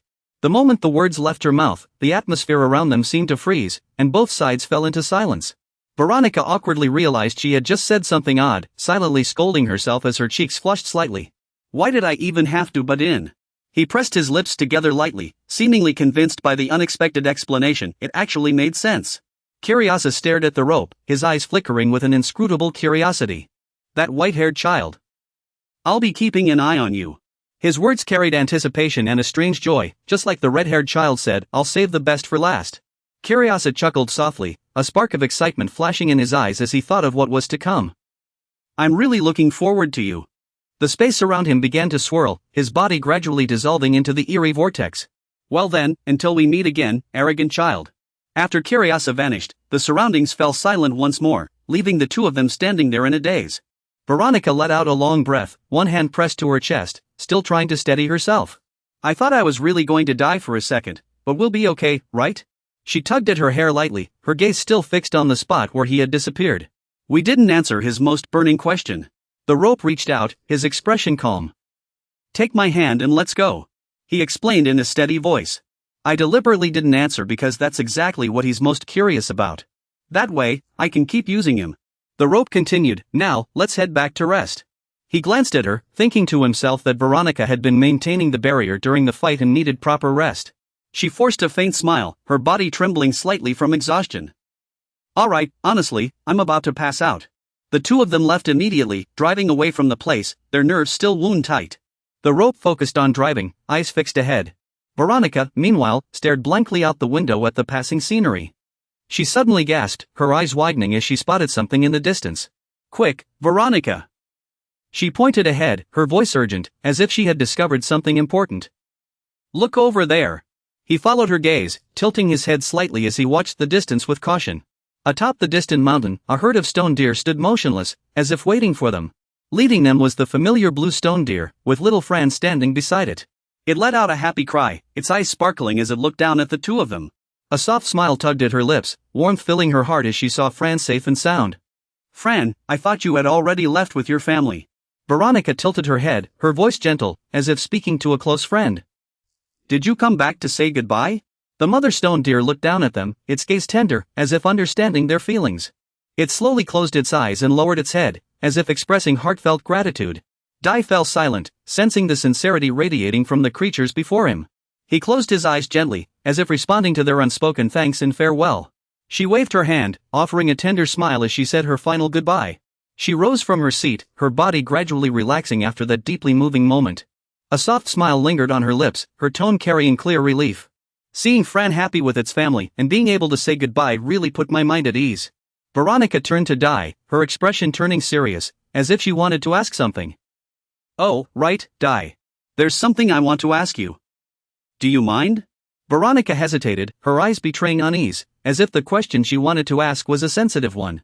What did he mean by controlling emotions? After asking, Veronica watched him, her eyes filled with both hope and worry. Dai fell silent for a moment, lowering his gaze as if lost in thought. It seems the time has come. He kept his tone calm, his eyes fixed ahead. I'll explain everything once we return to the area. The server approached the table, placing the dishes down with a warm smile. Here's your food. Philip nodded politely, thanking the server as he took the plates. He smiled as he pushed a plate toward Dai, casually introducing the restaurant. This place is famous for its great value and generous portions. You must be tired today. Go ahead and eat. Philip suddenly remembered something important and looked up curiously. By the way, how are John and Kelly doing? Is the plan going smoothly? You placed your hands on the table, your expression turning serious as you prepared to say something important.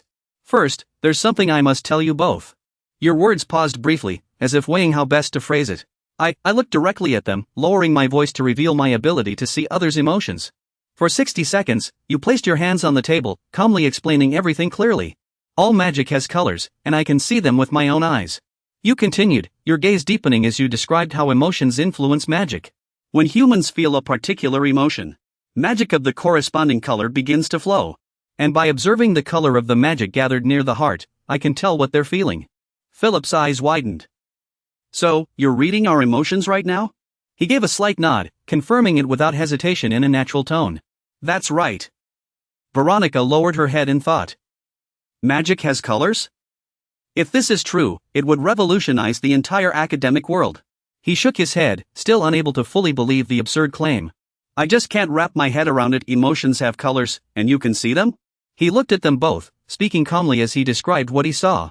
When I look at your vessels, I see deep blue magic, which usually signifies confusion. He turned his gaze to her, observing carefully before continuing. When I look more closely at Veronica's vessel, I see shame, disappointment, regret, and a hint of uncertainty. Veronica's face flushed red, and she quickly cut him off, feeling it was too much. I believe you. Could you please stop? She half-joked, if you keep going, I'll have to admit you're not the lying type. This is incredible. He raised a hand to his face, lowering his voice to reveal another ability. And I can also influence others' emotions. He turned and called over the server, his tone so casual it seemed unremarkable. Sorry, she asked in surprise, what? You furrowed your brow. She repeated the key word with a mix of shock and doubt. Influence? The server approached the table and bowed politely. How may I help you? He took out some money, speaking calmly. I forgot to leave you a tip. He placed the coins on the table and gently pushed them toward the server. Here, this is your tip. The waiter's eyes lit up, taking the money with a voice full of surprise and joy. Thank you so much. A whole super spirit coin, you're too generous. Veronica looked flustered, while Philip tilted his head. Muttering in surprise, it's just one super spirit coin. He kept bowing, his gratitude overflowing for what seemed like such a small gesture. Thank you so much, you said with a gentle wave, signaling the end of the conversation. Alright, I understand.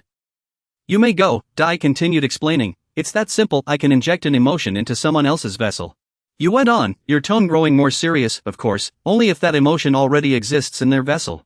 He replied, really? That's incredible. Philip suddenly remembered something important and asked hesitantly. Have you ever injected emotions into us? Dai shook his head lightly and answered honestly, no. Some people can't have their emotions manipulated, including you too. He let out a sigh, as if relieved of a burden. Philip leaned back in his chair, nodding as he realized the implications.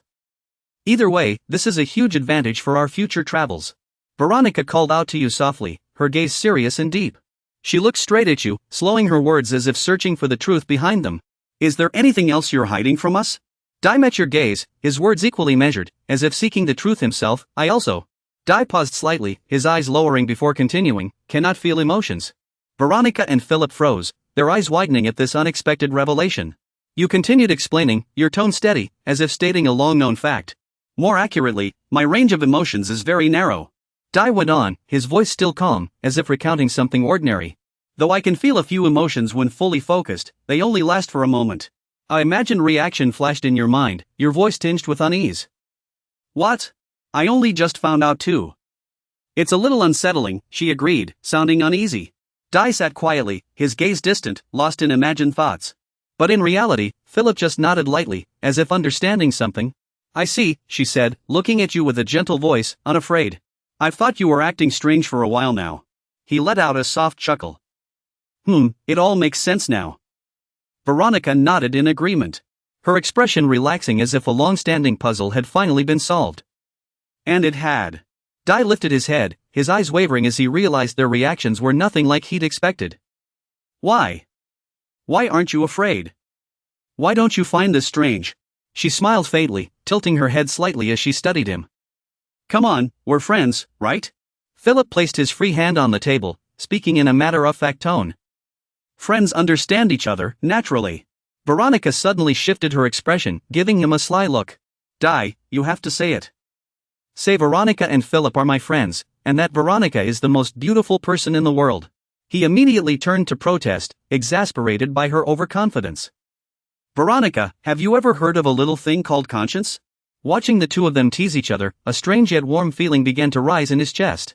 Dai closed his eyes gently, as if just realizing the importance of their bond. Friends? I understand now. We're friends. The next day, Philip walked beside them and spoke up. Really? So that's what happened to John and Kelly.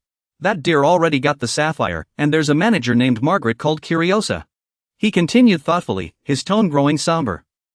Looks like we'll have to find Margaret's managers from now on. They were growing more dangerous, but Dai kept walking forward with steady steps, his gaze calm as he answered. Well, we're already going upstream on the Yelton River. The plan hasn't changed. Veronica furrowed her brow, skeptical about the credibility of the information. But is this intel even reliable? What if those guys were lying? The three of them suddenly stopped in front of an old house, the atmosphere around them falling silent. She looked around, her eyes flickering with surprise. I didn't expect to find clues about the Black Rain here. Philip stepped forward and knocked on the door, asking politely, is anyone there? Hello? After waiting a moment without hearing a response, he asked, is no one inside? Standing behind them, his gaze sharpened as he sensed something unusual. There's someone inside. Dai stared into the house, using his ability to scan for traces of magical energy. A vague image formed in his mind. I see a container filled with dark magic behind the door. Without hesitation, Philip immediately pushed the door open, his expression a mix of curiosity and wariness. After scanning the room, he said, there really isn't anyone here. Veronica stood outside the door, and seeing him enter, she called out from behind. Her gaze gradually turned serious as she spoke, her voice calm yet certain, as if she already knew who was hiding, Uncle Hend. He continued, his eyes never leaving the wooden box, I want to talk to Uncle about that Black Rain. Philip, standing behind, immediately chimed in, so there really was someone here. Meanwhile, she kept her eyes locked on the wooden box, whispering softly. After finally being pulled out of the box, he let out a long sigh of relief and said gratefully, thanks for getting me out. Hens scratched his head awkwardly, hastily explaining how he ended up in such an embarrassing situation. I hid because I thought you were debt collectors. Didn't expect to get stuck in there, he said, glancing at them. A pang of sympathy rose in Veronica's heart, this was too much of a mess. She furrowed her brow slightly, sighing inwardly, and the strong smell of alcohol didn't help. Hen composed himself, his expression turning serious as he got to the point. You wanted to ask about the Black Rain. He stared intently at them, his eyes suddenly shifting as if realizing something. It wasn't you. Hen's gaze locked onto the bottle in their hand. His pupils trembling slightly with excitement. Epsilon 3. The Black Label Edition. The moment he recognized the rare vintage, he lunged forward to snatch it. The other remained unfazed, their gaze sharp as ice, forcing him to cooperate. Could you tell me more about it? Hend gritted his teeth, his hands trembling with reluctance and frustration at being unable to get the bottle. He began slowly, those seedlings, they're not ordinary. Even after being drenched in black rain, they didn't die. They sprouted on their own in this polluted land, and I didn't do anything.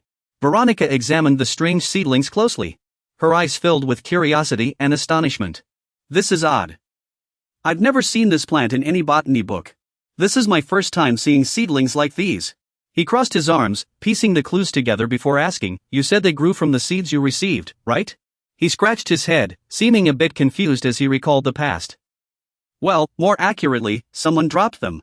Handel let out a long sigh, his gaze growing distant as he recalled an event from about 3 months ago, when he saw a traveler collapse in the desert.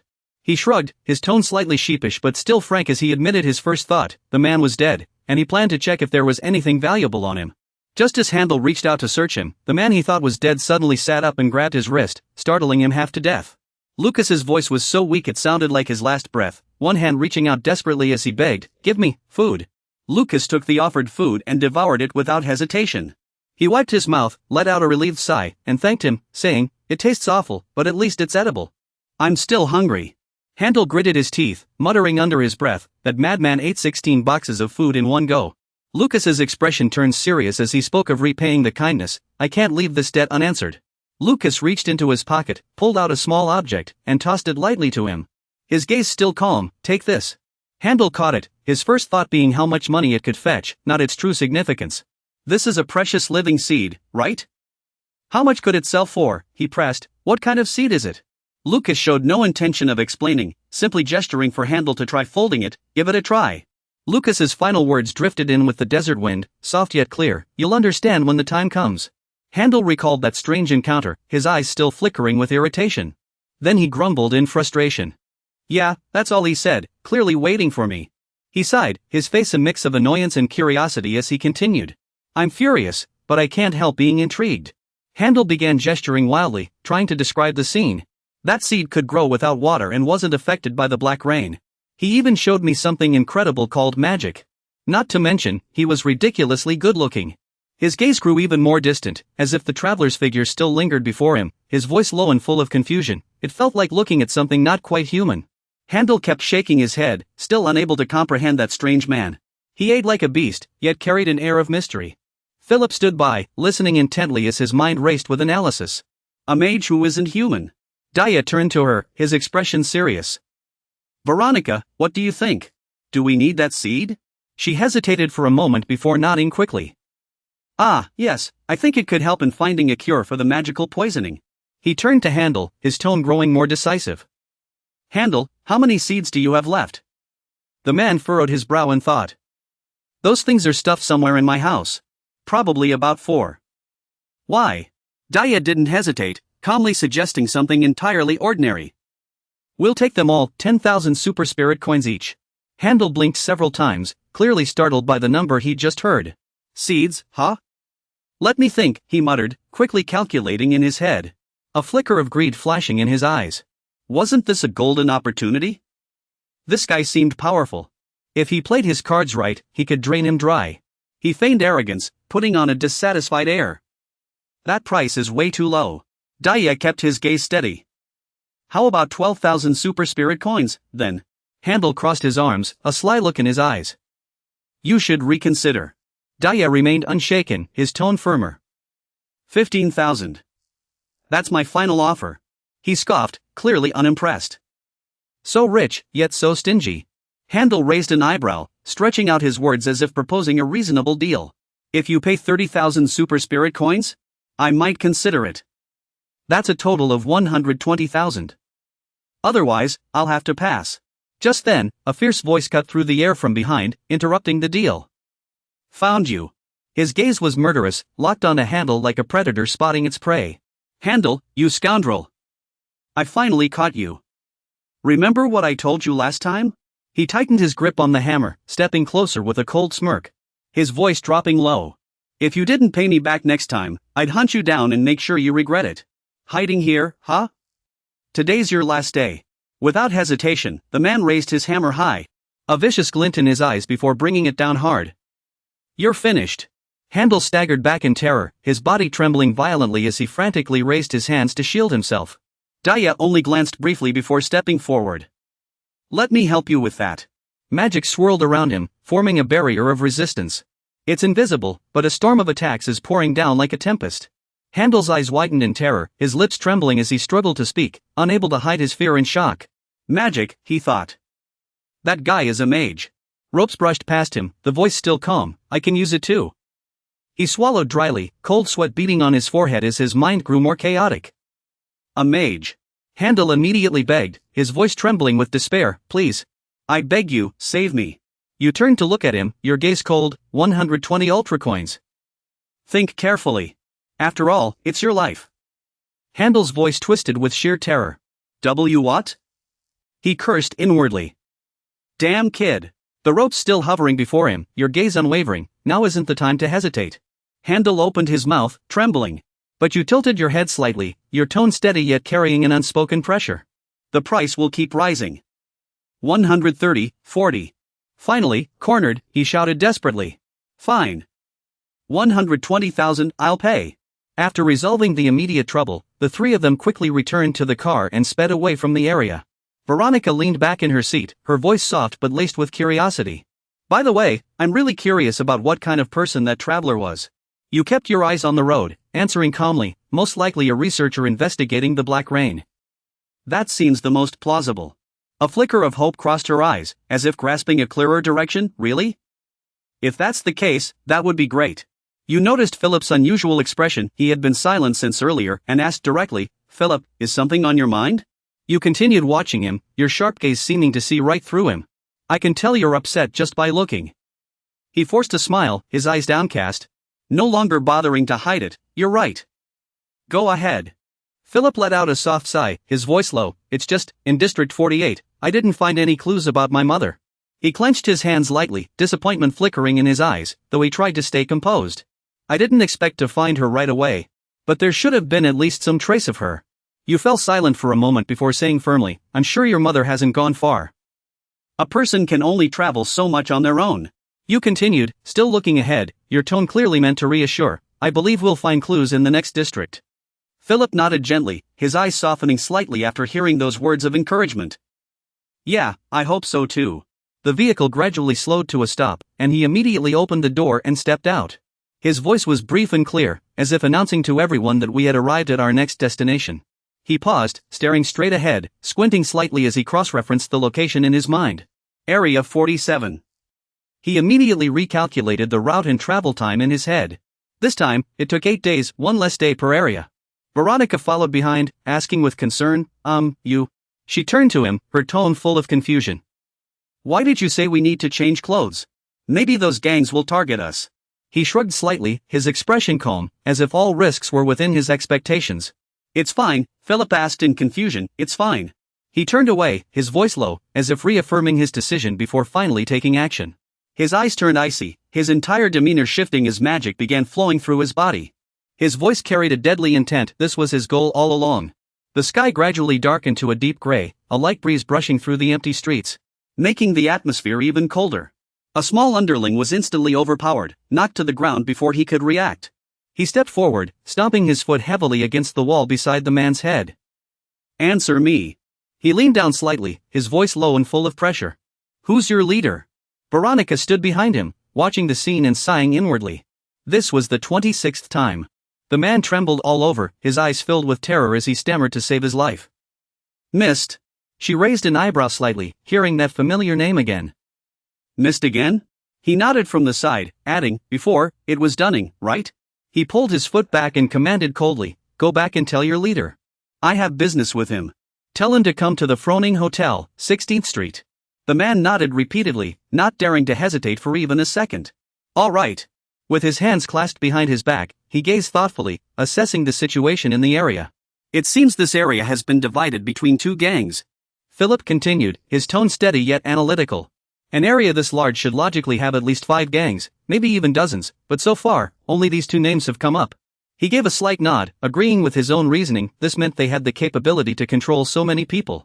Philip took a quiet breath, reaching his final conclusion, his expression slightly tense. At this scale, they must have at least 200 members. He mused to himself, 200 members. Walking ahead in silence, his mind quickly shifted to a more advantageous thought, more people meant easier intelligence gathering. After walking a bit further, she suddenly stopped, her eyes lighting up as she spotted an old bookstore by the roadside. Veronica pointed over, her voice tinged with excitement. Look, over there. Her eyes were full of anticipation as she made a suggestion. Clearly not wanting to miss the opportunity, she asked, can we go in and look around? I want to see if they have any information about the Black Rain.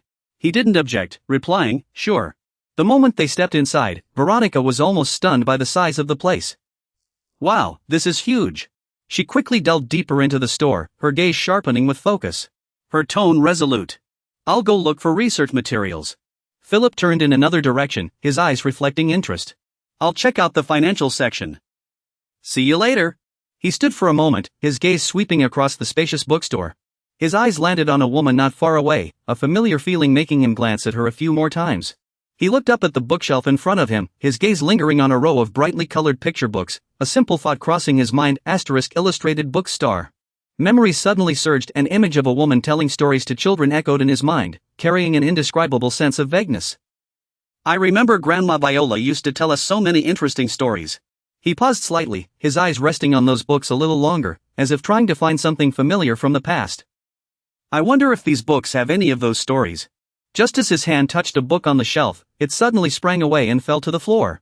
The woman nearby turned around, bent down to pick up the book, and handed it back to him with a gentle smile.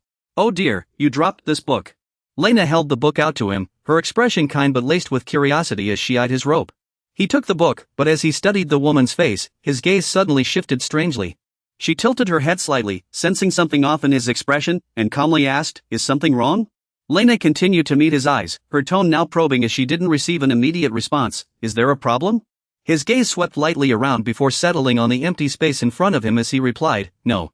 A calm assessment flashed through his mind as he observed the energy emanating from her, a second circle mage wearing a red gemstone. He clenched his hand slightly, feeling his ring, but there was no reaction. Walter's ring didn't respond, meaning she wasn't an enforcer. His gaze slowly lowered, as if tracing tangled emotional threads, yet in his thoughts, he swiftly analyzed. There was an unusual amount of negative emotion within her. She should have been affected by mana poisoning, yet she appeared normal. Was she suppressing her emotions?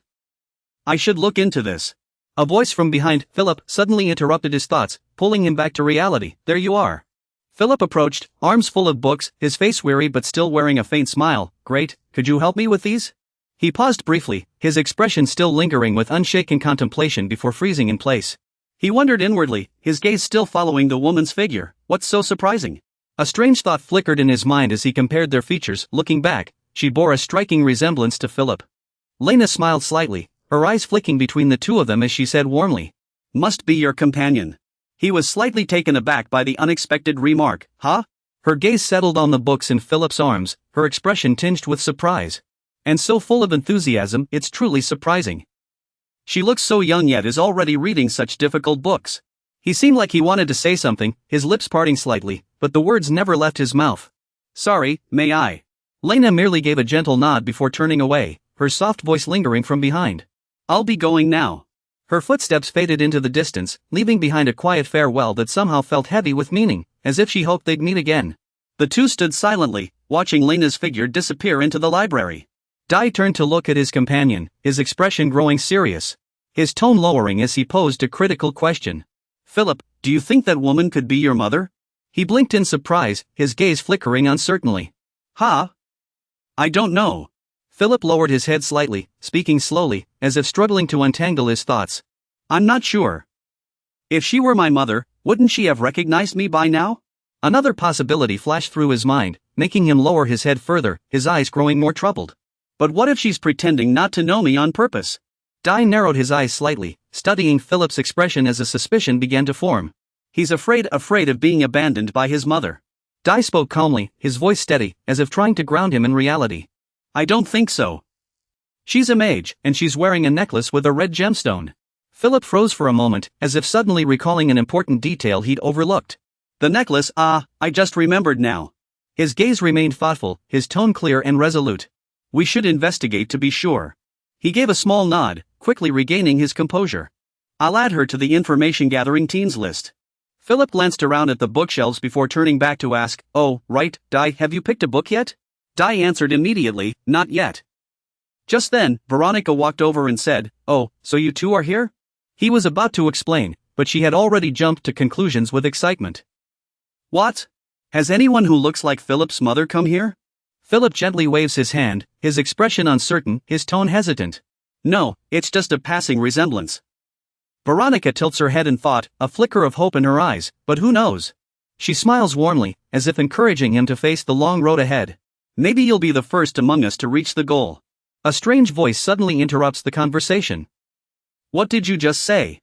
Dooning steps forward, his tone a mix of displeasure and warning. Didn't I tell you not to cause trouble in the Lost Forest's territory? What's your problem? The Lost Forest immediately responds, his gaze icy and sharp, his tone menacing. Are you looking for trouble? Dooning involuntarily takes a step back. He lowers his voice and says to Veronica, Those two are the Lost Forest and Dooning, right? She glances between them, her expression instantly turning wary. Looks like they're here for us. Veronica furrows her brow, confused as to why the two suddenly started arguing. But why are they fighting? Dooning steps forward, pointing directly at the other side, his tone furious. So it was you who dared to touch our people. Did you think you'd get away with messing with my group? He glances at the Lost Forest with clear disdain and impatience. Move aside, Lost Forest. Don't meddle in things that don't concern you, weakling.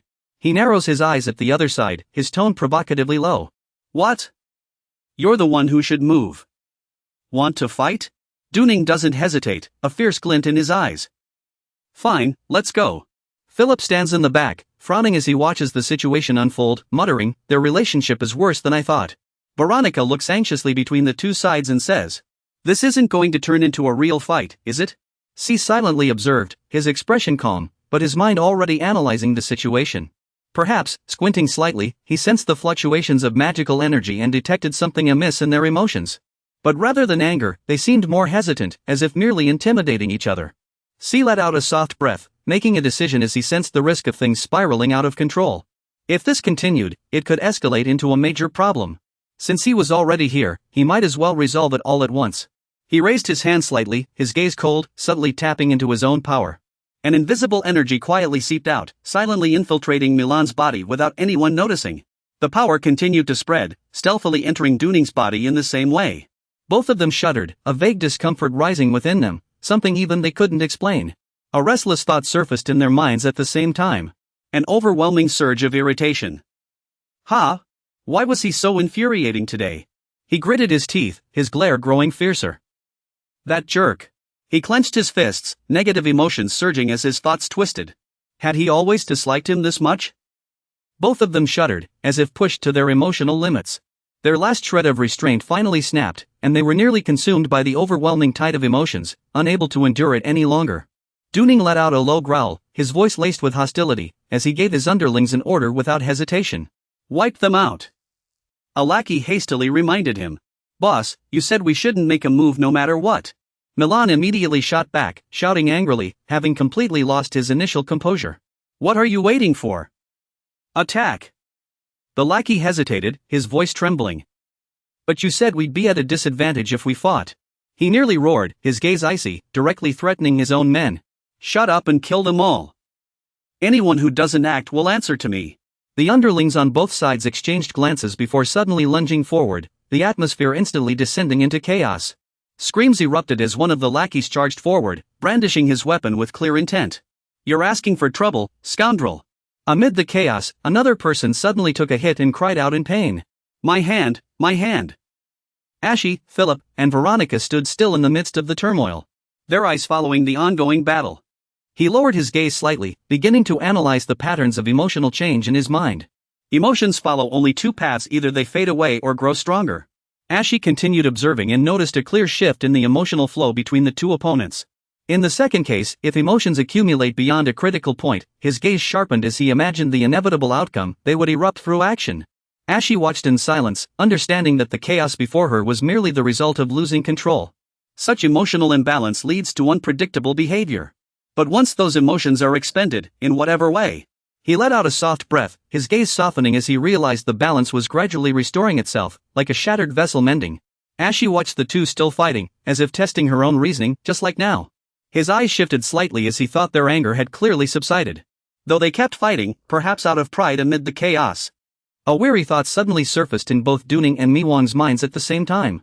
I don't want to fight anymore. He froze for a moment, his eyes reflecting doubt about his own actions. Why are we even fighting? Miwang roared, scoundrel. He pointed directly at his opponent, his voice laced with anger and a sense of betrayal. Do you think I don't know you kidnapped our people? Duning immediately countered, his eyes flashing with indignation at the false accusation. Nonsense.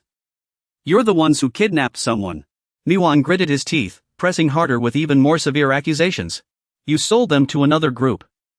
He could no longer hold back. His fury reignited. Enough.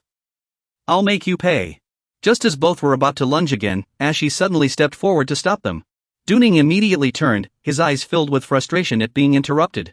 He quickly turned as well, his tone displeased. Who do you think you are? Miwang warned sharply, stay out of this, outsider. Mind your own business. He didn't answer, simply raising his hand slightly.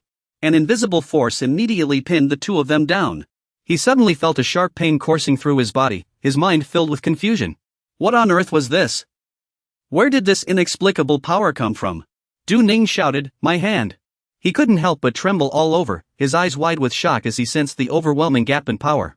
Is this really human strength? Milan swallowed hard, her eyes flickering with realization as she grasped just how vast the difference in their abilities was. Do I really have to fight someone like this? He slowly released his grip, and the invisible pressure vanished, restoring their freedom of movement. He calmly turned his gaze toward the two of them, his voice quiet but commanding enough to demand their full attention. Have you two calmed down now? Du Ning and the other both froze in surprise. What? He didn't give them time to react, continuing in a firm yet slightly teasing tone. Then let's talk. He crossed his arms, his expression turning serious as he began to question them. So, children in this area have gone missing one after another, he nodded, his face growing solemn. That's right. Du Ning clenched his fists, his voice laced with anger as he shifted the blame. It must be him. I can't believe you'd sell out helpless companions for money. Milan immediately countered, her gaze just as sharp. It was clearly you who kidnapped them. He furrowed his brow, both furious and stunned by the baseless accusation. What?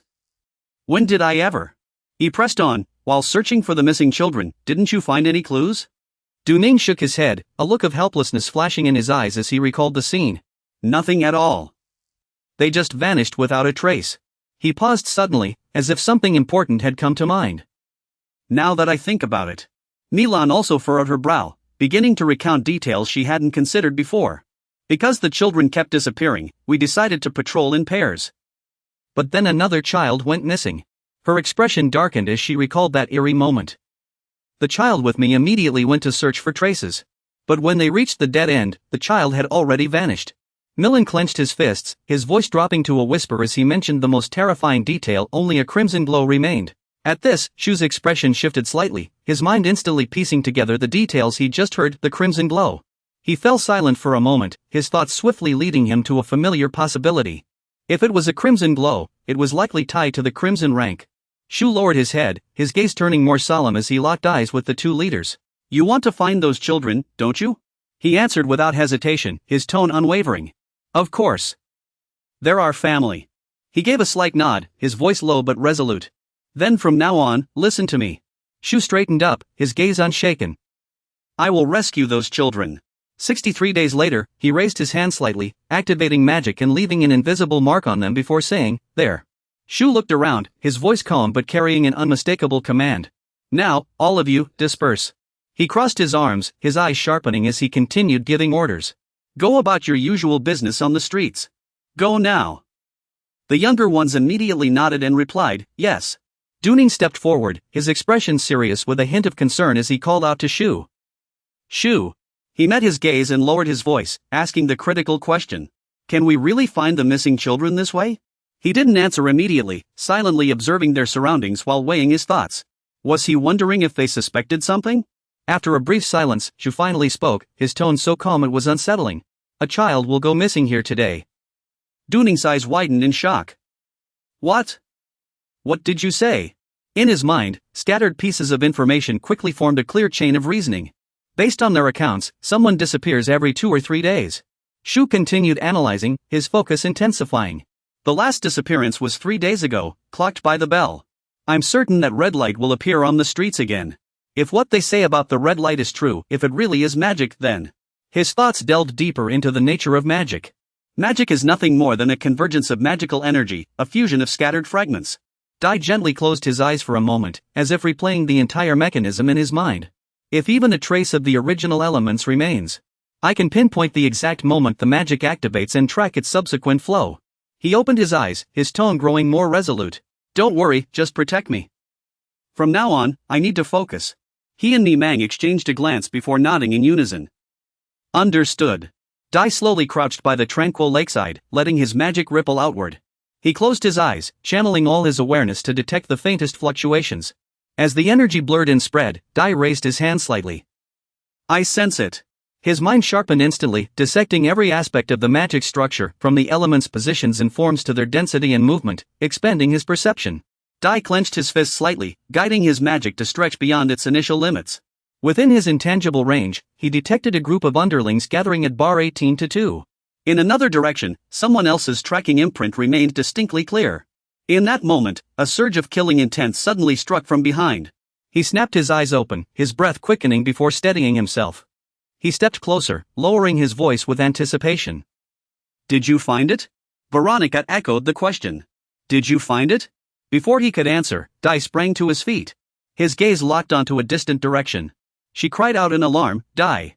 In his mind, the perception map sharpened, guiding him through the streets 18-2 street. I'm sure this is the way. When he stopped, Dai saw a red glow enveloping the entire area. He narrowed his eyes, his gaze turning icy as, realizing its essence, it was a crimson glow. The glow suddenly surged forward with the wind, flashing past the threads before his eyes. Without hesitation, he channeled his power, his body bursting into speed as he gave chase. The threads raced through the air, gradually closing the distance. In his mind, all the pieces of information slowly formed a clear answer, he was certain of it. His thoughts guided him like a compass, unwavering, toward the end of that glow. His gaze grew colder as he reached his final conclusion, he would uncover the source of the disappearances. He came to a halt, raising an eyebrow as he surveyed his surroundings, a deserted estate. He pondered silently, analyzing quickly. He sensed the presence of binding magic. How did that light manage to free the child? Philip spoke first, his tone urgent. Finally, we've caught up. There's no doubt about it, this is highly likely. Veronica stepped forward, reaching out to feel the barrier, her expression growing grave. There's an incredibly powerful sealing barrier here. I can't break it easily. She turned to the others, hesitating slightly before suggesting a temporary plan. Should we stack things up and climb over the wall? He shook his head. Going in blind is too dangerous, we don't know who we're dealing with. Veronica's eyes lit up with a sudden idea. What if we do this instead? She pointed at the black cat, smiling as she introduced it. This is Nero. I mentioned him earlier. He squinted at the familiar cat, trying to recall. Isn't that the stray cat that was wandering outside the inn? When did you get so close to it? Veronica gently stroked its soft fur. Animals have always liked me since I was little. She began explaining her plan. As a contractor, I can share senses with Nero. That way, I'll see, hear, and feel everything Nero experiences. Philip crossed his arms, thinking, then nodded in agreement. That would be much safer. We can use the cat to scout inside the estate. Veronica turned to him, her eyes filled with anticipation. Would you like to try sharing senses? She tilted her head, gently instructing, sharing senses requires a strong connection. Then try it with sincerity. Veronica smiled faintly, expressing herself in the simplest way, as if genuinely happy to see him. The cat suddenly bristled, hissing at him with clear displeasure. She let out a soft sigh and shrugged, as if this reaction was expected. Just as I thought, it didn't work, he murmured, watching the cat. After all, this wasn't just a difficult technique, it also required a strong emotional bond. Veronica blinked suddenly, as if recalling a more feasible alternative. Then let's try this method instead. She handed him several notes filled with various magical formulas. I tried refining the sensory sharing formula so that it can be cast even with a weak connection. His eyes scanned the dense symbols, a flicker of surprise crossing his face. Had she really prepared all of this for him? Veronica waved her hand lightly, as if to ease his pressure. We won't be able to test all of them today. Take your time. He shook his head gently, his gaze unwavering, as if he had already made up his mind. No need. He stepped forward, his voice low but resolute. I can try them all at once. She froze briefly, her eyes widening in shock at his bold idea. He intended to attempt so many magical formulas simultaneously. He watched the cat retreat slowly, sensing its shifting emotions. Was it afraid? He crouched down slowly, gently stroking the trembling cat's head. In his mind, he sent a clear and unfiltered thought. Nice to meet you. I won't hurt you. He closed his eyes, pouring all his focus into the flow of magic connecting him to the small creature. After a moment, he opened his eyes, his expression subtly changed. Philip, watching nearby, asked with barely concealed curiosity, did it work? Veronica immediately pressed. Can you see? Through these new eyes, he saw his own reflection in the cat's gaze. He spoke softly, seeing himself from another perspective for the first time. So this is what I look like. He gave a slight nod, his voice still calm but carrying a clear affirmation. It worked. Almost at the same time, she and he couldn't help but exclaim in disbelief. Really? Veronica let out a soft sigh, one hand pressing against her chest as if lifting a heavy burden. It worked. Thank goodness. I wasn't even sure if this stuff would actually do anything. She turned to look at the mansion, her expression returning to its usual icy coldness. Now, it's time to investigate. He gave a subtle signal, guiding Nero to move forward. Let's go inside the mansion.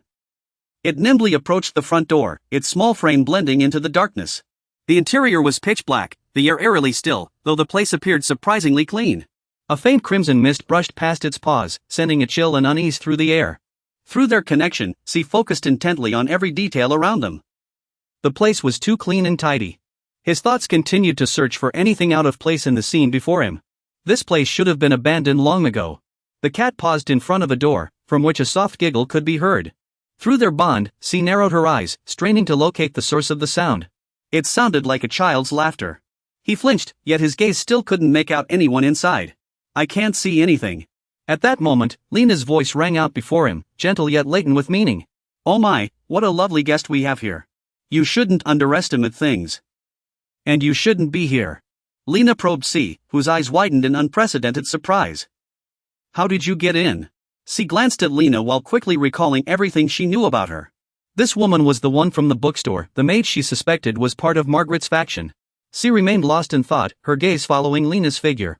Was she the one who brought the children here? Lena suddenly turned around. She picked up the cat, preparing to leave the place. I need to get you out of here. C's mind still swirled with countless questions about Lena.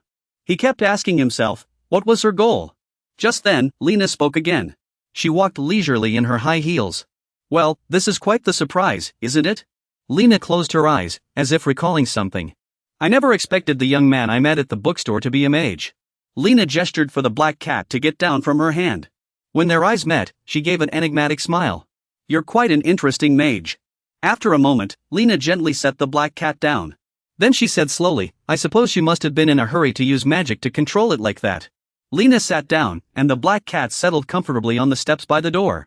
She looked at it and asked, since that's the case, would you like to play with me? Lena gazed at the black cat, its golden eyes flickering with tiny flames. You'll have a wonderful time with the other children too. With that, Lena stood up, the breeze outside gently brushing against her clothes. Well then, I'll be waiting for you. Jay hesitated slightly, lost in thought. At that moment, Jay was sitting on the bed as Veronica approached with concern. Jay, are you alright? Philip also came over to check on Jay. He immediately picked up where Veronica left off. Is there someone there?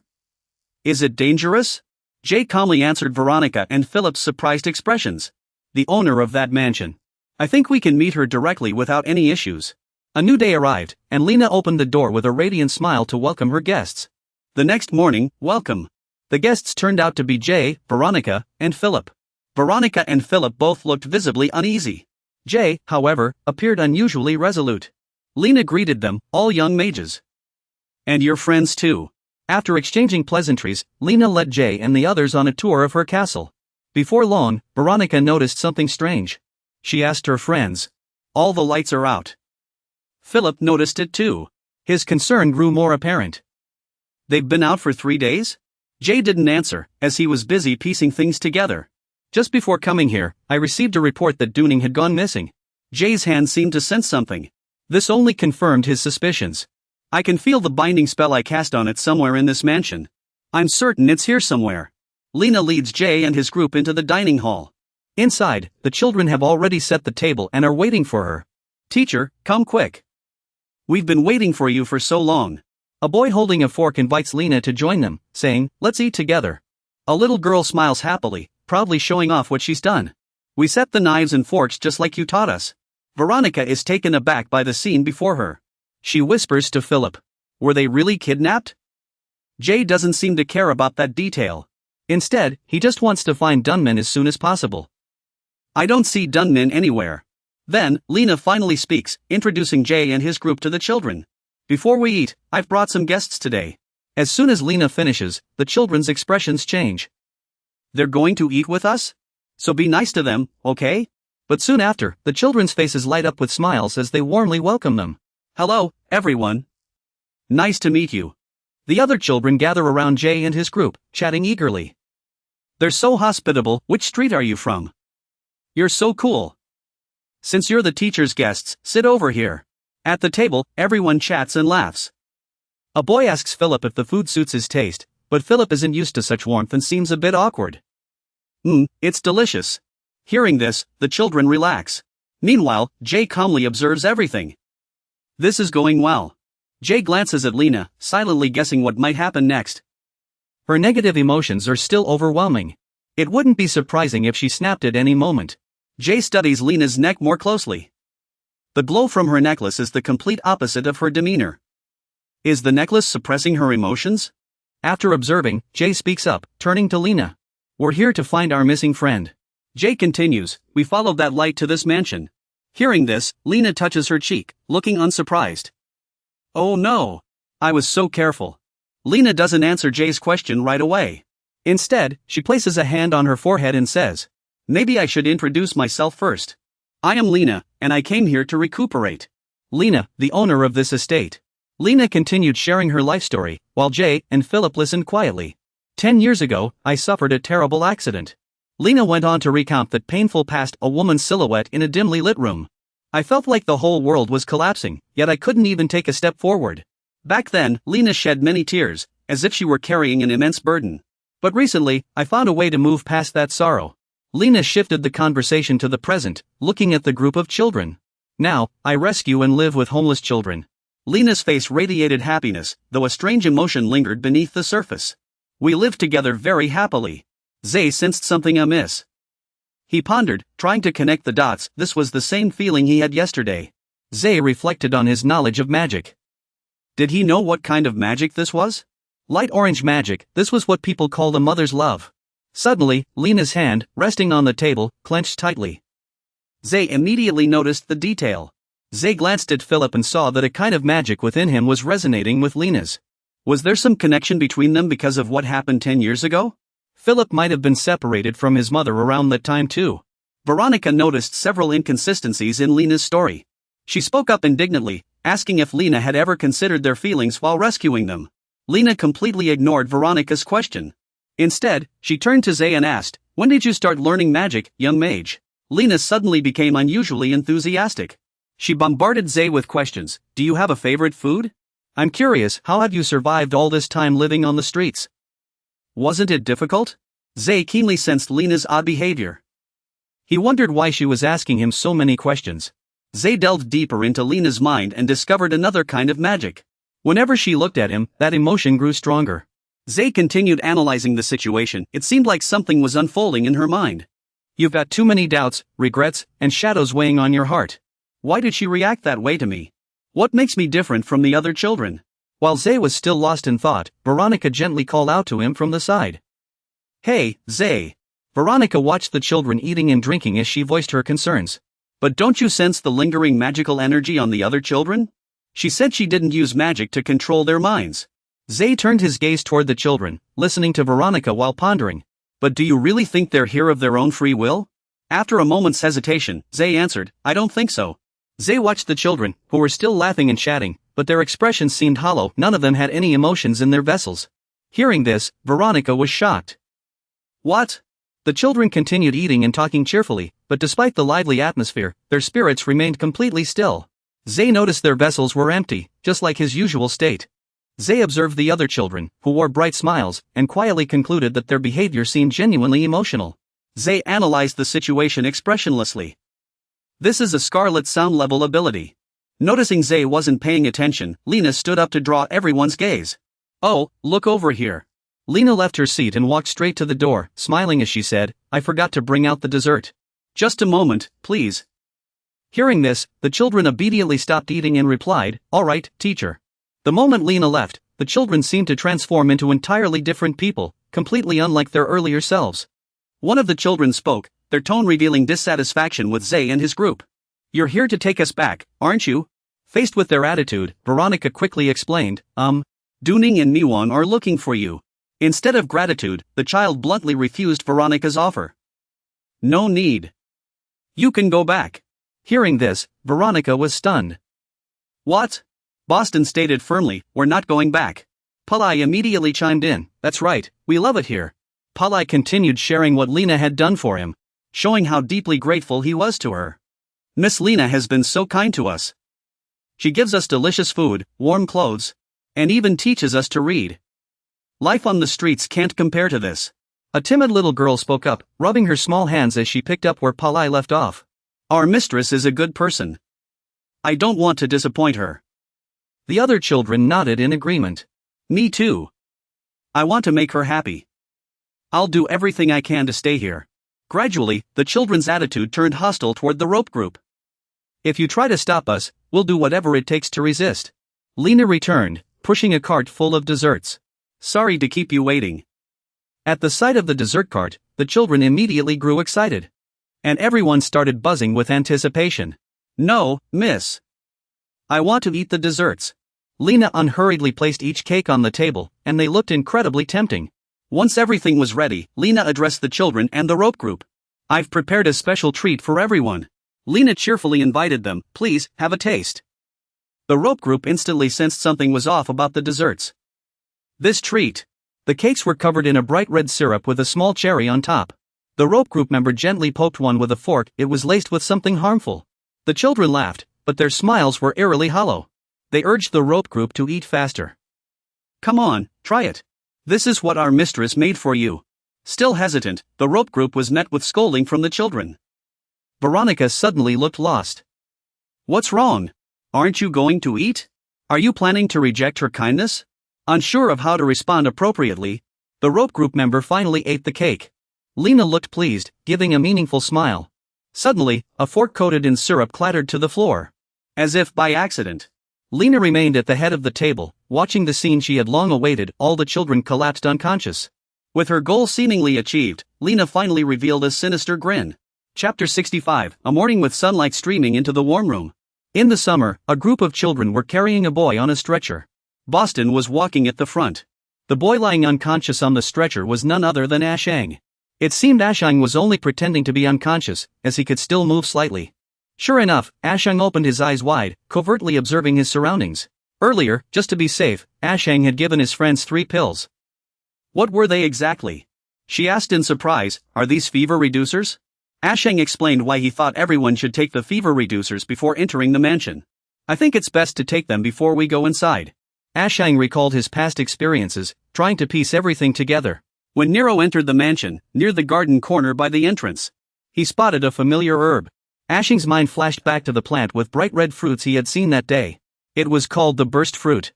This herb wasn't well known because it had almost no effect when used directly. But if processed in a specific way, it became an extremely potent sedative. Ashang remembered the past, when he had received a lot of help from Neos. Back when he was in District 50, Neos had taught him how to use various herbs. Ashang held the fever-reducing pill in his hand, staring at it intently. So he also knew how to suppress its effects. All he needed was a counteracting medicine. Veronica and Philip were taking the fever reducers, while Ashang still wondered to himself. The question now was, how did that woman know about and use these herbs? These dark herbs were usually only found in remote places. At this moment, Ashang was taken to another room. He lay on a bed surrounded by books and toys. After finishing their assigned tasks, the children had nothing else to do. They left the room, leaving Ashang alone. Now, Ashang opened his eyes and surveyed his surroundings. Using his abilities, Ashang pinpointed Veronica and Philip's locations. He could sense that Philip and Veronica weren't far from here. It seemed the 3 of them had been locked in separate rooms. Ashang touched a small plush bear lying on the bed. He couldn't help but be surprised this was. Only now did he finally have the chance to take a good look at where he was. Upon closer inspection, the furniture in the room was all quite small. It almost looked like a child's room. Just as he was focused on observing, he suddenly heard a noise. He turned his head toward the source of the sound. The one calling for help was none other than Du Ning. He immediately recognized him. Du Ning. He was about to step in to help when he sensed movement at the door. The person who appeared was Lena. She forcefully pushed the door open. Du Ning, facing Lena, was so terrified that cold sweat broke out. Lena glanced over at the bed where he was lying. Fortunately, he had lain down just in time to pretend to be unconscious. The moment Du Ning saw Lena, he was overcome with fear. He struggled desperately. Yet, Lena gently soothed him. Oh dear, there's no need to be so afraid. In just a little while, you'll feel much better. He slightly opened his eyes, trying to see what was happening outside. What was she planning to do? Lena took off the necklace she always wore around her neck. Holding it in her hand, she gave a meaningful smile.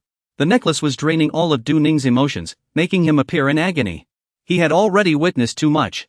He was confident in his conclusion, his emotions. After absorbing Du Ning's emotions, Lena lifted the gemstone, smiling in satisfaction. Meanwhile, he remained lost in thought, seemingly drawn to the gem. Once his emotions were drained, Du Ning's vessel became empty. He no longer resisted. Lena stood before Du Ning, looking very pleased.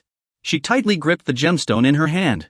Then, Lena walked over to the bed where he lay. Clearly, she was about to carry out some plan. Lena gazed at his tightly closed eyes. At last, she spoke the words she had kept hidden in her heart for so long. Mom really wants to see you. My son, this time Mom will protect you. After saying these heartfelt words, Lena picked up the necklace again, preparing to take away his emotions. However, all her efforts this afternoon seemed to have no effect on this guy at all. A flicker of disappointment crossed Lena's face. Confused by her plan's failure, Lena felt utterly lost. Why wasn't it working? This guy thought to himself, feeling useless. In that instant, he suddenly leapt up and immediately used his ability. From the start, I had no emotions for it to absorb. Lena was horrified by this turn of events, completely unprepared for such a possibility. He intended to strike Lena with his magic, launching a direct attack at her. But Lena swiftly dodged the attack with her magic, casting a displacement spell. After casting the displacement spell, Lena's body felt weary, and she was panting. He asked, "So, you used that ring to turn the other children into puppets?" He exuded an overwhelming pressure while asking Lena a few questions. "Where did you get that ring?" Faced with his power, Lena seemed frightened and demanded, "How did you wake up?" Instead of answering Lena's question, he cut straight to a long-standing doubt. "What do you want to control those children for?" Hearing this, Lena immediately denied it. "I had no such intention." Witnessing his formidable magic, Lena kept defending herself. "No, I had no ulterior motives." He glanced at the ring on Lena's hand and assessed silently. This ring was suppressing her emotional outbursts, but it had its limits. He quickly decided on his next move. First, he needed to release those emotions. Terrified, Lena stepped back. "I just wanted my son." He immediately refuted her, but before he could finish, an accident occurred. "No, you're wrong." Both he and Lena heard noises from upstairs. The lights in the room flickered and dimmed, and Lena's eyes widened as she looked at the ceiling. Gradually, an unprecedented fear crept onto Lena's face. At that moment, the two of them remained locked in a standoff in the room. Staring at the man before her, Lena's mind was suddenly flooded with memories of a massacre. Faint echoes of children's cries rang in her ears. "Mommy!" The cries of Mommy grew more frantic, twisting Lena's expression as her emotions spiraled out of control. "Mommy, Mommy!" Lena's emotions surged violently, like a crimson storm seeping through her. When everything reached its breaking point and emotions hit their limit, everything erupted violently. At this moment, Lena clutched her head in agony, collapsing to her knees as if her entire world had crumbled. Dai witnessed Lena's complete loss of control, but he also noticed something else. Now, the walls and floor of the room were nearly shattered. Lena had used magic. Then, Lena vanished using magic, leaving Dai alone in the room. Dai quickly assessed the situation. He thought of a way to track Lena and decided he had to pursue her. He had already identified the color of the magic she used. Dai believed he could use colorless magic if he harnessed the colorless magic in the air. But then, Dai paused. He remembered Veronica's warning. "Dai, don't use the magic in the air." At the time, Veronica had been deeply concerned for him, and Dai didn't want her to worry about him. "If you misuse it, you'll be corrupted by the magic. I don't want you to lose control again." Thinking of Veronica, Dai decided not to use that dangerous power. He turned to another plan. Dai switched to plan B. First, he needed to find evidence. For now, he had to figure out why Lena had suddenly snapped. Dai decided to search the area for clues before going after her. The answer might be hidden somewhere in this room. As he prepared to search, he noticed a photo by his feet. It immediately caught his attention. Dai bent down to pick it up, his mind racing as if he had just realized something. In the torn photo, there was a woman and a boy. The woman was Lena, and the boy was a handsome young child. In the torn photo, there was a woman and a boy. The woman was Lena, and the boy was a handsome young child. Dai couldn't take his eyes off the boy in the photo. Then, he concluded he looked just like him. Dai pondered this, but as he focused on analyzing it, he spotted another clue. So that's why she was interested in him. What exactly was their relationship? Dai pulled open the desk drawer.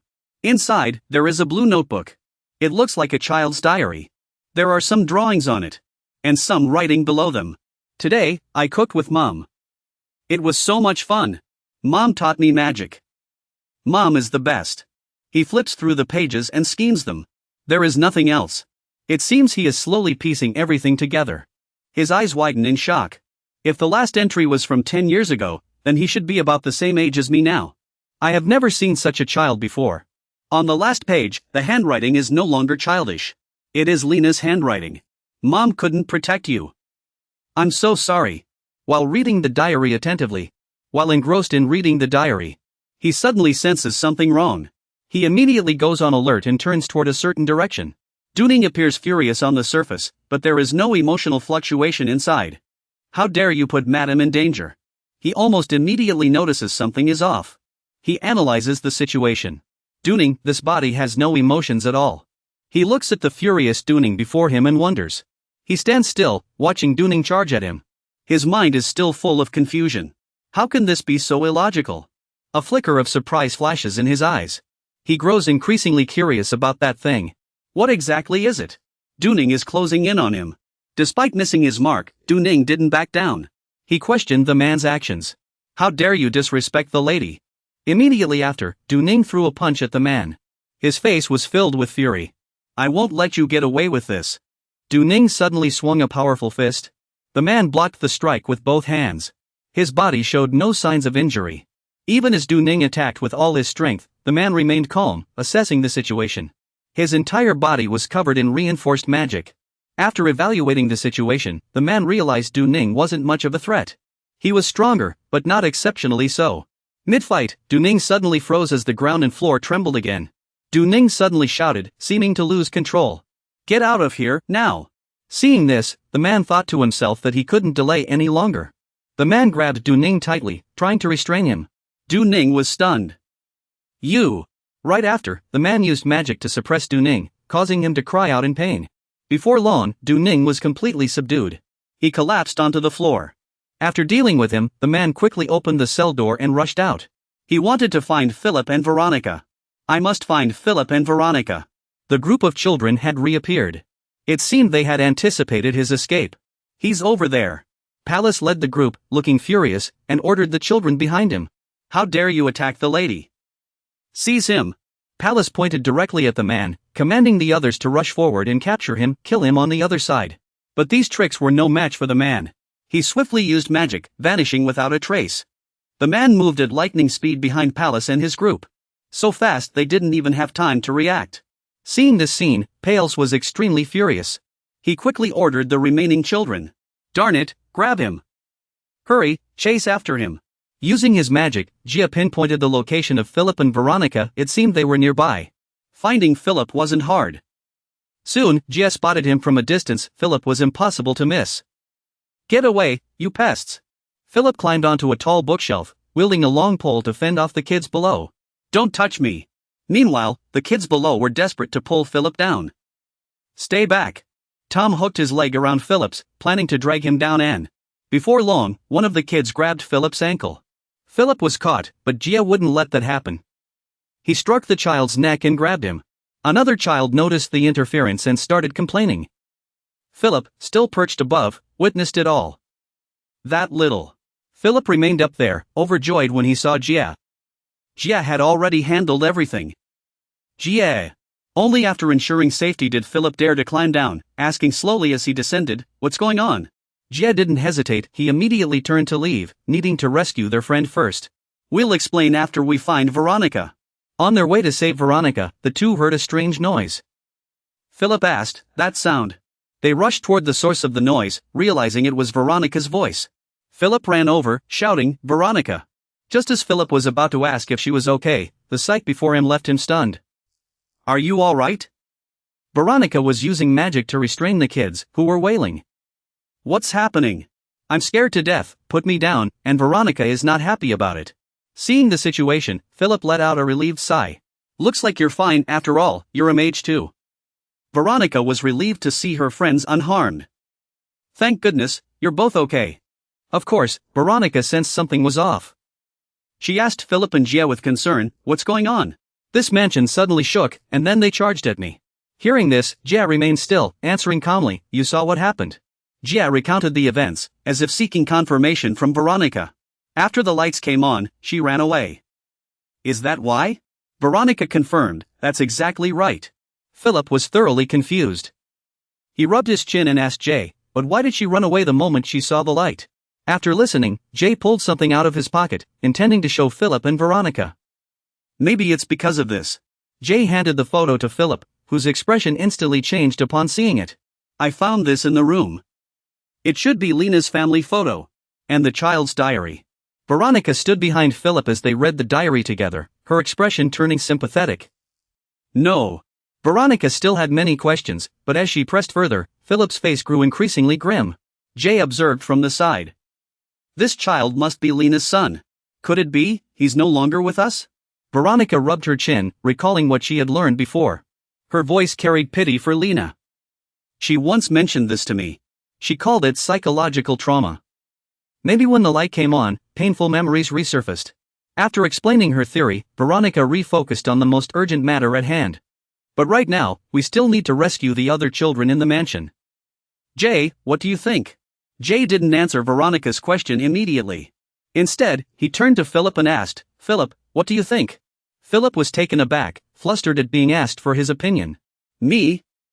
You're asking me?" Jay replied calmly, "Yes." Philip studied Jay's reaction, combining it with his own sharp mind. And guess Jay must have already understood something. He must know. Philip mused inwardly, this is his way of denying it himself. According to the diary, Lena couldn't possibly be my mother. Philip reassessed the situation and realized how dangerous things had become. Not to mention, the entire mansion is collapsing fast. If we don't leave now, we'll be in serious danger. Philip looked at Jay, thinking to himself, I'm starting to respect him more and more. Yet he still asks for my opinion because he values my decision. After some thought, Philip finally spoke, his voice strained. I, Philip, place my hand on my chest and speak my truest thoughts. I want to save Lena. That's my sincere wish. After hearing this, Jay immediately agrees to Philip's request without hesitation. Veronica seems pleased as well. Alright then, let's go save her. Jay orders Veronica, take the children and get them out of here. Philip and I will go find Lena. Veronica responds without delay. The three of them immediately spring into action under the urgent circumstances. Hurry, we're running out of time. Philip and Jay sprint up the stairs as the entire building threatens to collapse. Upstairs, Philip hears a heart-wrenching scream. He instantly turns toward the source of the sound. Jay and Philip follow the scream to a tightly sealed room. Move aside.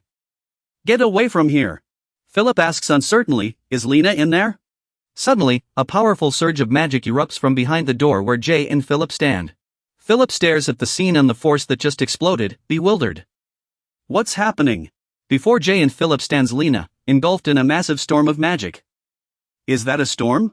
Lena lets out a piercing shriek, as if completely losing control of herself. Witnessing this, Philip is overwhelmed with concern, frozen in place like a statue. Chapter 67, Lena loses control. The space around her is gradually being torn apart. Philip tries to step forward to stop Lena. Just then, Lena shouts, no. My son. She continues unleashing overwhelming magic, sending everything around her flying.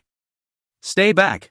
A large cabinet hurtles toward Philip, but Jay swiftly blocks it to protect him. Lena keeps screaming, while Jay does everything he can to shield Philip. You monsters won't harm my son.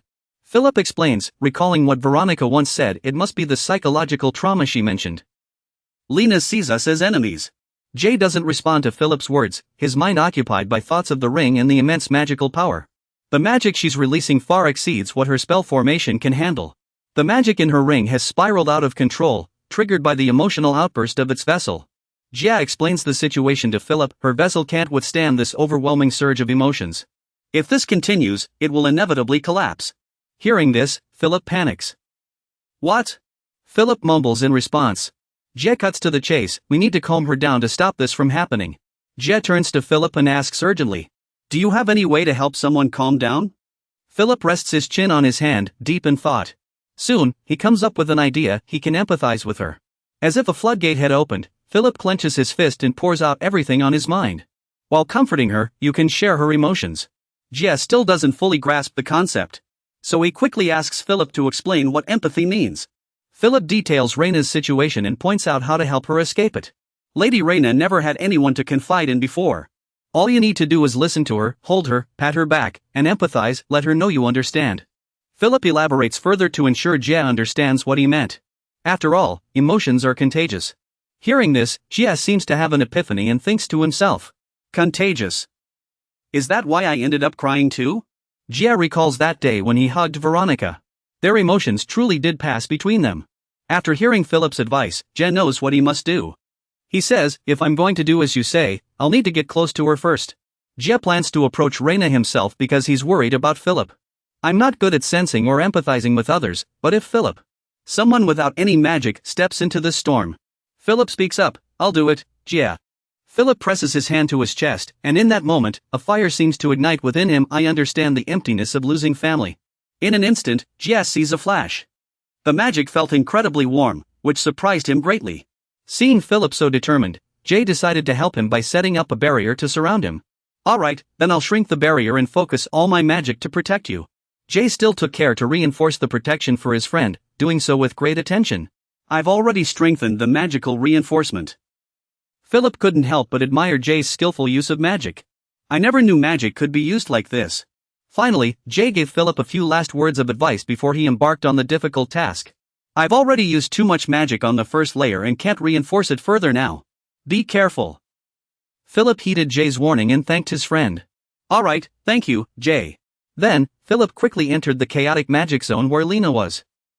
"I'll be back." Philip struggled to push through the chaotic magic zone. He raised his arm to shield his face from the raging wind, which felt completely out of control. Everything in the room was being tossed around wildly. Philip was barely holding on. He felt his strength being drained away. Meanwhile, Jay was doing everything he could to keep Philip safe. A large cabinet was hurtling toward Philip. Jay used magic to warn him, and Philip dodged just in time. "Watch out, Philip."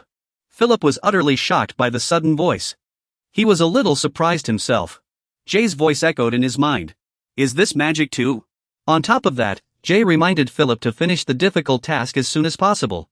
"Philip, you need to hurry." Hearing this, Philip snapped back to reality.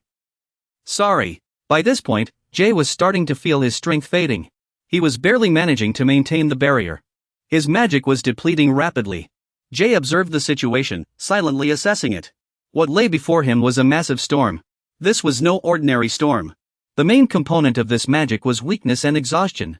Jay's hands began to tremble. "You're finding it harder and harder to control the magic. Philip is getting closer and closer to Lady Rena. It's becoming increasingly difficult to focus my power on him. If this keeps up." Meanwhile, Philip isn't having an easy time either. He's panting, drenched in sweat. Philip struggles forward through the storm, clutching his head. "I feel like I'm about to run out of strength. I don't have any energy left." As the negative emotions keep overwhelming him, Philip suddenly hears a loud crash ahead. "If this continues, I'll collapse." Philip is almost within reach of where Rena is. Rena's heart-wrenching screams are right in his ears. The sight before Philip fills him with agony. Rena is howling in the crimson magic storm. She's barely holding back the chaos inside her. Those screams. She can't bear the pain of losing her family. Now, her heart feels like it's being torn apart as she wails. Philip suddenly remembers the past. His mother kissing his forehead and gently telling him, "Philip, will you wait here for Mommy? Mommy loves you, my son." Then Philip's mother left. And he had no idea when she would return. His mother's figure faded in Philip's memories. He could no longer even remember what she looked like. "Mom!" Philip contacts Jay. He wants Jay to do something. It seems he's already made up his mind. "Jay, shrink the barrier around me to its smallest size. Then use your magic to strengthen me." Jay immediately worries for Philip upon hearing this. "You'll get hurt." Philip is already hurt. Yet his expression didn't change in the slightest. "It's nothing. It doesn't matter." Philip moved closer to Lena. Then Lena noticed Philip too. Fear flickered in her eyes. Philip strode resolutely toward Lena. His determination was absolute. His gaze held a hint of sorrow. Seeing this, Lena quickly stepped back. It seemed she didn't want Philip near her. "Stay away. Leave me alone." Lena kept dodging Philip. Philip reached out as if to do something. "Leave me alone." Philip pulled Lena into a tight embrace. He seemed to want to comfort the grieving mother. Philip's body was covered in scrapes. Holding her close, he whispered soothing words. "It's okay. Everything will be okay." Lena suddenly seemed to remember something. Tears streamed down her cheeks. She called out a name. "Ross." Philip wasn't much better. He began to cry as well. Yet he kept comforting Lena. "I know you want to see him too." Lena continued to sob. But in her eyes, a flicker of light flashed through. At this moment, Lena tightly embraced Philip and burst into tears. As Lena held Philip and wept, the space around them gradually returned to normal. The storm had vanished. Once the crimson storm fully dissipated, only Philip and Lena remained, holding each other and soothing one another's pain. Seeing Philip embrace Lena, he felt a strange, long-forgotten sensation. How odd. As he watched them, a tear slowly rolled down his cheek, and a warmth welled up from deep within his heart. He cried, right there in the ruins of what had just been destroyed, as if he had once felt this way before. He recalled his past experiences, the unpleasant ones, and the first time he had felt this way was under a bridge. And then he remembered those moments when he had wanted to escape everything alone.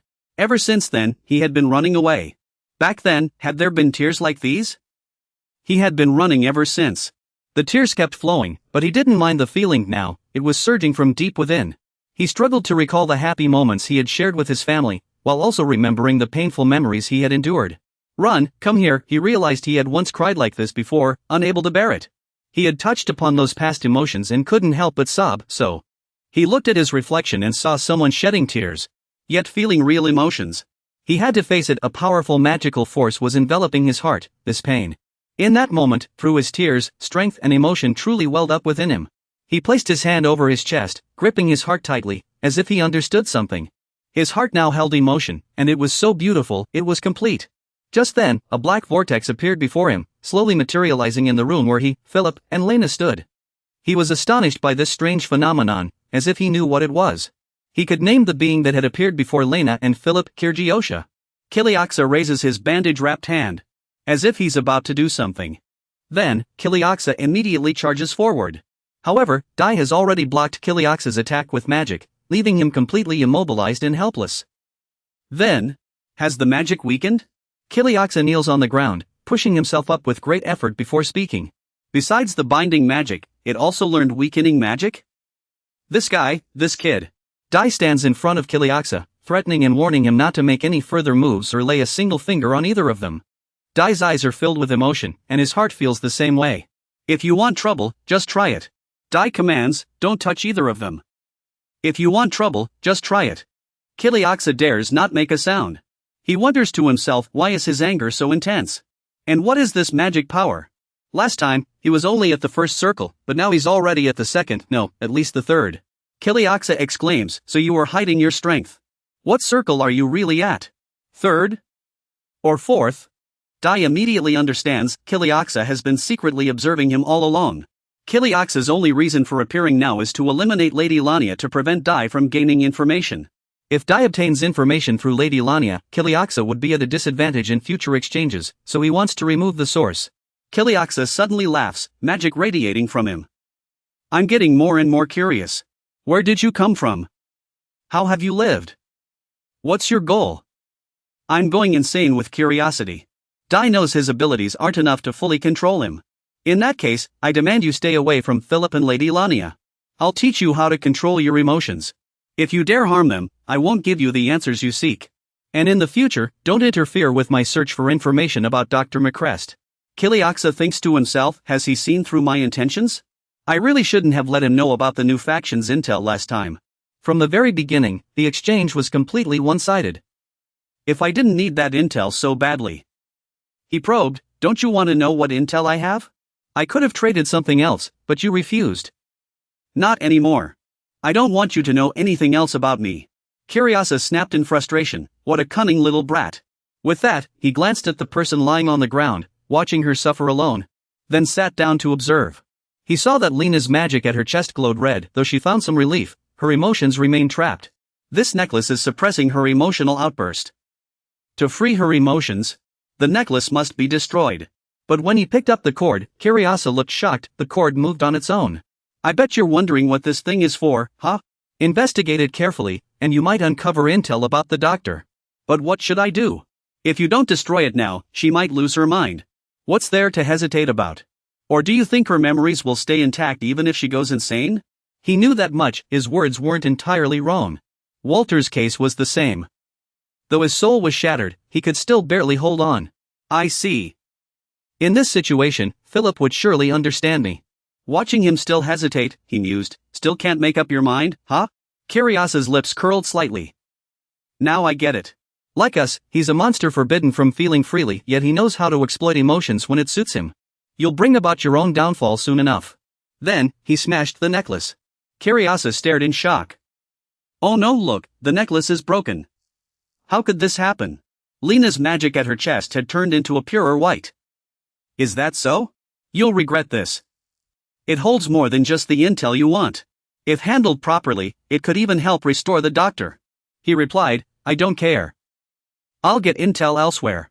If there's nothing left to say, then leave. Like I said, I don't want to exchange any intel with you now.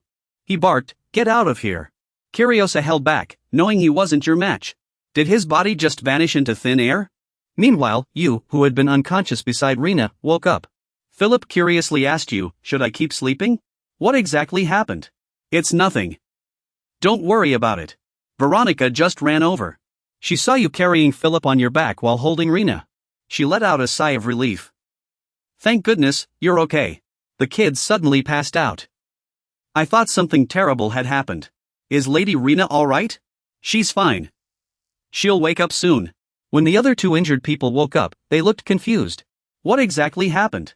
Did I just try to attack them? Their emotions had returned to normal. You laid Rena down on a cloth spread on the ground and waited for her to wake up. Lady, the other two came over to call for her. Lady, are you alright? Why isn't she waking up? Just wait a little longer. She should wake up soon. Rena finally woke up, slightly opening her eyes and asking, where am I? You hurriedly asked her. Lady, are you alright? She looked confused. Those children. What happened? Clearly, at the last moment, there was a flash of fire. Rena touched her neck and realized her necklace was gone. She exclaimed, my necklace is gone. Rena suddenly burst into tears.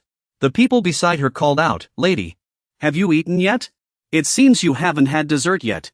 Later, according to Lady Rena, she had once been a famous mercenary in the past. You were still a bit surprised someone as noble as her was once a mercenary? Just as expected. Rena continued, but later, because I was pregnant, I retired. I couldn't raise a child in such a harsh war environment. So, I came to Sector 47 and settled down there. My child and I lived very happily. I would give everything for my child. Until that fateful day 10 years ago, when a man stabbed Lena's son to death. He held a knife to the child and asked, did you think retiring your sword would let you live in peace? Seeing the lights on in the room, I thought it was you. I never expected you were hiding a child here. Your son lay on the ground, blood pooling everywhere. Lena's face darkened to an extreme. A bloody battle ensued. After dealing with that man, Lena cried out in grief, Joshua. Joshua. She cradled her son, with the enemy's body behind her.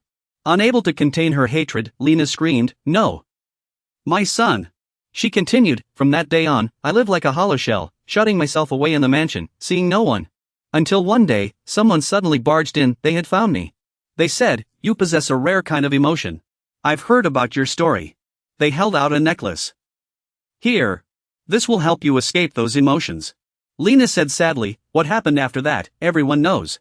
After I put on that necklace, the terrible emotions from that day kept resurfacing, but I didn't dare throw it away.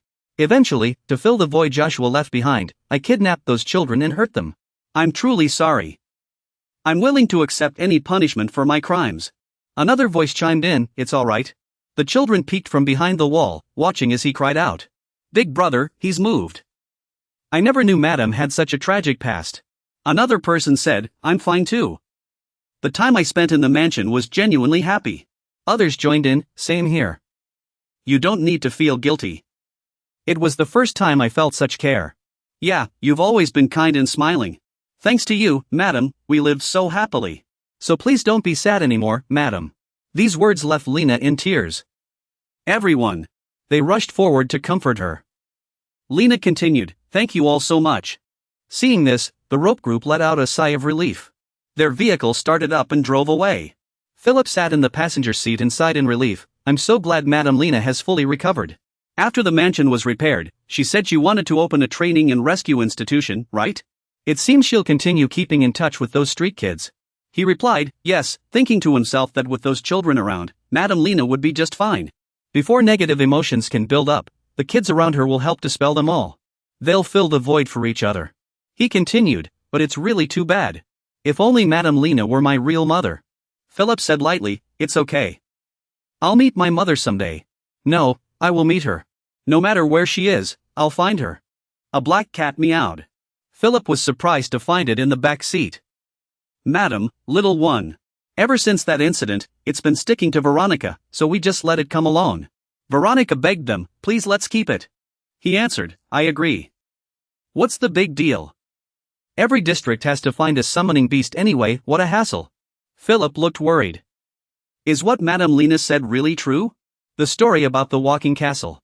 I found it in the ruins. Lena had gone to ask them about it earlier. You even asked me a few days ago. Do you know about the rainbow, right? She handed them something. This is the diary I kept every day when I was a mercenary. There might be useful information for you in here. The sandstorm was so bad, and yet we still had to go on an expedition. Was the leader out of his mind or something? That scruffy beard is so disgusting. I'm so done with him. I hope he goes bald after this mission. Lena cleared her throat to remind them, the earlier parts aren't that important. So he flipped to the next page. Oh my, I'll never forget what happened today while crossing the sandstorm. Everything suddenly went dark. Did the sun explode? The thought flashed through my mind, and I couldn't help but look up at the sky. But it was nothing like what I imagined. It was a massive moving fortress made of machinery. Philip was skeptical. How could a fortress be built entirely of machines? Had the lady seen it wrong? Dai believed what she saw might be real, as her emotions remained completely steady while describing it. Philip agreed. After all, he'd even seen flying scrap metal before. Just then, the wheels sank into the sand. They jolted inside the car as it lurched. Philip ventured, "Hey, what do you think about getting a new car?" "Why? This one's too old, and its performance keeps dropping." "I think we should get something roomier. We still have Ignis's bank card, after all." Dai replied, "I'll think about it." This car was inherited. He gasped, "Inherited? From who?" Dai mentioned a name, Ignis. Philip asked curiously, "Who's that?" "I've never heard of him before." Dai revealed, "He was my benefactor. He taught me how to fight." Veronica, from the back seat, chimed in, "Really? He sounds like an amazing person." Dai's next words made her blush. "Not just that, he also taught me how to brew love potions, drink, and even how to charm women." Veronica exclaimed in shock, "He taught you all that? What? Is he in District 50 now?" Dai answered, "He's dead." The two of them froze in silence. Philip stammered, "I'm sorry." Dai asked calmly, "For what?" He replied, "For bringing up painful memories." Dai mused to herself, "Painful memories? In a way, yes, but not really. As long as I don't dwell on the sadness, thinking of Ignis doesn't hurt. Since then, I've stopped fearing sadness." He reassured them, "It's fine. I don't feel any pain." The car continued speeding through the desert. Soon, it stopped at District 46. He looked up. This was District 46, the home of the organization Ignis once belonged to. Dai noticed the ring glowing with a crimson magical light, and Vanti's ring was reacting intensely. It seemed one of Macerist's executives was here. They stepped into the area. Philip looked around curiously. He exclaimed, "Why is there no one on the streets?" Veronica added, "All the shops and stalls are closed. What happened here? You notice bloodstains on the glass door. Ada deduces there was a shootout here." Philip asks curiously, "You mean a gang war?" Ada confirms, "Exactly. This big road is so empty. Which means it was a large-scale battle between organizations. It might be better if we split up to gather intel. Two head to 32nd Street to check, and the other two agree." "All right." Ada walks down the main road, not seeing anyone guarding the rooftops. One side must have gained the upper hand. No need for strongholds anymore? Looks like the fight is almost over. Suddenly, someone runs past ahead. A voice shouts, "Hey, stop him." Three others chase after him, yelling, "Hurry, he's the last one. We can't let him escape." Ada swiftly hides behind a wall. Their voices still echo in her ears, "Cut him off. Corner him." You peek out to look. Then Ada takes a running leap and lands on the rooftop of a multi-story building. You successfully land on the rooftop. From up high, Ada easily observes the group. The fleeing young man is trapped in a dead end. They close in, saying, "Finally got you. This guy's fast. Is he hurt?" You think to yourself, are all his friends gone? He's done for. Your eyes widen in surprise. Because Ada sees the tattoo on the man's neck, a blooming flower. That tattoo. Ada once curiously noticed the tattoo on Neo's shoulder. "What's that tattoo?" He grinned and replied, "It's a lotus." Ada knows the flower, a lotus, one that grows in the mud. Neos confirms, "Yeah, that's the name of our group. When I founded it, I was reading a book titled Lotus. It's about a street kid who makes it big. I wanted to help those kids, our members. Just like the protagonist in the book. So I named it Lotus. At first, it was just a game, but the group grew incredibly fast. Its influence became stronger and stronger. It now controls over 3/4 of the area, with over 200 members. Back then, I was pretty impressive. I could take down 20 guys barehanded. Back then, I even had 7 girlfriends. It was tough, but I was always full of energy and passion. And I had quite a few capable brothers under me. But that's all in the past now. I've long since let it go, and I have no regrets." From the magical hue on Neo's chest, C could tell at a glance he was lying. His heart was filled with regret and unresolved attachments. I'm sure he was betrayed by his companions. Then why does he feel this way? What exactly happened? Below, those men were pointing their guns at Miss Ling. He desperately raised his blade at them, shouting, "You scoundrels will pay for this. How dare you betray my brother? Even if I die here today, you'll suffer for what you've done until your last breath. You'll live with the pain of your actions forever. Everything Neo's built has been destroyed by you. Don't listen to him. He's just trying to distract you so he can escape. He urged his allies to shoot now. At that moment, Luo suddenly saw what happened next and was stunned. C appeared, instantly erecting a barrier to block the incoming bullets. They were shocked. Is this a mage? Meanwhile, he noticed the lotus tattoo on their opponent. Not just the guy behind him. Was this tattoo fake, meant to deceive enemies? Luo commanded, shoot him. Keep firing. Don't stop. Don't let him cast another spell. When they saw the bullets had no effect, he urged, reload, now. At the same time, magical energy radiated from his palms. The group froze in place. They panicked. I can't move. What's happening? My body feels so heavy. I can't move. This is bad. After dealing with the group, C turned to ask, are you okay, Lotus? Miss Ling looked confused. What? All right. Let's get straight to the point. Could you tell me how you know Neos and what the current situation is in this area? He asked in surprise. How do you know Big Brother Neos? A guy who broke free from control charged at us with a knife. Damn it. You're asking for trouble. Miss Lin worried inwardly. This isn't good. At this distance, he has a huge advantage over a mage. He acted immediately. Ready to strike. A rope tightened around the guy's collar. Then he was slammed hard onto the ground. His entire back hit the solid stone surface with a heavy thud. He winced in pain, his face turning pale. The other man's expression, however, remained eerily calm.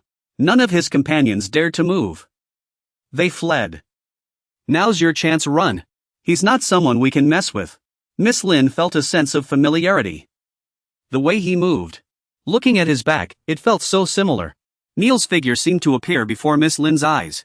That familiar face became clear in her mind. She almost saw Niels in the shadow of this man. That's Big Brother Niels. He pressed his hand against Miss Lin's wound to stop the bleeding temporarily. He reminded her. Please make sure to get further treatment from Veronica. You'll feel much better afterward. All right, Miss Lin replied. Thank you very much. Miss Lin asked. So, is Niels really still alive? You answer. There was once. Until 78 days ago. He asked curiously. How was his life there? Ada began to recount. He founded an organization. He changed the environment of this region. Aling sensed it. So have you. It's really just like him. Ada revealed. He died to save me. Now it's your turn to speak. How many organizations are at war in this region? He tightly gripped Aling's hand. A lotus blooming pattern appeared. He answered. Only one. The lotus. Ada understood. So this is an internal conflict. Aling admitted. Yes. That's exactly what it is. From the moment he founded the organization, there were those who opposed Brother Neos' way of managing things. After he disappeared, the organization split apart. It divided into those who wanted to carry on his legacy and the opposition. Those who refused to do so. Our two sides have been evenly matched, locked in a stalemate for years. But recently, that balance was broken. The opposition brought in outside mages. One of those who just escaped was the leader of the opposition. His name is Brook. Ada remembered that name. Brook. Neos had mentioned him before. Neos once said, I never expected Brook to betray me. I should have noticed back when he secretly met me on the bridge. Go on. He's the one who shot and killed Neos on the bridge, right? Miss Ling said in shock. Why? I just can't believe it. What are you talking about? Miss Ling seemed to realize something. Her eyes filled with fury. I'm shaking with rage. Brook. That shameless scoundrel. Coward. De saw her reaction and guessed. Looks like he didn't know. Keep asking. Those mages Brook brought with him. Did they use red jade? Miss Ling asked in surprise. How did you know? That's enough for De to figure it out. Just as I thought. There's a high-ranking figure nearby. But what are they plotting by backing Brook? Keep pressing. What kind of magic are they using? Have you noticed anything unusual? Fear flashed in his eyes. Because behind De, someone had arrived. This guy is gathering magical power. There are two more people lurking on the rooftop. One of them is holding frost magic. The other is surrounded by lightning force. Miss Ling was stunned. I didn't think they'd find us this fast. Neo sacrificed his life to save this child. I can't let him die here. I'll draw them away. You should seize the chance to escape. I guess. Answer. I should capture them first, then deal with us. You walk straight toward the guy in front. You're hesitating. Instead of taking them out. Should I capture them first? You guessed it just by looking at the color of their magic. All your opponents are at the first stage. Now you're at the second stage. If this had happened earlier, it would have been dangerous. But things are different now. 3 streams of magic shoot from your palm, from lightning to earth, from ice to lightning, from fire to water. Dominate the opposing elements. Forcefully wedge them into the enemy's elemental combination. Disrupt the combination from within. Dispel the magic. The fire magic user watches in shock as his flames fade away. The water magic user's power vanishes too. He's stunned. What did you just do? What happened to him? The fire magic user tries to reignite his flames. No chance. The flames he just released are fading. He's stunned. Why? Blast it. What in the world is this? Why did my magic fail? He wonders if he's really facing someone who can nullify magic. Fear flashes in his eyes. He decides. Run. We must report this to Lord Allager. Seeing this, he flicks his fingers lightly. The fire-type person immediately collapsed to the ground. The 2 on the roof have already been subdued. They see you approaching. The fire-type person looks up in terror, their hands filthy. You take their life. Your 2 friends have found you. They are stunned. Rope speaks. They curiously ask about the 2 tied up behind you. Who are those people behind you? Rope answers. I ran into them on the road. These people I caught are members of Margaret. And this one is a member of the Lotus Society. I'll explain on the way. Veronica responds, Margaret and the Lotus Society? Philip looks at the 2. They don't look right. You glance at what's in your hand. It must be because of this. These jade stones were taken from their chests. They look exactly like the jade Walter once had. This is proof that this war is connected to Margaret. Colin leads the way, taking them to a rundown district. This way. Veronica asks curiously. Is it true? Is he really from the same organization as your benefactor? What about the others? Colin's steps come to a halt. Before them is a house made of shipping containers. We're here. This is our base. Colin pushes the door open and steps inside. The people inside all turn to look. He shouts. Brothers. They happily step forward to greet Han. Colin. Looks like you're still alive. Of course Kellen could escape from there. But, these kids. Kellen revealed. I survived thanks to them. First, he's a mage. They were shocked by his identity. A mage? Someone scolded. Are you out of your mind? How did you bring a mage back here? Kellen quickly explained. Calm down. He is Neo's. Someone doubted. Neo's? They scrutinized him carefully. He does look a bit like him. Especially that white-haired kid. Why would he hide these children? They don't look anything alike. And they're way too old. It would make sense if he had kids in his late teens. He's not the type to settle for just one woman. He once dated 7 people at the same time. Someone gasped. 7? Really? Kellen was about to correct them. No, they aren't his children. Someone was stunned. He was helping me. Neo's helped me a lot in District 50. They were surprised. Wait. District 50? You mean Neos is still alive? Colin forced a smile and replied. I'll explain everything later. He pointed at the 2 people behind him. Can we deal with what's outside first?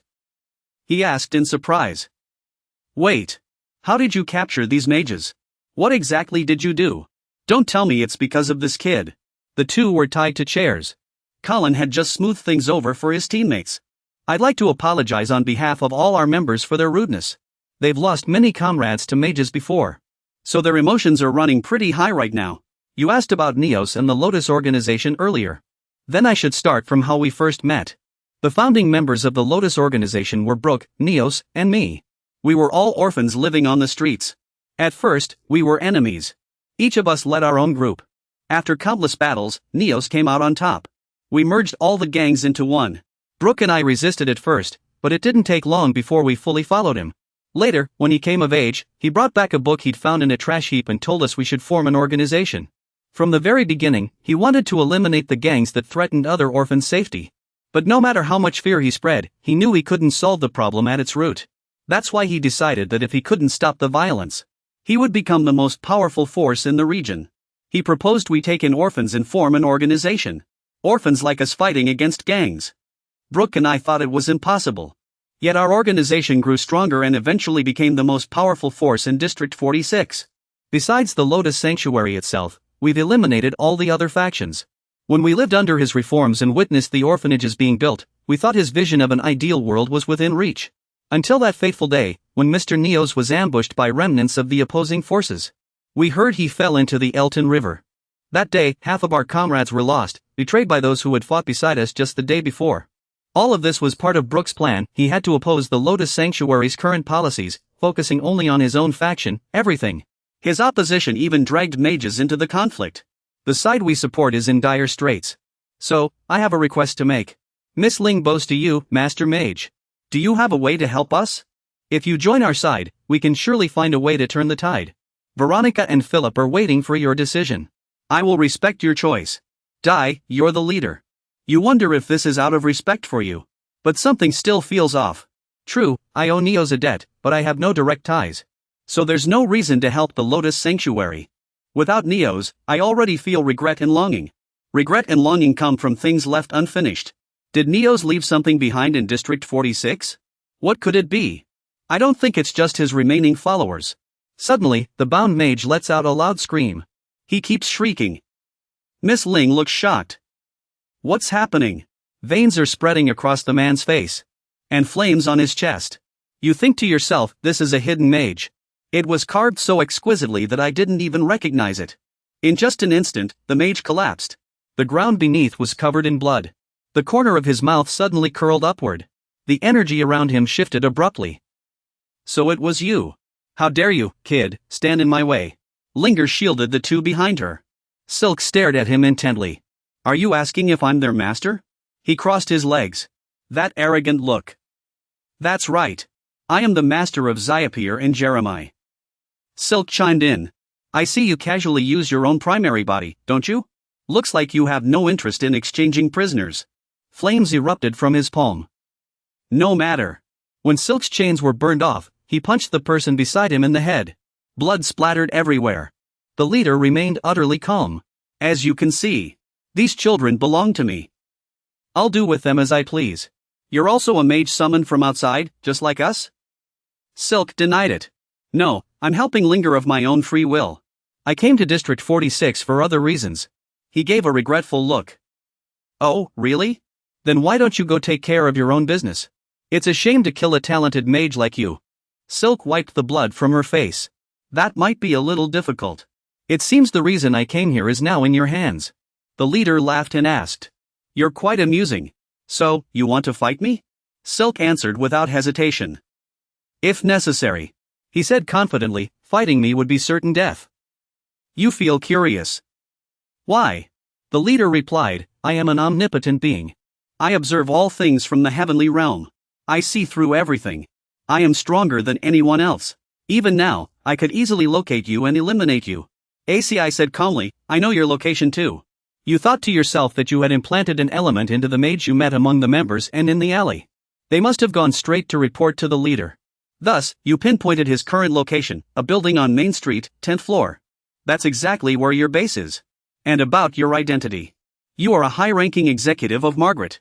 No sooner had the words left her mouth than flames surged toward ACI. You just stood there as the flames faded, silently confirming your guess was right from his reaction. ACI continued, you've been wandering through different districts following the professor's instructions. You came here because of those instructions, those related to the rainbow. Besides, you also possess a ring embedded with a red gemstone. I'm certain you now realize which of us sees through the other.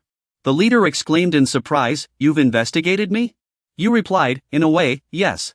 He retorted, but that doesn't mean you can defeat me. I am the strongest mage in the world. ACI asked calmly, except for one person, are you referring to me? The leader found that amusing. You think you can beat me? You look serious. Of course. He sneered, you won't win. You're far weaker than me. ACI reminded him, no, I can. I'm stronger than you. His hand stretched out, and crimson liquid swirled upward. Very well, then prove it. Prove you're stronger than me. Crush all my subordinates and win this battle. Then, I'll give you a chance to face me head on. If you can defeat me, the reward will be answering any one question you ask. Hearing you say that, fine, it's settled. He knew it, I knew you wouldn't back down. I'll be waiting for you, challenger. Go back and call Veronica. Can you heal me? My hands and arms are injured. Veronica smacked my back in exasperation. You're serious? Why? What's wrong with you? Why didn't you use magic to protect your skin? I know you're fully capable of it. You explained you just wanted to provoke him a little more. She heals your wounds. Ugh, what am I supposed to do with you? After finishing the treatment, she reminds you. Also, the others need healing too, right? Colin froze when his name was called. He led them to a room. He pulled back the curtain. Here we are. Inside, injured people lay on beds. Colin explained they were all victims of magic. A few of his brothers groaned when they saw Colin arrive. Big brother, it hurts so much. He continued, saying they had no doctors, only basic first aid. I thought to myself I already knew.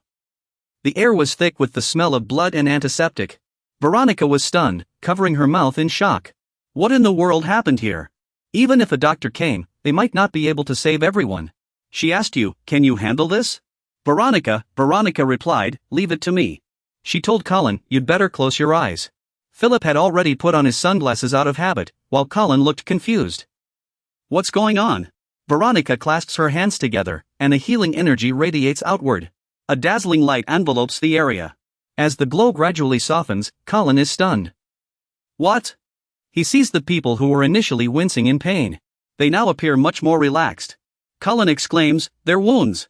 He sees their bodies fully restored, not a single scar remaining, and finally realizes. This is magic. Colin bows sincerely and says, thank you very much, Miss Veronica. Veronica replies, oh, it was nothing. He remains astonished. I never expected healing magic to be this powerful. I've never seen enemy mages use it before. Dai muses to himself, that makes sense. The distribution of elements in a mage's meridians depends on their nature. White magic only exists in the bloodline of those who deeply care for others. Thus, enemy mages would never be able to use white magic. Veronica is still waiting for his praise. Hey, I did well, right? Come on, compliment me. He responds, you did great. He thinks to himself, maybe from now on, I should push myself a little harder. Dai says, also, Mr. Colin, we will join the support faction in the battle. He asks excitedly, really? He decides that to meet the higher-ups, he must win this battle. By aligning with the support faction, he can save time. That way, he can find what Nehru's left behind in District 46. Dai suggests, can I join the next battle? Mr. Colin, Veronica asks worriedly, it's going to be dangerous. Do you think you're up for it? Dai, before that, we must finish your treatment first. She takes Dai's hand and says, you're not fully healed yet. You don't even care, it's just a minor injury. But Veronica still isn't reassured. This could leave a scar. She turns to Colin for help. Mr. Colin, could you lend me some ointment? He agrees, of course. Let me take you to the infirmary. She pulls out a box of ointment. Veronica carefully applies it to Dai's wound. You must apply it properly, okay? Only this way will there be no scars, and the wound must heal beautifully soft, fresh, and smooth. Seeing the magical glow on Veronica's chest, his body was already filled with a pure, radiant masculine presence. Veronica always worries about getting hurt, even from the smallest wounds. If he fought against Margaret's administrators, he might lose himself to negative emotions, just like back in District 49. The only reason he stopped back then was because Veronica showed him that white sun. Veronica's body brimmed with white magic, radiating a dazzling glow like the sun. In that moment, all he could think was how breathtakingly beautiful she was. From now on, as long as Veronica's white sun is there, even if he loses control, he'll regain his senses immediately. That's right. Lost in thought, he suddenly blurted out, Veronica, you're my sun. He said it because he knew he'd need that white sun from now on. To him, Veronica was like the sun itself. Hearing this, Veronica's cheeks flushed bright red. Her voice seemed to pierce through the container walls. What? As night fell, the black cat Veronica had adopted strolled leisurely down the road. It lifted its big, round eyes, gazing at the scene ahead. At that moment, it paused in front of a building. The black cat held a ring glowing with red magic in its mouth. Meanwhile, he watched a group of people unloading supplies from a vehicle. He asked, "Is that the place?"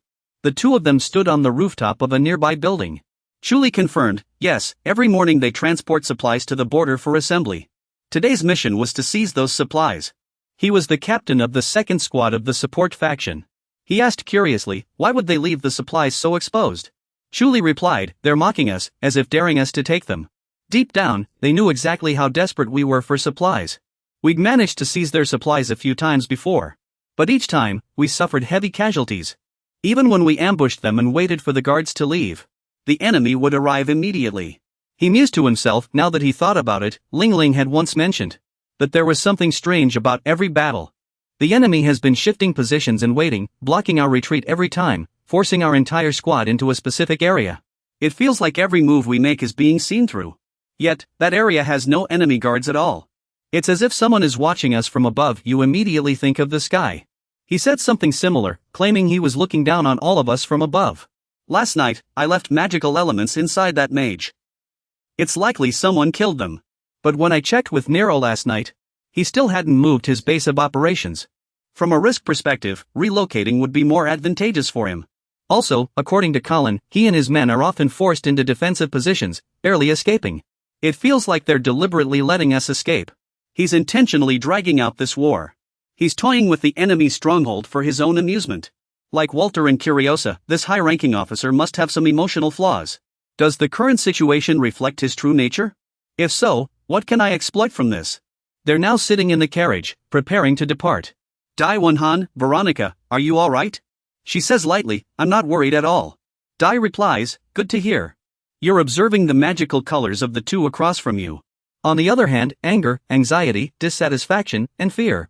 Their bodies are filled with these negative emotions. This war has deeply embedded the pain of loss, there's no other way.